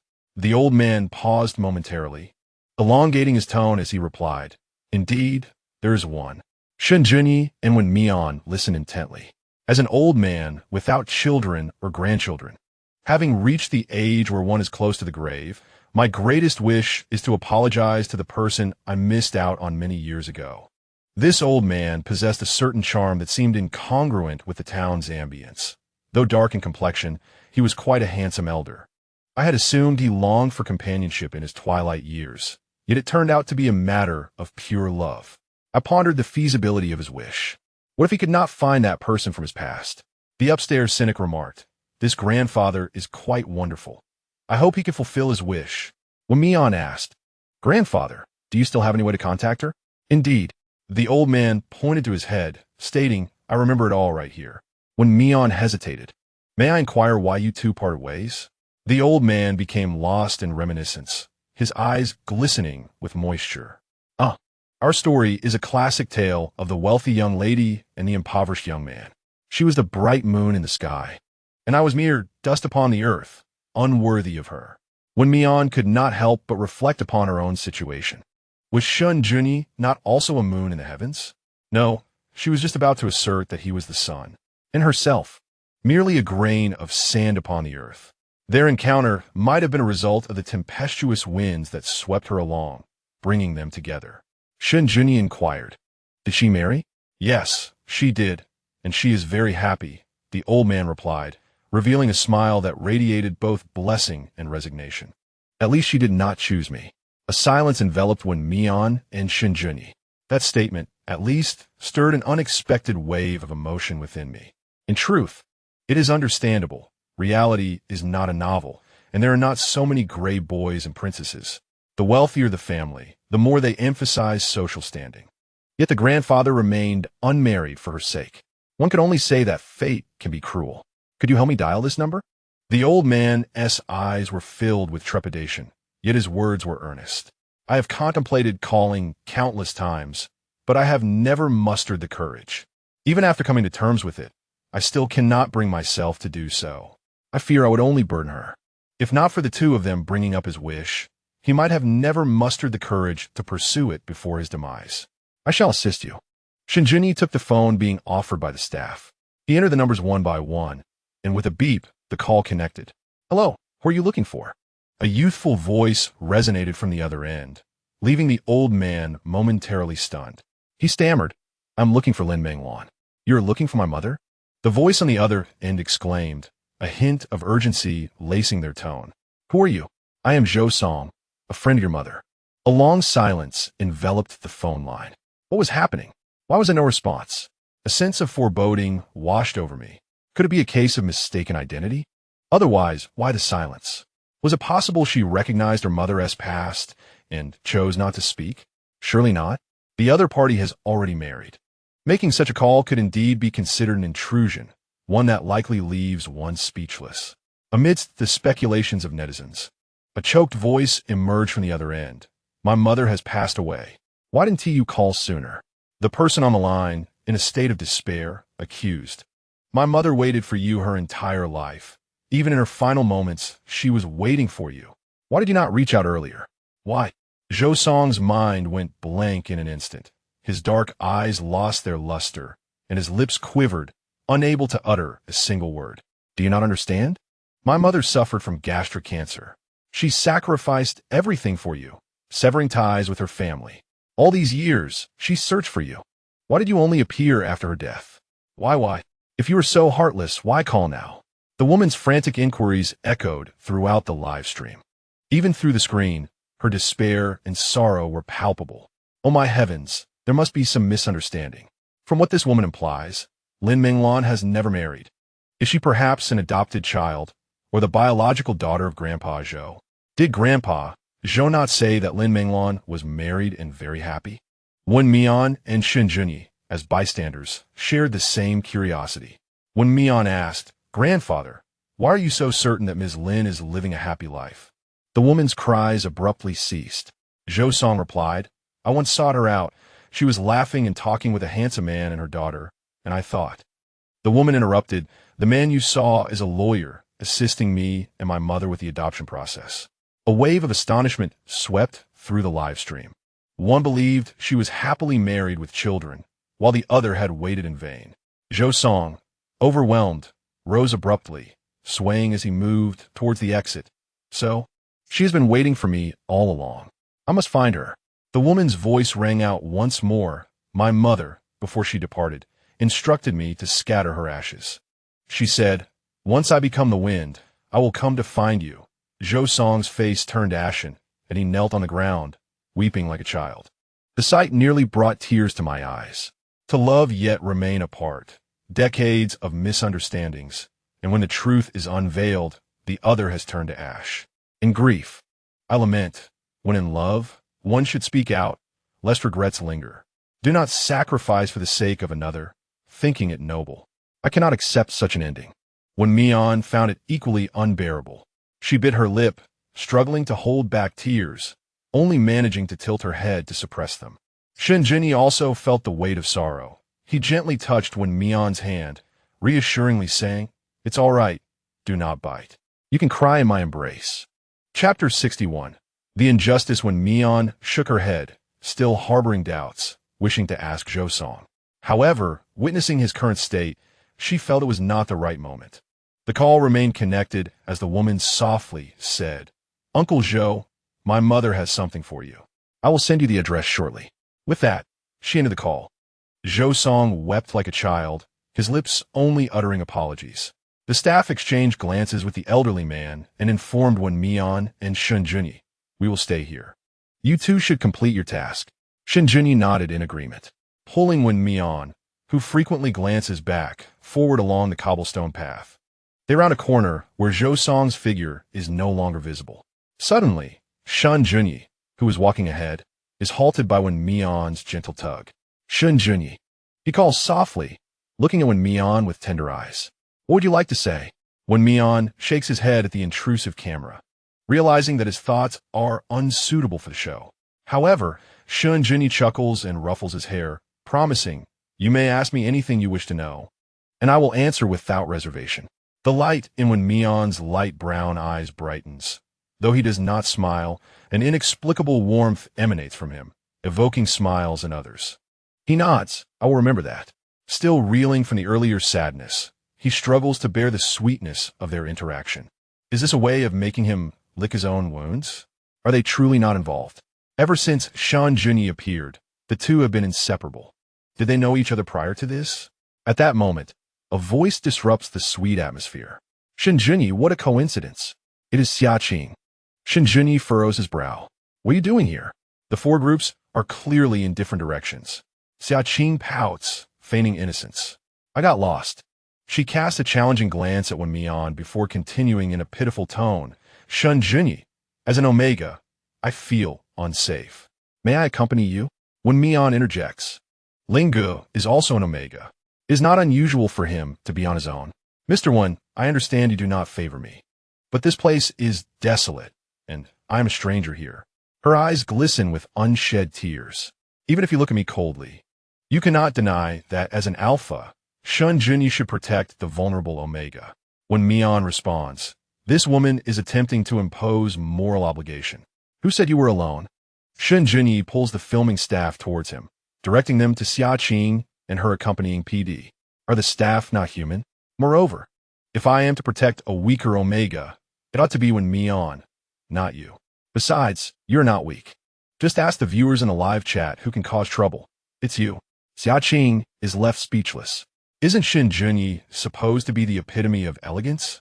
With a mouth like that, what manner of elegance does he possess? She bursts into laughter. You made me laugh. The staff comments, I work diligently, am I not human? Alas, it is Shen Junyi who bears the brunt of it. Time may dull the memory of the viewers, but it cannot soften Shen Junyi's sharp tongue, which remains as biting as ever. Xia Qing's face darkens.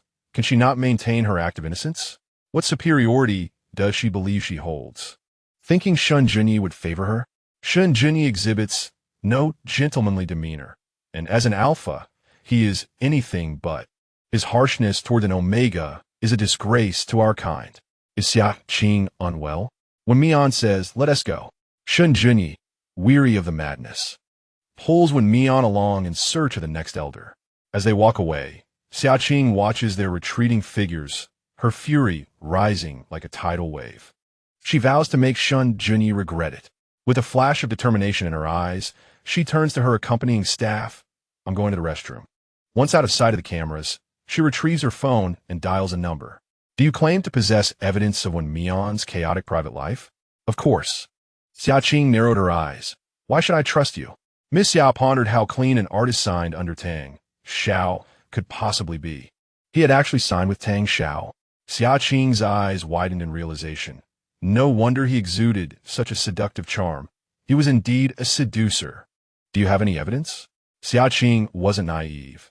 If the other party was deceiving her, it would be a waste of money. I have a photograph of the contract. As soon as you send it to me, I will transfer the payment immediately. Half up front. Xia Qing gritted her teeth and agreed, fine. After hanging up, she messaged Li Li. Teacher Li, I just received insider information that Wen Mian was previously an artist under Tang Xiao. He has strong backing. It's futile to try to sway his fans. You should just give up, Teacher Li. It could lead to trouble if they come after you. After sending the message, she turned off her phone and continued recording nonchalantly. Director Lin waited by the ancient well until dusk, finally seeing the guests return from their task. It was Wen Mian and Shen Junyi.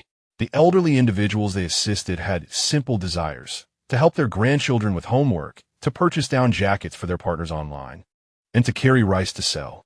All tasks were immediate needs, yet the elderly, alone at home, were unable to accomplish these due to incapacity or immobility. Congratulations to both of you for completing the task, Director Lin said with a smile as he handed them the exemption card. However, he was a step too late. Zhou Mao rushed in, distressed. Second place also receives a reward, Lin announced. Zhou Mao's spirits lifted instantly. What reward? Lin replied, a chance to have dinner together. Zhou Mao scoffed, what useless prize. His sprint was in vain. Qimeng arrived fashionably late, panting as she inquired, how did it go? They came in first. Zhou Mao pointed to Shen Junyi and Wen Mian. Qimeng remarked, people can really be frustrating. To everyone's surprise, both the Yuzhou and Ling Xia teams failed to complete their tasks. Xia Qing had dawdled all afternoon without accomplishing anything. Knowing that Xia Qing was a hindrance, Qi Ling opted to find a shaded spot and comfortably lounge for the entire afternoon. Thus, the results were no surprise to him. Mo Yu walked ahead, with Yin Zhou trailing behind. As they approached, one could hear Mo Yu's impatient voice. Are you not moving quicker? When Mian noticed that Yin Zhou had scraped his knee, the injury stark against his fair skin. Are you all right? Yin Zhou had not cried after falling, but his eyes were red from stifled tears. Hearing concern now triggered his feelings of grievance, and he threw himself into Wen Mian's embrace. It hurts.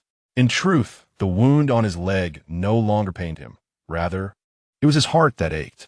Perhaps Wen Mian's abundant kindness made him crave a moment of reliance. When Mian's body stiffened, the Omega in his arms was oblivious. Crying heartbrokenly, he instinctively patted Yin Zhou's back. Shen Junyi frowned, wondering why everyone seemed so eager to cling to his wife. Mo's expression darkened as he interrogated. Yin Zhou, what do you mean by this? You've secretly cried and turned your eyes red, and now you want to humiliate me in front of everyone. Chapter 62.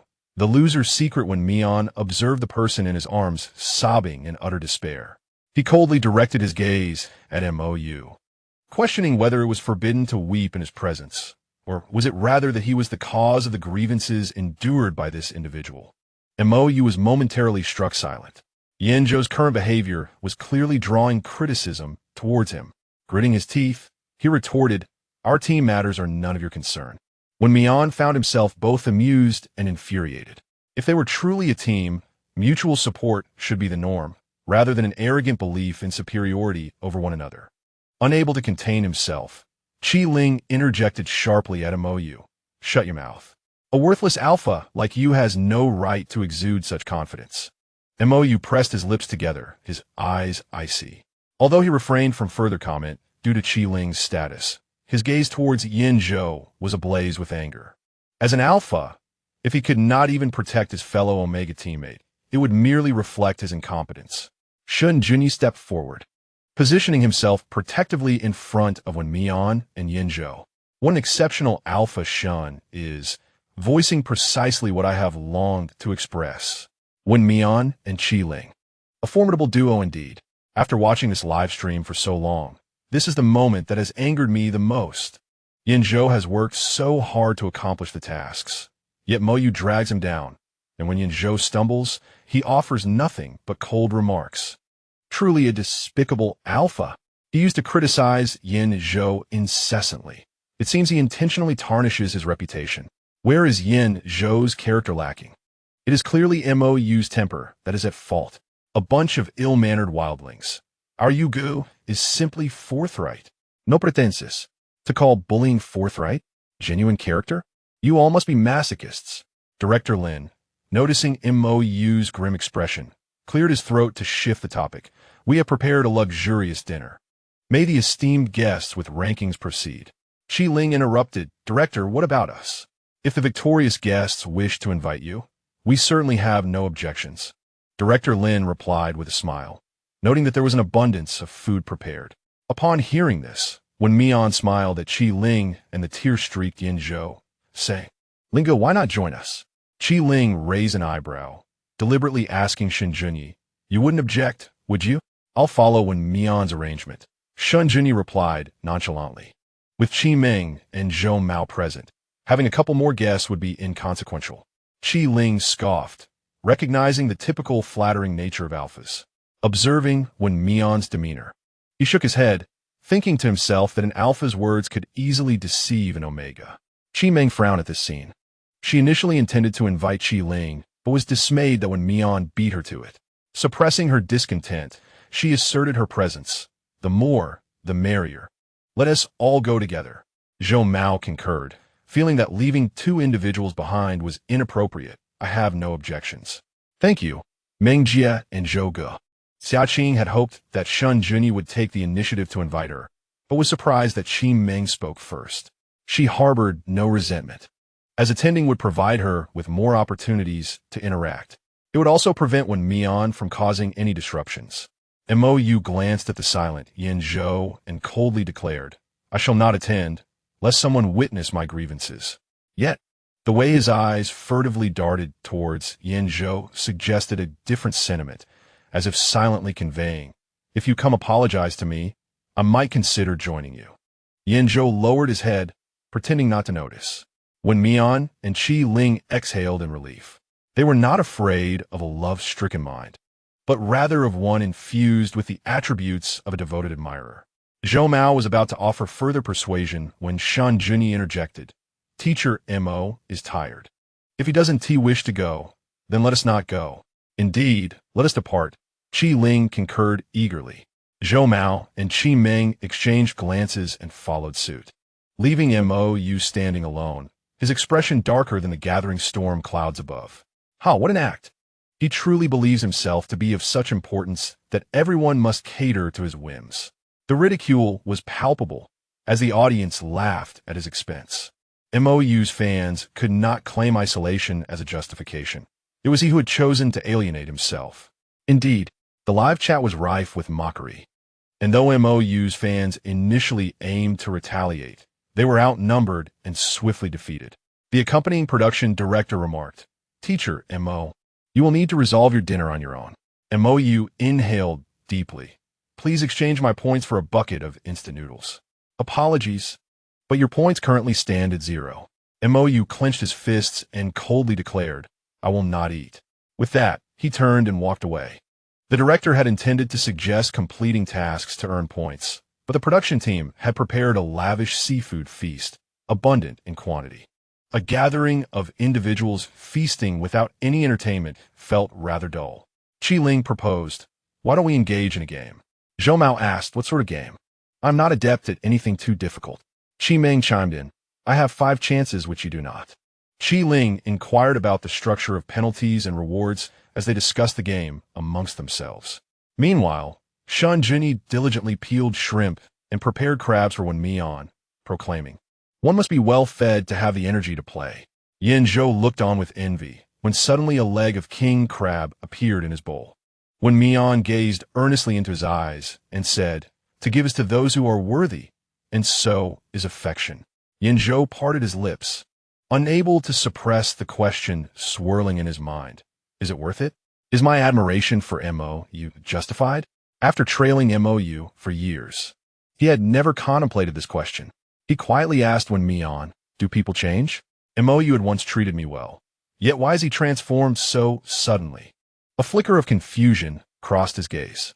Before Wen Mian could respond, Shen Junyi interjected, "Those with fragile dispositions will certainly change." He held a spoon in hand, scooping a spoonful of cheesy crab roe to feed Wen Mian, adding, "However, for someone like me, whose resolve is unwavering, the people and matters I hold dear will remain constant." Wen Mian stared at him in a daze, sensing that Shen Junyi's words carried a deeper meaning, as if he were confessing something profound. "Now, be a good girl and open your mouth. This flavor is delightful." Wen Mian accepted the spoon, and the cheesy crab roe instantly filled her mouth. She nodded in agreement. "It is delicious." Yin Zhou thought, "Are these two engaged in a romantic exchange? Surely, they are not merely feeding each other to comfort me. Oh my goodness, they are feeding each other. This development has taken me completely by surprise." Yin Zhou lamented, "I feel so superfluous. Should I hide beneath the table?"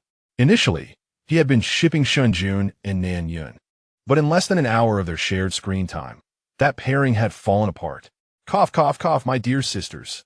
Investing in the pairing of Shen Junyi and Wen Mian seems a worthy endeavor. Just look at their striking appearances. They are so well suited. Ultimately, my husband and my wife are indeed a pair. Alas, look at Xia Qing. Her jealousy is palpable. How about the loser shares a secret? The three discussing Qi Ling immediately turned their gaze to Xia Qing. She raised a playful smile, her fingers gripping the fork so tightly that they turned white. "Let us make it more thrilling. Each of us can pose a question regarding the secret." Qi Ling furrowed his brow. Everyone within the circle has secrets to some degree. However, if each person asks a question, can the authenticity of the secrets withstand the scrutiny of the online audience? "I agree," Qi Meng chimed in with a smile. Chapter 63. Gu Minghang can bear witness. Seeing someone in agreement, Xia Qing's smile deepened. She boldly stood up. "Do you all dare play? Play. I want to hear the secrets." How exhilarating. Anyone who refuses must surely harbor some untold secret. For once, Xia Qing has won my favor, albeit only for this game. Ha ha ha. The audience's enthusiasm surged, with each guest's live stream rapidly gaining viewers. Director Lin had to remind them, currently, there are 100 million viewers watching online. This is even without the most popular Nan Yun and Yin Xiuzhu present. One can only imagine the audience's anticipation for secrets. Zhou Mao seemed indifferent and inquired, "Shall we play then?" Lingo. Xia Qing turned her gaze towards Qi Ling, leisurely asking, "You wouldn't refuse, would you?" "Why would I refuse?" Qi Ling replied, his smile not reaching his eyes adding meaningfully, if you lose, you won't tee back out, will you? After all, your track record is quite notorious. Xia Qing ground her teeth. It was merely a few instances of mischief. This afternoon, hadn't he also skipped his tasks? She declared resolutely. Of course not. Qi Ming shifted her attention to the three silent individuals. Mr. Shen, Wen Mian, Yin Zhou, what are your thoughts? Yin Zhou instinctively glanced at Wen Mian. I have no objections. The secret lies with him, and if the questions are unrelated, one can simply refuse to answer. Shen Junyi added, I have no issues either. Yin Zhou nodded in agreement. We can play. As a witness, Director Lin established the order. The game will commence based on your arrival sequence. Zhou Mao was first. After a moment of reflection, he said, I have bungee jumped. Except for Qiling and Shen Junyi, everyone else lowered a finger. Qi Ming said, I have won a Golden Melody Award. Everyone lowered their fingers again. Xia Qing declared, I played the lead role. Except for Qiling, all others lowered a finger. Xia Qing frowned. Teacher Qiling, I am referring to the lead role. Qiling shot her a sidelong glance. Does a cross-dressing lead not count as a lead? Xia Qing retorted, while Qi Ming interjected. Ling Ge has indeed played the lead. And beautifully at that. Zhou Mao can attest to it. Qiling scoffed inwardly, wondering if he wasn't beautiful.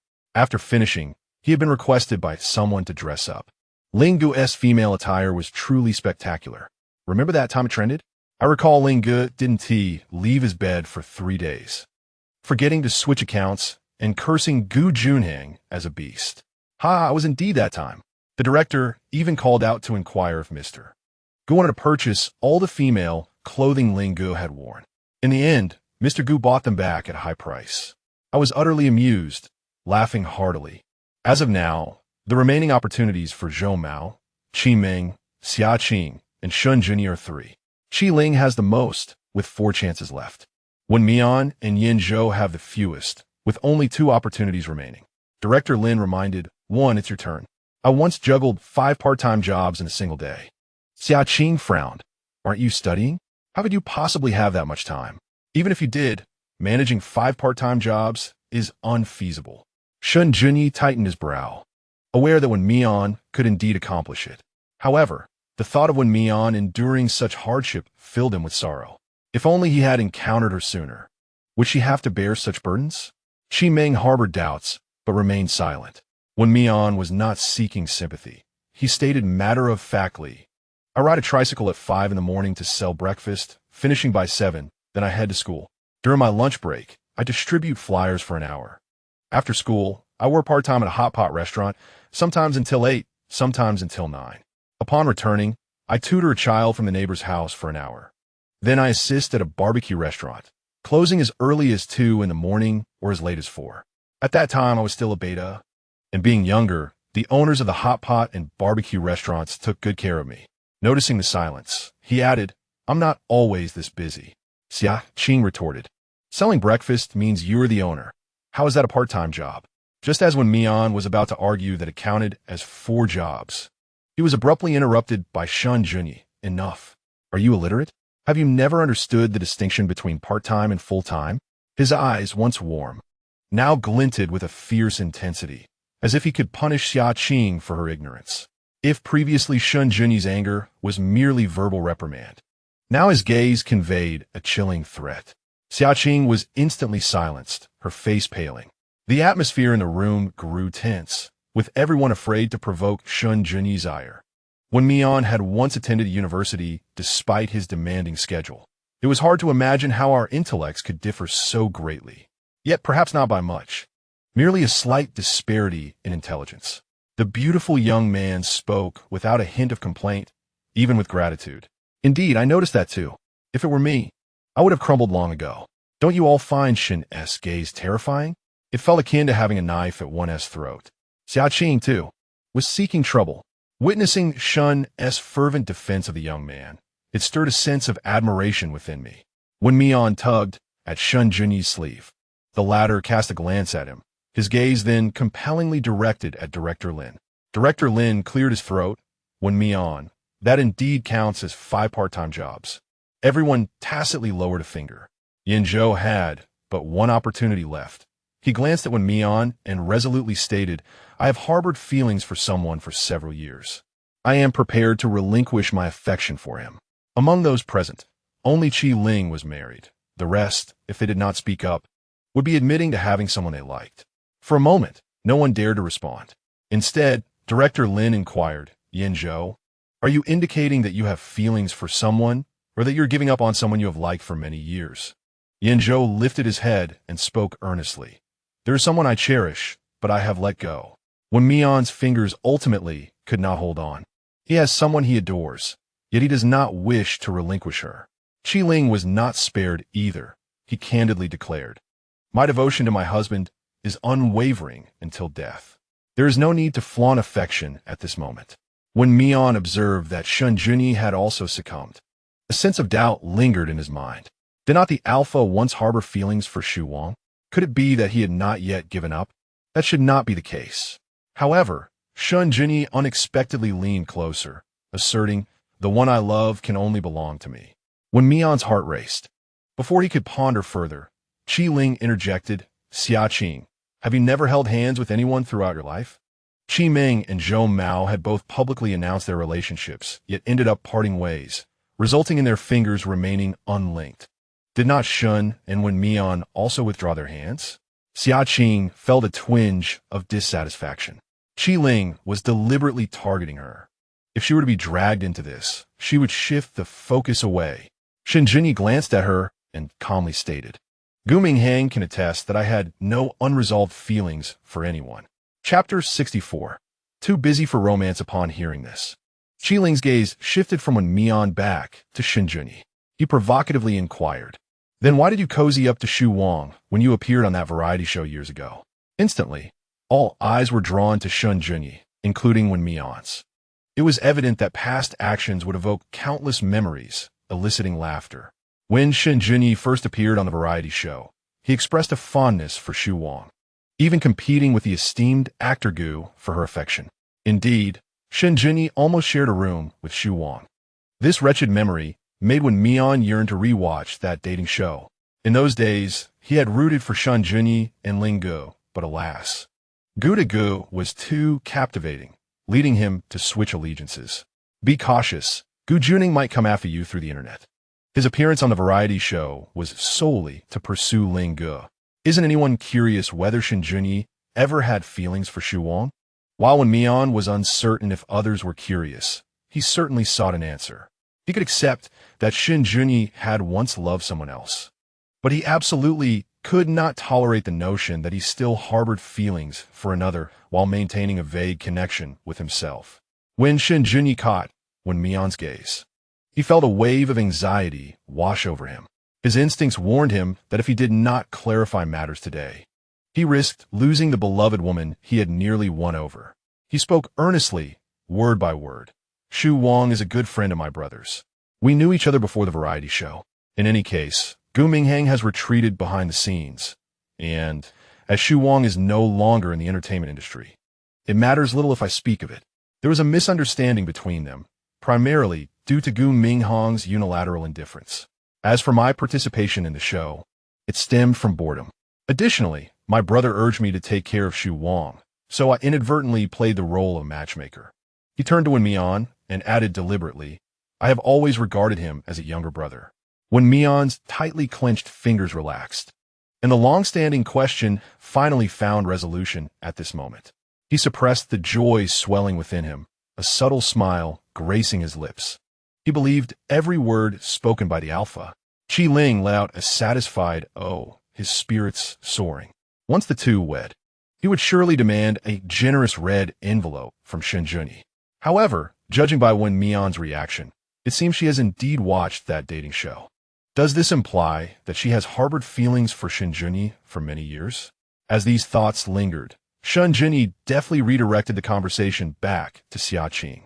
Teacher Xia, I've answered. Should Ti respond to Teacher Qi's question? In an instant, all attention shifted to Xia Qing, aware that she could not evade the inquiry. She simply bent a finger. Seizing the opportunity, Qi Ling remarked, Teacher Xia, do you have an unspoken secret? Why didn't you admit it earlier? Xia Qing replied, she has already bent a finger. What more do they want? There is nothing to discuss regarding my student years. After entering the industry, I have consistently maintained a single persona. Thus, referencing my school days is perfectly reasonable. However, other netizens did not spare her fans. Did you hear? Your Qingqing has had someone she liked. Perhaps even a romantic relationship with holding hands. The span of student years is extensive. It's entirely possible she has had multiple suitors. Be quiet. You're just jealous of our Qingqing. Jealous that she has a partner? Don't I also have one? Teacher one, since you've been a finger, does that mean you've never been in love? The pointedness of this remark drew everyone's gaze to the questioner, Qi Ming. Qi Ling frowned. Why was she stirring the pot? Zhou Mao, oblivious to the peculiar atmosphere, inquired, Wen Mian, you must have many admirers, right? Shen Junyi stiffened. Indeed. His wife was still in university, at the prestigious Imperial University, so how many must be coveting her? Y&T he made her sign a prenuptial agreement back then. When Mian met Qi Ming's smiling gaze, the underlying hostility not overtly evident, so subtle it could almost be overlooked. Yet, after Xiaqing's question, it seemed particularly out of place. When Mian shook her head, deflecting, I'm quite busy and have no time for romance. Thankfully, she was not asked about her affections. Otherwise, her lack of skill and deceit might have failed her. A person working 5 jobs daily certainly lacks the time for love. It felt odd for Sister Ming to pose such a question. If it were me, I wouldn't even have enough time to sleep. With time so constrained, why feign interest in an alpha? Surely, I would not pursue such matters. Balancing 3 jobs leaves me too preoccupied to consider anyone, let alone Wen Mian. The netizens expressed their understanding. Qi Ming regretted her question at that moment. Yet, Xiaqing escalated the issue, saying, Do you mean to say you don't even have someone you like? Have you never considered that if someone were to help you, you wouldn't have to work 5 jobs a day? Her words almost suggested that seeking a wealthy partner was a foolish endeavor. This immediately provoked widespread discontent. I think that is precisely her mindset. Can someone please remove her? With her looks and mindset, how could she possibly work 5 jobs? Some people speak without thinking. There was no need for Wen Mian to respond. Shen Junyi led the charge in retorting. Those with sordid thoughts should keep their dirt to themselves and not tarnish others. Shen Junyi, why is your tongue so sharp? Qi Ling let out a cold smirk. I happen to know quite a few wealthy individuals. Would you like me to introduce you? Xiaqing retorted, her voice soft yet audible to all. Teacher Xia, not everyone lacks backbone. She was seething with indignation. This group was utterly outrageous. Why were they solely targeting her? Qi Ming and Zhou Mao had chimed in as well, just as she contemplated voicing her grievances. Director Lin interjected, Currently, 4 teachers have only one opportunity left. Qi Ming, Zhou Mao, and Qi Ling still have 2 chances remaining. The others have but one. Now, it is Qi Ling's turn. Xiaqing's heart sank. If Qi Ling declared that she had nothing, she would lose. Not only would she be unable to question Wen Mian, but she would also be subjected to inquiries from others. What should she do? In her anxious state, her gaze instinctively fell upon Qi Ming. If only they could unite against Wen Mian, they could surely bring her to her downfall. As Qi Ling prepared to speak, she abruptly stood up. I need to use the restroom. Qi Ling remarked, This person is doing it on purpose. Director Lin glanced at the time and suggested, Why don't we all take a break, if anyone needs to? Zhou Mao stood up. I'll go get some fresh air. Qi Ming added, Then I shall go as well. Qi Ling expressed his confusion. How is it that everyone forgets to use the restroom while playing a game? When Mian asked Yin Zhou, Do you need to go? Yin Zhou, feeling discomfort in his eyes, nodded, I'll splash some cold water on my face.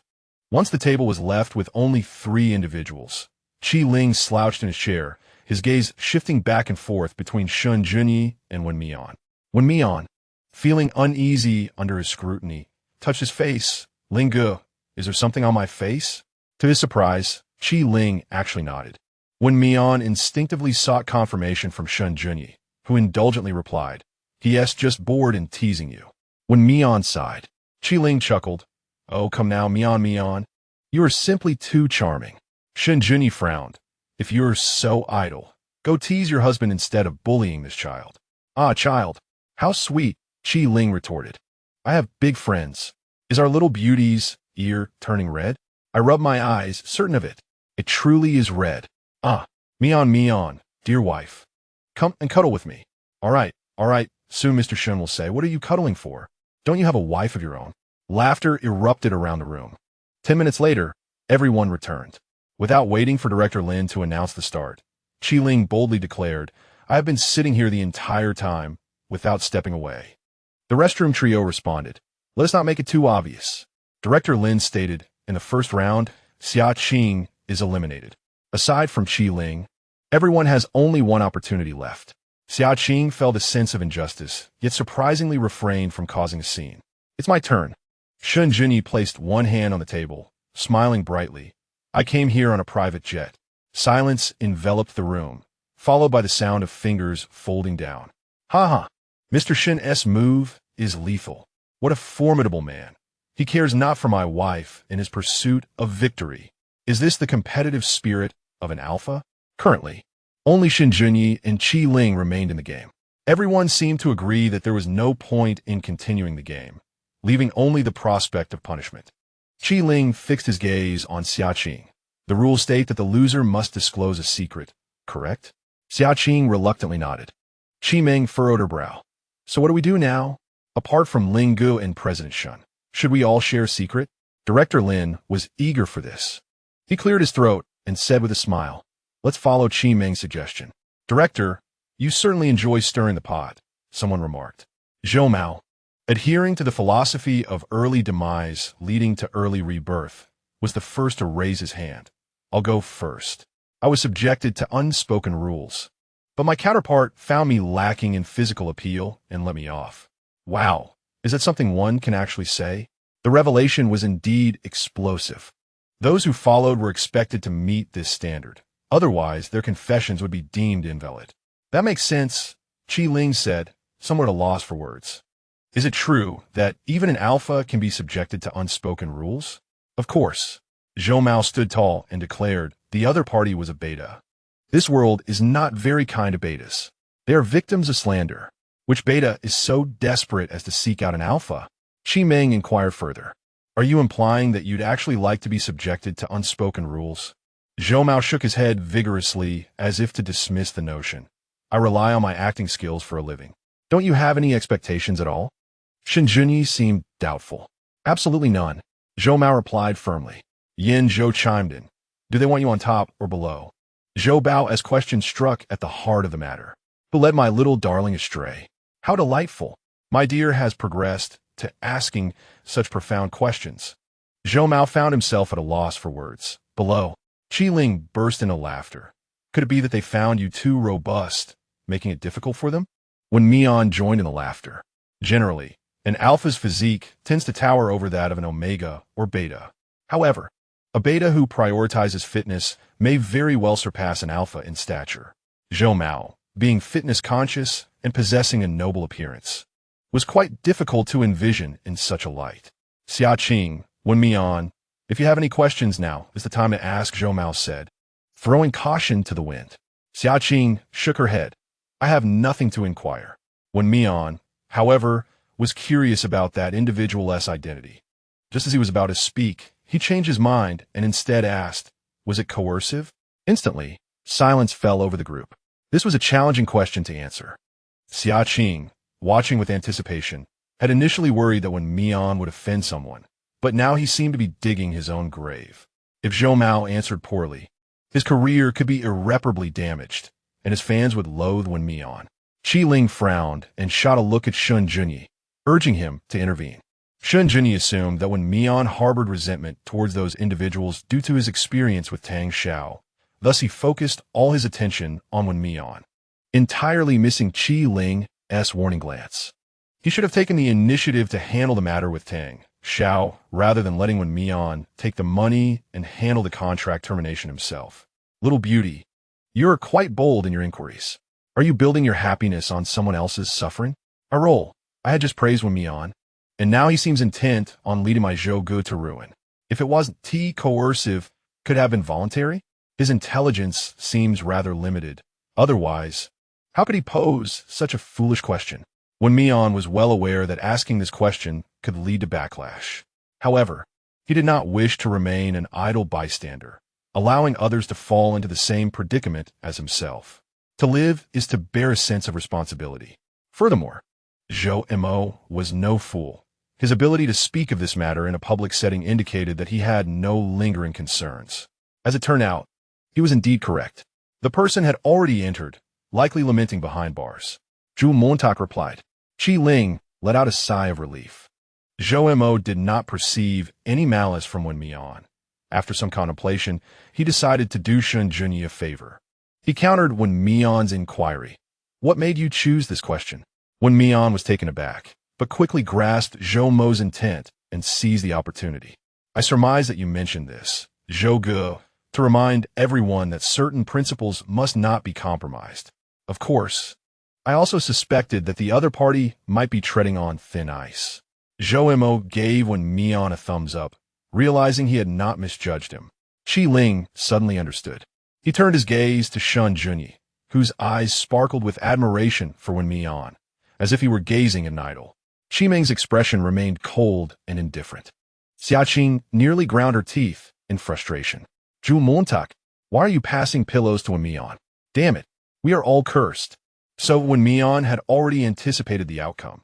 Hence the question, Sister, to put it bluntly, if that person wields immense power and resorts to coercion, do you think Zhou Mo would dare to speak up? Does he want to jeopardize his career? That's true, but if he speaks out, wouldn't he offend others as well? Wen Mian had an explanation. Zhou Ge stated this to serve as a reminder for those engaged in the entertainment industry to uphold their principles, implicitly suggesting that those without principles, who engage in mutual consent, are of no concern to them. Understood. Director Lin remarked. Now that Zhou Mo has spoken, who is next? Chapter 66. He has a benefactor? Allow me. Qi Ming raised her hand. With someone having set a precedent, the demands from netizens would only escalate. She aimed to remain unremarkable in the center. Naturally, she had her own ulterior motives. Director Lin smiled and gestured for her to proceed. I have indeed discussed matters with Zheng Jun. A glimmer of surprise flickered in Wen Mian's eyes. These two had actually conversed. The key point was that despite Zheng Jun being her manager on the show, he had revealed nothing. Shen Junyi was not surprised, though he found it puzzling why Qi Ming would disclose it as a secret. Moreover, their past relationship was hardly a secret within the industry. Xing Yun? Isn't he Gu Minghong's manager? Now he is managing Nanyan. Not being well-versed in managers' names, he decided to search online first. Wow, Zheng Jun announced a new artist. Can you guess who? Who? It turned out to be Wen Mian. Furthermore, this had occurred half a month prior. But isn't he Nanyun's manager? Uninformed fans, upon hearing Zheng Jun's name, began to dig for more information. A Gold Star manager, quite typical. A graduate of a prestigious university, equally unremarkable. Until they discovered his shares in Sheng'an. Some were taken aback. The words Xia Qing had spoken, claiming Wen Mian was of royal lineage, flashed through their minds. And many began to believe it to be 70% true. However, Qi Ming spoke of romantic entanglements, so even if he harbored thoughts, she refrained from expressing them overtly. Zhou Mao posed a common inquiry. Why did you part ways? The answer lay in differing beliefs. Yan Zhou was more straightforward, asking, do you still have feelings for him? Qi Ming chuckled softly and shook her head. It's all in the past now. Qi Ling smirked. Why reveal it now? The mention of someone she once liked had fortuitously crossed her mind. Qi Ming handled the situation with poise. Qi Ling fell silent, yet his eyes betrayed no amusement. Qi Ming averted her gaze, pretending not to notice. An odd silence permeated the atmosphere, abruptly interrupted by Xia Qing. Mr. Shen, shall you pose the first question? Or shall I? Shen Junyi wore an indifferent expression, responding, feel free to ask. Then I shall not hold back. Xia Qing retorted with a smile, directing her gaze toward Qi Ming. Sister Ming, I have heard the reason for your breakup was that one was a beta and the other an alpha. Is this mere rumor? It is well known that the pheromonal phases of omegas and the susceptibility of alphas necessitate mutual pheromones, whereas betas produce none. Therefore, whether seeking an omega or alpha, pheromone discord is likely to ensue, potentially leading an alpha to a volatile state. If this indeed was the reason for their separation, it could be deemed understandable. However, being forced apart is one matter, while a romantic rift is another. There are indeed elements contributing to this. Qi Meng maintained her demeanor as a confidant, asserting that beyond love, practical issues must also be considered in a relationship. Ultimately, one could only say that fate had not favored them. If given another chance, would you still part ways? This question was posed by Shen Junyi. Qi Meng's expression faltered momentarily before she swiftly regained her composure, replying, "Reality offers no second chances." Wen Mian cast a surprised glance at Shen Junyi, wondering why he perceived a deeper intrigue behind the breakup. "Do you still keep in touch?" Qi Meng deftly sidestepped, stating, "We're all in the entertainment industry. If our paths cross, we will naturally connect." Her answer was as good as none.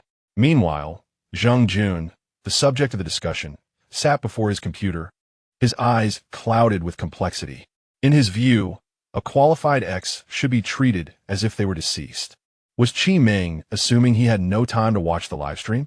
Or did she have ulterior motives? Since there are no further issues, let us move on to the next participant, Director Lin announced, taking on the role of host. Xiaqing disregarded Yin Zhou, her gaze landing on Wen Mian. "Teacher Wen, why don't you share your secret first?" Qi Ling, ever critical, quipped, "With so much chatter, why don't you speak first?" "That is permissible," Xiaqing replied with a feigned smile, "but I fear if I share first, Teacher Wen might overshadow it with something more intriguing." Qi Ling frowned, pondering what schemes this woman was up to. Shen Junyi met Qi Ling's puzzled gaze and subtly shook his head. He too was uncertain. "Very well."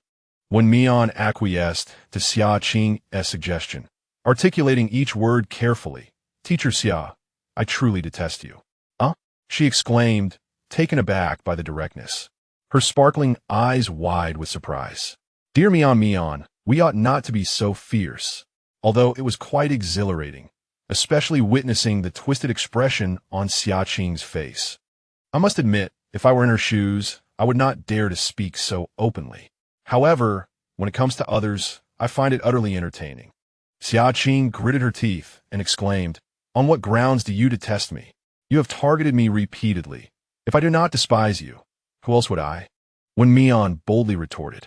Puffing with laughter, Qi Ling clutched his stomach, unable to contain his mirth. Were it not for the ongoing recording, his laughter would have resonated even louder. Zhou Mao lowered his head, stifling his amusement. Wasn't this merely inviting scorn? Yin Zhou bit his lip, conceding, "Well, I have no issues." Shen Junyi added, "Neither do I." Qi Meng remarked, "There isn't even a question to pose." Director Lin pondered. This was indeed the only instance where no one possessed any juicy gossip. The fire in Xiaqing's eyes nearly ignited the entire venue. She clenched her palms, stating, "Wen Mian, I had intended to give you a reprieve and allow you to frolic a while longer, but it appears that is unnecessary. You wretched person, I shall ensure your disgrace today." Xiaqing's eyes reddened with fury, and without needing Director Lin to interject, she proclaimed, "My secret is." Her gaze fell upon Wen Mian, her voice thickening. "He has a benefactor." Zhou Mao's eyes widened in shock. Yin Zhou could hardly believe it. Qi Ling wore a frosty expression, his eyes glimmering with icy disdain. Shen Junyi's countenance, darker than Qi Ling's, suggested that if looks could kill, Xiaqing would have perished countless times. Qi Meng appeared the most composed, her brow unfurrowing. The online commentary erupted. "What? Wen Mian has a benefactor? Surely not. Am I the only one curious about the sort of benefactor that could win such a beauty's affection? Ugh, to think I once harbored a favorable opinion of him. It turns out he is just another lowly scoundrel. I was wondering how an unknown newcomer could participate in going to the countryside. It seems he has a benefactor after all. Could it possibly be Zheng Jun? Quite likely. Sister Meng had just mentioned him, so she must know something." Li, as Director Lin's assistant, had been assigned to the hospital to watch over Yin Xiuzhu and Nan Yun.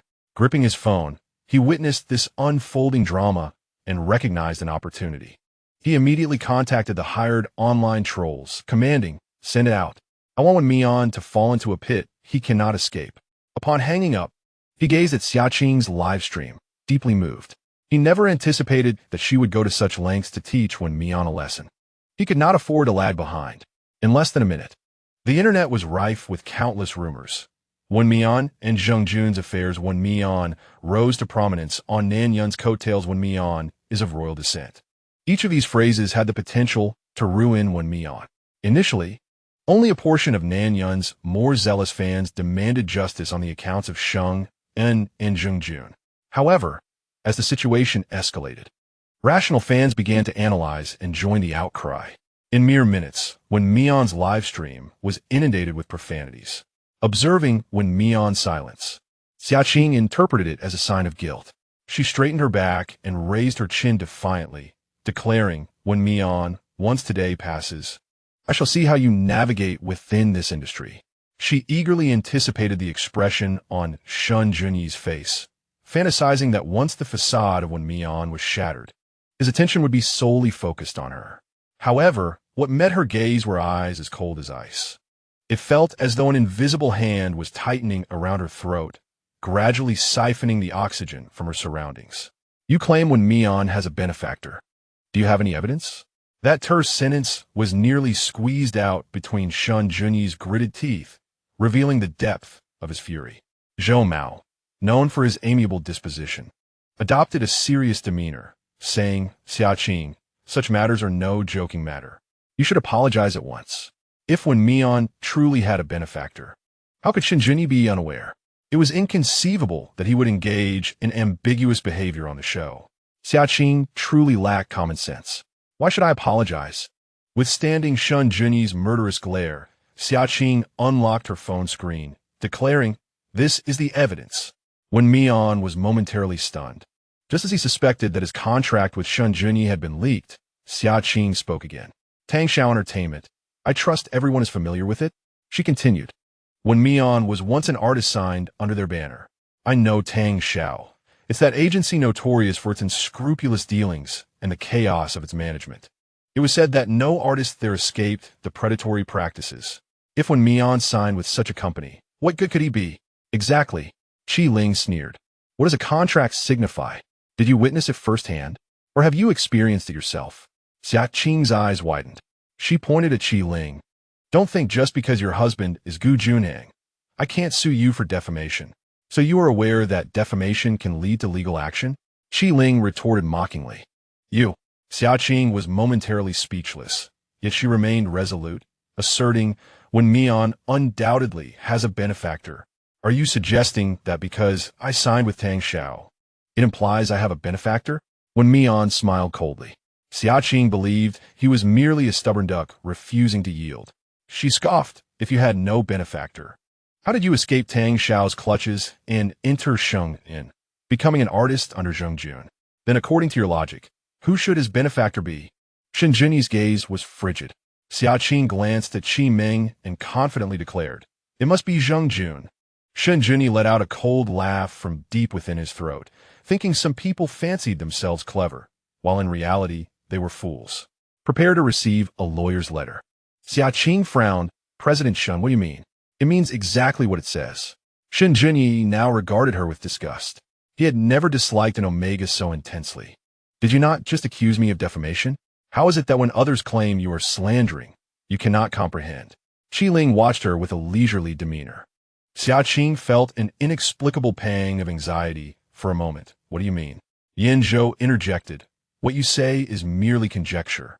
The contract only proves that Wen Mian indeed signed with Tang Xiao, but it lacks concrete evidence of a benefactor. Isn't signing enough?" Xiaqing found it difficult to believe. Why did they all refuse to believe her? Why should they not trust her? Wasn't Zheng Jun a shareholder of Sheng In? What were they afraid of? Just then, Wen Mian's phone buzzed twice. He picked it up to find it was a call from Zheng Jun. As Wen Mian hesitated to answer the call, Shen Junyi seized his phone, not only answering it but also activating the speakerphone. "Wen Mian, please convey a message to Miss Xia. Await the court summons that will damage my personal reputation." Xiaqing's face paled, and the others fell silent as if struck dumb. Wen Mian cleared his throat and remarked, "Brother Zheng," with the speaker on, "she should be able to hear this. Since she can hear, allow me to continue. Miss Xia, your baseless fabrications have severely impacted our company, and we will pursue criminal liability against you in accordance with the law. Furthermore, your slander against our artist Wen Mian, evidenced by your live broadcast, will also be pursued legally. That concludes my statement. Zheng Jun, a man of dignity, added, on behalf of the company, I extend our gratitude to all the netizens for their attention. Regarding Miss Xiaqing's false statements, Sheng will clarify each one shortly. We kindly ask everyone to follow the official accounts of Wen Mian and Sheng and Wow. Sheng is remarkably assertive, coming out with such a strong response. I truly did not anticipate this swift clarification. Is this the fastest rebuttal ever? Do you really believe they are just putting on a show? Sing Yun, a Bisimin. Watching the live stream, is that not evidence of Wen Mian's prominence? The previous relationship scandal involving Nanyan also took some time before clarification was made. How dare this Wen Mian rise to prominence by stepping on my Yun? Just wait, I will not let this go unchallenged. Sheng is so biased. I am awaiting the court's summons. For now, I shall remain silent. Don't you all think Yin Zhou makes a valid point? Xiaqing claims Wen Mian has a benefactor, yet there isn't even a single intimate photo. In this day and age, can one merely smear another's reputation with mere words? Xiaqing has more fans than Wen Mian and has been in the industry longer. She is risking her career to expose the truth. Could that possibly be false? Regardless, I refuse to believe Wen Mian is entirely innocent. I do not care what Wen Mian is. I simply want to know why he is allowed to drain my Yin Ji's blood. The netizens buzzed with chatter as the live stream continued. Wen Mian put away his phone and calmly gazed at Xiaqing, saying, according to the rules of the game, I've already asked one question. Please continue. Director Lin, upon hearing this, displayed a glimmer of admiration in his eyes. Qi Ming silently cursed Xiaqing for her foolishness, as she seemed to think she had evidence. But it was merely a signed photograph. Shen Junyi coldly stated, I, too, have finished my inquiries. Qi Ling chuckled. I spoke a bit too much earlier. Let me reiterate my question. Did you personally witness Wen Mian with a benefactor, or have you experienced it firsthand? Please answer directly. Xiaqing's mind buzzed. Biting her pale lip, she swayed unsteadily. Neither. A profound silence enveloped the room. Even the netizens who had been hurling insults in the live chat fell silent. Yin Zhou interjected. My question is for you, Teacher Xia. Have you considered the consequences of your falsehoods? For a fleeting moment, Xiaqing wished to faint from the weight of the inquiry. Of course, she had not. Qi Ming remained expressionless. I have no questions. Zhou Mao echoed. Neither do I. Chapter 68.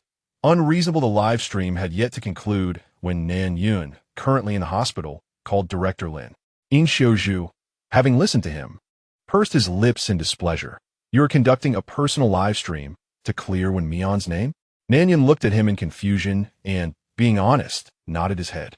Considering the frail state of this individual, he softened his demeanor. It will be prudent to clarify our relationship as well. Alpha's gaze was pitiful, adorned with a pleading expression. Nanyan remarked, what happened to that fierce spirit you had earlier? With an impassive countenance, he replied, what do you wish to clarify? You tell the fans that our relationship is excellent. In Xiuzhu climbed the metaphorical ladder. Nan Yun, with a grin that barely concealed his irritation, retorted leave. In Xiuzhu inquired, I seek advice on how to pursue a strong-willed Omega. Nan Yun had intended to evade him before the live broadcast, but the moment he rose, In Xiuzhu adopted the demeanor of a forsaken husband, weak and unable to fend for himself. Bah, he is not a husband, merely a clingy creature. Initially, the fans who had rallied for going to the countryside together surged back into the live stream upon learning that their idol was broadcasting. Yin Yin, we shall protect you. That wretched company, let us terminate the contract. After all, it is nearing its expiration. Indeed, you earn the title of Best Actor through your own merits. Why should you serve as a stepping stone for newcomers? They are unjust. Thus, you must be righteous. I have already contacted my father and am preparing to establish an entertainment company. Just wait. I will sign only you as my sole artist. All resources will be ours. Our wealthy sister is right. We shall not endure such indignities. Nan Yun gazed at the unwavering support of his fans, his eyes reflecting profound gratitude. This group, which had accompanied him through thick and thin, he preferred to regard as family. Everyone, let's take a moment to calm down and hear me out. Are your fans not calm? In Xiuzhu interjected playfully from the back. What is he doing here? Yin Yun, He is full of malice and prevents you from participating in the games. Do not engage with him. His intentions are far from noble. Yin Bao, ignore him. On the day you arrived, he mockingly remarked that you couldn't carry your luggage. Later, during the task, he cursed you for not earning points. Let us speak behind closed doors and not allow him to provoke us. In Xiaozhu, having created a secondary account, lurked in the live stream. Upon reading these comments, he felt wronged. Yin, I did not mean it. I heard you prefer aloof alphas, so I acted indifferent. On the day you arrived, I merely wished to assist you with your luggage after your long journey. I was concerned you might tire. As for the points, I noticed you were unwell and thought, if Xiaqin can play tricks, so can I. Nan Yun, fans, this man is quite the schemer. What did he just say? Fans recalled a particular remark made during the first episode. If you cannot carry it, do not strain yourself. Give it to me. Do not hold us back. An alpha, possess more stamina than you, an omega.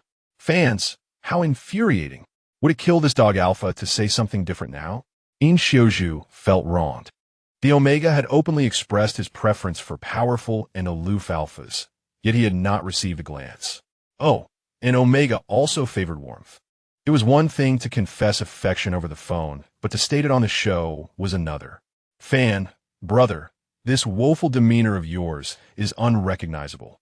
I noted something was amiss in the first episode, and it turns out it was to attract someone's attention.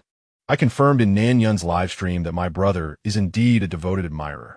Nan Yun gazed into Alpha's dog-like eyes, then turned his face toward the livestream camera.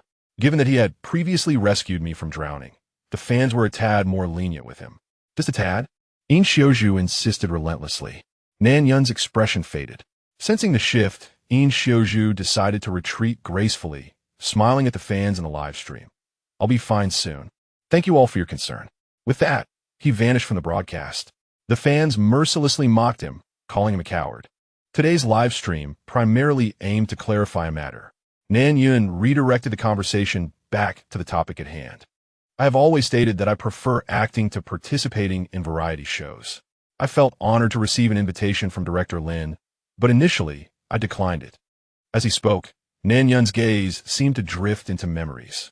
I changed my mind because Wen Mian knew the person I secretly admired. Thus, I invited Wen Mian to join the variety show. However, after spending time together, I realized that Wen Mian was quite diligent and resembled my former self. So I began to treat him like a younger brother.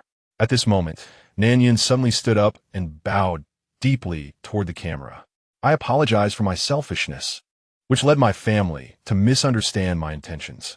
It's not your fault, Yin Yun. I'm genuinely moved. He truly considers us family. What am I doing? Forcing my idol to apologize? Wah. Yin Yun truly deserves our support. I'm going to apologize to my younger brother right away. Me too, although deeply touched. Many were curious. Did the person he secretly admired reciprocate his feelings?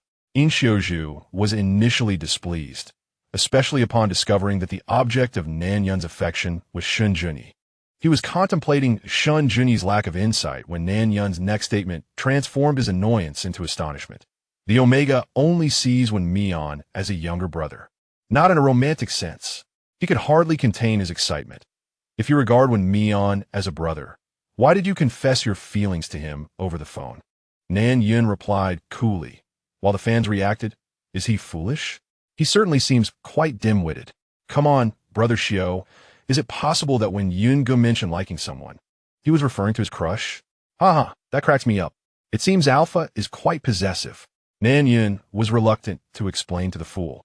But if it didn't clarify, this person would cling to him indefinitely. He smiled, devoid of warmth. Haven't you told your good friend that you have someone you like?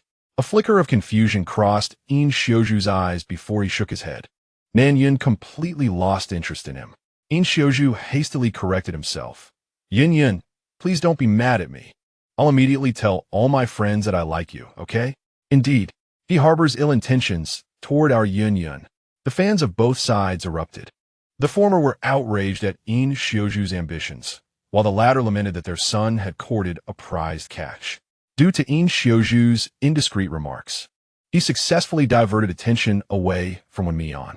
The trending topics oscillated between Wen Mian Gold Sponsor and In Xiaozhu confesses to Nan Yun. Zheng Jun, upon seeing this, felt particularly conflicted. Strangely, a hint of jealousy stirred within him. His little cabbage had been courted by an alpha. Oh, except for Gu Minghang. With a heavy heart, the old father felt an urge to lash out. However, reflecting on Nan Yun's recent heartbreak, he found solace in the thought that acceptance of Yin Xiuzhu would not come swiftly. He sent numerous messages to Nan Yun outlining precautionary measures before finally calling Wen Mian after the livestream concluded.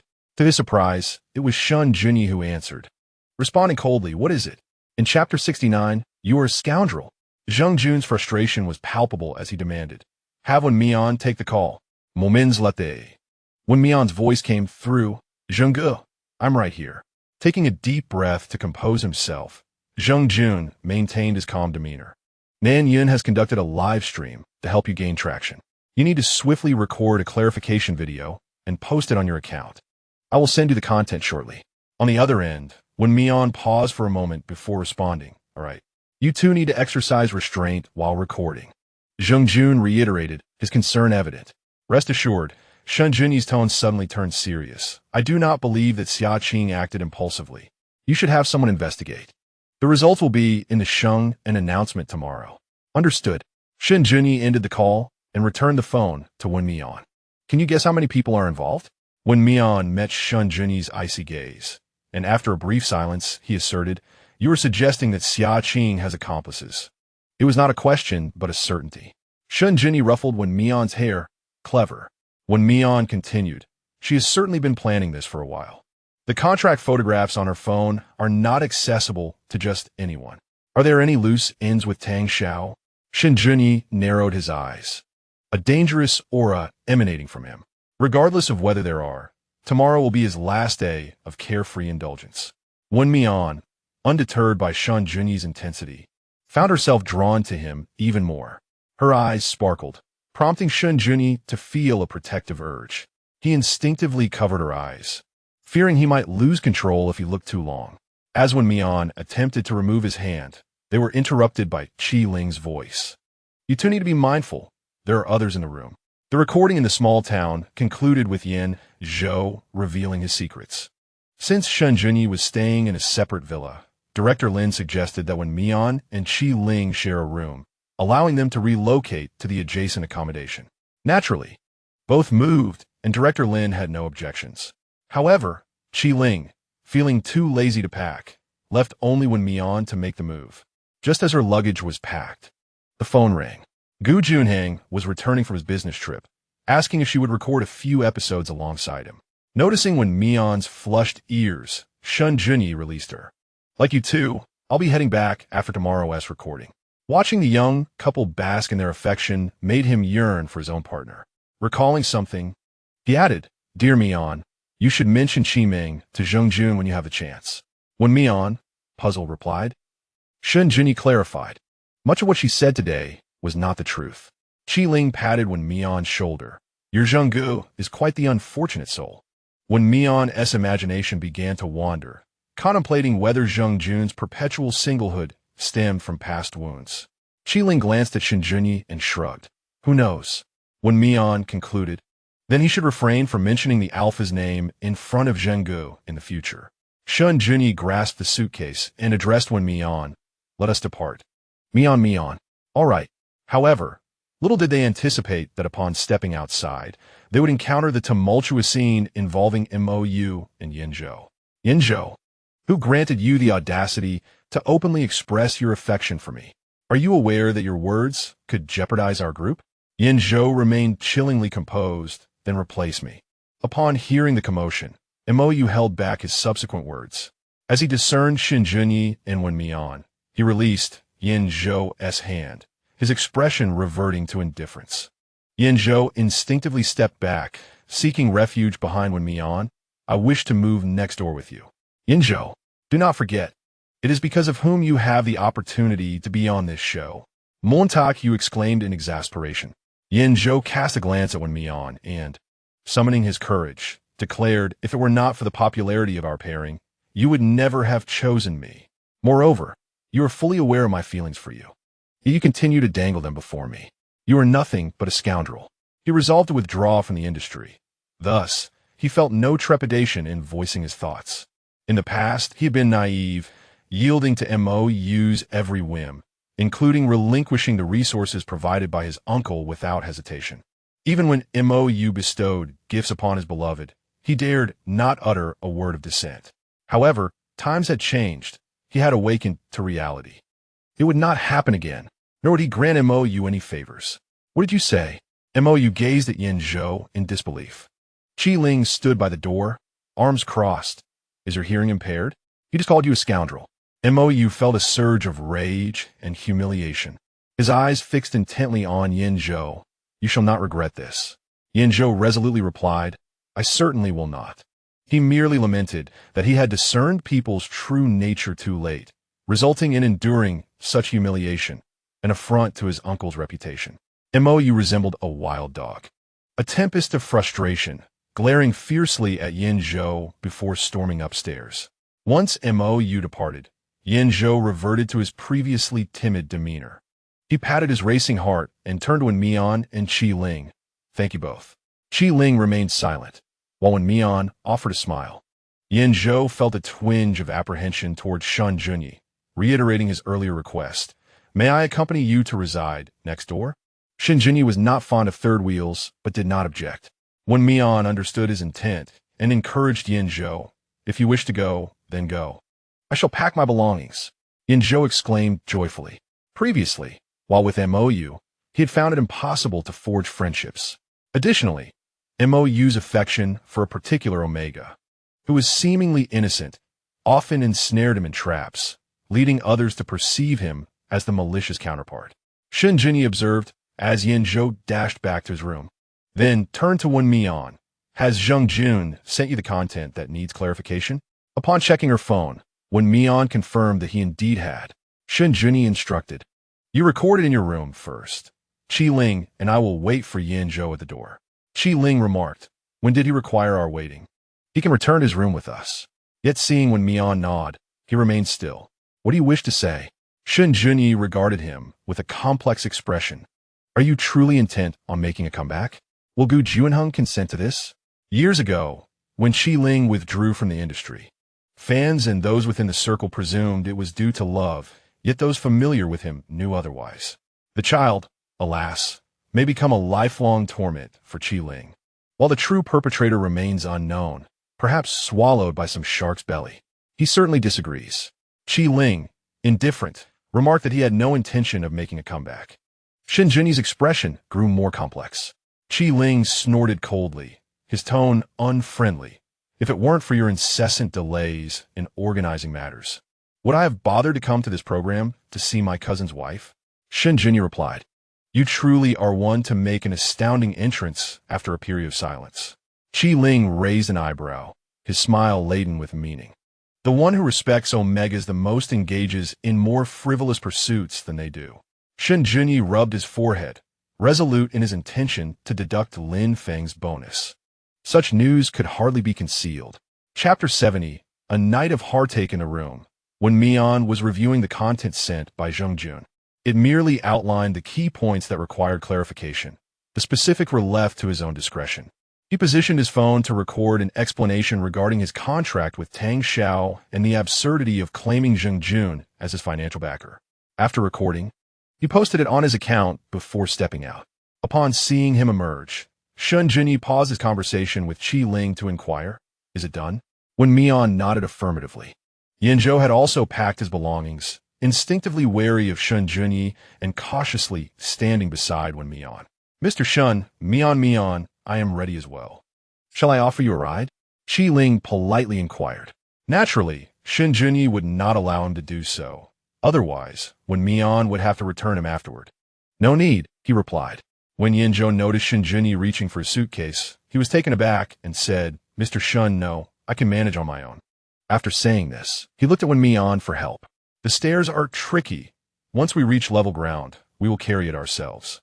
Wen Mian did not mind Shen Junyi's assistance, understanding that it was merely a trivial favor. Shen Junyi acknowledged with a sound of agreement. Very well. Yin Zhou reluctantly relinquished his suitcase. Qi Ling said nothing, watching them descend the stairs. Between the two villas lay a narrow road. The three walked closely together, causing Yinzhou to tactfully lag behind. The streetlights illuminated the trio's silhouettes as they walked further away and tucked away in her room. Xiaqing felt an overwhelming sense of discomfort as she witnessed this scene. Wen Mian, why is it that we are both omegas, yet I without a background? Struggle while you sail smoothly? Is beauty truly of such significance to those alphas? And what of Nan Yun, that wretched person? How dare she assist Wen Mian in drawing fire? I refuse to believe there are genuine friendships in the entertainment industry. It is all merely entanglements of interest. Nan Yun must have some hold over Wen Mian. She had underestimated that despicable creature. Suddenly, her phone rang. It was her agent, Zhang Lan. Xiaqing, have you truly disregarded my words? Did I not instruct you to refrain from taking matters into your own hands, even with minor actions? Do you understand who you have offended? It is Shangin. The reprimand did not instill any remorse in Xiaqing. Rather, it ignited her dissatisfaction.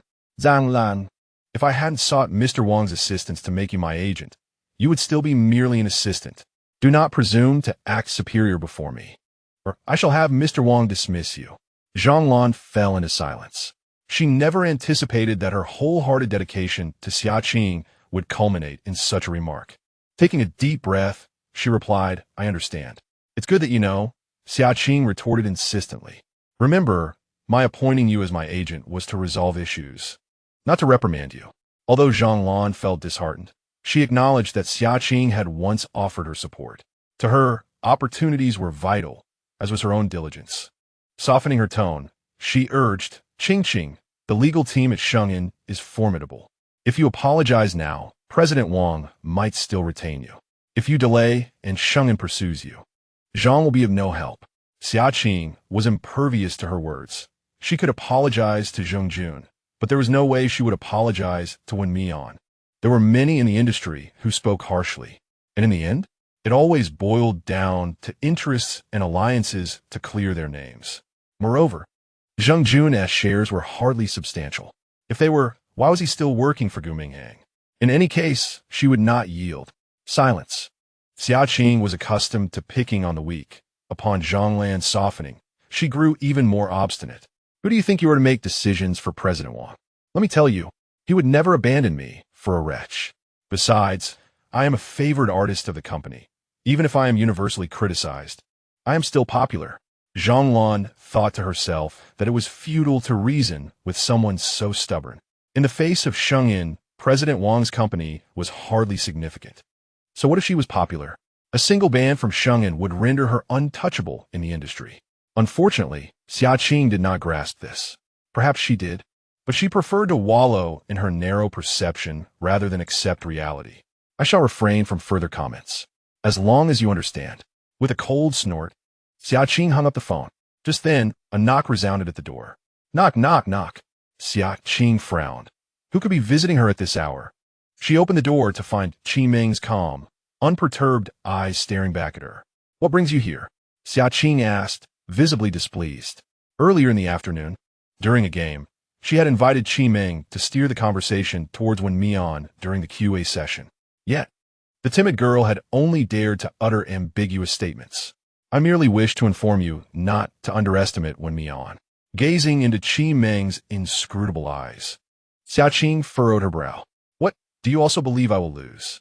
You have already lost, Qi Meng retorted coldly. Wen Mian has issued a clarification, and the response has been overwhelmingly positive. What? Xiaqing's eyes widened in disbelief as she murmured, how dare Wen Mian clarify? He has a benefactor. How could he deceive the entire online audience? She opened her phone, and there it was, the pinned video from Wen Mian. She clicked to watch. Wen Mian sat upright, his expression betraying no signs of panic. Regarding Xiaqing's accusations, I will pursue legal action. Furthermore, her claim that Zheng Jun is my benefactor is entirely false. As for why I signed with Tang Xiao, it was due to a recommendation from an acquaintance. At the time, I was unaware of Tang Xiao's underlying issues. I trusted my acquaintance, and, with my mother's illness requiring urgent funds, I signed a contract. Later, my former agent's son Huiren, under the pretense of facilitating job opportunities, insisted that I attend social engagements, through which I realized the company's intentions were quite different. Despite my repeated refusals, Sun Huiran threatened me with claims of non-compliance with company demands. Subsequently, he coerced me into acquiescence with the threat of exorbitant penalties for breach of contract. Reluctantly, I consented to terminate the agreement, agreeing to pay a penalty of 10 million. One might wonder why I dared to breach the contract despite my financial struggles. It was because my roommate, who is also a dear friend, was willing to lend me money in my time of need. Wen Mian spoke with utmost sincerity, and when he mentioned his good friend, his eyes radiated warmth and tenderness. A clarifying video, lasting less than 5 minutes, conveyed an overwhelming sense of authenticity. Beneath the video, not only was there proof of his mother's hospitalization, but also relevant chat records. The comments section transformed from vitriol to empathy. Mian Bao, I'm sorry for misjudging you before. I apologize. Has your mother recovered?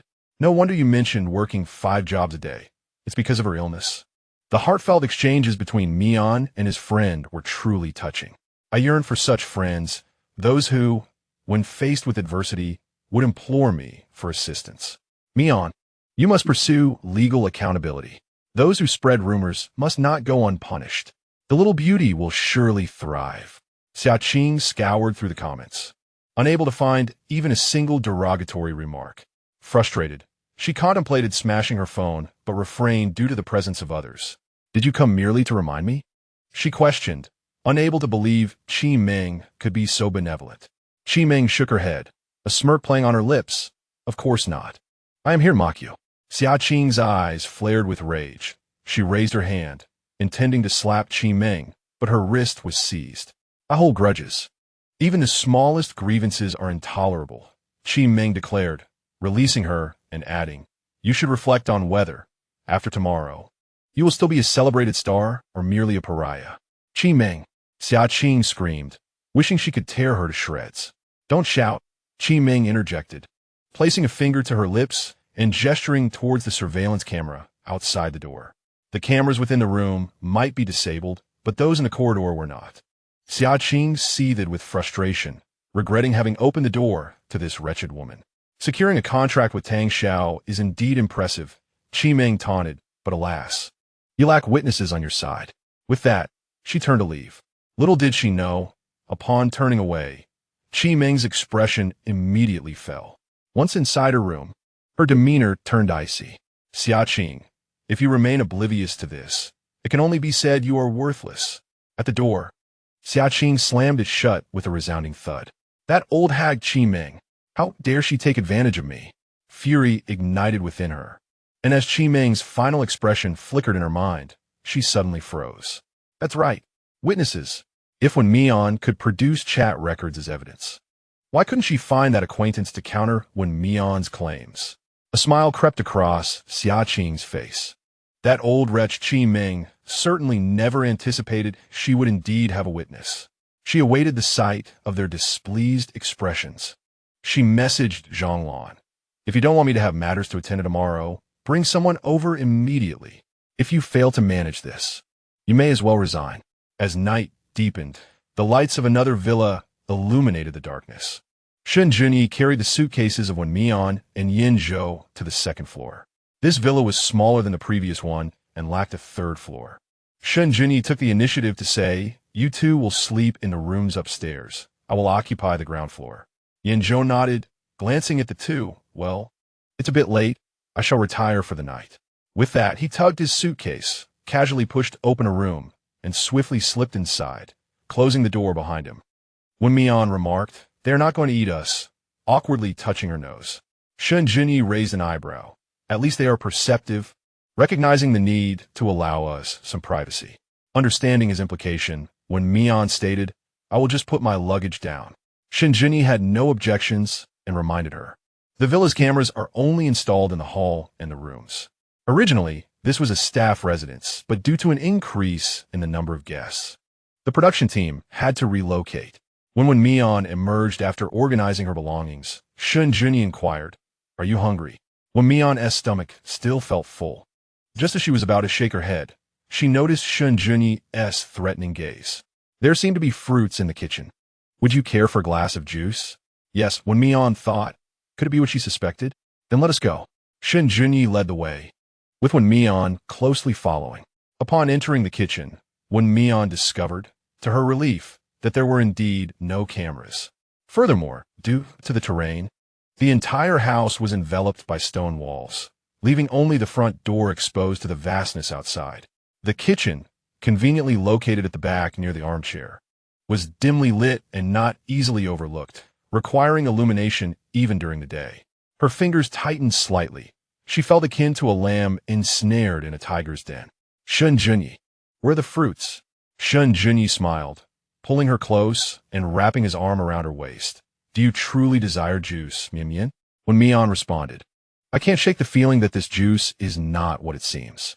As expected, in the next moment, Shen Junyi lifted her chin and leaned in. Initially, he was gentle, but as time passed, his kisses grew more fervent. It was only when Wen Mian's lips felt numb that he finally released her. Shen Junyi took a deep breath, a hint of longing evident in his voice. Do you miss me? Wen Mian was not one to feign her feelings, especially after realizing Shen Junyi harbored affection for her. She nodded, I do. Shen Junyi appeared pleased, yet soon his expression shifted.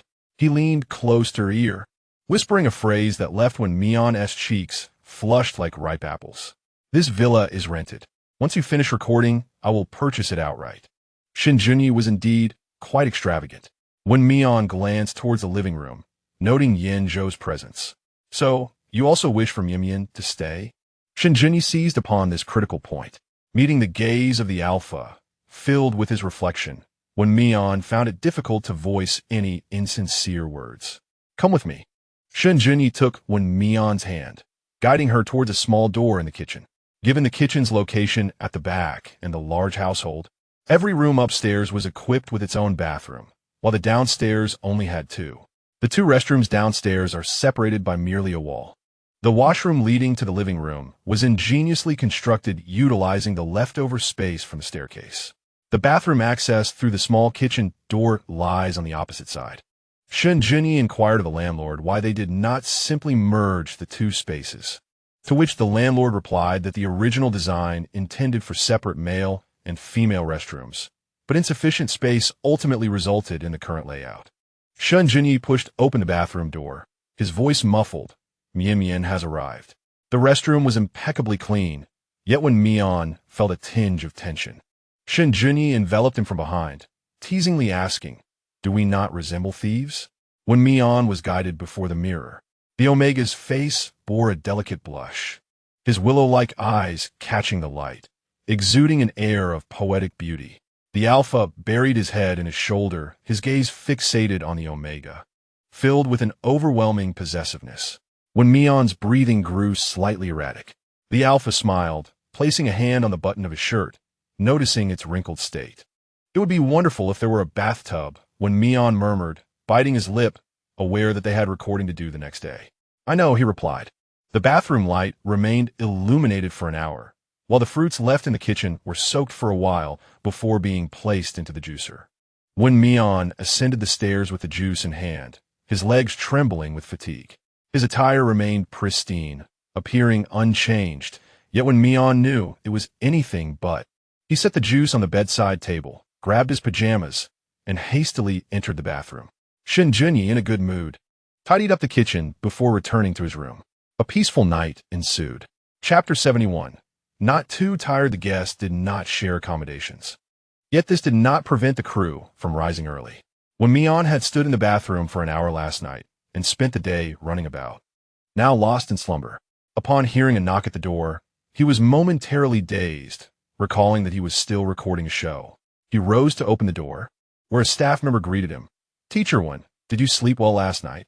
Upon hearing last night, the image of Shen Junyi urging him to look in the mirror flashed through his mind. He nodded stiffly, quite well. Then hurry and change.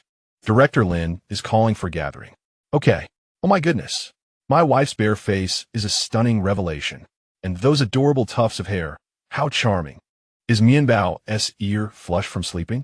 Wen Mian clutched his clothing as he headed to the bathroom, noticing the marks on his chest and back.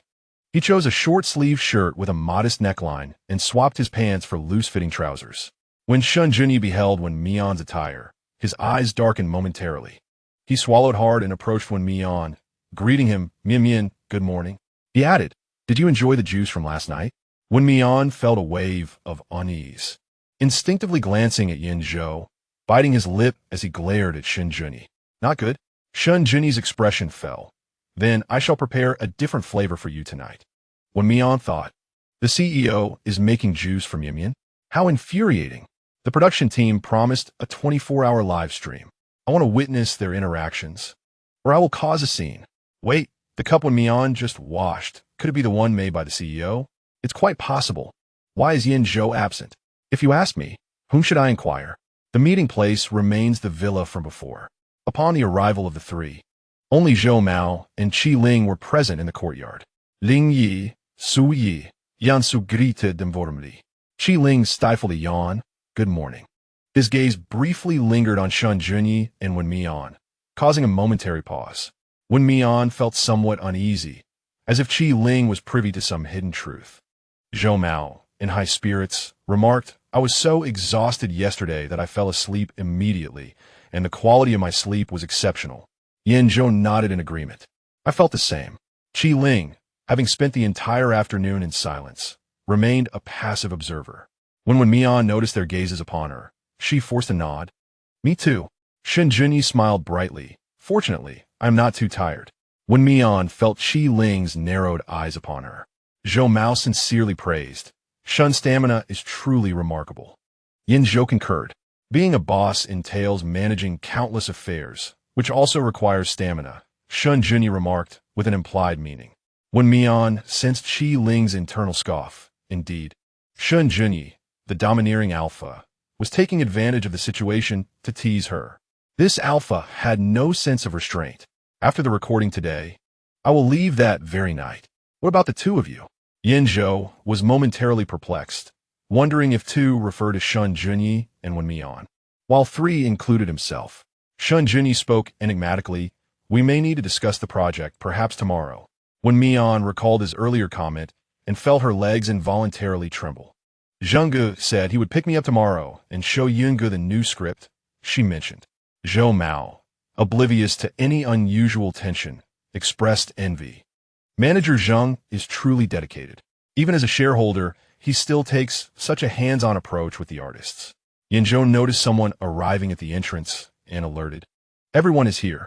As all attention turned towards the entrance, Qi Ling leaned closer to Wen Mian and whispered, "Don't indulge him too much. Otherwise, it will be you who bears the brunt of it." Hearing the intensity in his voice, Wen Mian's mind drew an unsettling correlation. "Bear the burden," she thought. Qi Ling, understanding her discomfort, shook his head, deciding that one was willing to endure while the other was willing to inflict. "Director Lin, since all the guests have arrived, let's commence breakfast." According to yesterday's standings, guests may choose their breakfast in order. Qi Ling interjected, "This was not mentioned yesterday." Wen Mian and Shen Junyi each selected their favorites, followed by Zhou Mao and Qi Ming, who chose together, having not completed their selections. Director Lin smiled brightly. Xia Qing grabbed a cup of soy milk and an egg, taking a sip before expressing her dissatisfaction. "Why is there sugar added? It's far too sweet." Qi Ling shot her a glance, rendering her silent. How could she continue recording after publicly slandering others on the show? How could she still have the audacity to remain in the limelight? Why hadn't she withdrawn from the industry yet? Wasn't there a public announcement from Sheng'en? Has it not been released? One could only hope Sheng would teach her a lesson. Such a scandal could ruin a person for life if it happened to anyone else. Thankfully, Yungu had clarified the situation for the young beauty. Otherwise, who knows how long she would have faced backlash. Speaking of which, how are Nan Yun and Yin Xiuzhu doing? What was the follow-up to the confession? Wen Mian sensed the gaze upon her and looked up to meet Qi Ming's eyes, feeling somewhat surprised. The latter smiled politely, and he nodded in acknowledgement, lifting the corners of his lips. Xia Qing, witnessing this exchange, instinctively clenched her fists. Qi Ming, this old woman, undoubtedly seeks to ingratiate herself with Wen Mian, hoping to curry favor. It appears she is still harboring lingering affections. She aims to latch onto Zheng Jun. No wonder she came to mock me last night. She must have wanted her jibes to reach Wen Mian's ears through the production team. What a wretched woman. Just wait, she will soon turn the tide. Her malice is all too apparent. Wen Mian need not ponder who is behind it. Shen Junyi stepped forward, shielding himself from the nauseating individual. Let's have breakfast. Wen Mian nodded in agreement. Mou received steamed buns and milk. He detested milk and cast a longing glance at Yin Zhou's soy milk. If only Yin Zhou would voluntarily trade with him, he would grant him another chance. Yin Zhou met his pitying gaze, realizing for the first time how shameless Mou could be. Under the scrutiny of the other, he carried his breakfast over to Qi Ling's side. Mou squeezed the bun in his hand, altering its shape. All right, Yin Zhou, you've grown some wings. How audacious of him to attempt to attract his attention in such a manner. Did Yin Zhou possess no awareness at all? As a teammate, did he not know that their brother does not drink milk? The fans of Yu were snide, questioning why he would take it if he wouldn't drink it. Indeed, did he perhaps calculate that Zhou Bao would trade with him? TSK, what a pathetic scoundrel, capable only of pushing his luck and taking advantage of our Zhou Bao. Does he truly believe he is so charming that everyone must adore him? I have long thought Zhou Bao was too kind to him, and now witnessing this individual's demeanor, I can only say it is gratifying. Late-blooming affection is worth less than grass. Are you blind upstairs? Where's the depth of feeling? It is merely a case of being unaccustomed to life without a caretaker. Director Lin cleared his throat as the guests finished their breakfast. Let us proceed to our first segment. We will search for the most trending question from yesterday and inquire the involved parties. Almost everyone instinctively glanced at Wen Mian. Yesterday, Wen Mian had been thrust into the limelight by Xia Qing's mention of a benefactor. Presumably, any clarification would also pertain to him. Xia Qing, however, wore a smile that suggested she was determined to succeed. Director Lin, the most discussed comment from yesterday, in fact, is... His gaze swept over the crowd, pausing momentarily between Xia Qing and Wen Mian, before declaring, Xia Qing. Chapter 72. The witness aside from the parties involved, the others bore complex emotions. Qi Meng lowered her eyes, concealing the joy beneath.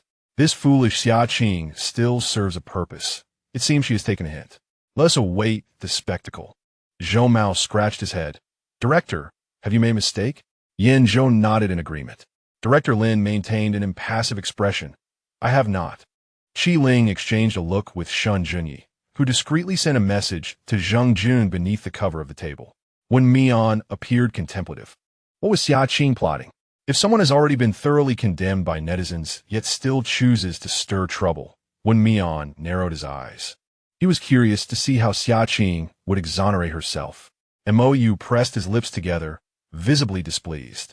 Originally, all this attention and the audience's gaze should have been focused on him. Now, he felt entirely overlooked. He was unwilling to accept this. After a brief moment of contemplation, he aligned himself with Wen Mian, declaring, The criticism is at its peak, isn't it? Yin Zhou was not fond of his words. Yet it was undeniable that his explanation held the most rationality. Zhou Mo shared this sentiment. Xia Qing cast a scornful glance at Mou. Her eyes pleadingly directed at Director Lin. Director Lin, please make the announcement. However, Director Lin feigned ignorance, as if the others were unaware of the situation. Did he not know? Originally, the most pressing question by midnight last night had pertained to Wen Mian. Yet, in the final 10 minutes, Xia Qing's inquiries surged dramatically, indicating a clear orchestration of support. The reason he acknowledged Xia Qing's intentions was that her questions regarding Wen Mian adhered to propriety. While Xia Qing's queries would undoubtedly generate greater buzz, everything was for the sake of the program. He instructed Li Li to bring over a tablet and displayed the screenshot data before the camera. The question remained, Xia Qing, as the instigator of rumors, why have you yet to apologize? Qi Meng's gaze flickered. Since Xia Qing had chosen this path, she evidently had no intention of offering an apology. It appeared that Director Lin was aware of this as well. Zhou Mo, without much contemplation, urged, Xia Qing, you should promptly apologize for yesterday's incident. Look, even the fans wish for your apology. Yin Zhou nodded in agreement. However, Qi Ling sensed that someone was stirring up trouble again. He cast a warning glance at Wen Mian, who merely returned a smile. Shen Junyi continued to press Gu Minghang. Is the Shungan legal team really that incompetent? Should I lend you the Shun family? Gu Minghang retorted, what's the rush? Just wait and see the spectacle. Shen Junyi then prompted Zheng Jun. Are you even capable? Sing Yun remained unresponsive. Shen Junyi exclaimed, daring to disregard the boss's words will result in a salary deduction. Montauk Yu remarked. To know one's mistakes and amend them is a great virtue. His gaze lingered on Yin Zhou with a hint of ambiguity. Yin Zhou pondered what kind of life he had led that made Mou summon him like a dog. Director Lin transferred the initiative to Xia Qing. She boldly stepped into the director's position, akin to a lord surveying her dominion. I haven't done anything wrong. Why should I apologize? Goodness. Who granted her the audacity to be so arrogant? Could someone allow me to attend the scene and hurl a few rotten eggs? I can't endure this any longer. How shameless could she be? Could she truly not bow out? Shungin, she has already defiled your reputation. Can't you ban her? Hurry up. Xia Qing was wholly undeterred by the criticisms. She asserted confidently, even if Nan Yun assists Wen Mian in clarification. His presence in the program is not due to any improper connections. But what of it? The chat records he shared last night lacked any acknowledgement from the so-called friends serving as witnesses. Is that not absurd? What did she mean? Was she questioning the authenticity of the screenshots? She was merely diverting the topic. Do not heed her words. If she possesses evidence, let her present it. Indeed, upon hearing her words, Wen Mian likely discerned her intentions. After messaging Song Ran, he continued to observe her performance. Xia Qing exuded an air of assured victory, declaring, I have a witness. He has been a neighbor of Wen Mian since childhood and is even a senior at their school. He can attest to what kind of person Wen Mian is.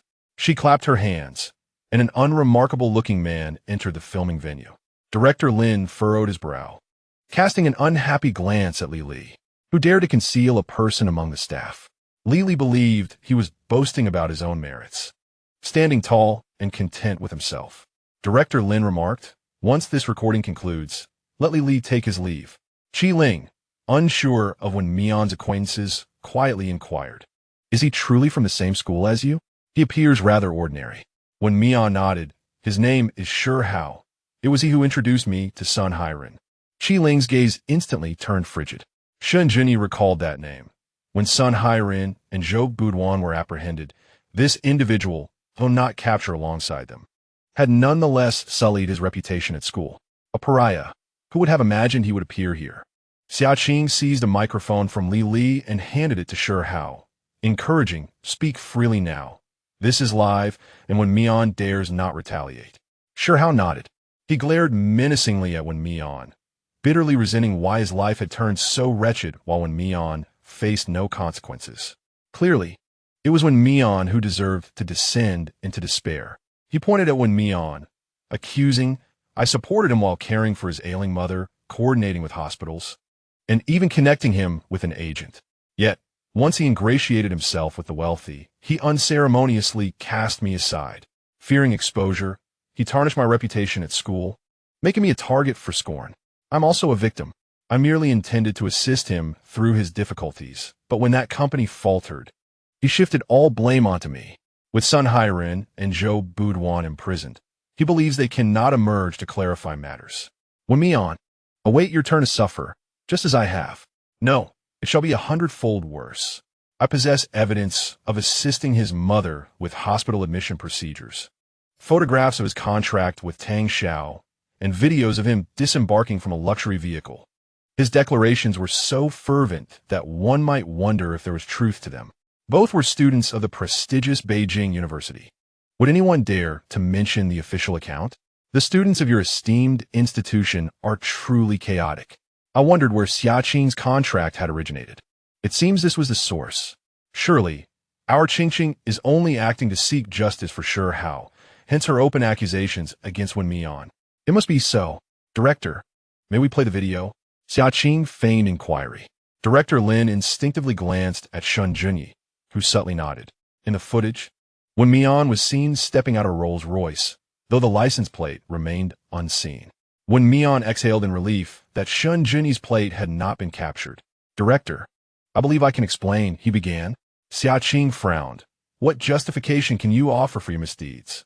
Sure Hao immediately retorted, Wen Mian, do you intend to twist the truth into something virtuous? Let me remind you, the audience's discerning eyes see clearly. Chapter 73. Sophistry if the audience's eyes are so discerning. Why fear Wen Mian's explanations? Today, Shen Junyi donned a pair of black wide-leg jeans and a loose black t-shirt, with a luxurious silver chain adorning his neck. His hair, unlike his usual meticulous style, fell casually across his forehead, rendering him indistinguishable from an ordinary young man. Yet, as he sat there, an undeniable aura emanated from him that could not be overlooked. Especially now, a pair of peach blossom eyes devoid of laughter bore an expressionless visage that exuded an inexplicable chill, rendering one hesitant to meet her gaze. Sure Hao was oblivious to Shen Junyi's true identity. However, he understood that if he failed to eliminate Wen Mian today, he would be relegated to a life akin to that of street mouse. Gritting his teeth, he let his gaze hover uncertainly upon Shen Junyi, pondering whether his unwavering support for Wen Mian meant he was her benefactor. In his estimation, uttering such a statement should have united everyone against a common foe. Yet, the atmosphere remained eerily silent. How could humanity sink to such depths? He found himself at a loss for words, uncertain whether to deem him foolish or mentally unhinged. If Shen Junyi were indeed Wen Mian's patron, why would he appear on the show? Surely, he could simply summon her to his abode with a mere wave of his hand. Moreover, if Mr. Shen were to indulge in the affections of a young lover, he could have a plethora at his doorstep. So why entangle himself in such turmoil? Clearly, Mr. Shen's regard for Wen Mian suggested a level of affection that seemed to contradict the narratives he had encountered. Before the screen, Gu Mingheng and Zheng Jun exchanged glances laden with unspoken words. The truth lay before them, yet the online audience remained unconvinced. Xing Yun inhaled deeply, directing his gaze toward the man opposite him, inquiring whether the delayed clarification had been anticipated. Gu Mingheng calmly shook his head, asserting it was unforeseen. Xing Yun is bodhisattva. He had assumed Gu Mingheng had orchestrated the situation. I, too, was taken aback by the audience's reaction, Gu Mingheng candidly admitted. Zheng Jun sighed, perhaps this is fate. Gu Mingheng silently regarded him, musing that their public displays of affection often elicited disdain. That remark about dogs, perhaps it was tinged with personal grievance, he added. Amidst the program's setting, Sure Hao felt the weight of numerous complex gazes upon him, causing a sudden wave of panic. Wen Mian tugged at Shen Junyi's sleeve, signaling for him to let her handle the matter. Shen Junyi furrowed his brow, eager to interject, but Wen Mian spoke first. You claim Shen Junyi is my benefactor. Do you possess any evidence? Sure Hao had merely spoken offhandedly, knowing full well that no evidence existed. As he contemplated his next words, Wen Mian boldly declared, if Shen Junyi were indeed my benefactor, that would be splendid. After all, an alpha who maintains integrity, never entangled in ambiguity, blessed with both beauty and wealth. I'm certain it's not just me who finds him captivating. The entire live audience must feel the same. Goodness, how audacious, exclaimed the viewers. Mian Bao has spoken to my very soul. I desire such a benefactor too. I could settle for mere physicality. Shen Junyi's ears flushed crimson. Why are you blushing? Is this a compliment directed at you? You ought to be embarrassed. Is Mr. Shen truly this innocent? Is it possible that the praise was intended for Wen Mian? Hence the reaction? Gu Mingheng observed the barrage of comments, turning to the visibly anxious Zheng Jun and remarking, he is rather astute. Indeed, he had tapped into a shared sentiment, eliciting a wave of empathy. Even if their relationship were to be publicly acknowledged in the future, fans would not blame Wen Mian. They would merely chide their own lack of perception. Well then, with Wen Mian's adaptability, what further concerns do you harbor? Gu Mingheng issued a gentle dismissal, urging Zheng Jun to return to his office. This crisis has yet to be resolved. Zheng Jun protested, but in the next moment, Wen Mian's words led him to believe that the perceived crisis was far from alarming. Sure Hao, I wish to inquire about your claims regarding caring for my mother. With a piercing gaze, Wen Mian interrogated him, asking when and where did this occur, and in which hospital? Do you have any doctors or nurses to corroborate your account? Sure Hao widened his eyes, stammering, "It has been so long. How could I possibly remember? Moreover, there were so many people in the hospital who could keep track." Naturally, he dared not specify the hospital's name. His initial intent was merely to accuse Wen Mian of being ungrateful, words spoken without thought. Little did he know, his audience would not merely echo his sentiments, but rather provide Wen Mian an opportunity to retort. Wen Mian scoffed, "What a convenient lapse of memory." Xiaqing furrowed her brows, sensing that prolonging this confrontation would yield no beneficial outcome. Yet, Wen Mian offered her no chance to interject. She continued, undeterred. "Let me ask you again, the hospital you mentioned, was it I who arranged the admission? You claimed to have acquaintances there, but regrettably, none were specialists in gastric cancer? Or were you hoping to switch doctors, only to be met with my refusal?" Sure Hao fell silent. His pretense of assisting in contacting a doctor was merely a facade. In essence, he sought to flaunt his connections in the capital, engaging in self-aggrandizement. Xiaqing protested. "Sure Hao proactively offered to connect you. You were the one who declined. How does that not count as assistance? If I were to say I would help you with a task, but when the time came, you had to manage alone, would that still count as me helping you?" Wen Mian laughed coldly. Xiaqing bit her lip.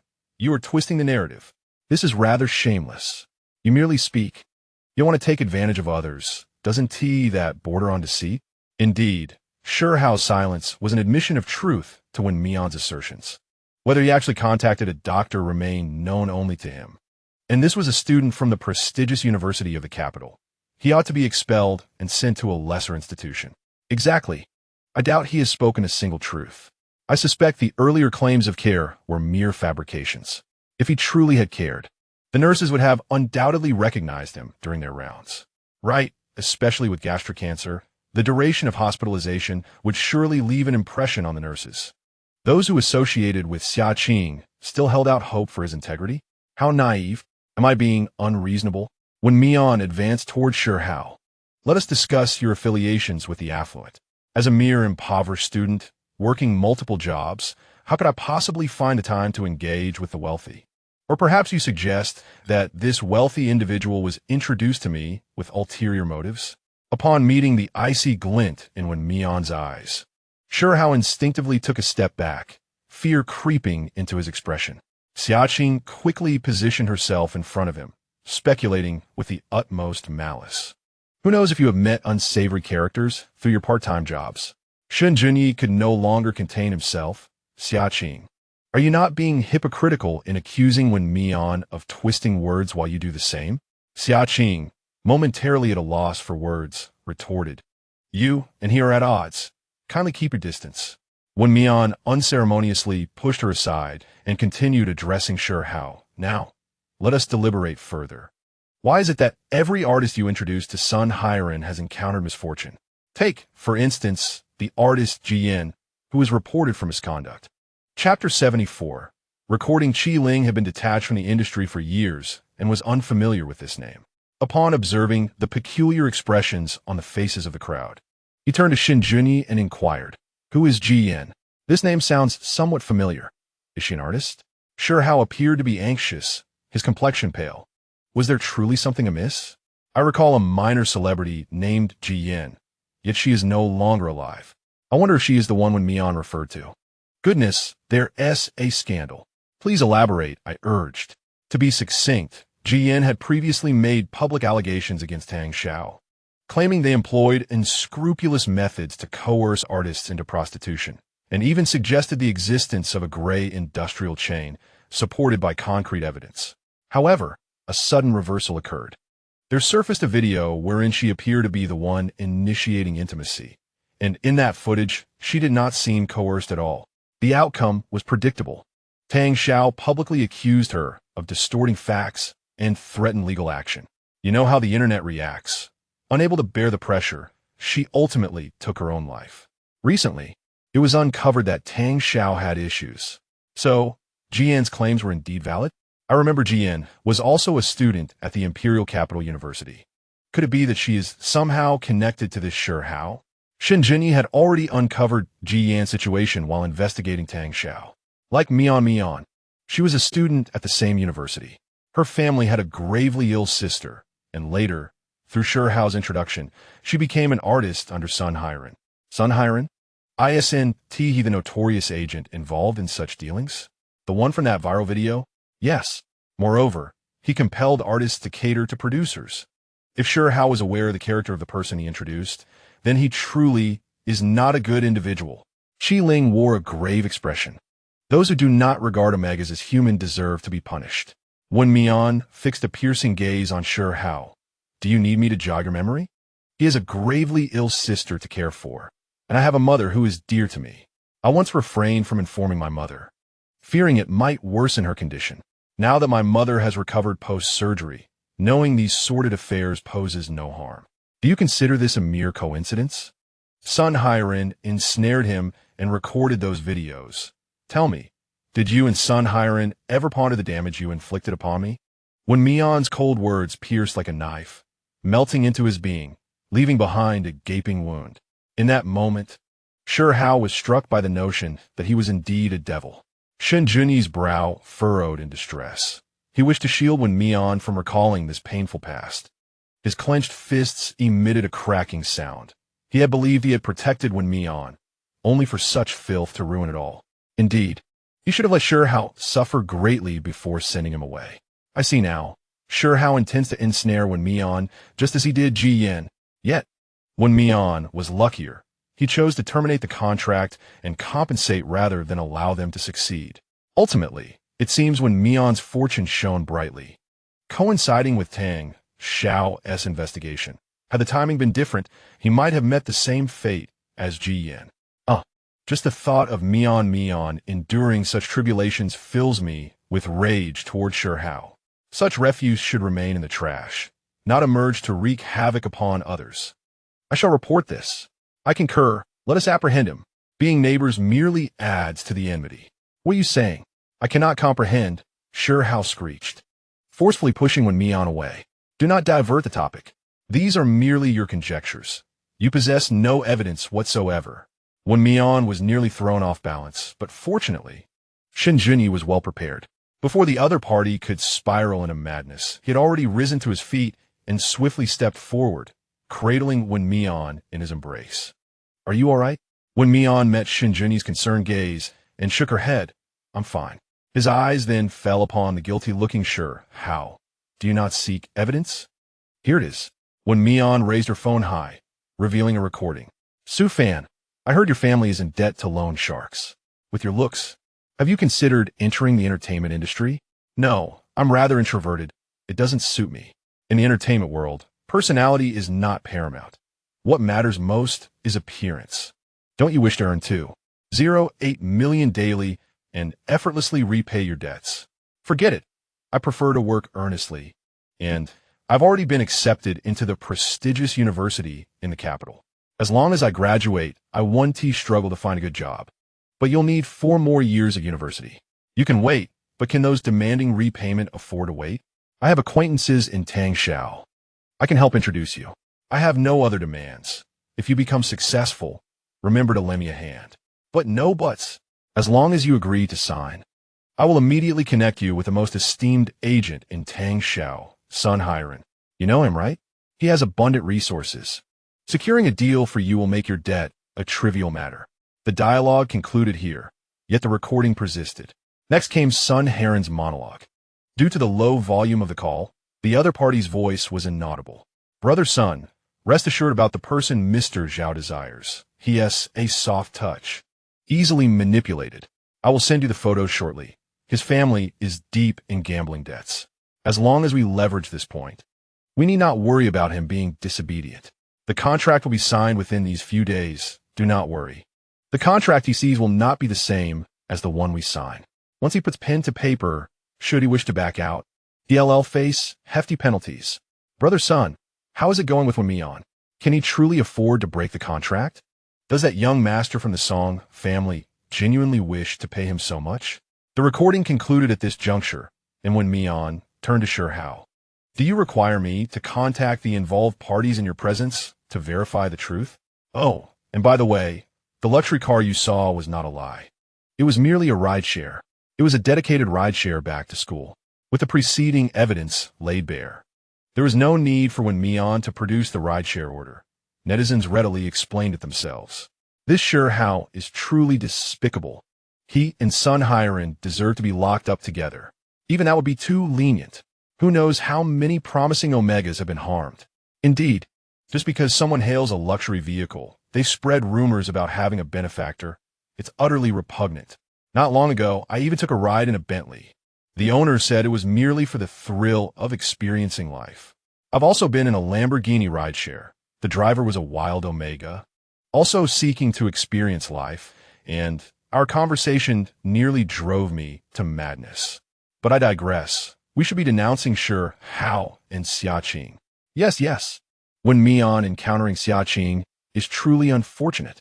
If I were falsely accused, I would have slapped them twice immediately. Scum. Beasts. We should report both of them to the authorities. Shihao's face had drained of color as he glared intensely at Wen Mian. You and Su Fan are in cahoots, aren't you? You deliberately led me into your trap, intending to bring about my demise. Wen Mian, how can your heart be so malevolent? Chapter 75. Taken away, Shen Junyi observed Shihao, who was lunging forward aggressively, and promptly delivered a kick. Shihao's body was sent hurtling through the air, crashing to the ground with a resounding thud. Xiaqing gasped in shock, letting out a piercing scream. That was well done. Such a person is a calamity to keep alive. Fortunately, Mr. Shun reacted swiftly. Otherwise, it would have been our Wen Mian who got hurt. Can we call the police to have him apprehended? How dare he commit violence in public? It's despicable. I have never encountered such a shameless individual. He commits vile acts yet blames others. What a disgrace. What do you mean by plotting against you? He merely ensured his own safety and took precautions in advance. Indeed, the online community showed no sympathy for Shihao. Rather, they were united in their condemnation of him. Shihao curled up in pain, his anger boiling over as he fixed a fierce gaze on Wen Mian. Wen Mian, do not forget that my parents have done favors for your family. If you lay a finger on me, are you not afraid that my parents will retaliate against your mother? How can one be so shameless and audacious? He even resorted to moral coercion. He truly had the audacity to utter such words. After all, he had harmed someone's son, yet still clung to past grievances. He overestimated his own importance. Believing he had leverage over Wen Mian, Shihao struggled to sit up. Is your lack of shame learned from Xiaqing? After a prolonged silence, Qi Ling also stepped forward, concerned that Wen Mian might indeed spare this dog of a person out of consideration for her mother. And who are you to meddle in our affairs? Shihao retorted, discontented. Before Qi Ling could respond, Wen Mian stepped forward. She could not continue to rely on Qi Ling and Shen Junyi to defend her. Shihao, my parents have long repaid the kindness your family extended to us. My mother and I owe you nothing. Wen Mian recalled vividly how her mother had solemnly advised her. Wen Mian, favor is the hardest debt to repay. If you owe them, kind-hearted people will not hold it against you, but malicious individuals will always use your conscience to coerce you. Although our family has fallen on hard times, we are not reduced to the point of needing assistance from others. Perhaps even back then, my mother foresaw the future. This is why we distanced ourselves from the goodwill of the Shihao family. I will hold you accountable under the law. Wen Mian's gaze shifted toward Xiaqing. And you as well.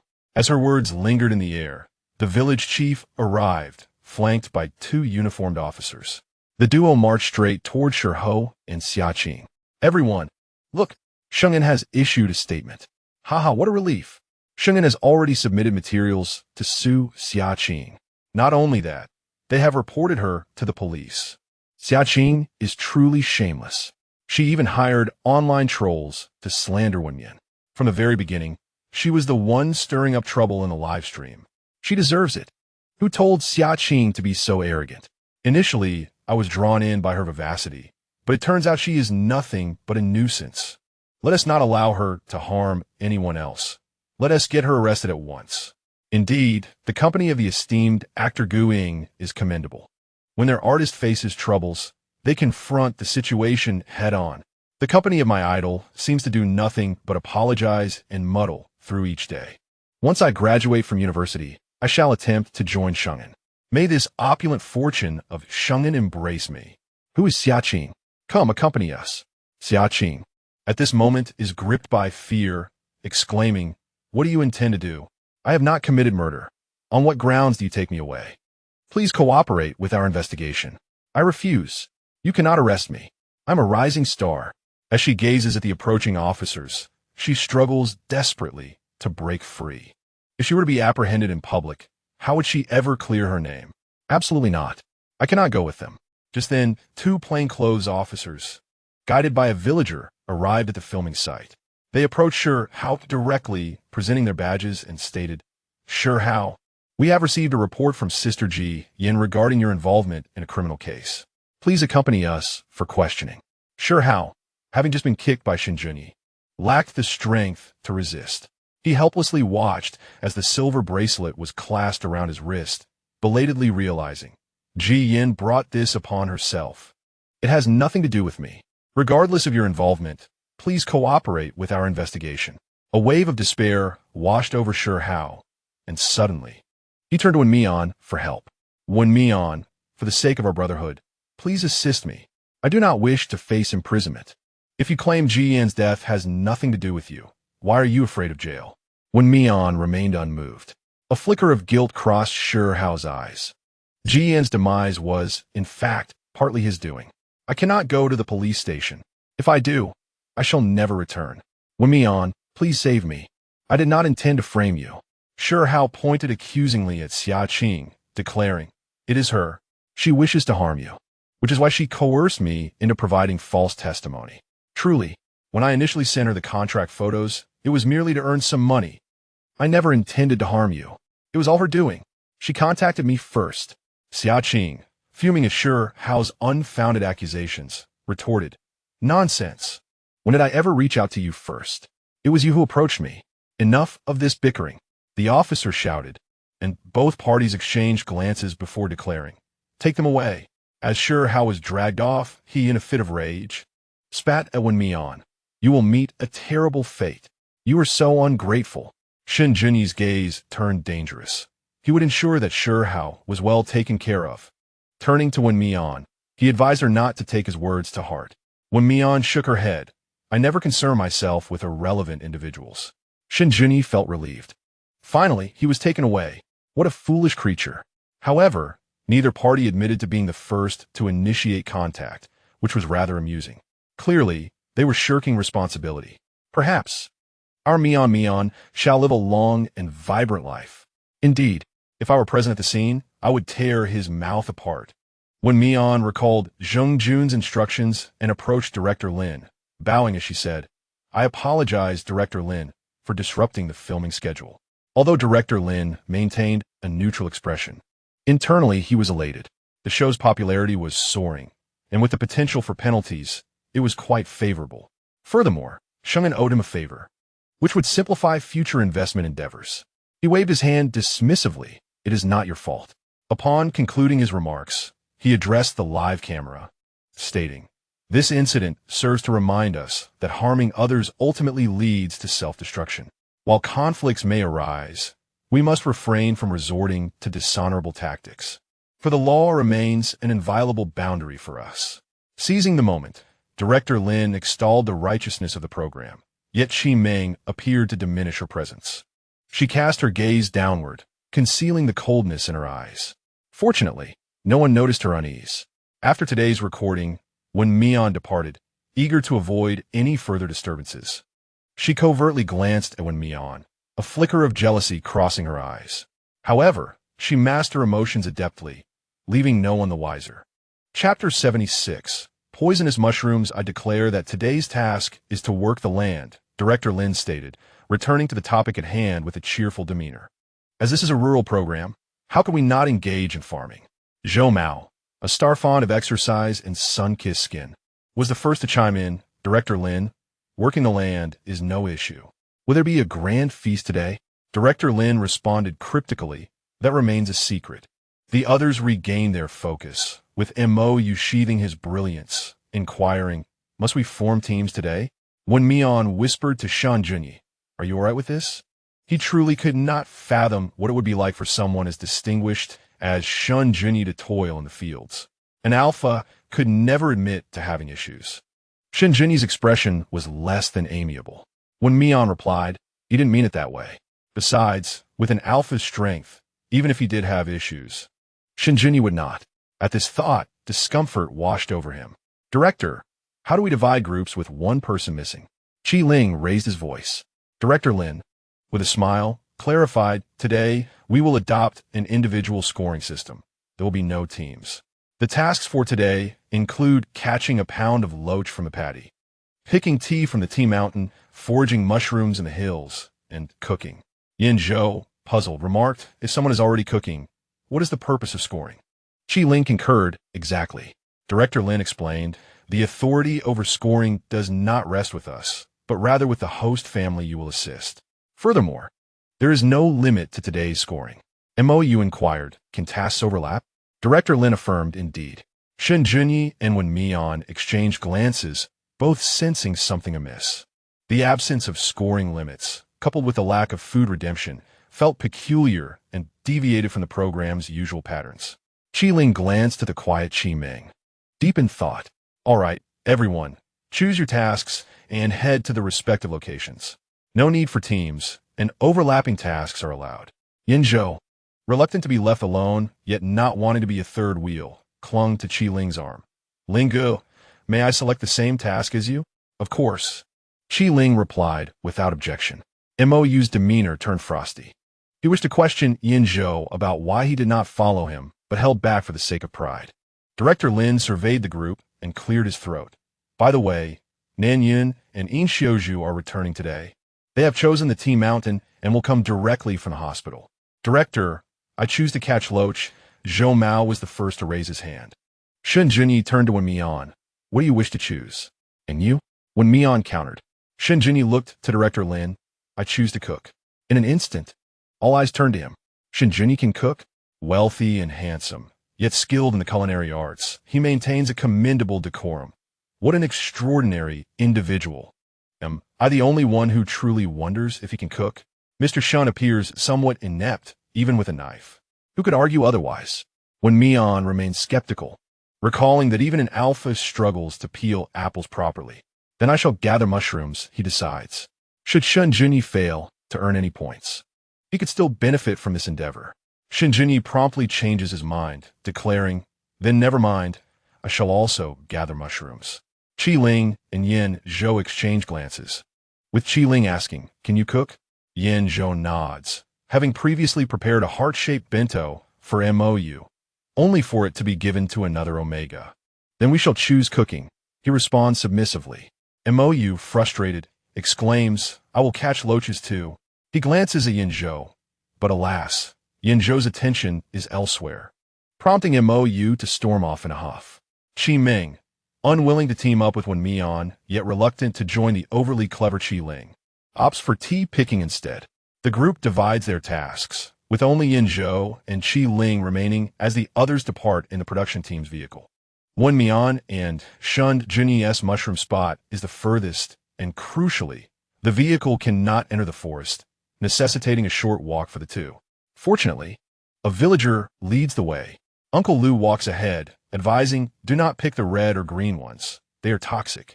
He casually picks a mushroom from the ground, explaining that this type, known as the chicken fungus, is edible. Wen Mian nods in understanding.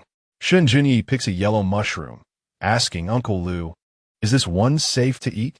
Wen Mian quickly responds, it is clearly toxic. Brightly colored mushrooms are poisonous, Uncle Lu asserts solemnly. Shen Junyi discards the mushroom with a casual toss. Ha ha, you crack me up, Mr. Shen. Uncle Lu just warned against the red and green ones. And you picked a yellow one. Shen Junyi remarks, next time, I shall avoid such public embarrassment. Uncle Lu picks another mushroom, a type known as the seeing hand green, explaining, though this one is toxic, it is edible if cooked, otherwise, it may induce hallucinations. Wen Mian attentively studies it, responding obediently. Shen Junyi, filled with curiosity, inquires, what do such hallucinations typically entail? It is no wonder that Mr. Shen is intrigued. I share his curiosity. Has anyone ever poisoned themselves? Do share. He continues. Last time I cooked it, I took a bite and then realized my dog was barking at me, calling me a dog. This leads to a humorous anecdote about a colleague who appeared like a zombie at work, questioning why she was dressed in a spiderweb, when in fact, she was wearing black stockings. Don't get me started. My mother cooked the seeing hand green and sent our entire family to the hospital. I was busy playing games while my friends filmed me. He warns friends contemplating toxicity to be cautious. Otherwise, they might find themselves conversing with all creatures. You'll also see a plethora of mushrooms, vibrant and beautiful, he adds, stirring excitement in his listeners. Meanwhile, Uncle Lu shares similar tales with Wen Mian and Shen Junyi, whose reaction aligns with that of the online community. How delightful. Uncle Lu coughed lightly, stating that 1 kilogram of mushrooms could be exchanged for 10 points. And for anything beyond 3 kilograms, the conversion would be calculated at 15 times the rate, excluding poisonous mushrooms. Very well, thank you, Uncle Lu, Wen Mian expressed her gratitude. Subsequently, Uncle Lu fell silent, leading the two to gather mushrooms. The netizens grew anxious. Mr. Shen, stop picking. What you're collecting is inedible. Mian, you must make him cease. It was amusing to witness a basket full of poisonous mushrooms being acquired. Wen Mian remained remarkably composed. While I would have panicked in her place, the absurdity was that he still managed to compliment them. Could it be that they harbor mutual affections? Mian, this resembles the edible species. It should be safe to eat. Wen Mian nodded with utmost seriousness. Perhaps it is, though I'm not entirely certain. You clearly know. Indeed, it seemed all his collections were edible. I have come to realize that Mr. Shen has a peculiar fondness for poisonous mushrooms. Chapter 77. Shall we not have a quarrel? Uncle Lu gazed at the half-full basket of toxic mushrooms, hesitating to speak. These two youngsters, were they on a mission or merely playing? The staff deliberately captured a close-up of Uncle Lu, and the comments section erupted like his silent voice. These two had rendered Uncle Lu speechless, displaying a worried expression. Ha, what a waste of teaching. Uncle Lu contemplated whether to inform them that their harvest consisted entirely of poisonous mushrooms. Mian could not let it go. Shen Junyi wiped the sweat from his brow. Wen Mian also felt it was unnecessary to continue gathering. During the time she spent searching for mushrooms, Shen Junyi had already picked several poisonous ones, with 2/3 of the basket filled with them. Wen Mian nodded. After exchanging for the rewards, would you prefer to catch loaches or pick tea? Let us pick tea. Shen Junyi responded, half jokingly, perhaps we can brew some to take home. The taste of self-harvested tea is incomparable. Without hesitation, Wen Mian agreed. To her, this was already a filtered choice, so she would support whichever option Shen Junyi selected. The group made their way down the mountain, with Uncle Lu still leading the way. Shen Junyi walked ahead of Wen Mian, occasionally reaching out to assist her, which elicited envious remarks from the viewers. My partner doesn't care for me this much while climbing. My ex-boyfriend laughed heartily when I fell. Ha, poor girl. They should be sent to the neighboring dating show. It will be a hit. I'm serious. Finally reaching the foot of the mountain, the production team had prepared an electronic scale. Shen Junyi confidently placed the basket on the table. He soon noticed Uncle Lu setting his meticulously selected mushrooms aside. Confused, Shen Junyi asked, are we weighing them together? Wen Mian hesitated to speak. Uncle Lu maintained a stoic expression, stating, these are all poisonous. A silence fell, deafening in its intensity. It took Shen Junyi a moment to regain his voice. Didn't you say that poisonous mushrooms can be consumed? Uncle Lu, now even more speechless, clarified. I was referring to the edible species, which is toxic when raw, but can be eaten when cooked. Shen Junyi looked skeptically at Wen Mian, while Uncle Lu turned his gaze toward her, his eyes wide as if to say, little one, you must not deceive. Wen Mian looked at the conundrum of the century, caught between a partner, who may well be a future husband, and my conscience. It seems that Uncle Lu's illustrious reputation may be tarnished here. No. From what Shen Junyi implies, he is aware of the toxicity, yet believes that cooking them would render them safe for consumption. Perhaps in President Shen's eyes, those that appear toxic can still be sautéed and savored. My compassion is nearly lost in laughter. Wen Mian, mustering her courage, suggested I forgot. Perhaps we should inquire with the production team. The crew exchanged glances with Wen Mian, clearly attempting to sow discord. All the ones teacher Wen picked are indeed edible. Uncle Lu, exactly. Wen Mian, Shen Junyi, The first expression of realization on his face bore a sense of grievance, resembling an abandoned dog. Mian Mian, you have always known that I was gathering poisonous mushrooms. Why didn't you inform me? The persona of President Shen crumbled, once a resolute man, now a delicate alpha. If I had told you, would you have continued picking joyfully? Precisely. Mian Mian, you are far too indulgent toward him. Could you perhaps extend some indulgence toward me? Shy wife, come here, I want that too. Wife. Clearly, I am a wife. As Wen Mian met the accusing gaze of the alpha, a surge of guilt washed over her. I'm sorry. I merely wish to preserve your spirits. As long as the alpha is happy, he can fulfill his tasks. Shen Junyi, gazing at his omega, whose eyes held only him, felt a pang of affection and a desire to embrace. However, constrained by the show, he could only tenderly ruffle Wen Mian's hair, lamenting, I must be quite foolish. You are not foolish at all, Wen Mian immediately retorted. If Shen Junyi is foolish, then there are hardly any intelligent people left in this world. Despite being merely an arm's length apart, the two exuded an aura of emotional distance. Enough of this. Can you spare a thought for the single folks? Shen Junyi. How old is he again? How much older than Wen Mian? The exact birth date is unclear, but Shen Junyi is 30 this year, while Mian Mian is 21. Goodness. An old bull courting tender greens. Although Shen Junyi possesses both charm and wealth, and maintains a commendable character without any flirtation, the mere thought a 9-year age gap with Mian Mian evokes a sense of unease. It's clear that a newly blossomed young cabbage is being courted by an old boar. Cough, cough, cough, old boar. Beware lest President Shen finds out and puts an end to you. The two were blissfully unaware of the discussions circulating among netizens. Uncle Lu broke the tension, a total of 4 kilograms. Only 4 kilograms? Shen Junyi exclaimed in disbelief. Such a large basket, and it weighs merely 4 kilograms. It cannot be true. Uncle Lu pointed at the pile of toxic mushrooms. Shall I assist you in weighing them? Shen Junyi felt insulted. Wen Mian cleared her throat. Uncle Lu, that won't be necessary.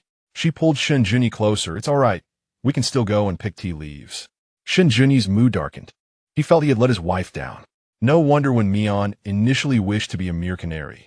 Yi Bao and Jin Bao were right. He still needed to prove his worth. However, it mattered little. Wen Mian was already his. He had time to showcase his excellence to her, ensuring she would never wish to part from him. His determination reignited. All right. Mushrooms may be difficult to identify, but surely. I cannot err with tea leaves. I will ensure Mian Mian secures first place. He addressed the production team. Please remember to record our points. Upon concluding their conversation, they boarded the vehicle, leaving the production team in a state of speechless bewilderment. Could it be that we are merely sowing discord? Is this all? No quarrel at all? The tea plantation lies on the opposite side of the mountain. Although the distance is not great, it remains considerable when traversing the winding roads. The drive would take approximately an hour. By the time they arrived, Nan Yun and Yin Xiuzhu had already gathered a substantial amount, adorned with straw hats and wielding scissors. They appeared remarkably adept. How many points do we earn for a pound?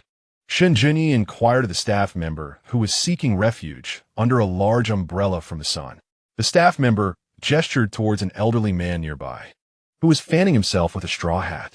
This is Uncle Yang. The rule is 12 points for each pound, and he will instruct you on how to pick. Uncle Yang rose, retrieving the prepared straw hats and distributing one to each, saying, Let us go. I'll guide you in tea picking. However, he only intends to demonstrate once. And should any tea leaves be damaged, compensation will be required. Compensation? Shen Junyi expressed his discontent. Surely, we want tea have points deducted? Wen Mian also displayed her confusion. Uncle Yang glanced at the two, held up a finger, and with utmost seriousness declared, If you damage a pound, you owe 10 points. Shen Junyi asked, What if we run out of points? Wen Mian could not refrain from questioning. Chapter 78. Who is that? Uncle Yang pointed towards the production team, leading the way as he spoke, accept the penalty to offset points. Wen Mian remarked, Truly, the production crew is something else. Shen Junyi retorted, What? Do they disdain his poisonous mushrooms? Are they not even worthy of punishment? In truth, most mushrooms found on the mountain are wild. And even if one were to collect a poisonous variety, it would not pose a significant issue. However, the tea plantation is the product of hard labor by the local people who rely on selling tea for their livelihood. Had it not been for the production crew's commitment to cover any losses, they would never have permitted newcomers to harvest. It was evident that these were celebrities unacquainted with agricultural toil. Uncle Yang shared a similar sentiment, but felt compelled to comply for the sake of his hometown's tourism development, as the tea plantation would eventually become one of its distinctive attractions. Thus, despite his reluctance, he agreed to participate in this collective endeavor. As for why he would only teach once, he had already prepared for the possibility of damage. Those who perform for the cameras, regardless of how many times they are instructed, remain oblivious. Instead of wasting time and frustration, it would be wiser to simply rest. The land cultivated for tea resembles terraced fields, cascading from the mountaintop, showcasing breathtaking views. To capture the beauty of the tea plantation for the program, a specific location at the summit was chosen for filming. Although vehicles could ascend, the parking area was still a considerable distance from the tea picking site. Some plots contained only a single row of tea plants, while others had 2 or even 5 rows. Uncle Yang was quite pleased with the tea picked by Nan Yun, as they were the first to arrive and his initial pupils. Therefore, when Shi Ming arrived, Uncle Yang guided her to the spot closest to Nan Yun. He had assumed that after one demonstration, she might ask Nan Yun if she struggled. However, she seemed to forge her own path. Despite his inner dissatisfaction, Uncle Yang still hoped for a fruitful outcome from the tea he had toiled to cultivate. Thus, he led Shen Junyi and Wen Mian to the field where Nan Yun and Yin Xiuzhu were diligently harvesting. The land was vast, comprising 4 rows in total. Nan Yun and Yin Xiuzhu were each responsible for 1 row, leaving the remaining 2 rows perfectly suited for the others. Observing closely, I found that Uncle Yang taught with meticulous care, despite only demonstrating once. He clearly articulated where to cut, how long to leave, and which types to discard. Shen Junyi perceived no difficulty, grasping the technique with but a single glance. After Uncle Yang departed, Wen Mian greeted Nan Yun, expressing his gratitude. "Thank you, Brother Yun." Nan Yun understood the context of his words and smiled gently. It was my invitation to this event. Furthermore, it was evident that Wen Mian had been drawn into this situation, provoking jealousy from Xia Qing. However, Wen Mian shook his head, asserting it's different. The invitation was as rivals, while the subsequent clarification was as friends. The two are inherently distinct. Observing Wen Mian's insistence, Nan Yun, with a hint of resignation, proposed, "Then you must treat me to a meal when we return." Wen Mian's spirits lifted, and he nodded in agreement. All right. Although separated by 2 alphas, the affection between the two was palpable. Indeed, if Yin Yun were not an omega, he would undoubtedly be a fierce alpha. With that said, I find myself shipping them. It appears that only omegas are truly compatible with one another.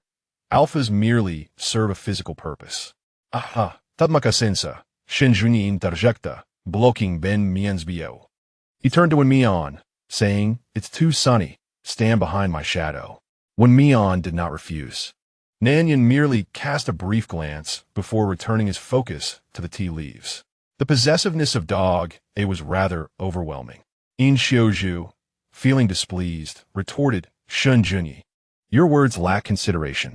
Unwilling to back down, he asked, "Yin Yin, are you hot? Would you like to take a break?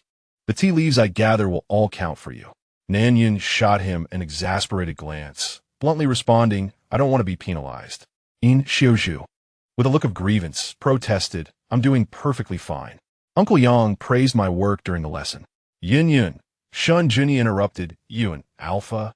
Prancing around like a green tea little wife. Isn't that embarrassing? You're the green tea." Yin Xiuzhu retorted, "Your entire family is green tea." He then declared his sincerity to Nan Yun. "Yin Yun, my feelings for you are genuine. I'm not green tea. As for the little wife, I admit that." After all, Nan Yun only responds to gentleness, not harshness. Even tea picking couldn't silence him. Nan Yun, disinterested in engaging further, was approached by Wen Mian, who inquired, "Xiugu, are you feeling all right now?" "I'm perfectly fine. My health is excellent," Yin Xiuzhu replied with a warm smile towards Wen Mian. Nan Yin had already stated that his care for Wen Mian was akin to that of a brother. Since he was Yun Yun's brother, he too was regarded as his. Wen Mian glanced back and forth between the two, pondering whether the misunderstanding had been resolved. Shen Junyi furrowed his brow, wishing to prevent Wen Mian from conversing further with Yin Xiuzhu. He shifted the topic, saying, "Focus on the tea leaves. If you cut them improperly, that old man will be displeased." Yin Xiuzhu chimed in, "I've been here for quite a while, yet I've never seen that old man smile." Nan Yun shot him a sidelong glance, noting, "Given the hard work that goes into cultivating the tea, how could he possibly be happy with your careless treatment?" Yin Xiuzhu defended, "It must be the heat. Yun Yun is merely irritable and not truly angry with him." He sincerely admitted, "I was wrong." Nan Yun ignored him. "Isn't it enough to work diligently? Must you buzz around like a fly? It's giving me a headache." Shen Junyi and Wen Mian exchanged glances, both remaining silent. For a moment, only the sound of scissors could be heard. Finally, it quieted down. Yin Xiuzhu truly could be quite talkative. Nan Yun, remaining calm, would never understand why flowers bloomed so vividly. "Ha, that makes sense." Since the beginning of their broadcast, his mouth had not ceased its chatter. Didn't he feel parched? Alphas indeed possess exceptional physical prowess, far surpassing omegas, daring to act so boldly right after being discharged from the hospital. Personally, I prefer watching Mian and President Shen. When Mian adhered strictly to Uncle Yang standards, casting a glance at Shen Junyi in the process. Compared to mushroom picking, tea gathering truly suited him better. Nan Yun had already finished his row of cuts when Yin Xiuzhu volunteered. "Yun Yun, your basket is full. Let me carry it for you." Nan Yun frowned slightly. "And go fetch some water from the production team." "All right," Yin Xiuzhu replied with enthusiasm. Yun Yun must still care for Brother Xiao, considering his character. He wouldn't mention it unless he were exceptionally thirsty. It seemed that Yun Yun was truly capable of enduring hardships, likely considering that someone had just been discharged. "Where is Yun Yun going?"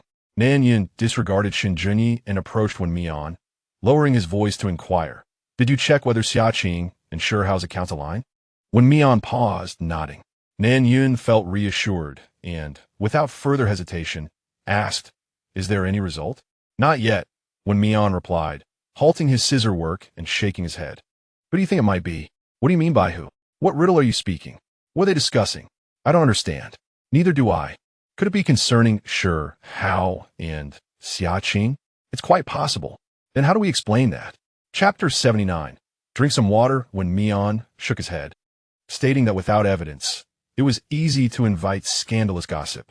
"I might have an inkling." Before Nan Yun could finish his thought, Shen Junyi turned around, his icy gaze fixating on him. He would ensure the truth was uncovered, never letting anyone who bullied Wen Mian escape unscathed. Except for himself, of course. Those who bullied him in bed did not count. Nan Yun remarked, "The jealousy of this alpha is truly immense." Seizing the opportunity, while Wen Mian was momentarily distracted, he wrapped his arm around Wen Mian's waist and earnestly said, "You have something in your hair. Let me help you." "Really?" Wen Mian felt a bit stiff. But upon hearing Nan Yun's words, he cooperatively allowed the other to proceed. Shen Junyi met Nan Yun's challenging gaze, thinking, if it weren't for the recording, I would have snatched him away right now. Suddenly, the sound of a basket falling to the ground caught Yin Xiuzhu's attention as he observed the scene before him. His mind buzzed. The closeness between the two omegas, from his perspective, appeared so intimate that they seemed like one person. Unaccountably, a sense of grievance welled up within him. He had never witnessed brothers embracing each other like that. Nan Yun, catching the glimmer of Yin Xiuzhu's watery eyes, felt a flash of guilt. Surely, this dog won't misunderstand, right? No. Why am I worried about his misunderstanding? They are not in a relationship. Furthermore, what led him to believe that the other party had a fondness for Omega? The most innocent among them was Wen Mian, feeling as if he were pricked by thorns. As soon as Nan Yun released him, he promptly exclaimed, "I've got something stuck in my hair from picking mushrooms. Could you assist me, Yinga?" Without a moment's hesitation, Yin Xiuzhu inquired, "Why not have President Shen join? He has been with you for so long while mushroom picking. Hasn't he noticed anything?" When Mian replied, "Shen Junyi, damn. How frustrating." These two truly complemented each other, one expressing irritation while the other swiftly followed suit. Nan Yun felt elated. Indeed, his feelings had shifted. Not only was there no filter, but he also found them unappealing. The dynamics among these four had an almost infernal quality, a palpable tension. The commentary was quite revealing. You love him, he loves you, I don't love you. And you like him? I couldn't help but immediately grasp the underlying implications. Ha ha. The main issue was that their mutual affection was glaringly obvious. Have they truly considered casting them in a neighboring romantic reality show? Beware the dog food. It might choke you. Upon encountering Shen Junyi's darkened expression, when Mian cleared his throat and defended, it could merely be a coincidence. In Xiuzhu let out an "oh." His mood still far from cheerful. Yinggu, you and Xiuzhu can finish the remaining work. I'll go fetch some tea leaves from Shen Junyi. Before Nan Yin could respond, In Xiuzhu interjected, no problem. Nan Yin observed that when Mian had not positioned himself alongside Shen Junyi, but rather stood opposite him, Shen Junyi's previously improved mood sank again. Was it shameful to stand beside him? When Mian quickly smoothed things over. I'm standing opposite you, so you can see better if there's anything in my hair. Shen Junyi smirked slightly. Standing together was inconvenient for maneuvering and obscured their facial expressions. This arrangement was indeed preferable. When Mian exhaled a sigh of relief, fortunately, Shen Junyi was not an unreasonable patron. Yin, drink some water, In Xiuzhu said, twisting the cap off a bottle and offering it to Nan Yin. Focused on preparing tea, Nan Yin didn't spare him a glance. I'm not thirsty. You can drink it yourself. I still have some here. In Xiuzhu frowned. Perfect. We forgot to bring water. Shen Junyi turned around, directly taking the mineral water intended for Nan Yin. He did not drink it, but instead handed it to Wen Mian. Mian, have some water to soothe your throat.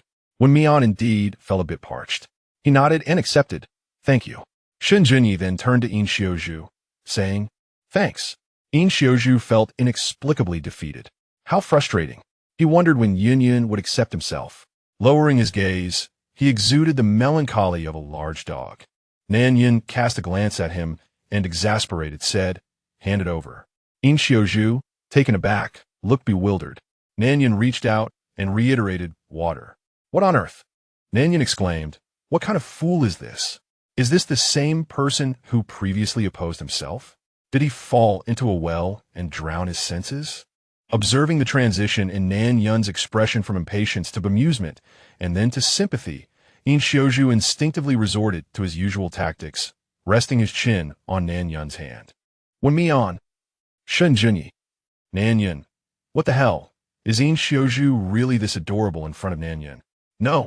What is he thinking? He just posted it directly. Yin Yun's face turned green. I suppose In Xiuzhu is seeking his own fortune. Does he think this will win Yin Yun's affection? No. It only pushes her further away. Who doesn't admire a formidable alpha? Ahem. But don't you find it quite thrilling? A powerful omega holding a leash with a tail-wagging alpha at the other end. Oh, sisters really have heavy tastes. But how delightful. Shen Junyi can hardly bear to watch. He does not oppose a strong omega with a weak alpha, yet he still prefers someone like Wen Mian. Mian, let's leave this place for them and head to that area below. Wen Mian nodded. He has no fondness for someone like In Xiuzhu either. They give him goosebumps. Just imagine Shen Junyi acting coy with him. That might not be too bad. He obediently followed Shen Junyi. Nan Yin watched their retreating figures, wishing to shake off In Xiuzhu, who clung like a stubborn bandage. But upon meeting those pitiful puppy eyes, it felt as if he had committed a grave mistake. Forget it. Considering his foolishness, I won hold it against him. Not far away, Qi Ming observed the playful scuffle of the four and felt a surge of dissatisfaction. Clearly, she was the true confidant. All the alphas should orbit around her. It was one thing for Nan Yin to steal her spotlight, but now a newcomer like Wen Mian cast her into the shadows. A dark flicker passed through her eyes as she tightened her grip, successfully shredding the fine tea leaves. The filming PD couldn't help but remind Meng Jia, you've cut into the tea plant. If it's damaged, the production team won't have an easy explanation. Even if compensated, it's heartbreaking after so long of cultivation. I'm sorry, I drifted off thinking about some childhood memories, she replied, her expression radiating just the right amount of regret, her gaze tinged with sorrow. almost forgetting that Meng Jie's grandmother was a tea cultivator, who passed away on the day she won her award. If it were me, I'd feel the same. I achieved success, yet you're not here. I miss my grandmother too. She used to make me delicious food, and now that I'm working, it's so hard to return home. My little grandmother is sprightly. She can still pin me down easily. Ha ha, cherish those moments. Don't you think Meng Jie has been isolated? Clearly, the four of them see her, yet none approach. Chapter 80. Love is satiating. Qi Meng shared a tacit understanding with her fans. She pretended to regain her focus and glanced around, exclaiming, "Oh, I didn't realize I'd strayed so far from the main group. I apologize, everyone, for dragging you along this melancholic journey of mine for so long." Hugs for Meng Jie. When not bored, we understand. Wherein Nan Yun and Meng Jie quite familiar before?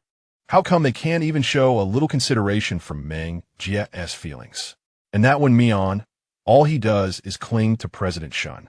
I see him aiming to enter the wealthy circle and become a rich wife. Perhaps he knows President Shen is fond of his type and is doing it on purpose. How superficial. Didn't you notice he only plays with the popular ones? It seems to be true. From Nan Yun to In Xiuzhu, and then to Qi Ling, now riding in General Shen's luxurious car, there is naturally no desire to pay heed to others. Can Qi Meng's fans not control their slanderous tongues?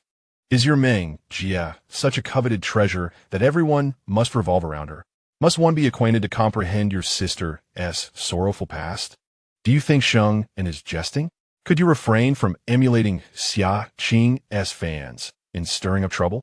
Previously, Wen Mian had few fans and could not withstand the onslaught from others. However, the situation has transformed after yesterday's events.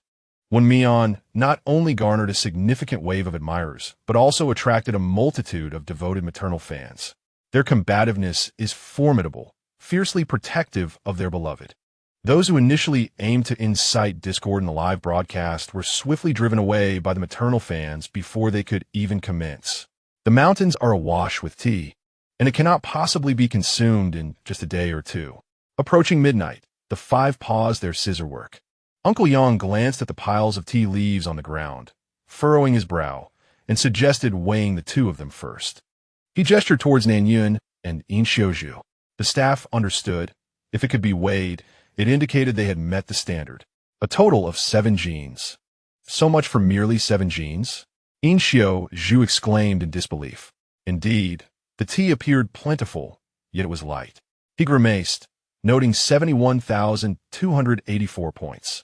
After laboring all morning, this was the meager result?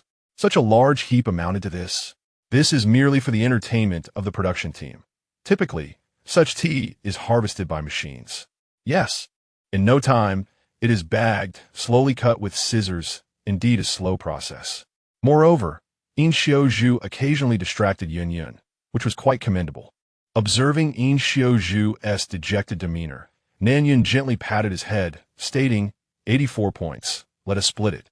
Each receiving 42 is still considerable. In Xiuzhu shook his head, saying, no, you can have all of mine. This is an individual competition. What if the total favors someone else? Nan Yun hesitated. He had not given much thought to winning. If I find myself without food, you shall support me. The production team cannot let me starve, In Xiuzhu asserted earnestly. Nan Yun replied, all right. Next, Uncle Yang turned his attention to Wen Mian and Shen Junyi. Their scores were intertwined, and the production team announced. A total of 6 genes.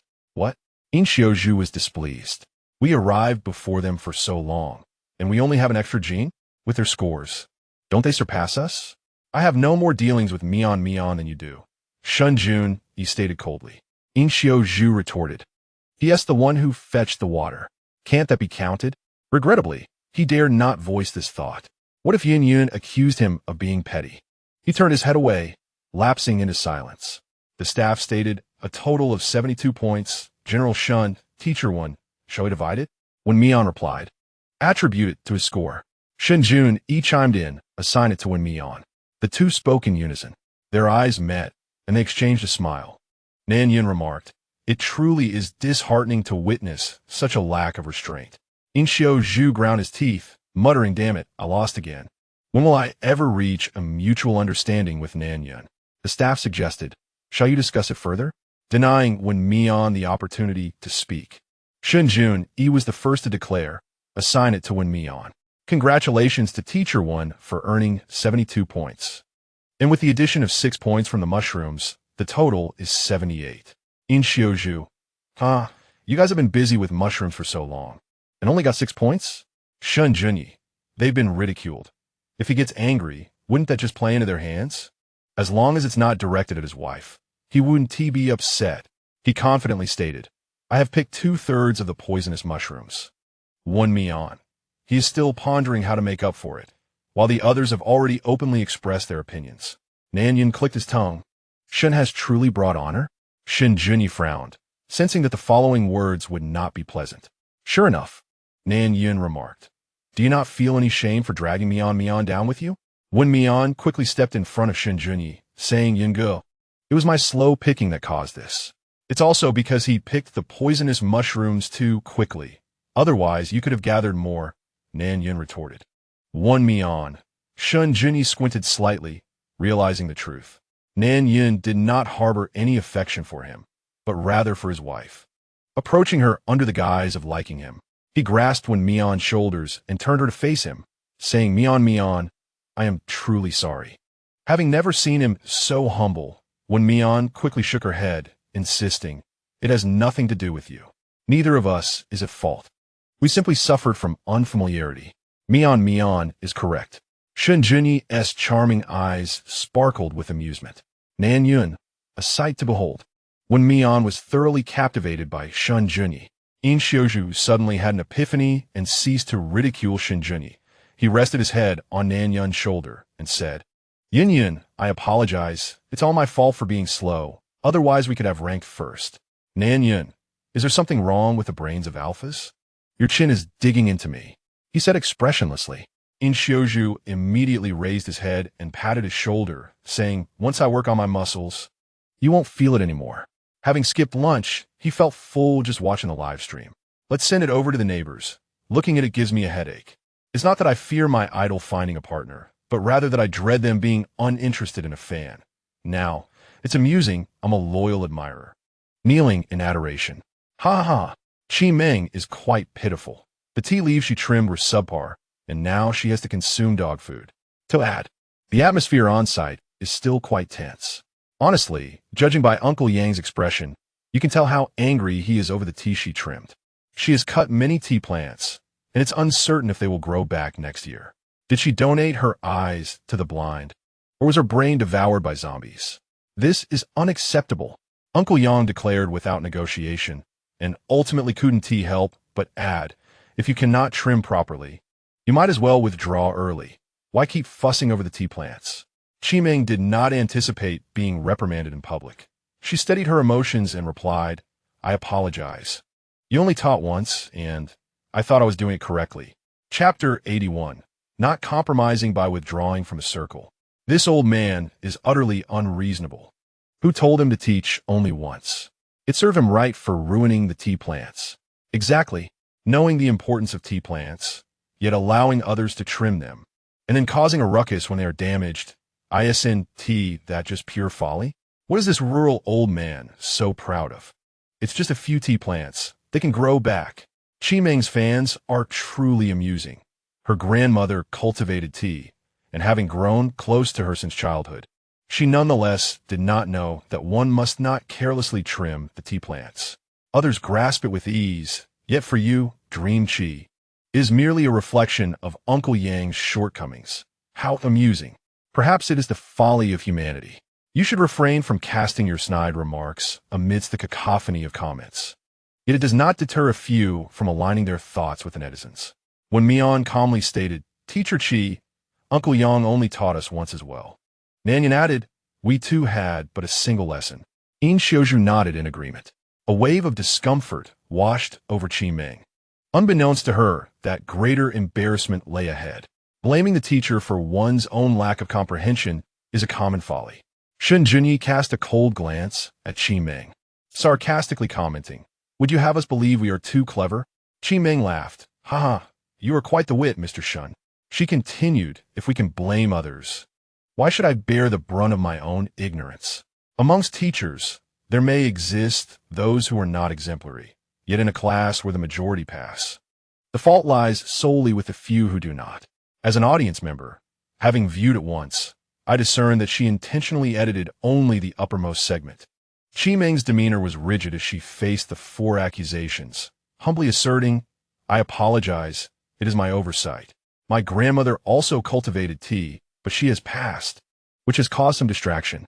Uncle Yang, a man of simple virtue, softened at her apology, clumsily stating, just don't come disturbing the tea trees again. Qi Meng clenched her fists. Having apologized, she still faced reproach. What was wrong with this old man?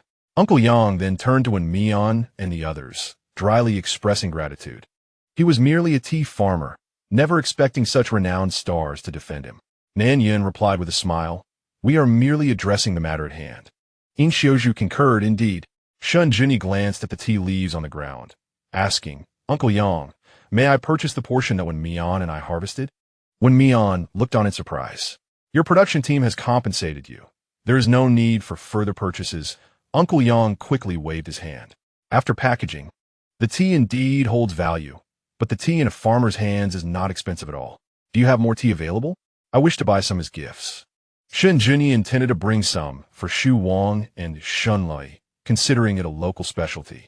Upon hearing this, Uncle Yang no longer hesitated, replying, very well. Leave me your contact information, and I shall deliver it to you before you depart. Agreed. Wen Mian pondered for a moment before adding, Uncle Yang, I too wish to buy some as gifts for Song Ran and Su Fan. In Xiuzhu, unwilling to be outdone, declared, then I shall have some as well. Nan Yun, Uncle Yang will oblige. Qi Meng stood aside, feeling out of place. What was so remarkable about tea? Moreover, the tea in the farmer's possession was akin to subpar products. Aside from personal consumption, it was hardly suitable for gifting. Nan Yun glanced at her and returned to the topic at hand. Are the tea leaves harvested by Teacher Qi still eligible for points? Uncle Yang initially considered deducting points, but seeing the other's involvement, he said, then I shall not deduct. Qi Meng's eyes widened. This old man still intended to penalize her points. Who gave him the audacity? Though feeling indignant, she concealed it, merely stating, one learns from one's mistakes. I shall not be distracted in my tasks henceforth, omitting any mention of her own foolishness. Shen Junyi scoffed, it is good that you recognize it. Qi Meng's expression faltered, as she contemplated redirecting the group's focus towards criticizing Alpha's excesses. To everyone's surprise, Shen Junyi was the first to speak. If your profession were that of a doctor, wouldn't a moment of distraction risk leaving a surgical knife inside a patient? Qi Meng's expression soured as she replied, I am not a doctor. Fortunately, I am not. Shen Junyi shot her a glance, adding, otherwise, who knows how many would perish. Qi Meng felt a chuckle nearly escape in Xiuzhu, but upon meeting Nan Yun's cold gaze, she suppressed her smile. Taking a deep breath, Qi Meng addressed Shen, Mr. Shen. I acknowledge my mistake. The implication was clear. If he continued to dwell on it, was he not merely seeking to provoke her? Wen Mian furrowed her brow slightly. Shen Junyi was not the type to cling to trivial matters. Was it truly Qi Meng who had messaged Shi how to contact Xiaqing? He could think of no other reason for an alpha to target her. If you recognize your error, then apologize sincerely to Uncle Yang. Shen Junyi stated with an impassive expression. Did Shen Junyi lack grace? Had he aged in vain? To trouble a beta was unseemly. Meng Jie had already humbled herself before him. What more did he desire? It seemed he sought validation. Did Mr. Shen truly require such affirmation? That was indeed laughable. Meng Jie mentioned that Uncle Yang only teaches once. Was there no hint of reproach in her words? Was she so foolish that she could not apologize to him? It was truly a case of a small knife at the rear. How enlightening it was that blaming others was acceptable, yet when the roles were reversed, it became a fault. Moreover, Shen Junyi had not been incorrect. If one cannot move on, one ought not to choose the tea mountain. What her grandmother adored was tea. Claiming the closest bond with her, it seemed more a display of familial sentiment rather than genuine respect. I had not witnessed her showing reverence to Uncle Yang, who also cultivates tea. In fact, she appeared to disdain it. My grandmother cherished orchids, and I personally grew a pot for her, Though not precious, it brought her joy. In comparison, Qi Meng seemed to have done little for her grandmother, merely paying lip service. As the facade of filial piety threatened to crumble, Qi Meng made a desperate attempt to reconcile. "Uncle Yang, I am sorry." She bowed respectfully, her demeanor sincere. Yet, Shen Junyi perceived her pretense, a sentiment shared by Wen Mian. Uncle Yang, at a loss for words, wished to offer assistance, but feared his hands would be deemed unclean.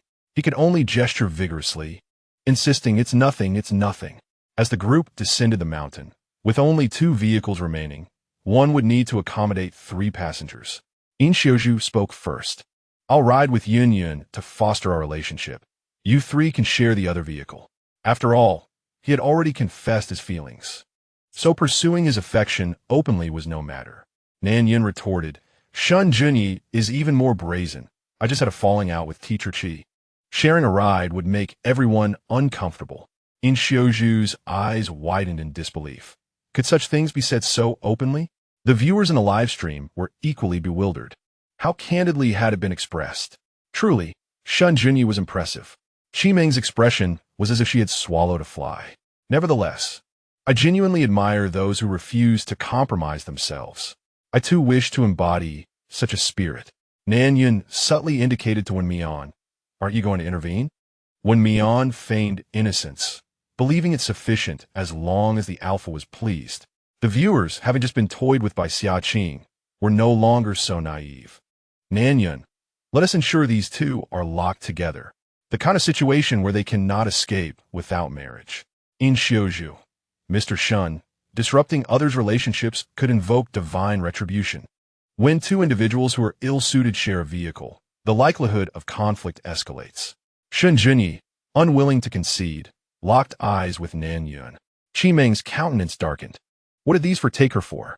Unlike the mindless Xia Qing, she understood that exacerbating conflicts and revealing one's ugly side would only incite the audience's disdain.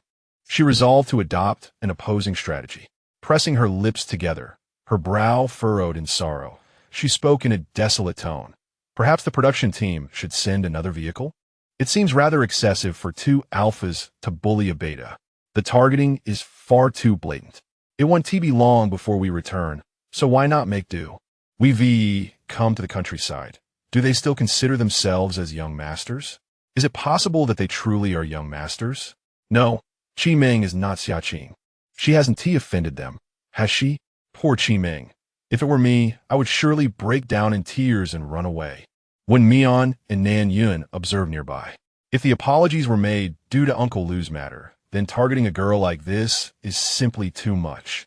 In Xiuzhu's eyes sparkled with understanding. There's merit in that.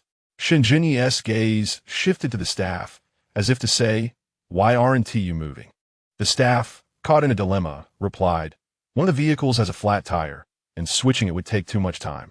Perhaps you teachers could reconsider?" Both In Xiuzhu and Shen Junyi were not naive. The production team's intentions were glaringly obvious. It couldn't break down at any other time, but precisely now. Do they think we are fools? Realizing they could not be easily deceived, the staff forced a smile. Don't blame them. It's all Director Lin's orders. Qi Meng, ever understanding, suggested, "Why don't you all head back, and I will wait for another ride." The more gracious she appeared, the more others' mischief stood out. Only through comparison can one feel the sting of harm. Wen Mian wished to advise Shen Junyi not to fall into Qi Meng's trap. To her surprise, Nan Yun spoke first, decisively declaring, "I, Wen Mian, and Shen Junyi will share one vehicle, while In Xiuzhu and Teacher Qi will take another." In Xiuzhu and Shen Junyi exchanged glances, in unison declaring, "We disagree. If you disagree, then you shall walk back," Nan Yun stated resolutely. "It's perfect. Teacher Qi has her own vehicle, while Wen Mian and I want to be cramped." Qi Meng wholeheartedly agreed with Nan Yun's plan. Those detestable alphas should indeed walk back. However, as the caring older sister, she gently advised, "Xiuzhu, I have some experience in pursuing someone, particularly with someone as contradictory as Yun Yun." Nan Yun frowned, casting In Xiuzhu a warning glance. "If you dare heed Qi Meng's words, you shall face dire consequences." In Xiaozhu's moment of interest promptly extinguished. Mian, let us board the vehicle first. Nan Yun tugged at Wen Mian to leave, asserting that if the alphas refused to heed their advice, they could find their own way back. As they departed, Wen Mian glanced back at Shen Junyi, her eyes urging him to return first. Shen Junyi, realizing the futility of lingering and the risk of sunburning his wife, quickly followed suit. In Xiaozhu, the animosity within Qi Meng grew. These individuals were clearly embarrassing her in public. It matters not. Shen Junyi and Wen Mian departed after their recording today. If we can endure just a little longer, the incident concerning Shihao shall remain a secret. Xiaozhu, having left, reluctantly boarded the car. The journey home was considerably quieter, mirroring the silence that enveloped the live broadcast room. It was only upon returning to the villa that the atmosphere became lively once more.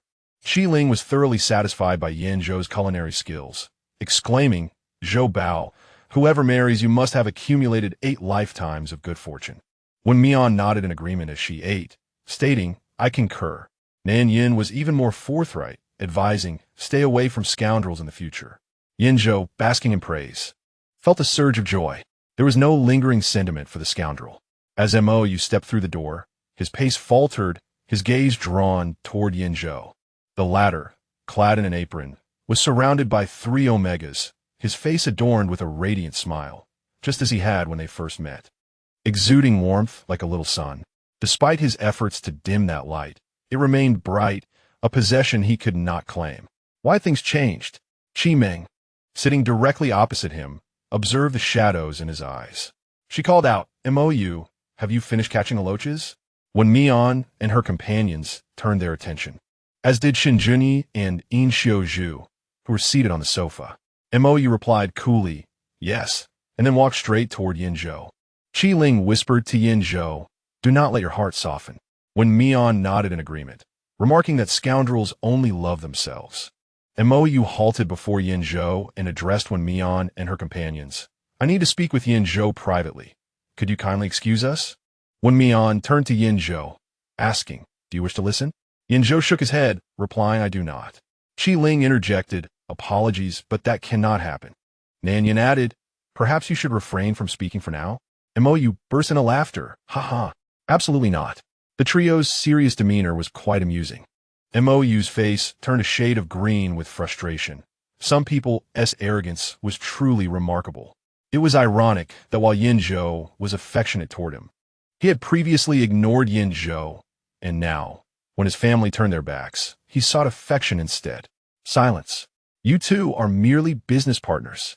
Our Yuge shares nothing but camaraderie with him. So cease your nonsense.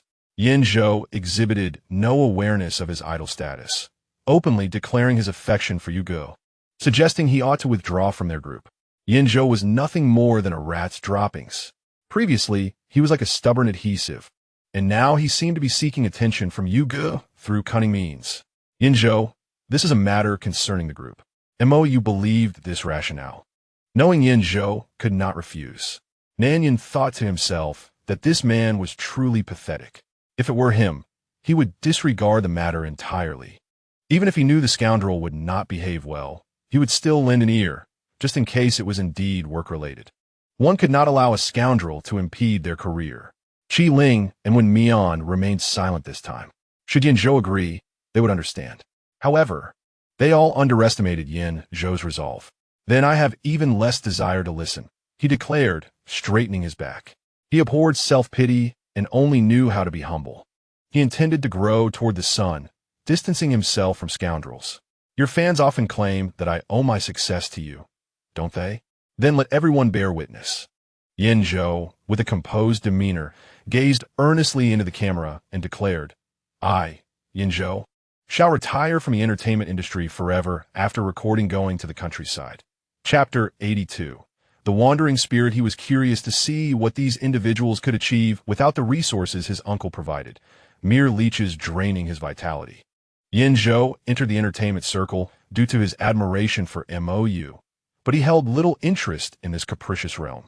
Since he intended to sever ties completely, he might as well withdraw and return to his privileged life.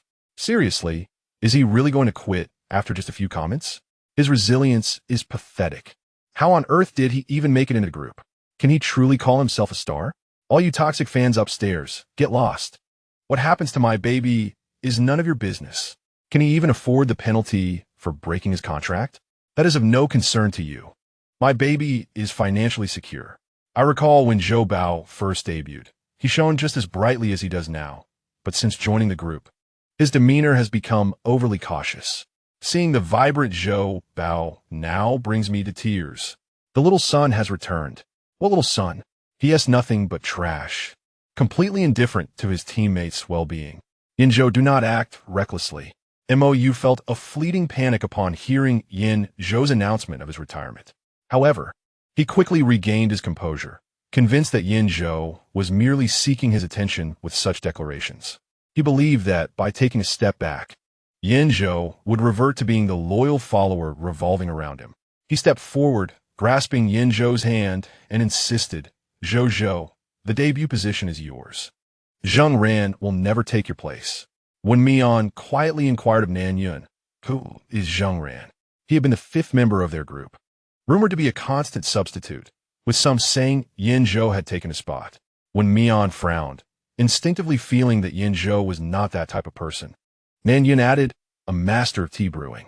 Instantly, Wen Mian and Qi Ling regarded Mou with disdain, suspecting that he had used Yin Zhou's affection to undermine Zhang Ran. Before Yin Zhou could respond, Mou could no longer endure the glances from the two and forcefully tugged on Yin Zhou. Let's talk over there. Yin Zhou stumbled slightly from the pole, pinching Mou's hand as he exclaimed, Mou, are you out of your mind? Can't you understand human language? Mou turned a deaf ear. When Mian obstructed him, let go. This is none of your business. Stop meddling. Mou's grip tightened further, causing Yin Zhou to wince in pain. Nan Yin could no longer tolerate the situation and kicked Mou's leg. You heard him, can't you hear? But do you have a tendency towards violence? Mou hesitated for 2 seconds, reluctant to be labeled, before releasing his grip. Tears welled up in Yin Zhou's eyes from the pain. He truly regretted ever having liked such an alpha. He was worse than rubbish. Qi Ling, never one to shy away from escalating matters, raised Yin Zhou's hand high. The delicate skin of the Omega, coupled with Mou's unrestrained force, painted a shocking sight. Oh my, his wrist is bruised. Mou has gone too far. I suddenly recalled that every time Yin Zhou was scolded and feigned pity, he would grip his hands cautiously. Was this an attempt to conceal his scars? Isn't Mou supposed to maintain a single persona? Why does he exert such control over Yin Zhou? I feel he is merely exploiting Yin Zhou's emotions to accentuate his own aloofness. There's no fault in that. Could Zhou Bao not give him a slap? Honestly, that repugnant countenance of his makes me feel nauseated. Yin Zhou initially did not wish to take things to such extremes, but now he could no longer endure it. He lifted his uninjured hand and slapped Mou across the face. If you are attempting to catch a loach and accidentally fill your head with muddy water, I suggest you return to your room and wash properly. Furthermore, if you cannot comprehend human speech, it would be wise to donate your ears. The soft little bun transformed into a spicy little pepper. Mou, still lost in the aftermath of the slap, found his mind buzzing. A voice within him whispered that some matters had spiraled beyond control. Gazing at the fair face before him, now flushed with anger, he felt an unfamiliar sensation arise within him. Ha ha! Mian Bao appeared stunned, as if to say, the soft dumpling has hardened. That slap felt immensely satisfying. Despicable scoundrel. Just look at the expression on the scoundrel's face. It reveals his true nature. Yin Zhou, are you out of your mind? How could you strike our brother Yu's face? This wretched person, I am compelled to berate him. But wait. Your brother has twisted someone's wrist to such an extent that even the Omega Association would label it as abuse. How dare you claim Mou was in the wrong? Brain-dead fans. Yin Xiao Bao continued. When I had not withdrawn, you accused me of usurping Zhang Ran's position. Now that I have vacated my spot, you assert he cannot replace me. How despicable can you be? Mou finally regained his composure, observing the vibrant Yin Zhou alongside his words. A wave of anger surged within him. Yin Zhou, aside from being willful, what else can you do? In the team, you refuse to obey orders and prioritize yourself. Everyone can attest to this. Yin Zhou was on the brink of exploding with rage. His eyes reddened as he retorted, "Do you truly believe your songwriting is exceptional? A few compliments from fans lead you to consider yourselves geniuses. What, if something is amiss, must others remain silent? Your so-called witnesses are merely those who ostracize me. When you appropriated my resources for Zhengran, did you not consider yourself selfish? You consider yourself noble and extraordinary. If you possess the ability, lead them to greatness. Taking your frustrations out on me is unacceptable." Yin Zhou was infuriated to the point of near madness. Yet, the thought of expressing all his grievances brought him immense relief. After all, he was set to withdraw from a scene. Why concern himself with the lives of others? These individuals bullied him without ever considering his well-being. You glared fiercely at Yin Zhou, his heart heavy with disappointment. "You have utterly let me down." With that, he turned and walked away. Yin Zhou muttered a curse. "Fool." As a fan of Zhou, I felt a sense of liberation. My darling has finally shown some backbone. Curse the scoundrel. It is a pity my darling is withdrawing. Who knows how much injustice he has endured out of our sight. I never expected MOU to be such a person, clearly taking from both the pot and the bowl. I have long believed that this group has lost its spark. After all these years, not a single song has captivated me enough to be on repeat. Qi Ling gave a thumbs up to Xiao Baozi Yin Zhou, who instantly turned bashful, exclaiming, "I'm just too frustrated." Yet, with a tone of feigned grievance, he added, "My parents never allowed me to endure such humiliation." Nan Yin pinched his cheek, remarking that such a tasteless and ill-mannered alpha was hardly worth his attention. Yin Zhou nodded in agreement, looking expectantly at Wen Mian, embodying a picture of obedient receptiveness. Is those uplifting individuals who deserve admiration. Those who drag you down are but specters, Wen Mian said gently. His gaze instinctively drifted towards Shen Junyi, and indeed, his discernment proved to be commendable. Chapter 83. A flustered heart, the other three followed his gaze, promptly inundated with a mouthful of dog food. Qi Ling, wishing to avoid the sight, turned towards the dining table, craving only sustenance suitable for mortals. Nan Yin rolled his eyes, muttering about the infatuation that blinds one to reason. Shen Junyi, at a loss for words, found himself momentarily speechless. Only Yin Zhou expressed his envy, exclaiming, "Thank you, Mian. I must find a good alpha." "No need for thanks," Qi Ling interjected, tapping the table. "Is it not time to eat? It's nearly 2 o'clock." Instantly, Yin Zhou's demeanor transformed into a beaming smile. "Yunyi, Mian, Lingyi, Len Mian. Let's relish the meal we prepared together." Nan Yin and Wen Mian exchanged wary glances. In Xiuzhu reacted dramatically, inquiring, "Which dish did Lingo make?" Shen Junyi too wore a look of rejection.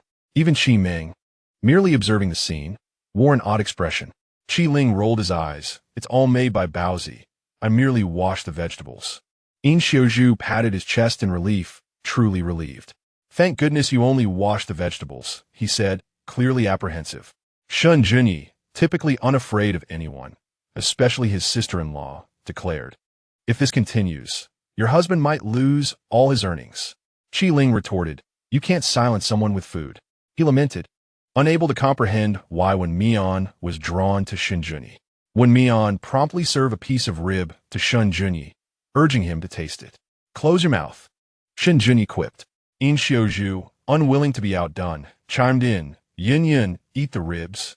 Qi Ming suddenly interjected, "Are we not waiting for the others?" MOU had gone upstairs, and Zhou Mao had yet to return, evidently caught up in his mudfish escapades. Yin Zhou, with a sense of disregard for others' fates, declared, "The dishes I prepared are unworthy of a subpar alpha. I saved some for Brother Zhou." He added, "We are still a collective.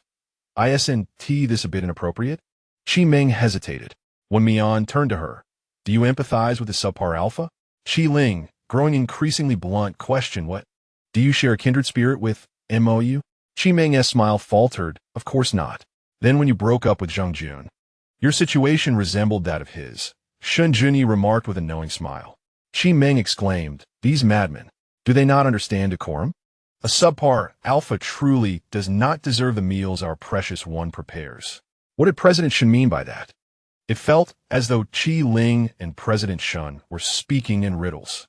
This was far from subtle. It was a blatant revelation. The implication was clear. Qi Ming's past with Zheng Jun was merely a facade, with her excuses being nothing more than a pretext. It seemed she had merely climbed the social ladder, leaving behind the still student manager Zheng. That was the most plausible explanation. I never expected that my only connections within this circle would be Mr. Shen and Qi Ling. Qi Ming's expression darkened, her smile failing to reach her eyes as she remarked, "It seems that Wen Mian and Mr. Shen share a profound bond. Even the netizens can discern it." Nan Yin retorted bluntly, "What? Do you think they are fools?" Qi Ming gritted her teeth, suppressing her anger that threatened to resurface once more. The words spoken by Shen Junyi left her feeling somewhat cornered. Faced with the choice of offending Shen Junyi or diverting the fans' attention, she opted for the latter. "Since they are not fools, esteemed Nan Yingdi, what do you believe their relationship to be?" It was as if she was on the verge of directly accusing Wen Mian of being Shen Junyi's mistress. Nan Yin replied, "In any case, it has nothing to do with you." "Ha ha! Yinggu is simply my spokesperson." Someone chimed in. "Why concern yourself with others' relationships when you have your own stories about breaking up with Zheng Jun?" "Exactly. Am I the only one who thinks that Qi Ming knows something but is afraid to offend Shen Junyi, thus resorting to veiled insinuations?" Shen Junyi tightened his grip on his chopsticks, realizing that this woman had more scandalous secrets than he had undergarments, yet she dared to flaunt herself before him. Before he could speak, Wen Mian boldly stated, "Are you implying that I am Mr. Shen's mistress, lover, wife, or perhaps his pet?" Qi Ming frowned, an ominous feeling rising within her. The very premise of being a mistress or lover is contingent upon Mr. Shen having a wife or multiple partners. "Do you truly believe that?" Qi Ming's complexion paled, prompting Shen Junyi to pledge his loyalty immediately. "I would never engage in such frivolities. Gu Mingheng can attest to my innocence." Wen Mian was audacious. By daring to express it directly, it was evident that their relationship was not of that nature. Each time, Mr. Shen insisted on bringing Gu Yingdi along for a stroll. This is what they call a cycle of cause and effect. Wen Mian cast a reassuring glance at Shen Junyi and continued, "In the case that Mr. Shen is single, being his wife or pet, enjoying his wealth, leveraging his influence, and sharing his bed, do you think one should feel envy or jealousy?" I cannot fathom the exhilaration of being supported by Shen Junyi. After all, the Shen family is the creme de la creme of the capital. Moreover, Shen Junyi maintains a good rapport with the Gu brothers and that enigmatic Nu Qi. It is like taking flight directly. Am I the only one concerned about who shares a bed with Mr. Shen? Surely, it would be an experience that leaves one weak in the knees. Goodness, the imagery is vivid. Just the way Wen Mian described it makes my heart race. Rather than feeling envious, I am consumed by jealousy. Qi Ming is merely stirring trouble. It is evident that Mr. Shen and Wen Mian share an instant attraction and mutual affection. Indeed, it is a reflection of her own unscrupulous methods that she perceives the world through such a tainted lens. In the car, as Zheng Jun prepared to head to the airport, his heart felt as if it were on a roller coaster ride. Wen Mian was incredibly audacious. Yet, the fans still believed it. Oh no, it is not that. Rather, Shen Junyi's conditions are simply too favorable, making everyone rather pragmatic. Naturally, if he were to become a son-in-law, they would agree without hesitation. He messaged Gu Mingheng, "You were never as clever as Wen Mian, nor as daring." Meanwhile, Gu Mingheng, who was also watching the live broadcast with his wife, sported a mere 6 black dots on his head. It was unfortunate that Zheng Jun, despite being a manager, spoke so harshly, lacking any tact. If he were to negotiate a project, it would surely fail. Xu Wang, cradling the cold face of the alpha, coaxed, "Why bother competing with him, a fellow single man?" Gu Mingheng felt a surge of delight as he leaned down to kiss Xu Wang's lips, declaring, "You're absolutely right, my dear wife." Xu Wang, however, pushed him away, saying, "Please don't interrupt me while I'm watching this variety show." He remained unaware of the primal instincts of an alpha. Moments later, they found themselves entwined on the bed. Gu Mingheng then turned his attention to Qi Ming. who was momentarily taken aback by the issue concerning Wen Mian. This person is truly cunning, she thought. I must avoid a direct confrontation. Otherwise, I shall become the next Xia Qing. Rising from her seat, she remarked, I'm feeling a bit dizzy. Perhaps it's heat stroke. I will head back to my room. As for your concerns, Wen Mian, I suspect both factors may be at play. My apologies, everyone. With that, she departed from the dining table. Wen Mian was somewhat surprised by her reaction, acknowledging her greater cunning compared to Xia Qing. He shifted his gaze to meet the worried expressions of Qi Ling and Nan Yun, which caused his heart to skip a beat. The subsequent silence from Shen Junyi was unsettling. He was not at all like the alpha who usually defended him. A wave of intense unease washed over Wen Mian. Let us eat first, Shen Junyi interrupted. Chapter 84. Stalemate at the dining table. Light conversation flowed intermittently. Wen Mian took a bite and glanced at Shen Junyi, questioning, Is Mr. Shen upset? If you were in his shoes and heard such words from someone you cherish, would you be pleased? It was merely the truth. What was there to be displeased about? After all, Mian was clearly praising Mr. Shen. Mian Bao was almost resembling a stone of longing for her husband. Qi Ling showed little interest in the matters of young couples. He exchanged a knowing glance with Yin Zhou, who, understanding the cue, set down his chopsticks and asked, How does everyone find the flavor? Is it enjoyable? Yin Xiuzhu raised his thumb, exclaiming, Delicious! This is the best meal I've had since my hospitalization. Nan Yun shot him a cold glance, implying that his porridge was not up to par. Yin Xiuzhu nearly choked, having forgotten that detail. The kind-hearted Omega had heard him hungry late at night and had borrowed a kitchen from the hotel to prepare porridge. He was deeply touched. He wanted to embrace Nan Yun, but hesitated, opting instead for a flustered explanation. Yun, your porridge is the best meal I have ever had in my life. Nan Yun grudgingly let it go. Yin Xiuzhu smiled foolishly. Yin Zhou, with a pitiful expression, inquired, Brother Yun, do you not like it? No, I do like it. It's very good. Nan Yun instantly softened. Yin Zhou beamed as long as it's good. Seated beside him, Qi Ling discreetly squeezed Yin Zhou's hand, signaling him to be less conspicuous. Yin Zhou complied, eating quietly. Qi Ling then turned his gaze to Shen Junyi, asking, Mr. Shen, what do you think of the flavor? Shen Junyi shot him a nonchalant glance. Very delicious, Qi Ling affirmed. Wen Mian interjected to ease the tension. Indeed, Yin Zhou's culinary skills are quite impressive. Whoever has him as their alpha is truly fortunate. Yay! Qi Ling and Yin Zhou high-fived, the sound resonating through the room. Yin Xiuzhu, bewildered, asked, What good fortune do you two share? Qi Ling and Yin Zhou exchanged meaningful glances, while a staff member interjected. Congratulations to Yin Zhou and Qi Ling for successfully completing the cooking challenge. Each of you receives 100 points. Yin Xiuzhu widened his eyes in disbelief. Why is cooking worth 100 points? The staff announced the procedural rules. Among several tasks, only the points earned from cooking remained constant, and one had to receive 3 or more delicious evaluations for them to count. Yin Xiuzhu, who had contemplated attempting this, was quickly dissuaded. 3 delicious ratings also required excluding the person who cooked, which he found impossible to achieve. To his surprise, he, a master of unconventional cuisine, managed to secure the first position. Qi Ling did not anticipate triumphing in such a vulnerable area, and his mood was exceedingly delightful. Shen Junyi, noticing Qi Ling's triumphant gaze, smirked, aware that Qi Ling's inquiry was laced with ill intent. What is the matter, President Shen? Are you unconvinced? Qi Ling taunted. Talent is one thing, but a good partner is another. Shen Junyi dismissed him. After all, the production team had made their announcement, and a compliment would bear no consequences.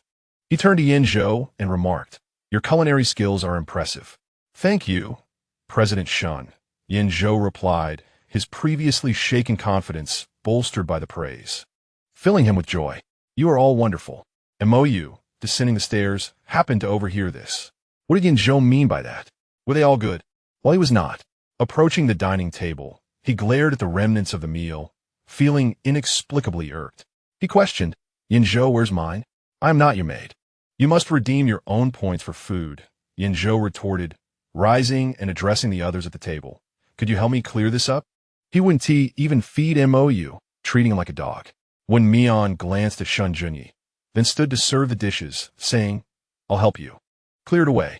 Ling picked up the two closest plates.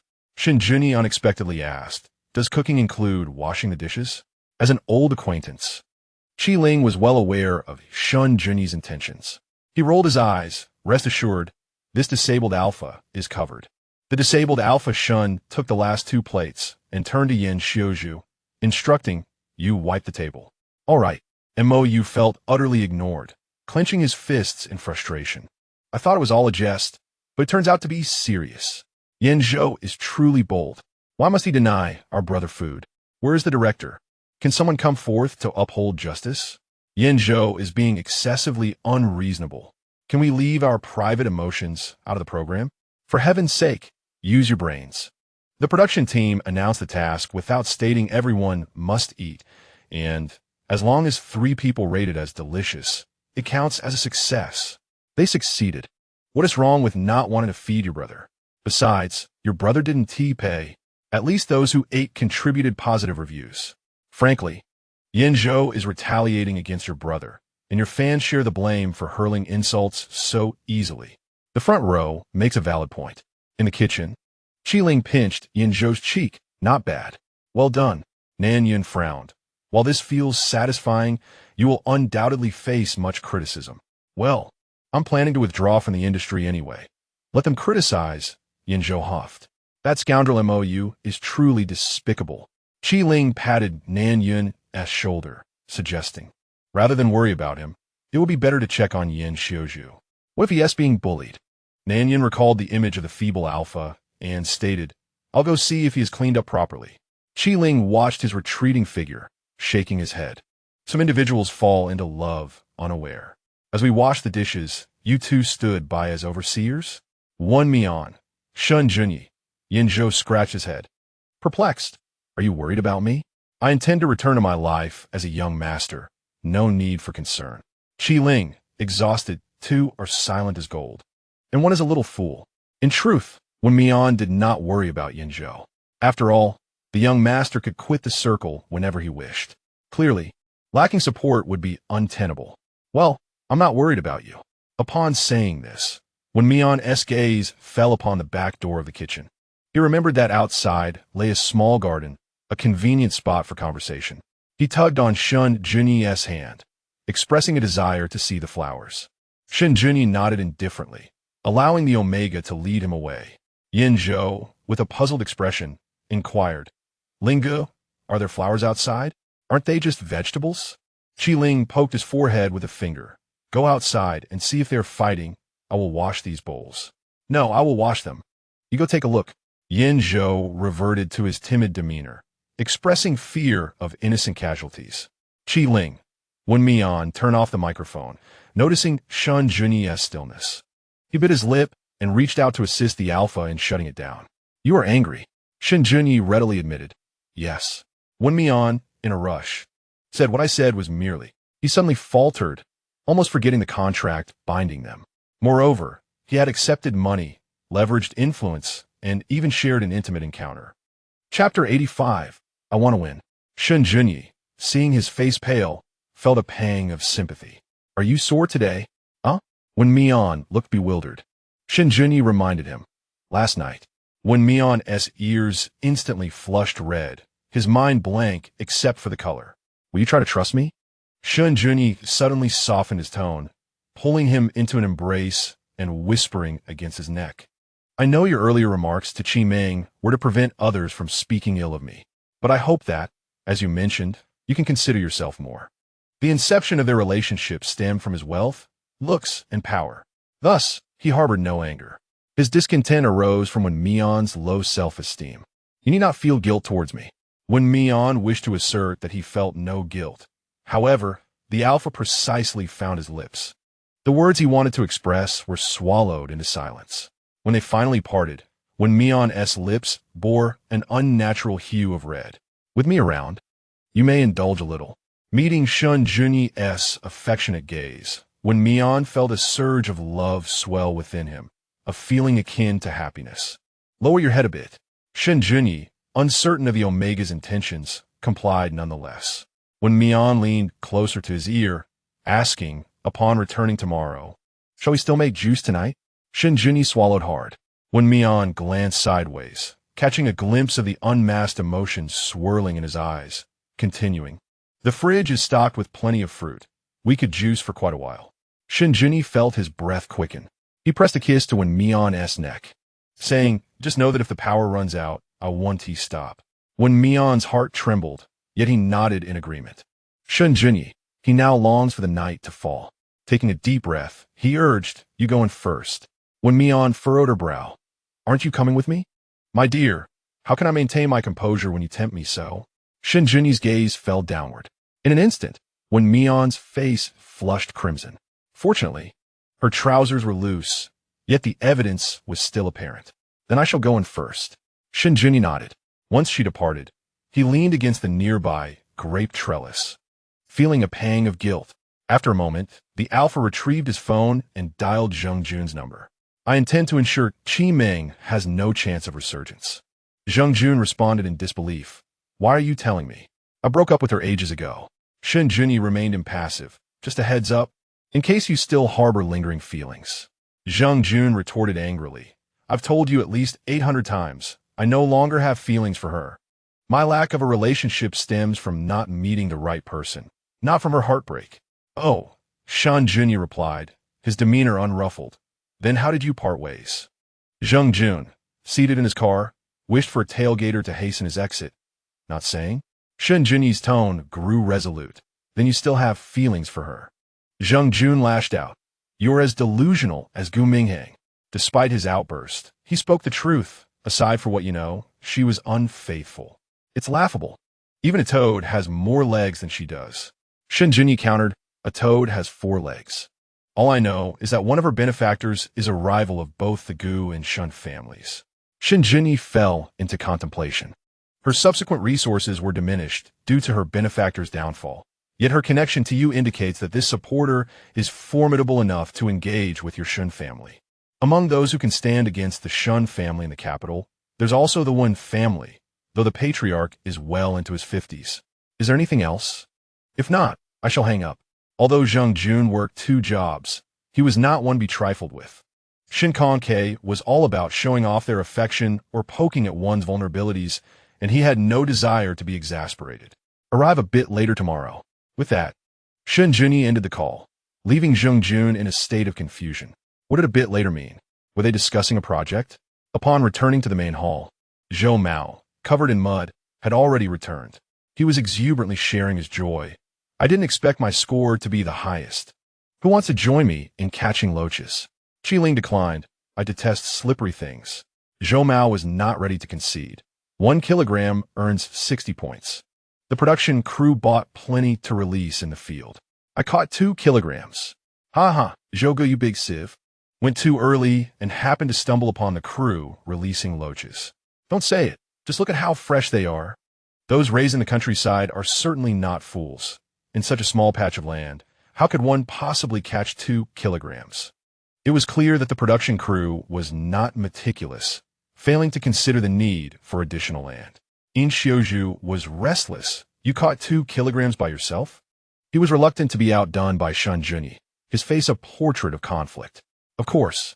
Zhou Mao rubbed his belly. "If I weren't so hungry, I would have continued catching more." Yin Zhou pointed toward the kitchen. "Zhouge, I've saved you some food in the fridge. Just heat it up." "You are too kind." "Zhu Bao." Zhou Mao nearly broke into tears during his performance. "No wonder we share such a connection, both bearing the name Zhou." Yin Zhou chuckled softly, while Mo's expression darkened. Yin Zhou left food for Zhou Mao, refusing to share any leftovers. "If your intention is to make me focus solely on you, you have certainly succeeded." Upon seeing Shen Junyi return, Wen Mian approached him and suggested, "Let us catch loaches this afternoon." Experiencing each activity once is essential, of course, excluding cooking. "Very well," Shen Junyi replied without objection. In Xiuzhu immediately turned to Nan Yun. "Yin Yin, we should go too." "I want to go," Nan Yun retorted, disliking slippery creatures. "I can enter the fields, but catching loaches is out of the question." In Xiuzhu pouted. "I'll catch them." You could just watch the bucket from shore. Nan Yun hesitated. In Xiuzhu continued to plead, I want to win. Nan Yun, yielding, replied, fine, I understand. You two can indulge. Shen Junyi's demeanor was clearly dominant, while In Xiuzhu's was notably submissive. Ha ha, sister, you're gonna make me laugh to death. Ahem, ahem, ahem. Our Zugo isn't submissive at all. He just appears delicate in front of Yun Ge. To be honest, I'm slightly fearful that Nan Yun is truly the dominant one. Ahem, sitting atop is still atop. Ladies, let us maintain some decorum. All right, you all go catch loaches. I will choose to cook with Zhou Bao. Qiling merely wished to lounge at home. Yan Zhou followed suit in his nonchalance. Qimeng was reluctant to enter the fields, but equally averse to the smell of cooking oil. However, abandoning the opportunity for the camera did not sit well with her. Since Ling Ge has said so, I too shall opt for loach catching. The production team wondered, is it possible to cancel this project now? One field is simply insufficient. Primarily, we fear the guests might truly come to blows. Director Lin felt exhausted. He initially thought this group would disdain field work. He had contemplated a little deception to turn Zhou Mao into a surprise asset. Yet Zhou Mao's big mouth thwarted his plans. With no other choice, he arranged for someone to purchase more loaches and expand the fields. Chapter 86. Chaotic yet purposeful, although Qi Ling and Yin Zhou chose the cooking task. It also included preparing afternoon snacks. The two remained at the villa, while Wen Mian and the others accompanied Zhou Mao to the fields to catch loaches. In Xiuzhu was the most enthusiastic, donning a waterproof jumpsuit and leaping into the nearest field. Nan Yun was startled, her expression grim, as she exclaimed, Do you think you're a depth charge? Of course not, In Xiuzhu replied, merely attempting to look impressive. Shen Junyi scoffed, having seen foolishness, but never such absurdity. Was he truly afraid the loaches would escape? In Xiuzhu glared fiercely at him, determined not to lose. Wen Mian was already preparing to enter the field. Glancing between the two, he turned to Shen Junyi. Could you help me watch the bucket? To him, Shen Junyi, being a wealthy heir, would likely have some aversion to dirt. After all, this was a field for growing grain, certainly laden with fertilizer. He feared it might unsettle the alpha. You don't want me to enter the field? Shen Junyi was taken aback by Wen Mian's words, momentarily torn between obeying his wife or showcasing his skills. Wen Mian felt this interpretation was acceptable, and he nodded. Shen Junyi, no longer hesitating, acquiesced. All right, I shall follow your wishes. Listening to one's wife brings prosperity. Wen Mian let out a sigh of relief. In Xiuzhu sarcastically remarked, President Shen, do you not feel a pang of conscience having Omega assist you in earning points? Before Shen Junyi could respond, Wen Mian immediately interjected, I volunteered. In Xiuzhu continued, Nan Yun, while Shen Junyi wore a smug expression. Shen Conke exclaimed, Mian, just indulge him. If you spoil him, you'll be the one to suffer. Xiuge still hasn't learned his lesson. Every time he feels constrained, he ends up inflicting 1,000 points of damage. To be frank, whether it's double A or double O, it's all quite entertaining. Sisters, your tastes are a bit peculiar. For those seeking a little omega like Mian, I am an alpha, 185 centimeters tall, handsome, with a well-defined six-pack, and a model student. If any omega is interested, please contact me swiftly. Haha, bro, have you graduated? I'm here to apply. Ahem, I am sweet and adorable omega number 1. My declaration of love is, what S yours is mine, and what S mine is still mine. This includes spending your money and sharing your bed. Whom I choose to spend on or sleep with is my freedom. Hello everyone, I am sweet omega number 2. My declaration of love is, as long as you don't cheat, I want to be a widow. Greetings, I am sweet omega number 3. My declaration is, as long as you're not dead, I can love you until you pass away immediately. Bro, are you still looking for a partner? Wen Mian was unaware that his indulgence towards alphas had sparked a marriage proposal joke among everyone. He was diligently searching for traces of loach in the fields. The production team had set up 3 plots of land. Zhou Mao and MOU remained in the morning plot. Wen Mian and In Xiuzhu each occupied 1 plot, while 2 observers stood on the ridge between them. After weighing his options, Qimeng promptly chose the affable Zhou Mao. Brother Zhou, I'm not very skilled. Could you teach me some techniques? Zhou Mao could hardly refuse, of course. You can use the same tools as me, and I'll first show you how to catch. All right, MOU, witnessing this scene, felt a surge of jealousy, recalling how he had only caught half a pound that morning. Why was everyone else favored while he was left feeling disheartened? It was utterly unfair. Yet, he couldn't bring himself to ask for guidance. Since he couldn't succeed, he resolved that no one should have it easy either. He deliberately caught loaches near others, making a loud commotion when they spotted the target. Sure enough, Zhou Mao, with his precise grasp, frequently missed his catch. Ironically, the instigator wore a look of apology. Brother Zhou, I'll go to another spot. Before long, the entire plot became murky, obscuring any trace of loaches. Zhou Mao furrowed his brow and turned to Qi Ming. Let us switch plots. The rules for the 3 plots did not stipulate a specific location. When Yin Xiuzhu saw the two approaching, his eyes widened. Have you finished catching in your plot? The water is too murky to see. Zhou Mao chuckled. Xiuzhu, you don't mind, do you? Of course not. It's all based on skill. Zhou Mao felt reassured. Qi Ming feared Shen Junyi, but was not intimidated by Nan Yun or Yin Xiuzhu. Brother Zhou, I've got it now. I'll try on my own.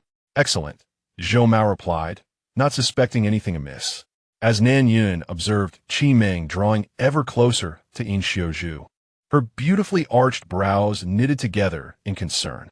Shen Junyi, resting his chin on his hand, remarked, it seems someone's backyard is about to catch fire.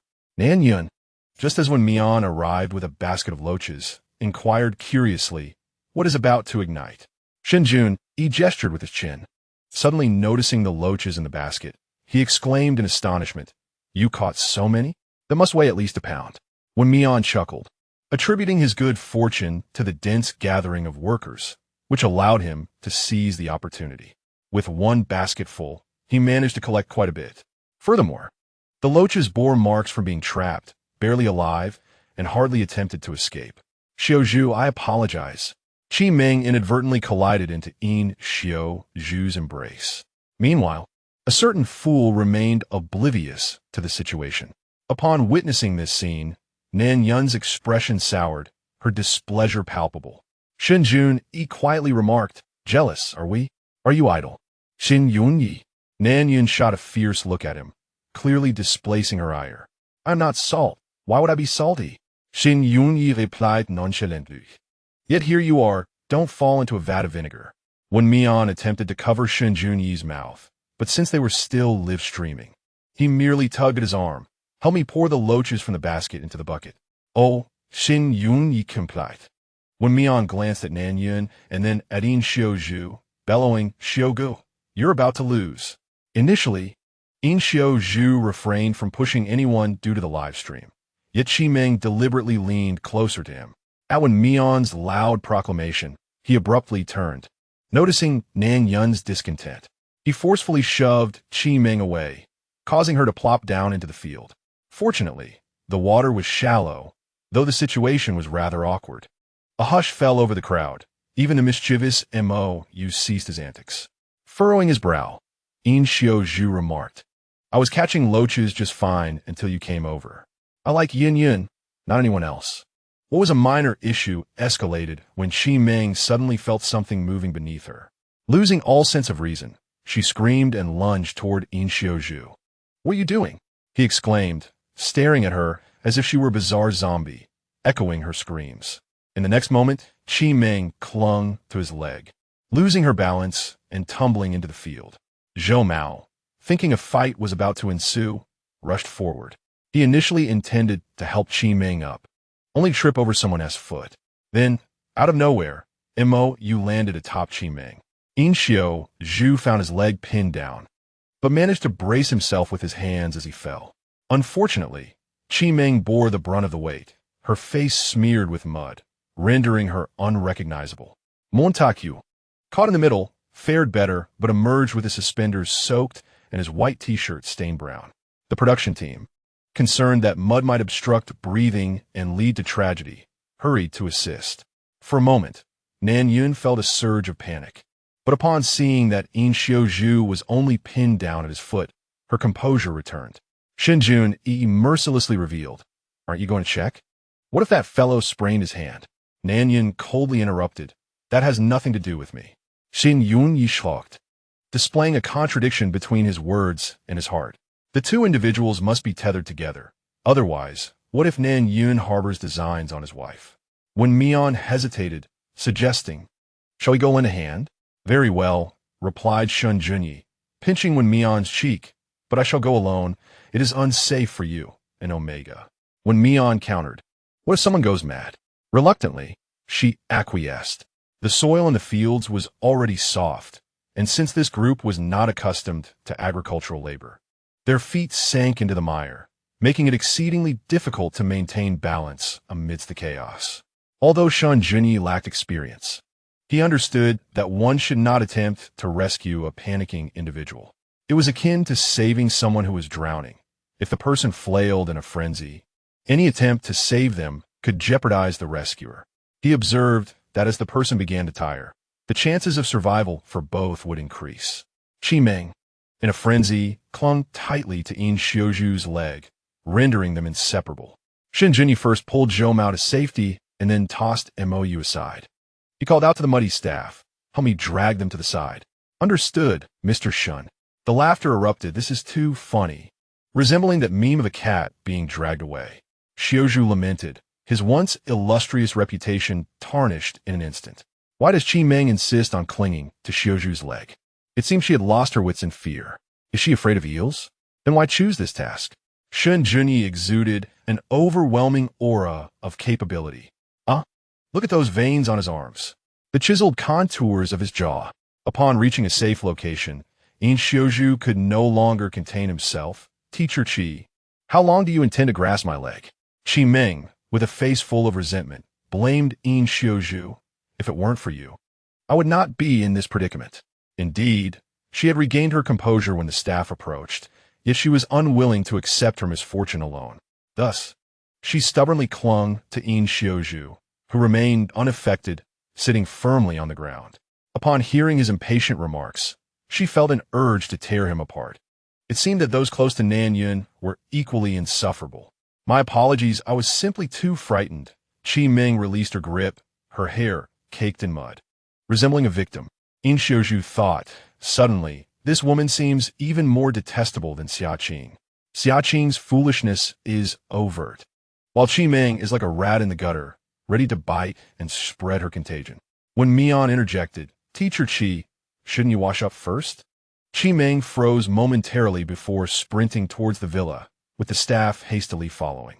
Director Lin sighed, pondering how a perfectly good task had devolved into a mud wrestling match. He couldn't fathom it. Those who wished to return to the villa were free to do so. Nan Yun had long since lost interest, declaring, "I'm leaving." Yin Xiuju, alarmed, scrambled to his feet, chasing after him.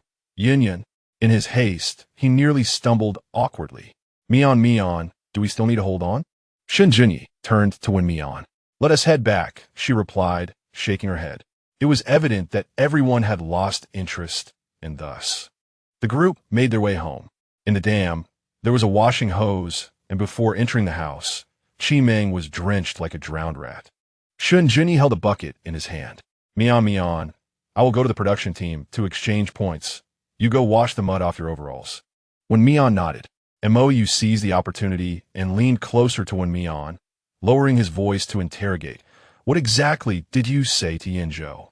Yinzhou had always been obedient to him, until when Mian disrupted that tranquility. Thus, when Yinzhou ignored him, he harbored resentment towards Wen Mian for meddling excessively. "Has mud entered your brain as well?" Wen Mian retorted coldly, showing little regard to any alpha except Shen Junyi.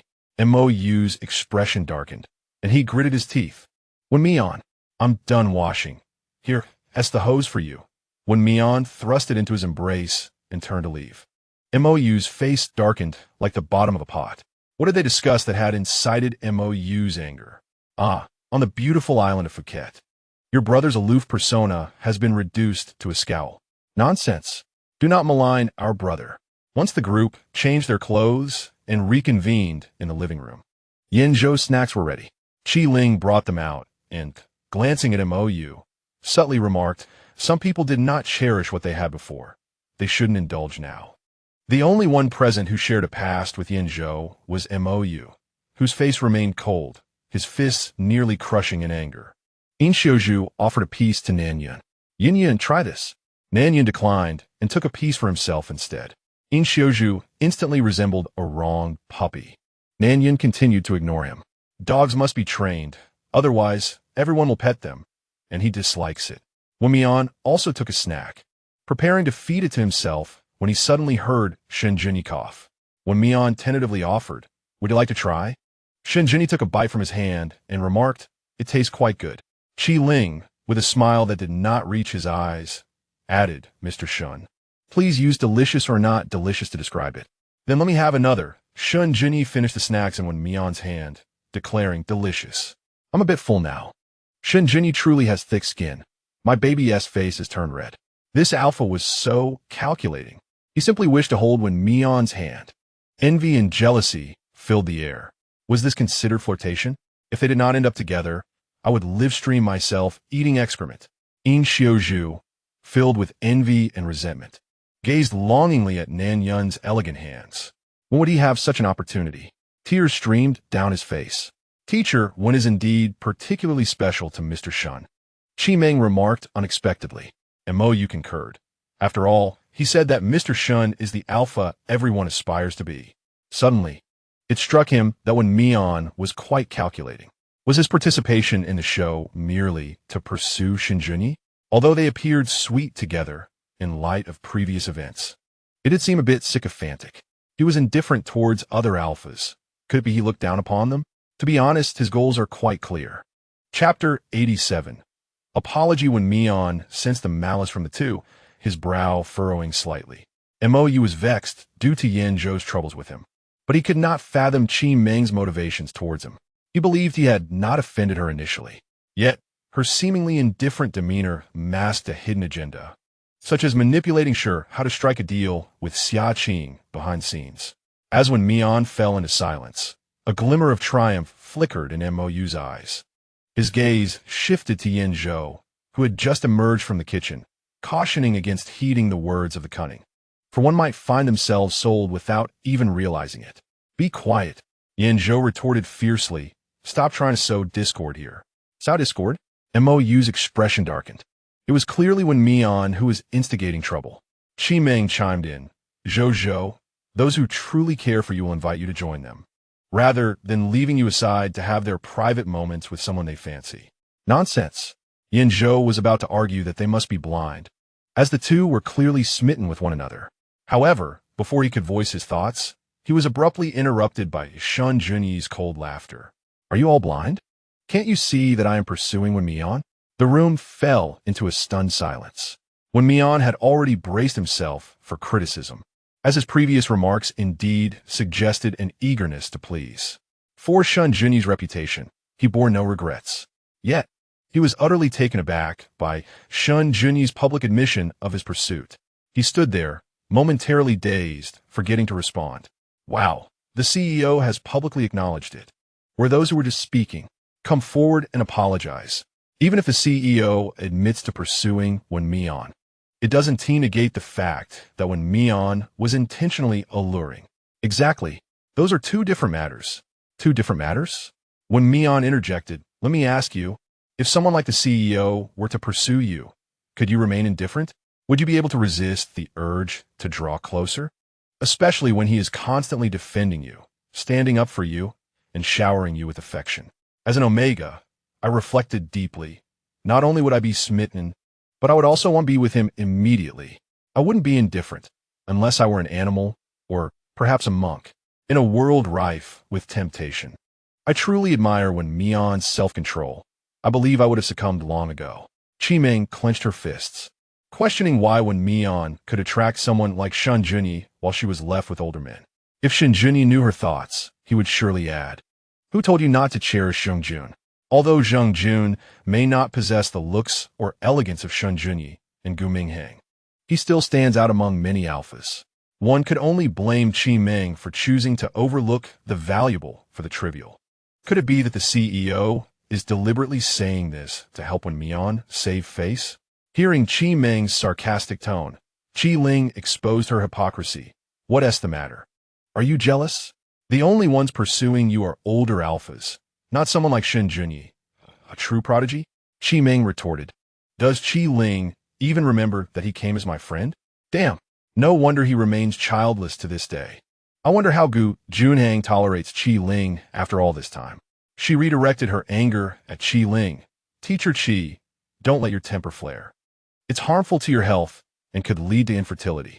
Upon hearing this, Qi Ling nearly hurled a plate across the table. Shen Junyi despised outsiders exposing the family's wounds. He coldly glared at Qi Ming and said, "You only dare to act so arrogantly because you have someone backing you. Do not forget, regardless of your strength, you must not offend our three families." What does this mean, Mr. Shen? The three families? The Qi family, the Gu family, and the Shen family, the foremost elite households in the capital. Wait, is there a crucial point being overlooked? Qi Ming has powerful backing. What does that imply? A benefactor?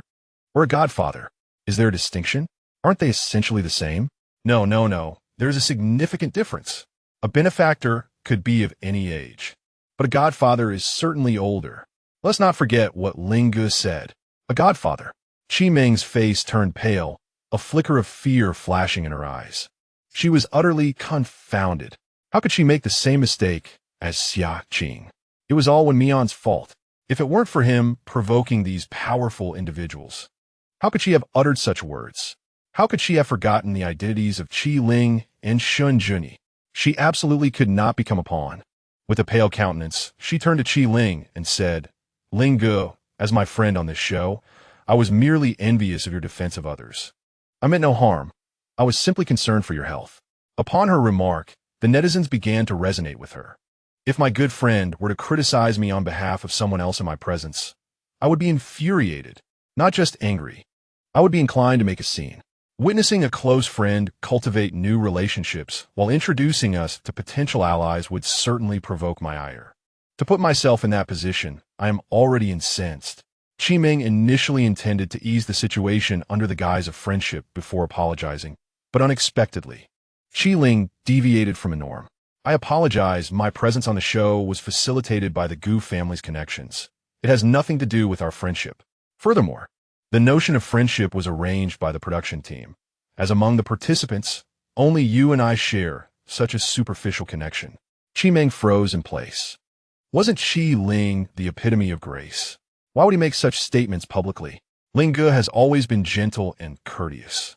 He must have been provoked by Qi Ming's words. Since their marriage, neither Ling Gu nor Gu De Gu has received any good news. So must Qi Ming refrain from making baseless speculations. Has an Emperor Gu and Xu Wang also remained silent? I believe matters such as these should be left to fate. A young couple in bliss, who would wish to bring a child into such a world, only to find themselves unable to venture anywhere. Indeed, not everyone has a single uncle. Mr. Shen, caught in the crossfire, bears the brunt of it. Mou cast a scornful glance at Qi Ming, even shifting slightly away to distance himself. Initially, he thought Qi Ming was genuinely connected through Zheng Jun when Qi Ling arrived. He believed it was due to ties with the Qi or Gu families. Now it appears it is due to the influential elder behind her. Although he often ordered Yinzhou around, he never contemplated deceiving him. Of course, in the present context, should Yinzhou turn back, he would not hesitate to lower his pride and maintain a good relationship with him. "Teacher Qi, I never imagined you would be the one to cry thief." Qi Ming was nearly choked with indignation. This selfish wretch, Mou, was actually adding insult to injury. Wen Mian, who had remained silent, slammed the table and directed at Qi Ming, apologized to Ling Gu. For good parents, children are worth more than their own lives. Just like his mother. Even if Wen Shi were gone, he would still protect him in his own way. Even with a diagnosis of stomach cancer, this remained true. Chapter 88, The Past. I am sorry. Qi Ming, adaptable and resilient, knew that the priority now was to quell her anger. Moreover, she must not allow netizens to believe she was at fault. If her fans abandoned her, it would spell total ruin. "I do not accept your apology, nor will I forgive you." Qi Ling narrowed his eyes. Qi Ming could not have mentioned those 4 words without reason. Either someone had spoken of it before her, or she was complicit in the events of the past. Qi Ling turned and walked away, intending to call Gu Junhang to investigate Qi Ming immediately. Anyone who treads upon the remains of his child deserves to descend into hell. Wen Mian, feeling uneasy, wished to follow, but Shen Junyi held him back. Wait a moment. Wen Mian hesitated for 2 seconds before returning to his seat. Zhou Mao, who had remained silent, seemed like a towering figure at over 6 feet. Yet in that moment, he resembled a quail clutching itself tightly. The living room was steeped in an eerie silence. I could hear the sound of my own swallowing. The quiet was terrifying. I held my breath. It is truly unfortunate to speak of infertility. How could those who love children endure the absence of their own? Moreover, these 4 words are merely shackles of societal expectation. Qi Meng's previous persona was a facade. If she were truly a confidant, she would never utter such phrases. Must the malice be so great? Qi Meng, as the sole beta, had already apologized. Hey, don't tarnish our beta reputation. I'll 1T take the blame. Neither will I. Our beta etiquette does not permit us to utter such words lightly. It is human to err. Having apologized, there is no need to escalate the matter. A public apology during a live broadcast demonstrates significant sincerity. Let us not indulge in excessive malice for the sake of gossip. Yin Xiuzhu cautiously touched his stomach, delicately reaching for a piece of pastry. The silence among everyone was awkward. Nan Yun glanced at him, their gaze coinciding with Director Lin's discreet signal. What are you doing? Nan Yun asked. Quickly liven up the atmosphere. Lin directed. Why don't you do it yourself? Nan Yun shot back. I fear being blamed. Lin replied. What, is he not afraid? Anger surged within him, and he found himself unable to tolerate Yin Xiuzhu, who had intentionally brushed against him. He coldly remarked, You smell strange. Go take a shower. Yin Xiuzhu stiffened, meeting Nan Yun's openly disdainful gaze, and suspiciously sniffed at himself. How could he feel he smelled good? If you don't wash, stay away from me. Yin Xiuzhu had not even finished the remaining half of his pastry before he declared, I'll go right away, and hurried off. At last, Nan Yun's expression softened somewhat. Zhou Mao, sitting beside Yin Xiuzhu, glanced over with a hint of confusion in his eyes. Naningdi, what scent is that? Why can I smell it? Mud, Nan Yun replied, maintaining his composure while lying. Those who have come into contact with Qi Meng all stink. No way. Zhou Mao raised his hand, sniffing left and right. Mo was equally perplexed, following suit and sniffing around. Shen Junyi perceived Nan Yun's thoughts at a glance, yet he chose not to expose them. There seemed to linger an air reminiscent of muddy undertones. Zhou Mao rose, stating he would wash up. Mo chimed in, expressing the same intent. Among those present who had traversed the muddy fields, only Shen Junyi, Wen Mian, and Qi Meng remained. Qi Meng, troubled by the awkwardness, pale-faced, declared her intention to wash as well. This left Wen Mian uncertain, as he turned to Shen Junyi and questioned why he had not detected the scent of mud. Merely the whims of possessiveness, Shen Junyi mused while reclining on the sofa, pondering how oblivious Nan Yun and Yin Zhou were. Wen Mian, realizing the implications, cast a meaningful glance at Nan Yun, who remained composed. Yin Zhou surveyed his surroundings, his curiosity piqued. He yearned to inquire of Shen Junyi whether he had just confessed to Wen Mian, or Wen Mian's thoughts. He also wished to ask Nan Yun if he harbored feelings for Yin Xiuzhu. Yet they were live-streaming, rendering such inquiries impossible. What a pity. Clearly, the online audience shared their impatience. Did not Mr. Shen declare his pursuit of Wen Mian? Why was this not a dating show? Let me see 800 more episodes. Someone, please pose a question. Director, it's you. Continue the previous topic. Director Lin, my sister urges you to ask a question.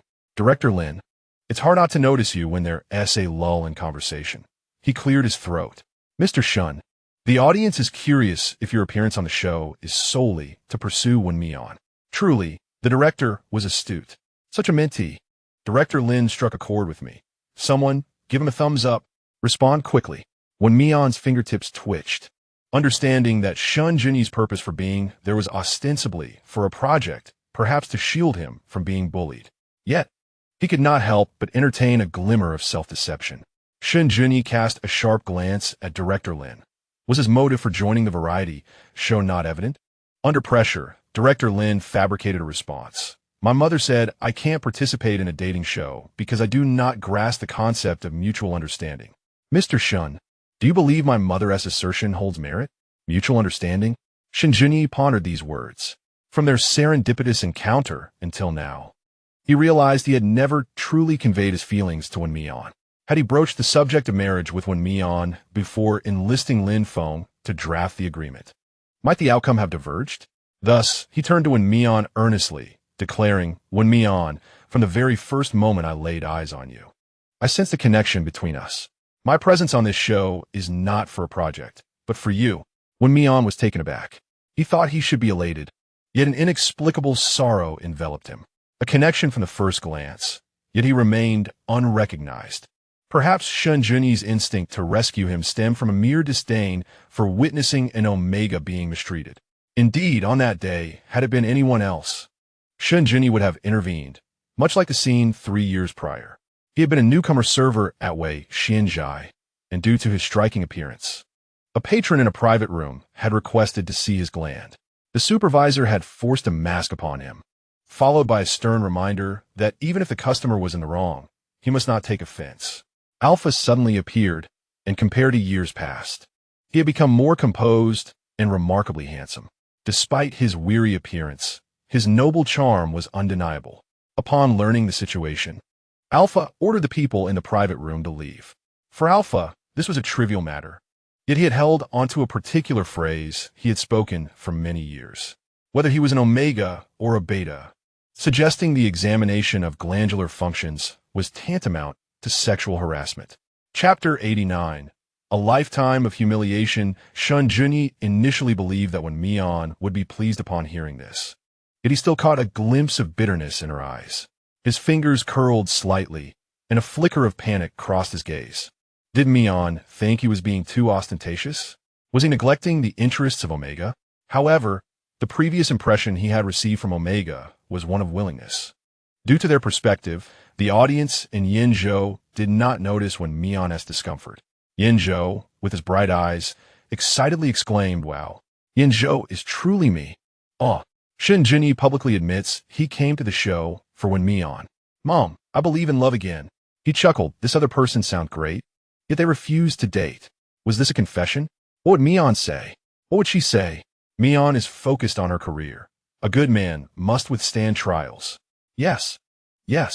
If an alpha easily acquires something, they want to cherish it. Mian, he hasn't confessed any feelings for you. Just pretend you didn't hear. Cough. You're right.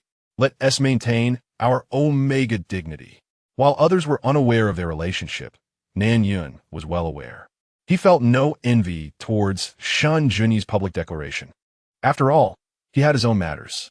He suddenly realized that being rejected by Shen Junyi was indeed the right decision. They were both in positions of authority, thus unsuitable for one another. However, that did not prevent him from speaking on Wen Mian's behalf. "Mian, don't be soft-hearted. Be wary of Alpha's moral coercion." Yinzhou interjected, "What should we do? He seems to be part of the coercion. He actually hopes they get together immediately. He is guilty." Shen Junyi rolled his eyes at Nan Yun and turned to Wen Mian gently, saying, "Mian, just be yourself." Publicly confessing without gifts or flowers lacks sincerity. His declaration must be more grand than Gu Minghang's. Wen Mian, unaware of his thoughts, felt a mix of relief and disappointment. Indeed, loving someone makes one sensitive to every word they utter. Yinzhou, still feeling guilty, swiftly changed the subject. "Mian, how does the dessert I made taste?" "Delicious." Wen Mian sincerely believed Yinzhou's culinary skills were commendable. Only a fool like Mo would fail to appreciate them. However, it was better to recognize his character now rather than before. Shen Junyi stroked his chin, pondering that to win a person's heart, one must first win their stomach. He resolved to learn upon returning. He would ensure his cooking surpassed Yinzhou's. Yinzhou looked expectantly at Nan Yun, who nodded in agreement. "It's delicious." Yinzhou, in a fit of excitement, turned to Director Lin and asked, "Director, does this mean that Qi Ling and I can earn an additional 100 points?" The three who were snacking stiffened at this revelation. Combined, these two would amass 400 points. Shen Junyi's points were all with Wen Mian, leaving him currently at 0. Wen Mian recalled that he had not yet accounted for the loaches in his bucket, and added, "On my return, I had 1.5 pounds of loaches."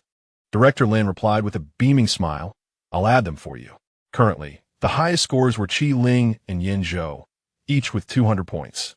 In second place was Wen Mian, with 90 points from catching loaches, plus his previous 78, totaling 168 points. Third was Zhou Mao with 120 points, followed by Nan Yun with 84 points, and then MOU with 30 points.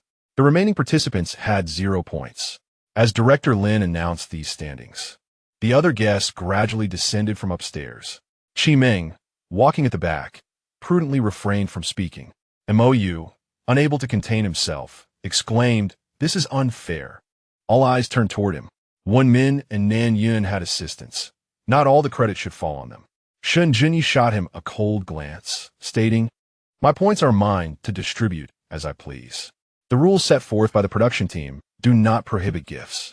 As long as someone is willing to transfer their points to you, claiming first place is within your grasp. We have no objections." Yin Xiuzhu retorted, "You think you can snatch away Yin Yun's points? Not a chance. Not even you can take them." MOU's thoughts shifted, instinctively glancing at Yin Zhou. In the past, a mere glance from him would suffice for Yin Zhou to relinquish everything he possessed. He believed that Yin Zhou would understand this time as well. Yet, what awaited him was silence. Upon Qi Ling's return from a phone call, his gaze lingered on Qi Meng for a fleeting moment. His eyes darkened with an unsettling intensity, though it vanished just as quickly. Noticing MOU still fixated on Yin Zhou, he bluntly remarked, "What's this? Unable to achieve success on your own? You wish for others to hand over their hard-earned results? Have some dignity." MOU thought to himself, "This lunatic Qi Ling, I haven't even provoked him, yet he publicly humiliates me." Qi Ling, meeting his resentful glare, leaned closer and declared, "Don't be so indignant. Although Yin Zhou was brought in by you, your participation in this variety show was still facilitated by Yin Zhou's connections." "Impossible," Montague instinctively countered.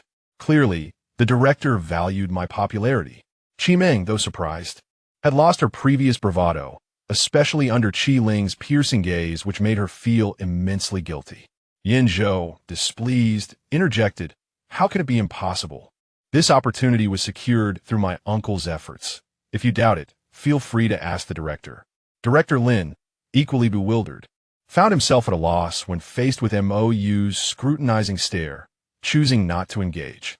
This season's youth are utterly disappointing. Last season, they caused trouble, but at least they didn't spill secrets. This season, red, white, black. Every guest has divulged information, even sending one to jail. I can hardly guarantee a peaceful recording. It seems I must reach out to a few pre-selected artists. Otherwise, before the show airs, everyone might end up behind bars. Taking a deep breath, Director Lin politely inquired of Yin Zhou, "Who is your uncle?" "Wen Ting Shun," Yin Zhou replied, thinking it mattered little since he intended to retire from the industry anyway. "Wen?" Qi Ling furrowed his brow, surprised by the surname. Shen Junyi squinted, asking, "From the Wen family?"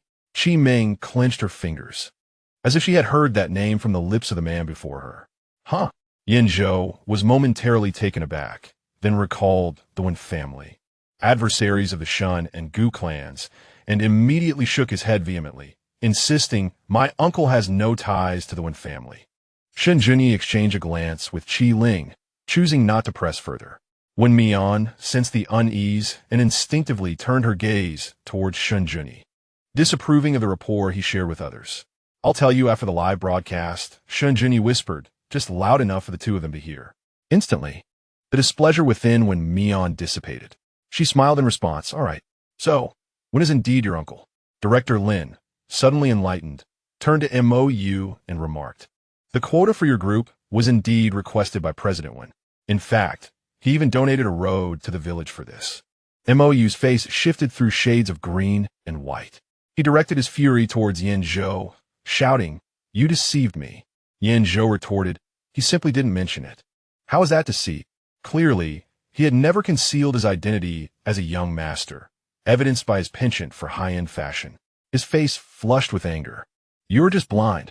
The fact that he once harbored feelings for MOU was a lifelong shame for him. MOU wore a look of devastation, unable to suppress memories of certain past details. During their group's first event, when there was no suitable haute couture, it was Yin Zhou who volunteered to assist. Although it was supposed to be their performance, they were met with unreasonable obstacles, which Yin Zhou had privately negotiated to resolve. Yes, the team had benefited. Yet they maliciously insinuated that Yinzhou had resorted to underhanded means. He remembered that he had once liked Yinzhou too. But as rumors spread regarding Yinzhou being kept and providing companionship for resources, and with his continued silence on the matter, Mo found himself increasingly resentful. In a daze, he asked Yinzhou, "Why didn't you explain?" "Explain what?" Yinzhou regarded Mo as troubled. Wen Mian glanced back and forth between them, suddenly grasping the underlying truths. The rumors Mo had heard were completely unknown to Yinzhou. One was naively trusting others while aspiring to ascend, while the other remained oblivious, quietly dedicating himself. To put it charitably, it was a misunderstanding. To put it harshly, it was the plight of an unappreciated tool. There was no need for Yinzhou to explain himself to someone blinded by ignorance. Yinzhou nodded, facing Montag Yus Intenzagaza. He nearly retched from disgust at the lunch he had just consumed. Qi Ling interjected, "What's this? Are you about to enact a long-delayed romance?" Nanyan added, "More like a cheap farce." Mo, fists clenched and eyes bloodshot, wanted to argue that it wasn't tea like that, yet found himself at a loss for words. Could it be true? Was it really a case of belated affection being more pathetic than cheap? Observing Montag Yus' regretful demeanor, one might wonder whether he regretted his feelings for Yinzhou or the fact that Yinzhou had such an impressive uncle. How revolting. Let's not forget. In the beginning, Mo was taciturn, shying away from the spotlight, while Yinzhou, like a radiant sun, brought him into the light. Yet now, all of Yinzhou's efforts have been misappropriated, becoming accolades for Mo in a competitive elimination. Indeed, it was then that Mo's fans began their moral coercion. What was labeled a misunderstanding was merely a guise for selfishness.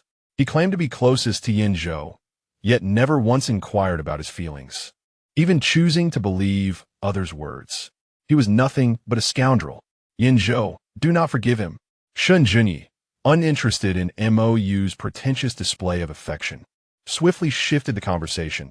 "Director, you have yet to explain the purpose of the point system."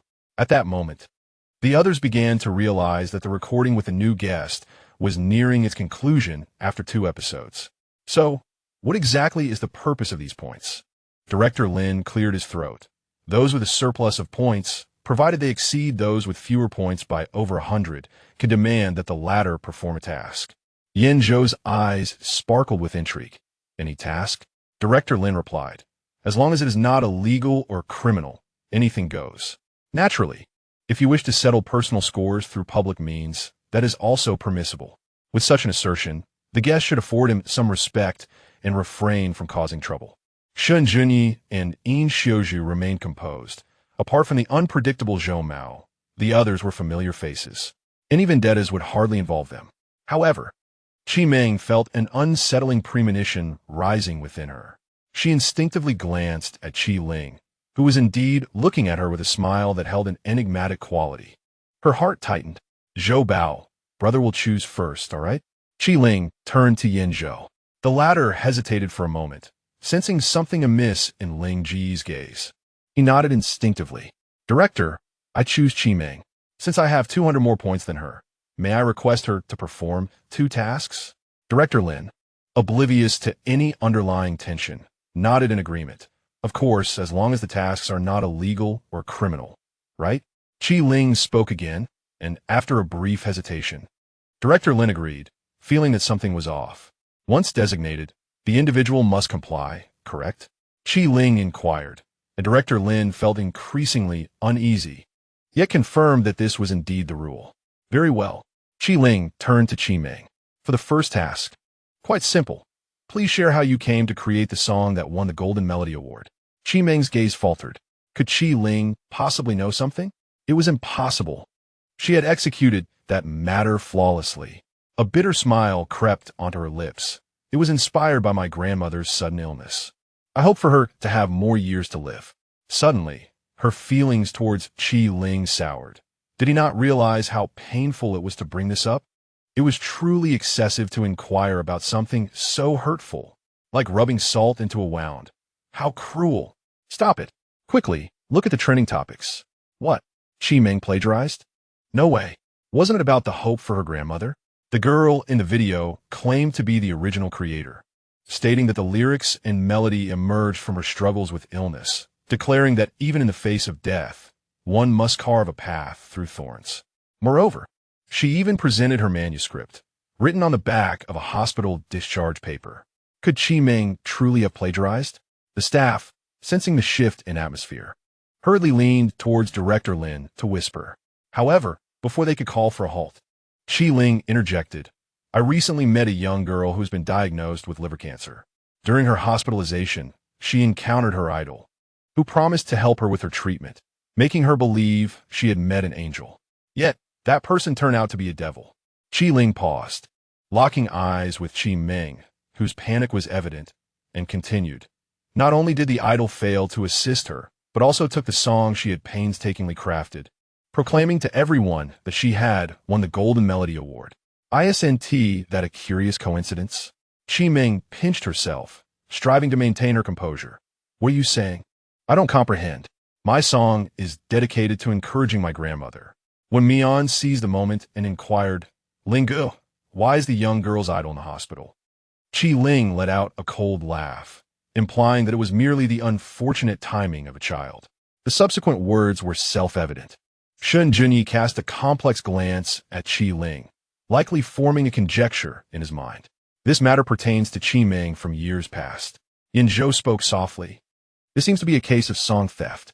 Qi Ling turned his gaze to Yin Zhou, acknowledging that the past few days of care had not been in vain. Furthermore, when Mian's inquiry was perfectly timed, the netizens erupted in outrage. The revelations from Qi Ling were undoubtedly true, and they all aligned. During that period, Qi Ming's demeanor was indeed off. She claimed it was due to sleepless nights caring for her grandmother. My goodness, isn't she afraid her grandmother might come looking for her in the middle of the night? I had always found it perplexing that she had never mentioned her grandmother before. How she suddenly crafted a familial persona. It turns out it was to conceal her own situation in the hospital. The evidence presented by the young lady was far more substantial than Qi Ming's mere expressions of concern for her grandmother. I never expected Qi Ming to be such a person. Yin Zhou, one may indulge in erratic eating, but one must not speak carelessly. Montague habite wali reprime andet Yanju.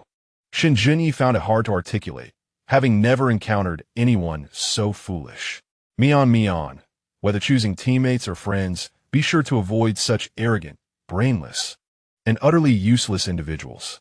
When Mian nodded obediently, Yin Zhou looked anxious, wondering if President Shen would prevent Wen Mian from befriending him.